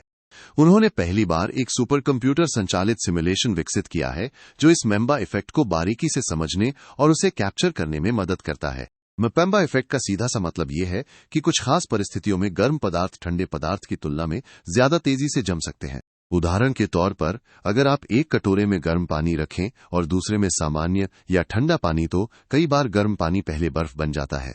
ये बात सामान्य तर्क के बिल्कुल उलट लगती है, क्योंकि हमें लगता है कि गर्म पानी को पहले ठंडा होना पड़ेगा और फिर जमना पड़ेगा, जिसमें ज्यादा समय लगना चाहिए। यद्यपि ये प्रभाव सबसे ज्यादा पानी के साथ मशहूर हुआ है, लेकिन ये केवल पानी तक ही सीमित नहीं है। वैज्ञानिकों ने पाया है कि यह दूसरे पदार्थों और भौतिक प्रणालियों में भी दिखाई देता है। भारतीय वैज्ञानिकों द्वारा तैयार किया गया ये नया सिमुलेशन हमें ये समझने में मदद करेगा कि अणुओं के स्तर पर ऐसा क्यों और कैसे होता है। इस खोज का महत्व बहुत बड़ा है। मेम्बा इफेक्ट की समझ का इस्तेमाल हीट इंजन और रेफ्रिजरेशन सिस्टम को ज्यादा बेहतर बनाने में किया जा सकता है। इसके अलावा क्वांटम कंप्यूटिंग और मटेरियल साइंस जैसे आधुनिक क्षेत्रों में भी नई क्रांति ला सकता है, जहां तापमान का सटीक प्रबंधन बहुत जरूरी होता है। Nipah virus. National centre for disease control यानी NCDC के अनुसार पिछले साल दिसंबर से अब तक पश्चिम बंगाल से निपाह वायरस के केवल 2 पुष्ट मामले सामने आए हैं। ये खबर हमें सतर्क रहने और इस वायरस को बेहतर तरीके से समझने की याद दिलाती है। निपाह वायरस असल में एक जूनोटिक वायरस है। जूनोटिक का मतलब होता है ऐसा वायरस जो जानवरों से इंसानों में फैलता है। इस वायरस का प्राकृतिक भंडार फ्रूट बैट्स यानी फलों को खाने वाले चमगादड़ होते हैं, जिन्हें अक्सर फ्लाइंग फॉक्सेस के नाम से भी जाना जाता है। इस वायरस के फैलने यानी ट्रांसमिशन के मुख्य रूप से 2 तरीके होते हैं। पहला है जानवरों से इंसानों में फैलाव, जो संक्रमित चमगादड़ों या सुअरों के सीधे संपर्क में आने से हो सकता है। इसके अलावा अगर कोई व्यक्ति कच्चे खजूर का रस पीता है या ऐसे फल खाता है जो चमगादड़ों द्वारा दूषित किए गए हो तो भी संक्रमण का खतरा बढ़ जाता है। दूसरा तरीका है इंसानों से इंसानों में फैलाव, जो किसी संक्रमित व्यक्ति के शारीरिक तरल पदार्थ जैसे लार या पसीने के निकट संपर्क में आने से होता है। इस वायरस की पहचान सबसे पहले साल 1999 में मलेशिया और सिंगापुर में हुई थी, जहां ये चमगादड़ों से सूअरों में और फिर सूअरों से इंसानों में फैला था। संक्रमण होने के बाद इसके लक्षण दिखने में 4 से 14 दिन का समय लग सकता है। इसके शुरुआती लक्षणों में बुखार, सिर दर्द, खांसी, गले में खराश और सांस लेने में कठिनाई जैसी समस्याएं शामिल हैं। स्टाफिलोकोची। हाल ही में दिल्ली के कुछ हिस्सों में इसके एक खतरनाक रूप ने वैज्ञानिकों की चिंता बढ़ा दी है। शोधकर्ताओं को दिल्ली के अंदरूनी और बाहरी वातावरण में बहुत अधिक मात्रा में एंटीबायोटिक प्रतिरोधी स्टेफिलोकोकी मिले हैं। एंटीबायोटिक प्रतिरोधी होने का मतलब है कि इन जीवाणुओं पर सामान्य दवाइयों का असर होना बंद हो गया है। स्टेफिलोकोकस असल में ग्राम पॉजिटिव कोकी कहलाते हैं। सरल भाषा में कहें तो ये गोल आकार के बैक्टीरिया होते हैं जो हमेशा समूहों या गुच्छों में पाए जाते हैं। इन्हें सबसे पहले वॉन रैटलिंगहाउसन नाम के वैज्ञानिक ने इंसानों में देखा था। इनकी सबसे डराने वाली बात इनकी सहनशक्ति है। इन बैक्टीरिया ने पेनिसिलिन जैसी शुरुआती दवाओं के प्रति सहनशीलता विकसित कर ली है। इतना ही नहीं है, एरिथ्रोमाइसिन, टेट्रासाइक्लिन और एमिनोग्लाइकोसाइड्स जैसी लगभग सभी क्लिनिकल एंटीबायोटिक दवाओं के प्रति प्रतिरोधी हो चुके हैं। इसका मतलब है कि इनसे होने वाली बीमारियों का इलाज करना अब डॉक्टरों के लिए एक बड़ी चुनौती बनता जा रहा है। मुख्य रूप से इसके 2 प्रकार सबसे ज्यादा चर्चा में रहते हैं। पहला है स्टेफिलोकोकस ऑरियस और दूसरा है स्टेफिलोकोकस एपिडर्मिडिस। ये बैक्टीरिया हवा, धूल और इंसानी त्वचा पर भी रह सकते हैं, इसलिए इनसे बचाव के लिए साफ सफाई रखना बहुत जरूरी है। आज की इस वीडियो में हम करेंगे विजन IAS की तरफ से आने वाले मंथली मैगजीन जनवरी 2026 का 8वां भाग कल्चर। अब हम कल्चर के ये सभी टॉपिक को कवर करेंगे। इसके साथ ही अभी जो विजन IAS का अपडेटेड वर्जन एक रिलीज हुआ है, उनके भी ये सभी टॉपिक इसके साथ ही कवर हो जाएंगे। जो टॉपिक इसमें रह गए वह हमने पहले से ही विजन IAS दिसंबर 2025 मैगजीन में कवर करवा दिए हैं। आप इस वीडियो को अब YouTube पर मल्टीपल ऑडियो ट्रैक का उपयोग कर हिंदी के अलावा इंग्लिश भाषा में भी देख सकते हैं। तो चलिए शुरू करते हैं। सोमनाथ टेम्पल। हम बात कर रहे हैं सोमनाथ मंदिर की, जो इन दिनों चर्चा में है क्योंकि हम सोमनाथ स्वाभिमान पर्व मना रहे हैं। यह पर्व इसलिए खास है क्योंकि साल 1026 में महमूद गजनवी ने इस मंदिर पर पहला हमला किया था और आज उस घटना को पूरे 1000 साल बीत चुके हैं। ये समय हमें याद दिलाता है कि कैसे इस मंदिर ने बार बार टूटने के बाद भी हार नहीं मानी। अगर हम सोमनाथ मंदिर के स्थान की बात करें तो ये गुजरात के वेरावल के पास प्रभास पाटन में स्थित है। पुराने समय से ही ये जगह बहुत पवित्र मानी गई है क्योंकि यहाँ 3 नदियों का संगम होता है, जिन्हें हम कपिलाहिरन और सरस्वती के नाम से जानते हैं। हिंदू धर्म में इस मंदिर का महत्व बहुत अधिक है क्योंकि इसे भगवान शिव के 12 आदि ज्योतिर्लिंगों में सबसे पहला स्थान दिया गया है। इस मंदिर की बनावट और सुंदरता भी देखने लायक है। आज जो मंदिर हम देखते हैं उसे मारू गुर्जरा शैली में बनाया गया है, जिसे सोलंकी या चालुक्य शैली भी कहते हैं। इस मंदिर को कैलाश महामेरु प्रसाद के रूप में तैयार किया गया है। इसके 3 मुख्य हिस्से हैं। पहला गर्भगृह, जहां मुख्य मूर्ति स्थापित होती है, दूसरा सभा मंडप जहां लोग इकट्ठा होते हैं, और तीसरा नृत्य मंडप। इस मंदिर की ऊंचाई बहुत विशाल है और इसके शिखर की लंबाई 150 फीट है, जिसके सबसे ऊपर 10 टन का एक भारी कलश लगा हुआ है। इतिहास की किताबों में भी सोमनाथ का जिक्र बहुत सम्मान के साथ मिलता है। प्राचीन काल में महान कवि कालिदास ने 5वीं शताब्दी के दौरान अपने ग्रंथ रघुवंश में सोमनाथ प्रभास को भगवान शिव के एक पूजनीय तीर्थ के रूप में बताया था। इसके बाद मध्यकाल में भी विदेशी यात्री अल बिरूनी ने अपनी प्रसिद्ध किताब उल हिंद में 11वीं शताब्दी में इस मंदिर की भव्यता की खूब तारीफ की थी। लेकिन इतिहास के कुछ पन्ने दर्दनाक भी रहे हैं, जैसे 13वीं शताब्दी में अमीर खुसरो ने अपनी किताब खजैन उल फुतू में ये दर्ज किया कि अलाउद्दीन खिलजी की सेना ने इस मंदिर को नुकसान पहुंचाया था। साल 1026 में जब गुजरात में भीम प्रथम का शासन था, तब तुर्क शासक महमूद गजनवी ने इस मंदिर पर हमला किया और यहाँ की संपत्ति लूटने के साथ साथ पवित्र ज्योतिर्लिंग को भी नुकसान पहुंचाया। लेकिन यह हमला आखिरी नहीं था। इसके बाद साल 1297, 1394 और अंत में 1706 में मुगल शासक औरंगजेब के समय भी इस मंदिर को नष्ट करने की कोशिश की गई। हैरानी की बात यह है कि इतिहास के पन्नों के अनुसार इस मंदिर को करीब 17 बार लूटा गया, लेकिन हर बार भारत की आस्था ने इसे फिर से जीवित कर दिया। इस मंदिर को फिर से गौरव दिलाने की शुरुआत 18वीं शताब्दी में रानी अहिल्याबाई होलकर ने की थी, जिन्होंने 1783 के आसपास मंदिर का पुनर्निर्माण कराया। लेकिन आधुनिक भारत में इसे भव्य रूप देने की पहल 1947 में आजादी के तुरंत बाद भारत के पहले उप प्रधानमंत्री सरदार वल्लभ भाई पटेल ने की। उनके प्रयासों से ही नया मंदिर बनकर तैयार हुआ और 11 मई 1951 को भारत के पहले राष्ट्रपति डॉक्टर राजेंद्र प्रसाद ने यहां प्राण प्रतिष्ठा की और मंदिर का उद्घाटन किया। सोमनाथ मंदिर, जिस मारू गुर्जरा स्थापत्य शैली में बना है, वह अपने आप में अद्भुत है। इस शैली की शुरुआत 6ठी शताब्दी में राजस्थान और गुजरात के इलाकों में हुई थी, जो सोलंकी राजवंश के समय अपनी ऊंचाइयों पर पहुंची। इस वास्तुकला की कुछ खास पहचान है, जैसे झरोखाजो पत्थर की बनी बाहर निकली हुई खिड़कियां या बालकनी होती हैं। इसके अलावा छतरी का इस्तेमाल किया जाता है, जो गुंबद के आकार की छतरी जैसी संरचना होती है और किसी की याद में बनाई जाती है। इस शैली में हवेलियां भी बहुत प्रसिद्ध हैं, जिन्हें एक खुले आंगन के चारों ओर बनाया जाता है। ये आंगन न केवल घर में रोशनी और हवा पहुंचाता है, बल्कि तापमान को भी नियंत्रित रखता है। साथ ही पत्थर पर बारीक नक्काशी वाली जालियां और पानी के संरक्षण के लिए बनाई गई बावली यानी सीढ़ीदार कुएं भी इस कला का बेहतरीन उदाहरण है। इतना ही नहीं, जोहड़ जैसे मिट्टी और पत्थरों से बने छोटे बांध भी इसी परंपरा का हिस्सा हैं, जो बारिश के पानी को सहेजने और जमीन के जल स्तर को बढ़ाने में मदद करते हैं। अगर आपको वीडियो पसंद आ रही है तो अभी इसको लाइक करें। पद्म अवार्ड्स। हाल ही में भारत के राष्ट्रपति ने 131 पद्म पुरस्कारों को देने की मंजूरी दी है। इस बार की सूची काफी खास है, क्योंकि इसमें 5 पद्म विभूषण, 13 पद्म भूषण और 113 पद्मश्री पुरस्कार शामिल हैं। इन विजेताओं में 19 महिलाएं हैं, 6 लोग विदेशी या अप्रवासी भारतीय श्रेणी से हैं और 16 लोगों को ये सम्मान मरणोपरांत यानी उनके निधन के बाद दिया जा रहा है। इसमें 2 मामले ऐसे भी हैं जहां 2 लोगों को संयुक्त रूप से एक ही पुरस्कार दिया गया है। पद्म पुरस्कार भारत के सर्वोच्च नागरिक सम्मानों में से एक है, जिन्हें 3 श्रेणियों में बांटा गया है। सबसे पहले आता है पद्म विभूषण, जो असाधारण और विशिष्ट सेवा के लिए दिया जाता है। दूसरा है पद्म भूषण, जो उच्च क्रम की विशिष्ट सेवा के लिए मिलता है। और तीसरा है पद्मश्री, जो किसी भी क्षेत्र में विशिष्ट सेवा के लिए दिया जाता है। आपकी जानकारी के लिए बता दूं कि भारत का सबसे बड़ा नागरिक सम्मान भारत रत्न है। अब समझेंगे कि आखिर इन पुरस्कारों के लिए विजेताओं का चयन कैसे किया जाता है। इस सफर की शुरुआत नामांकन से होती है। देश भर से जो भी नामांकन प्राप्त होते हैं, उन्हें पद्म पुरस्कार समिति के सामने रखा जाता है। इस समिति की सबसे खास बात यह है कि इसकी अध्यक्षता कैबिनेट सचिव करते हैं। इसके बाद समिति का काम शुरू होता है, जहां हर एक नाम पर गहराई से विचार किया जाता है और फिर समिति अपनी सिफारिशें देश के प्रधानमंत्री और राष्ट्रपति को सौंप देती है। जब प्रधानमंत्री और राष्ट्रपति इन नामों पर अपनी अंतिम मंजूरी दे देते हैं, तब जाकर विजेताओं की सूची तैयार होती है। इन पुरस्कारों की घोषणा हर साल गणतंत्र दिवस की पूर्व संध्या पर की जाती है, जो पूरे देश के लिए गर्व का क्षण होता है। घोषणा के कुछ समय बाद राष्ट्रपति भवन में आयोजित विशेष औपचारिक समारोह में राष्ट्रपति स्वयं इन पुरस्कारों को प्रदान करते हैं। सम्मान के रूप में हर विजेता को एक सनद यानी प्रमाण पत्र और एक पदक दिया जाता है, जो उनकी उत्कृष्ट सेवा का प्रतीक होता है। यहाँ एक और महत्वपूर्ण नियम है, जिसे आपको जानना चाहिए। अगर किसी व्यक्ति को पहले पद्मश्री मिला है और अब उन्हें उच्च श्रेणी का पुरस्कार जैसे पद्म भूषण मिलना है, तो इसके लिए कम से कम 5 साल का अंतराल होना जरूरी है।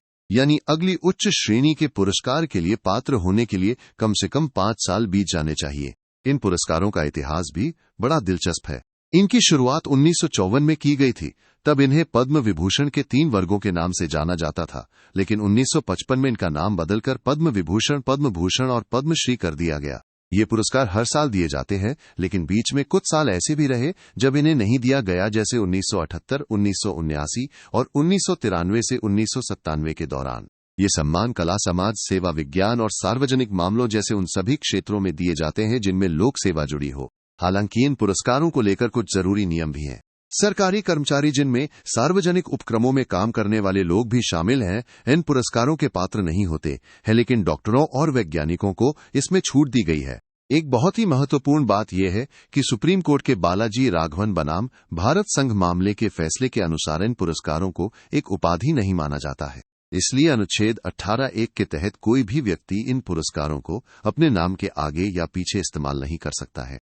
संविधान का ये अनुच्छेद राज्य को सेना और शिक्षा के अलावा कोई भी उपाधि देने से रोकता है। नियमों के मुताबिक एक साल में दिए जाने वाले पुरस्कारों की संख्या 120 से ज्यादा नहीं होनी चाहिए।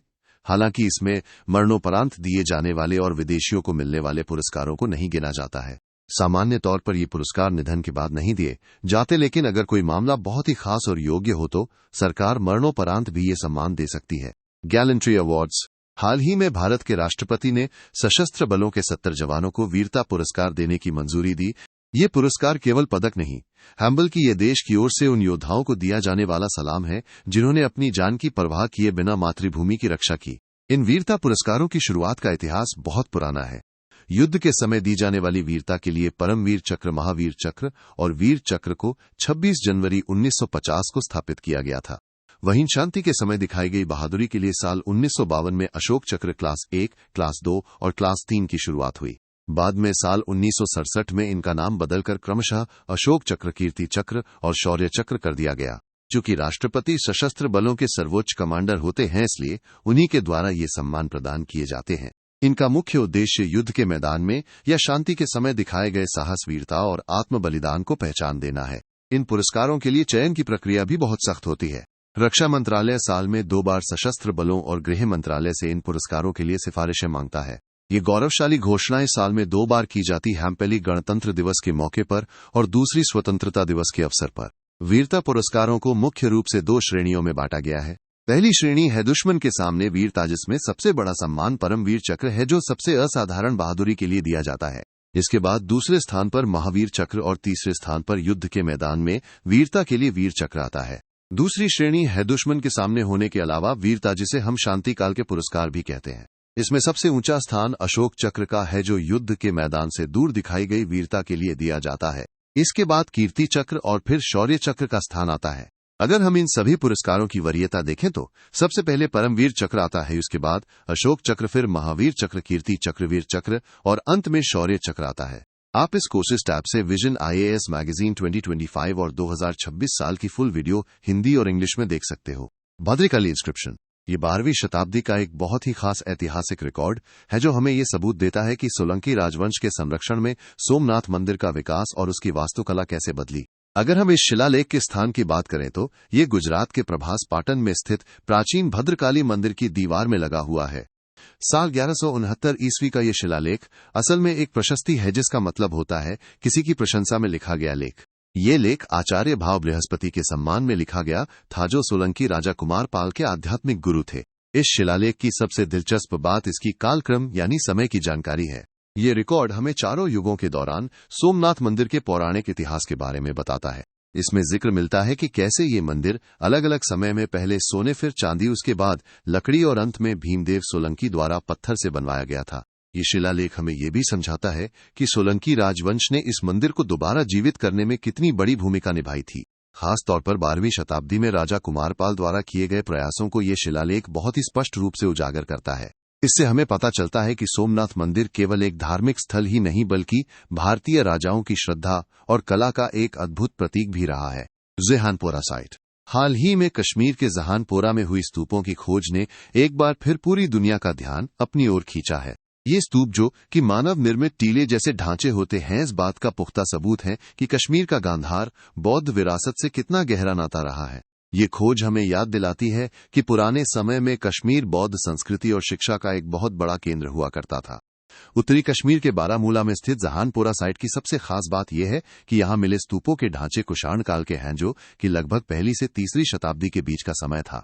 भौगोलिक दृष्टि से भी ये जगह बहुत महत्वपूर्ण थी, क्योंकि ये कंधार जाने वाले प्राचीन सिल्क रूट के रास्ते में पड़ती थी, जहां से व्यापारी और विद्वान अक्सर गुजरते थे। इस खुदाई में केवल स्तूप ही नहीं मिले हैं, बल्कि कई और दिलचस्प चीजें भी सामने आई हैं। पुरातत्वविदों को यहाँ लकड़ी के ऊपरी ढांचों के प्रमाण मिले हैं, जिससे पता चलता है कि उस समय की निर्माण कला कितनी उन्नत थी। इसके अलावा यहाँ एक पूरे शहरी बस्ती परिसर के होने के संकेत भी मिले हैं, जिसमें चैत्य यानी प्रार्थना स्थल और विहार यानी भिक्षुओं के रहने की जगहें शामिल हो सकती हैं। इतना ही नहीं, इस जगह से कुषाण काल के मिट्टी के बर्तन और तांबे की बनी वस्तुएं भी मिली हैं, जो उस दौर के लोगों की जीवन शैली और कला को समझने में हमारी मदद करती हैं। आप हमारे चैनल पर PT 365 की वीडियो पूरी डिटेल में हिंदी और इंग्लिश दोनों भाषाओं में देख सकते हैं। बागुरुम्बा डांस हाल ही में भारत के प्रधानमंत्री ने बागुरुम्बा धौ 2026 कार्यक्रम में हिस्सा लिया, जो असम के बोडो समुदाय की समृद्ध विरासत का एक शानदार उत्सव है। ये आयोजन हमें याद दिलाता है कि हमारी पारंपरिक संस्कृतियां आज भी कितनी जीवंत और महत्वपूर्ण हैं। बागुरुम्बा असम के बोडो समुदाय का एक बहुत ही प्यारा पारंपरिक लोक नृत्य है। इस नृत्य की सबसे खास बात यह है कि ये पूरी तरह से प्रकृति से प्रेरित है। जब आप इस नृत्य को देखेंगे तो आपको इसमें खिलते हुए फूलों की झलक मिलेगी। यह नृत्य इंसान के जीवन और कुदरत के बीच के गहरे तालमेल या सामंजस्य को बहुत ही खूबसूरती से दर्शाता है।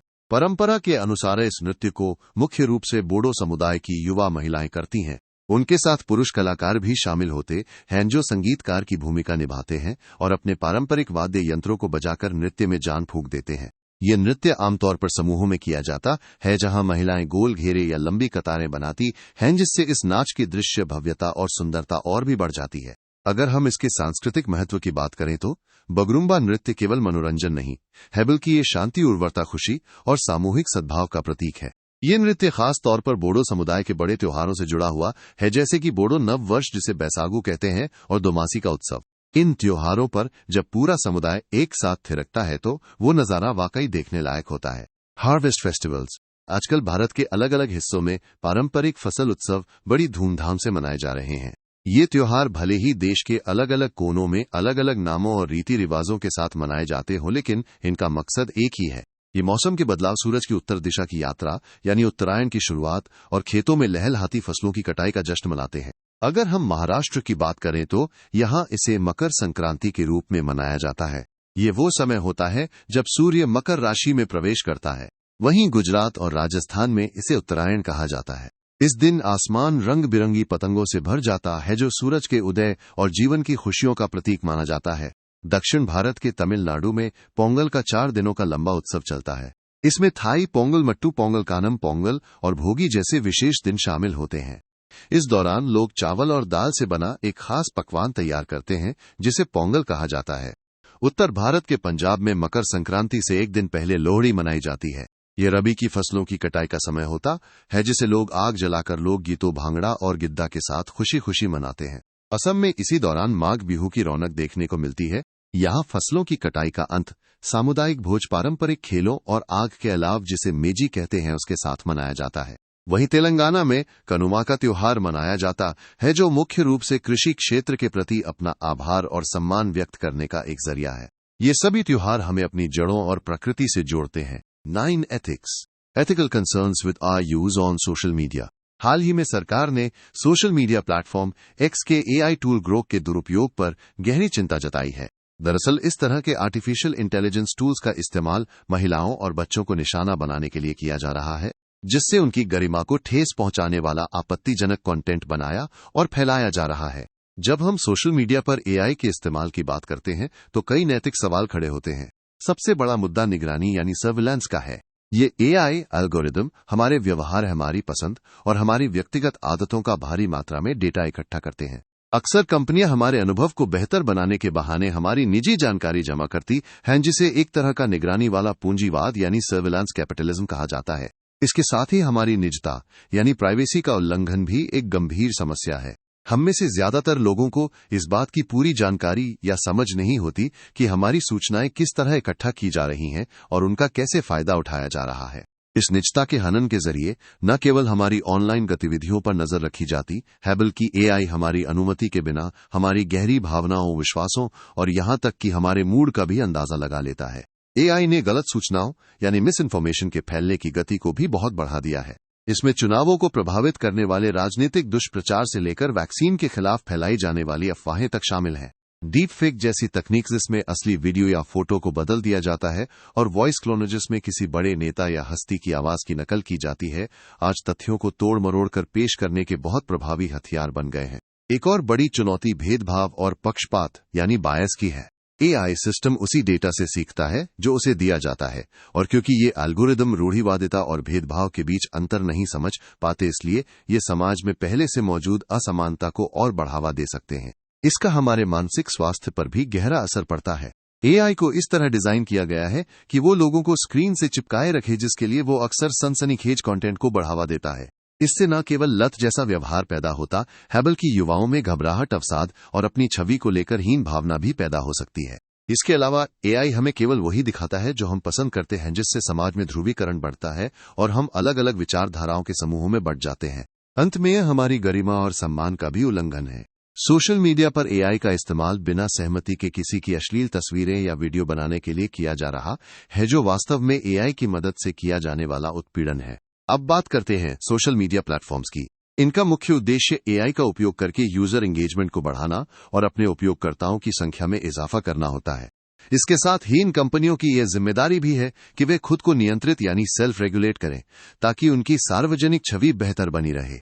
उन्हें ये सुनिश्चित करना होता है कि उनके प्लेटफॉर्म पर एआई के कारण किसी भी तरह का नुकसान न हो और वे निजता, सच्चाई और मानवीय गरिमा को बनाए रखने के अपने नैतिक कर्तव्यों यानी एथिकल ऑब्लिगेशंस को पूरा करें। इसके बाद सबसे महत्वपूर्ण कड़ी है यूजर्स और समाज। समाज का मुख्य सरोकार अपने अधिकारों और कल्याण की रक्षा करना है। हर व्यक्ति चाहता है कि डिजिटल दुनिया में उसकी प्राइवेसी और सुरक्षा बनी रहे और उसे केवल प्रामाणिक अनुभव यानी ऑथेंटिक एक्सपीरियंस ही मिले। समाज की ये भी अपेक्षा होती है कि एआई के कारण सामाजिक एकता बनी रहे और एल्गोरिदम के किसी भी पक्षपात यानी एल्गोरिदमिक बायस के बिना सभी को समान और निष्पक्ष प्रतिनिधित्व मिले। एक स्वस्थ समाज के लिए ये जरूरी है कि तकनीक जनहित के कार्यों में सहायक हो। तीसरा बड़ा पक्ष है सरकार और नियामक संस्थाएं। सरकार का सबसे प्राथमिक काम अपने नागरिकों के हितों की रक्षा करना है। सरकार ये सुनिश्चित करती है कि सभी सोशल मीडिया कंपनियां कानून का पालन यानी कंप्लायंस करें। सरकार की बड़ी जिम्मेदारी गलत सूचनाओं, नफरत भरे भाषण यानी हेट स्पीच, चुनावों में हस्तक्षेप और निजता के उल्लंघन जैसी घटनाओं को रोकना है। सरकार का उद्देश्य एक ऐसा सुरक्षित डिजिटल वातावरण तैयार करना है जहां तकनीक का दुरुपयोग समाज की शांति भंग न कर सके। एआई डेवलपर्स, जो इन तकनीकों को बनाने वाले दिमाग हैं, इनका मुख्य काम एआई के नए अवसरों और अनुप्रयोगों यानी एप्लीकेशंस की खोज करना है। लेकिन उनकी एक बड़ी जिम्मेदारी ऐसे एआई मॉडल विकसित करना भी है जो नैतिक रूप से सही हों।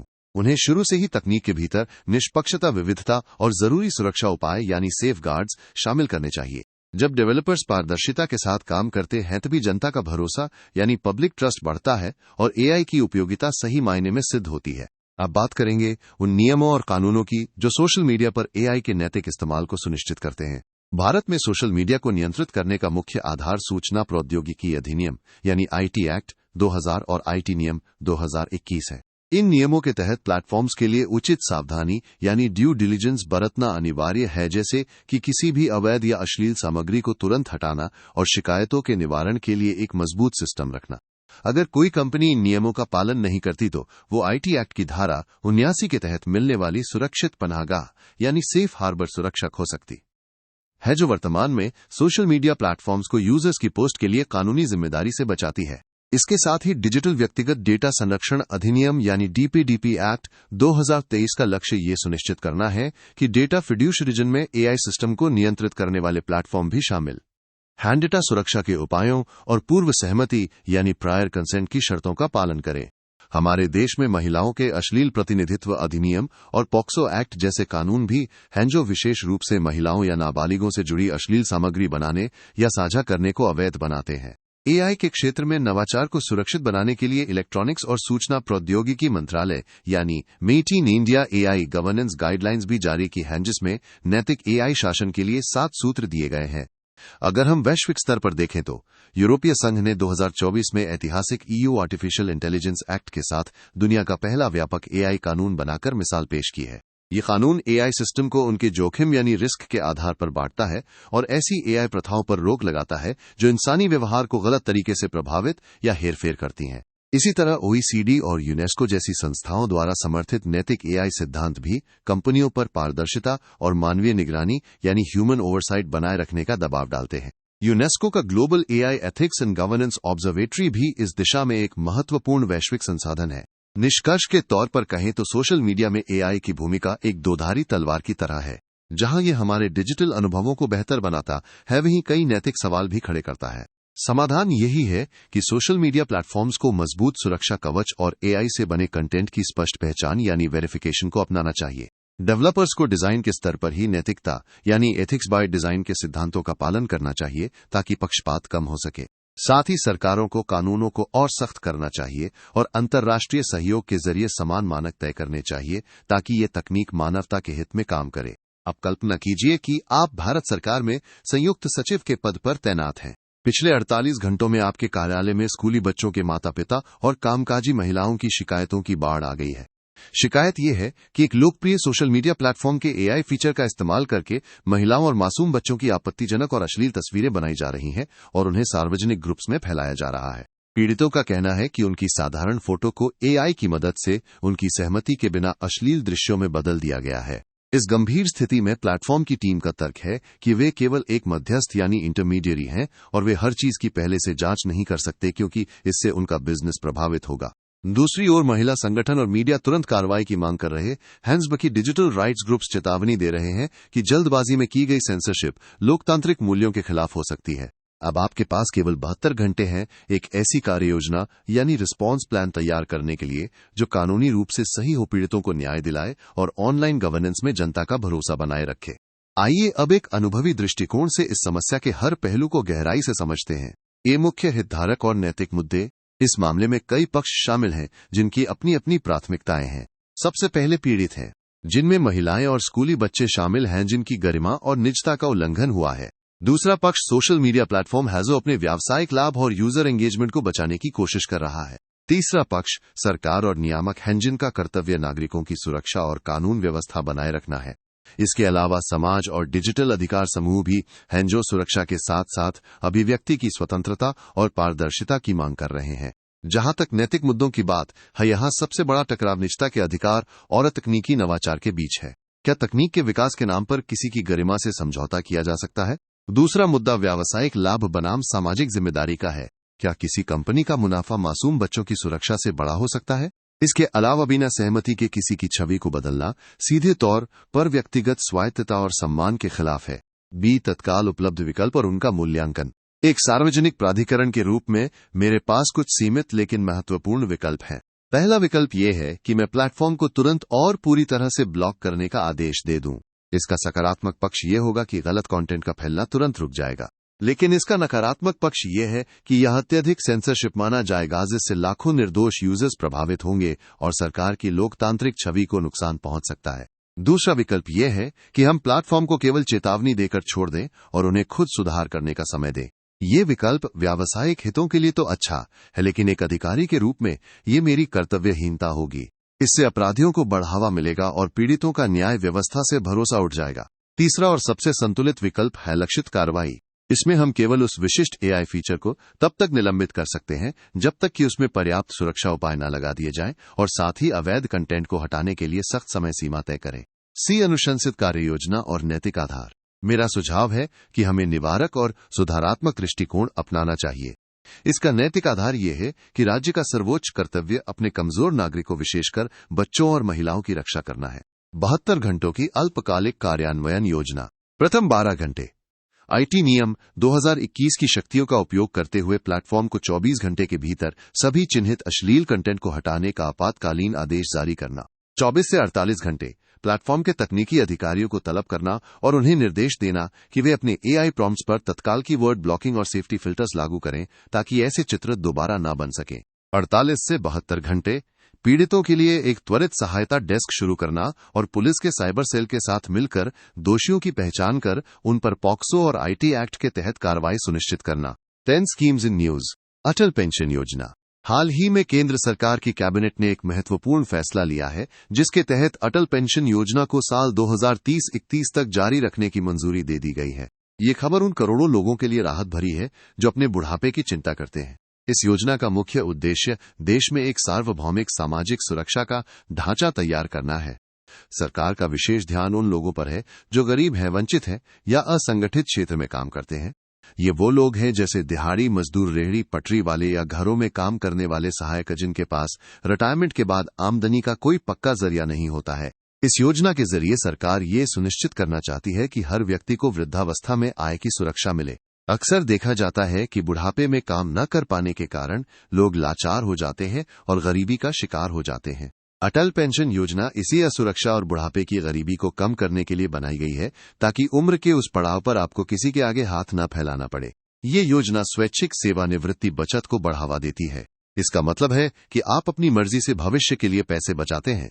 इसमें मिलने वाली पेंशन की राशि इस बात पर निर्भर करती है कि आपने किस उम्र में इस योजना से जुड़ना शुरू किया है और आप हर महीने इसमें कितना योगदान दे रहे हैं। आसान शब्दों में कहें तो आप जितनी जल्दी निवेश शुरू करेंगे और जितना योगदान देंगे बुढ़ापे में आपको उतनी ही बेहतर और तयशुदा पेंशन मिलेगी। इस योजना की देखरेख भारत सरकार का केंद्रीय वित्त मंत्रालय करता है और इसे साल 2015 में शुरू किया गया था।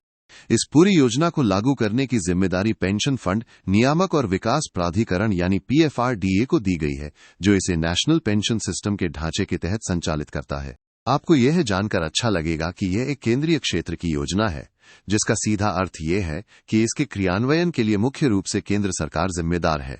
अगर हम पात्रता की बात करें तो 18 से 40 वर्ष की आयु के बीच का कोई भी व्यक्ति जिसके पास बैंक खाता है वो इस योजना से जुड़ सकता है, बशर्ते वो आयकर दाता न हो। सबसे अच्छी बात यह है कि परिवार के सभी पात्र सदस्य अलग अलग इस योजना का लाभ उठा सकते हैं। अब जानते हैं कि इस योजना से आपको फायदे क्या मिलेंगे।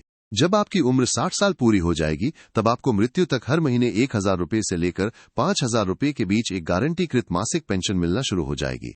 इसमें परिवार की सुरक्षा का भी पूरा ध्यान रखा गया है, क्योंकि यदि पेंशन लेने वाले व्यक्ति की मृत्यु हो जाती है तो उसके जीवन साथी को वही पेंशन मिलती रहेगी और अंत में जो नामांकित व्यक्ति होगा उसे पूरी जमा राशि सौंप दी जाएगी। इतना ही नहीं, अगर किसी कारणवश सदस्य की मृत्यु 60 वर्ष की आयु से पहले ही हो जाती है तो उसके जीवन साथी के पास ये विकल्प होता है कि वो उसी खाते में अपना योगदान जारी रख सके।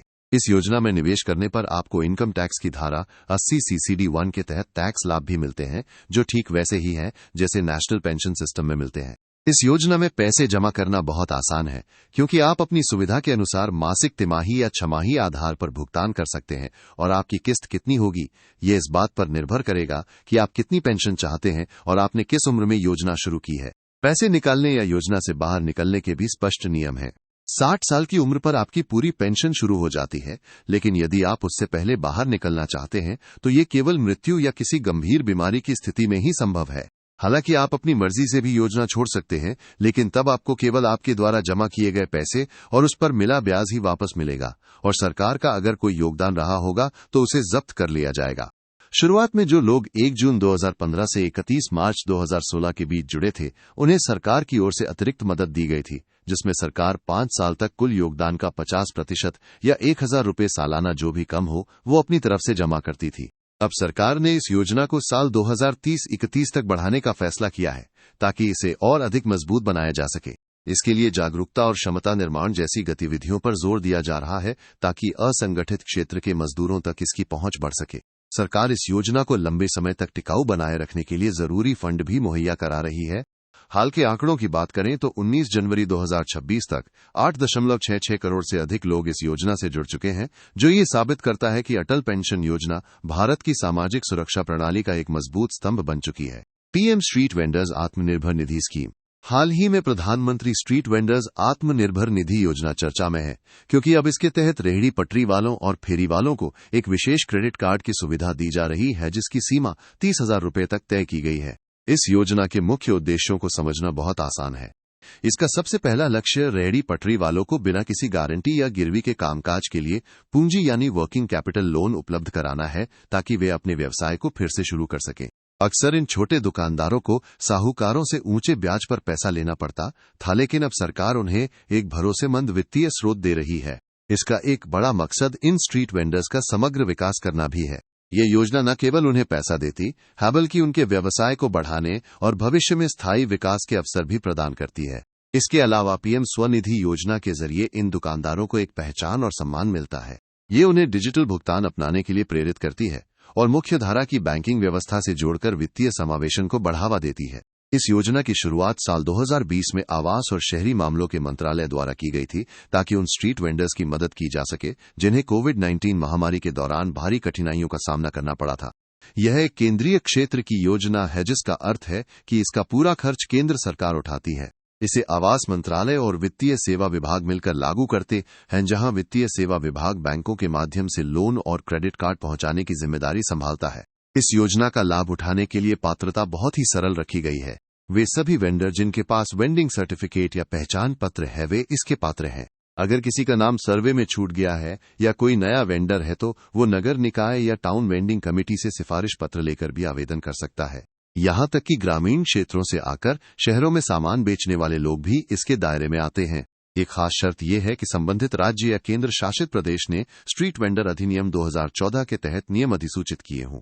योजना के फायदों की बात करें तो ये लोन की किस्तों के रूप में काम करती है। पहली बार में 15,000 रुपये तक का लोन मिलता है, दूसरी बार में ये सीमा 25,000 रुपये और तीसरी बार में 50,000 रुपये तक हो जाती है। सबसे अच्छी बात यह है कि समय पर पैसा लौटाने पर 7% की ब्याज सब्सिडी मिलती है और अगला बड़ा लोन मिलने का रास्ता भी खुल जाता है। लोन की सुरक्षा के लिए CGTMSE द्वारा क्रेडिट गारंटी कवर भी दिया जाता है, जिससे बैंकों को लोन देने में हिचकिचाहट नहीं होती। डिजिटल इंडिया को बढ़ावा देने के लिए वेंडर्स को डिजिटल लेन देन करने पर 1600 रुपए तक का कैशबैक भी मिलता है। सरकार ने अब इसका दायरा बढ़ाकर जनगणना शहरों और अर्ध शहरी इलाकों तक कर दिया है। साथ ही स्वनिधि से समृद्धि पहल के तहत हर महीने लोक कल्याण मेले लगाए जाते हैं, ताकि वेंडर्स को अन्य सरकारी कल्याणकारी योजनाओं से भी जोड़ा जा सके। सबसे नया बदलाव यह है कि जिन वेंडर्स ने अपनी दूसरी किस्त का लोन चुका दिया है या तीसरी किस्त ले चुके हैं, वे अब 30,000 रुपए की सीमा वाले विशेष क्रेडिट कार्ड के लिए पात्र हो गए हैं। 11 प्लेसेस इन न्यूज इंडिया। शुरुआत करते हैं लद्दाख से, जहां नुब्रा घाटी के 2 बैक्ट्रियन ऊंटों को 2026 की गणतंत्र दिवस परेड में शामिल किया गया था, जो वहां की अनोखी जैव विविधता को दर्शाता है। जम्मू और कश्मीर में सरकार ने सिंधु जल संधि को लेकर चल रहे तनाव के बीच रतले और दुलस्ती परियोजनाओं के साथ साथ सावलकोट जल विद्युत परियोजना के काम में तेजी ला दी है। राजस्थान की बात करें तो वहां के पर्यावरण, वन और जलवायु परिवर्तन मंत्रालय ने कुंभलगढ़ वन्यजीव अभयारण्य को इको सेंसिटिव जोन घोषित करने के लिए एक अधिसूचना जारी की है, ताकि वहां के पर्यावरण को सुरक्षित रखा जा सके। अब मध्य प्रदेश की ओर चलते हैं, जहां इंदौर शहर में पीने के पानी के दूषित होने की वजह से एक गंभीर स्वास्थ्य संकट पैदा हो गया है। उत्तर प्रदेश में नेशनल ग्रीन ट्रिब्यूनल यानी NGT ने ताजमहल के आसपास हो रहे पर्यावरणीय उल्लंघनों पर कड़ा संज्ञान लेते हुए नोटिस जारी किया है। उत्तराखंड से एक चिंताजनक खबर आई है, जहां चमोली में स्थित फूलों की घाटी के पास आग लगने की घटना दर्ज की गई है, जो कि एक प्राकृतिक यूनेस्को विश्व धरोहर स्थल है। असम में प्रधानमंत्री ने बगरुम्बा धू उत्सव में भाग लिया, जो वहां के बोडो समुदाय की समृद्ध विरासत का जश्न मनाता है। गुजरात में प्रधानमंत्री ने सोमनाथ मंदिर जाकर अपनी श्रद्धांजलि अर्पित की और उस ऐतिहासिक पल को याद किया जब 1026 ईस्वी में सोमनाथ पर हुए पहले हमले को 1000 साल पूरे हुए हैं। केरल सरकार ने एक दिलचस्प फैसला लेते हुए आर्लम वन्यजीव अभयारण्य का नाम बदलकर अब आधिकारिक तौर पर आर्लम तितली अभयारण्य कर दिया है। कर्नाटक में सेंट्रल एम्पावर्ड कमेटी यानी CEC ने बनेरघट्टा नेशनल पार्क के संबंध में 2020 की सरकारी अधिसूचना को वापस लेने की सिफारिश की है। तेलंगाना में सुप्रीम कोर्ट एक बार फिर से लांबाड़ा समुदाय को मिलने वाले ST दर्जे के पुराने विवाद की जांच कर रहा है। तमिलनाडु में बीरबल साहनी संस्थान के शोधकर्ताओं ने कोंडागई अंतर्देशीय झील की तलछट का विश्लेषण करके प्रायद्वीपीय भारत के जलवायु रिकॉर्ड को फिर से समझने की कोशिश की है। आंध्र प्रदेश सरकार ने स्पेस सिटी प्रोजेक्ट के हिस्से के रूप में होप द्वीप पर एक सैटेलाइट लॉन्चिंग सुविधा विकसित करने की योजना बनाई है। अंत में अंडमान और निकोबार प्रशासन ने हाल ही में ग्रेट निकोबार द्वीप विकास क्षेत्र को अधिसूचित किया है, जो इस क्षेत्र के भविष्य के विकास के लिए एक बड़ा कदम है। वर्ल्ड। सबसे पहले बात करते हैं बर्लिन की राजधानी वाले देश जर्मनी की, जहां भारत और जर्मनी ने अपने आपसी रिश्तों को और भी ज्यादा मजबूत बनाने के लिए कई महत्वपूर्ण समझौतों पर हस्ताक्षर किए हैं। इसके बाद हम चलते हैं इजरायल की ओर, जिसकी राजधानी जेरूसलम है। भारत और इजरायल ने मिलकर मत्स्य पालन और जलीय कृषि के क्षेत्र में अपने सहयोग को बढ़ाने के लिए एक संयुक्त मंत्री स्तरीय घोषणा पत्र पर साइन किए हैं। दक्षिण अमेरिका की तरफ नजर डालें तो चिली, जिसकी राजधानी सैंटियागो है, वहां के दक्षिणी हिस्से में भीषण जंगल की आग की वजह से 20,000 से ज्यादा लोगों को अपना घर छोड़कर सुरक्षित स्थानों पर जाना पड़ा है। इसी महाद्वीप के एक और देश वेनेजुएला और उसकी राजधानी कराकस के आसपास अमेरिकी हमलों की खबरें चर्चा में रही हैं। वहीं अर्जेंटीना, जिसकी राजधानी ब्यूनस आयर्स है, वहां के पैटागोनिया क्षेत्र के जंगलों में आग लगने की घटनाएं सामने आई हैं। उत्तरी दिशा में ग्रीनलैंड की राजधानी नूक की बात करें तो वहां के डेनिश प्रधानमंत्री ने ग्रीनलैंड पर अमेरिकी राष्ट्रपति के दावों को सिरे से खारिज कर दिया है। यूरोप के बुल्गारिया, जिसकी राजधानी सोफिया है, वहां एक बड़ा आर्थिक बदलाव हुआ है, क्योंकि बुल्गारिया ने अब आधिकारिक मुद्रा के रूप में यूरो को अपना लिया है और वो यूरोजोन का 21वां सदस्य बन गया है। मध्य पूर्व के देश यमन और उसकी राजधानी सना में सदर्न ट्रांजिशनल काउंसिल ने स्टेट ऑफ साउथ अरबिया के लिए एक नए संविधान की घोषणा की है।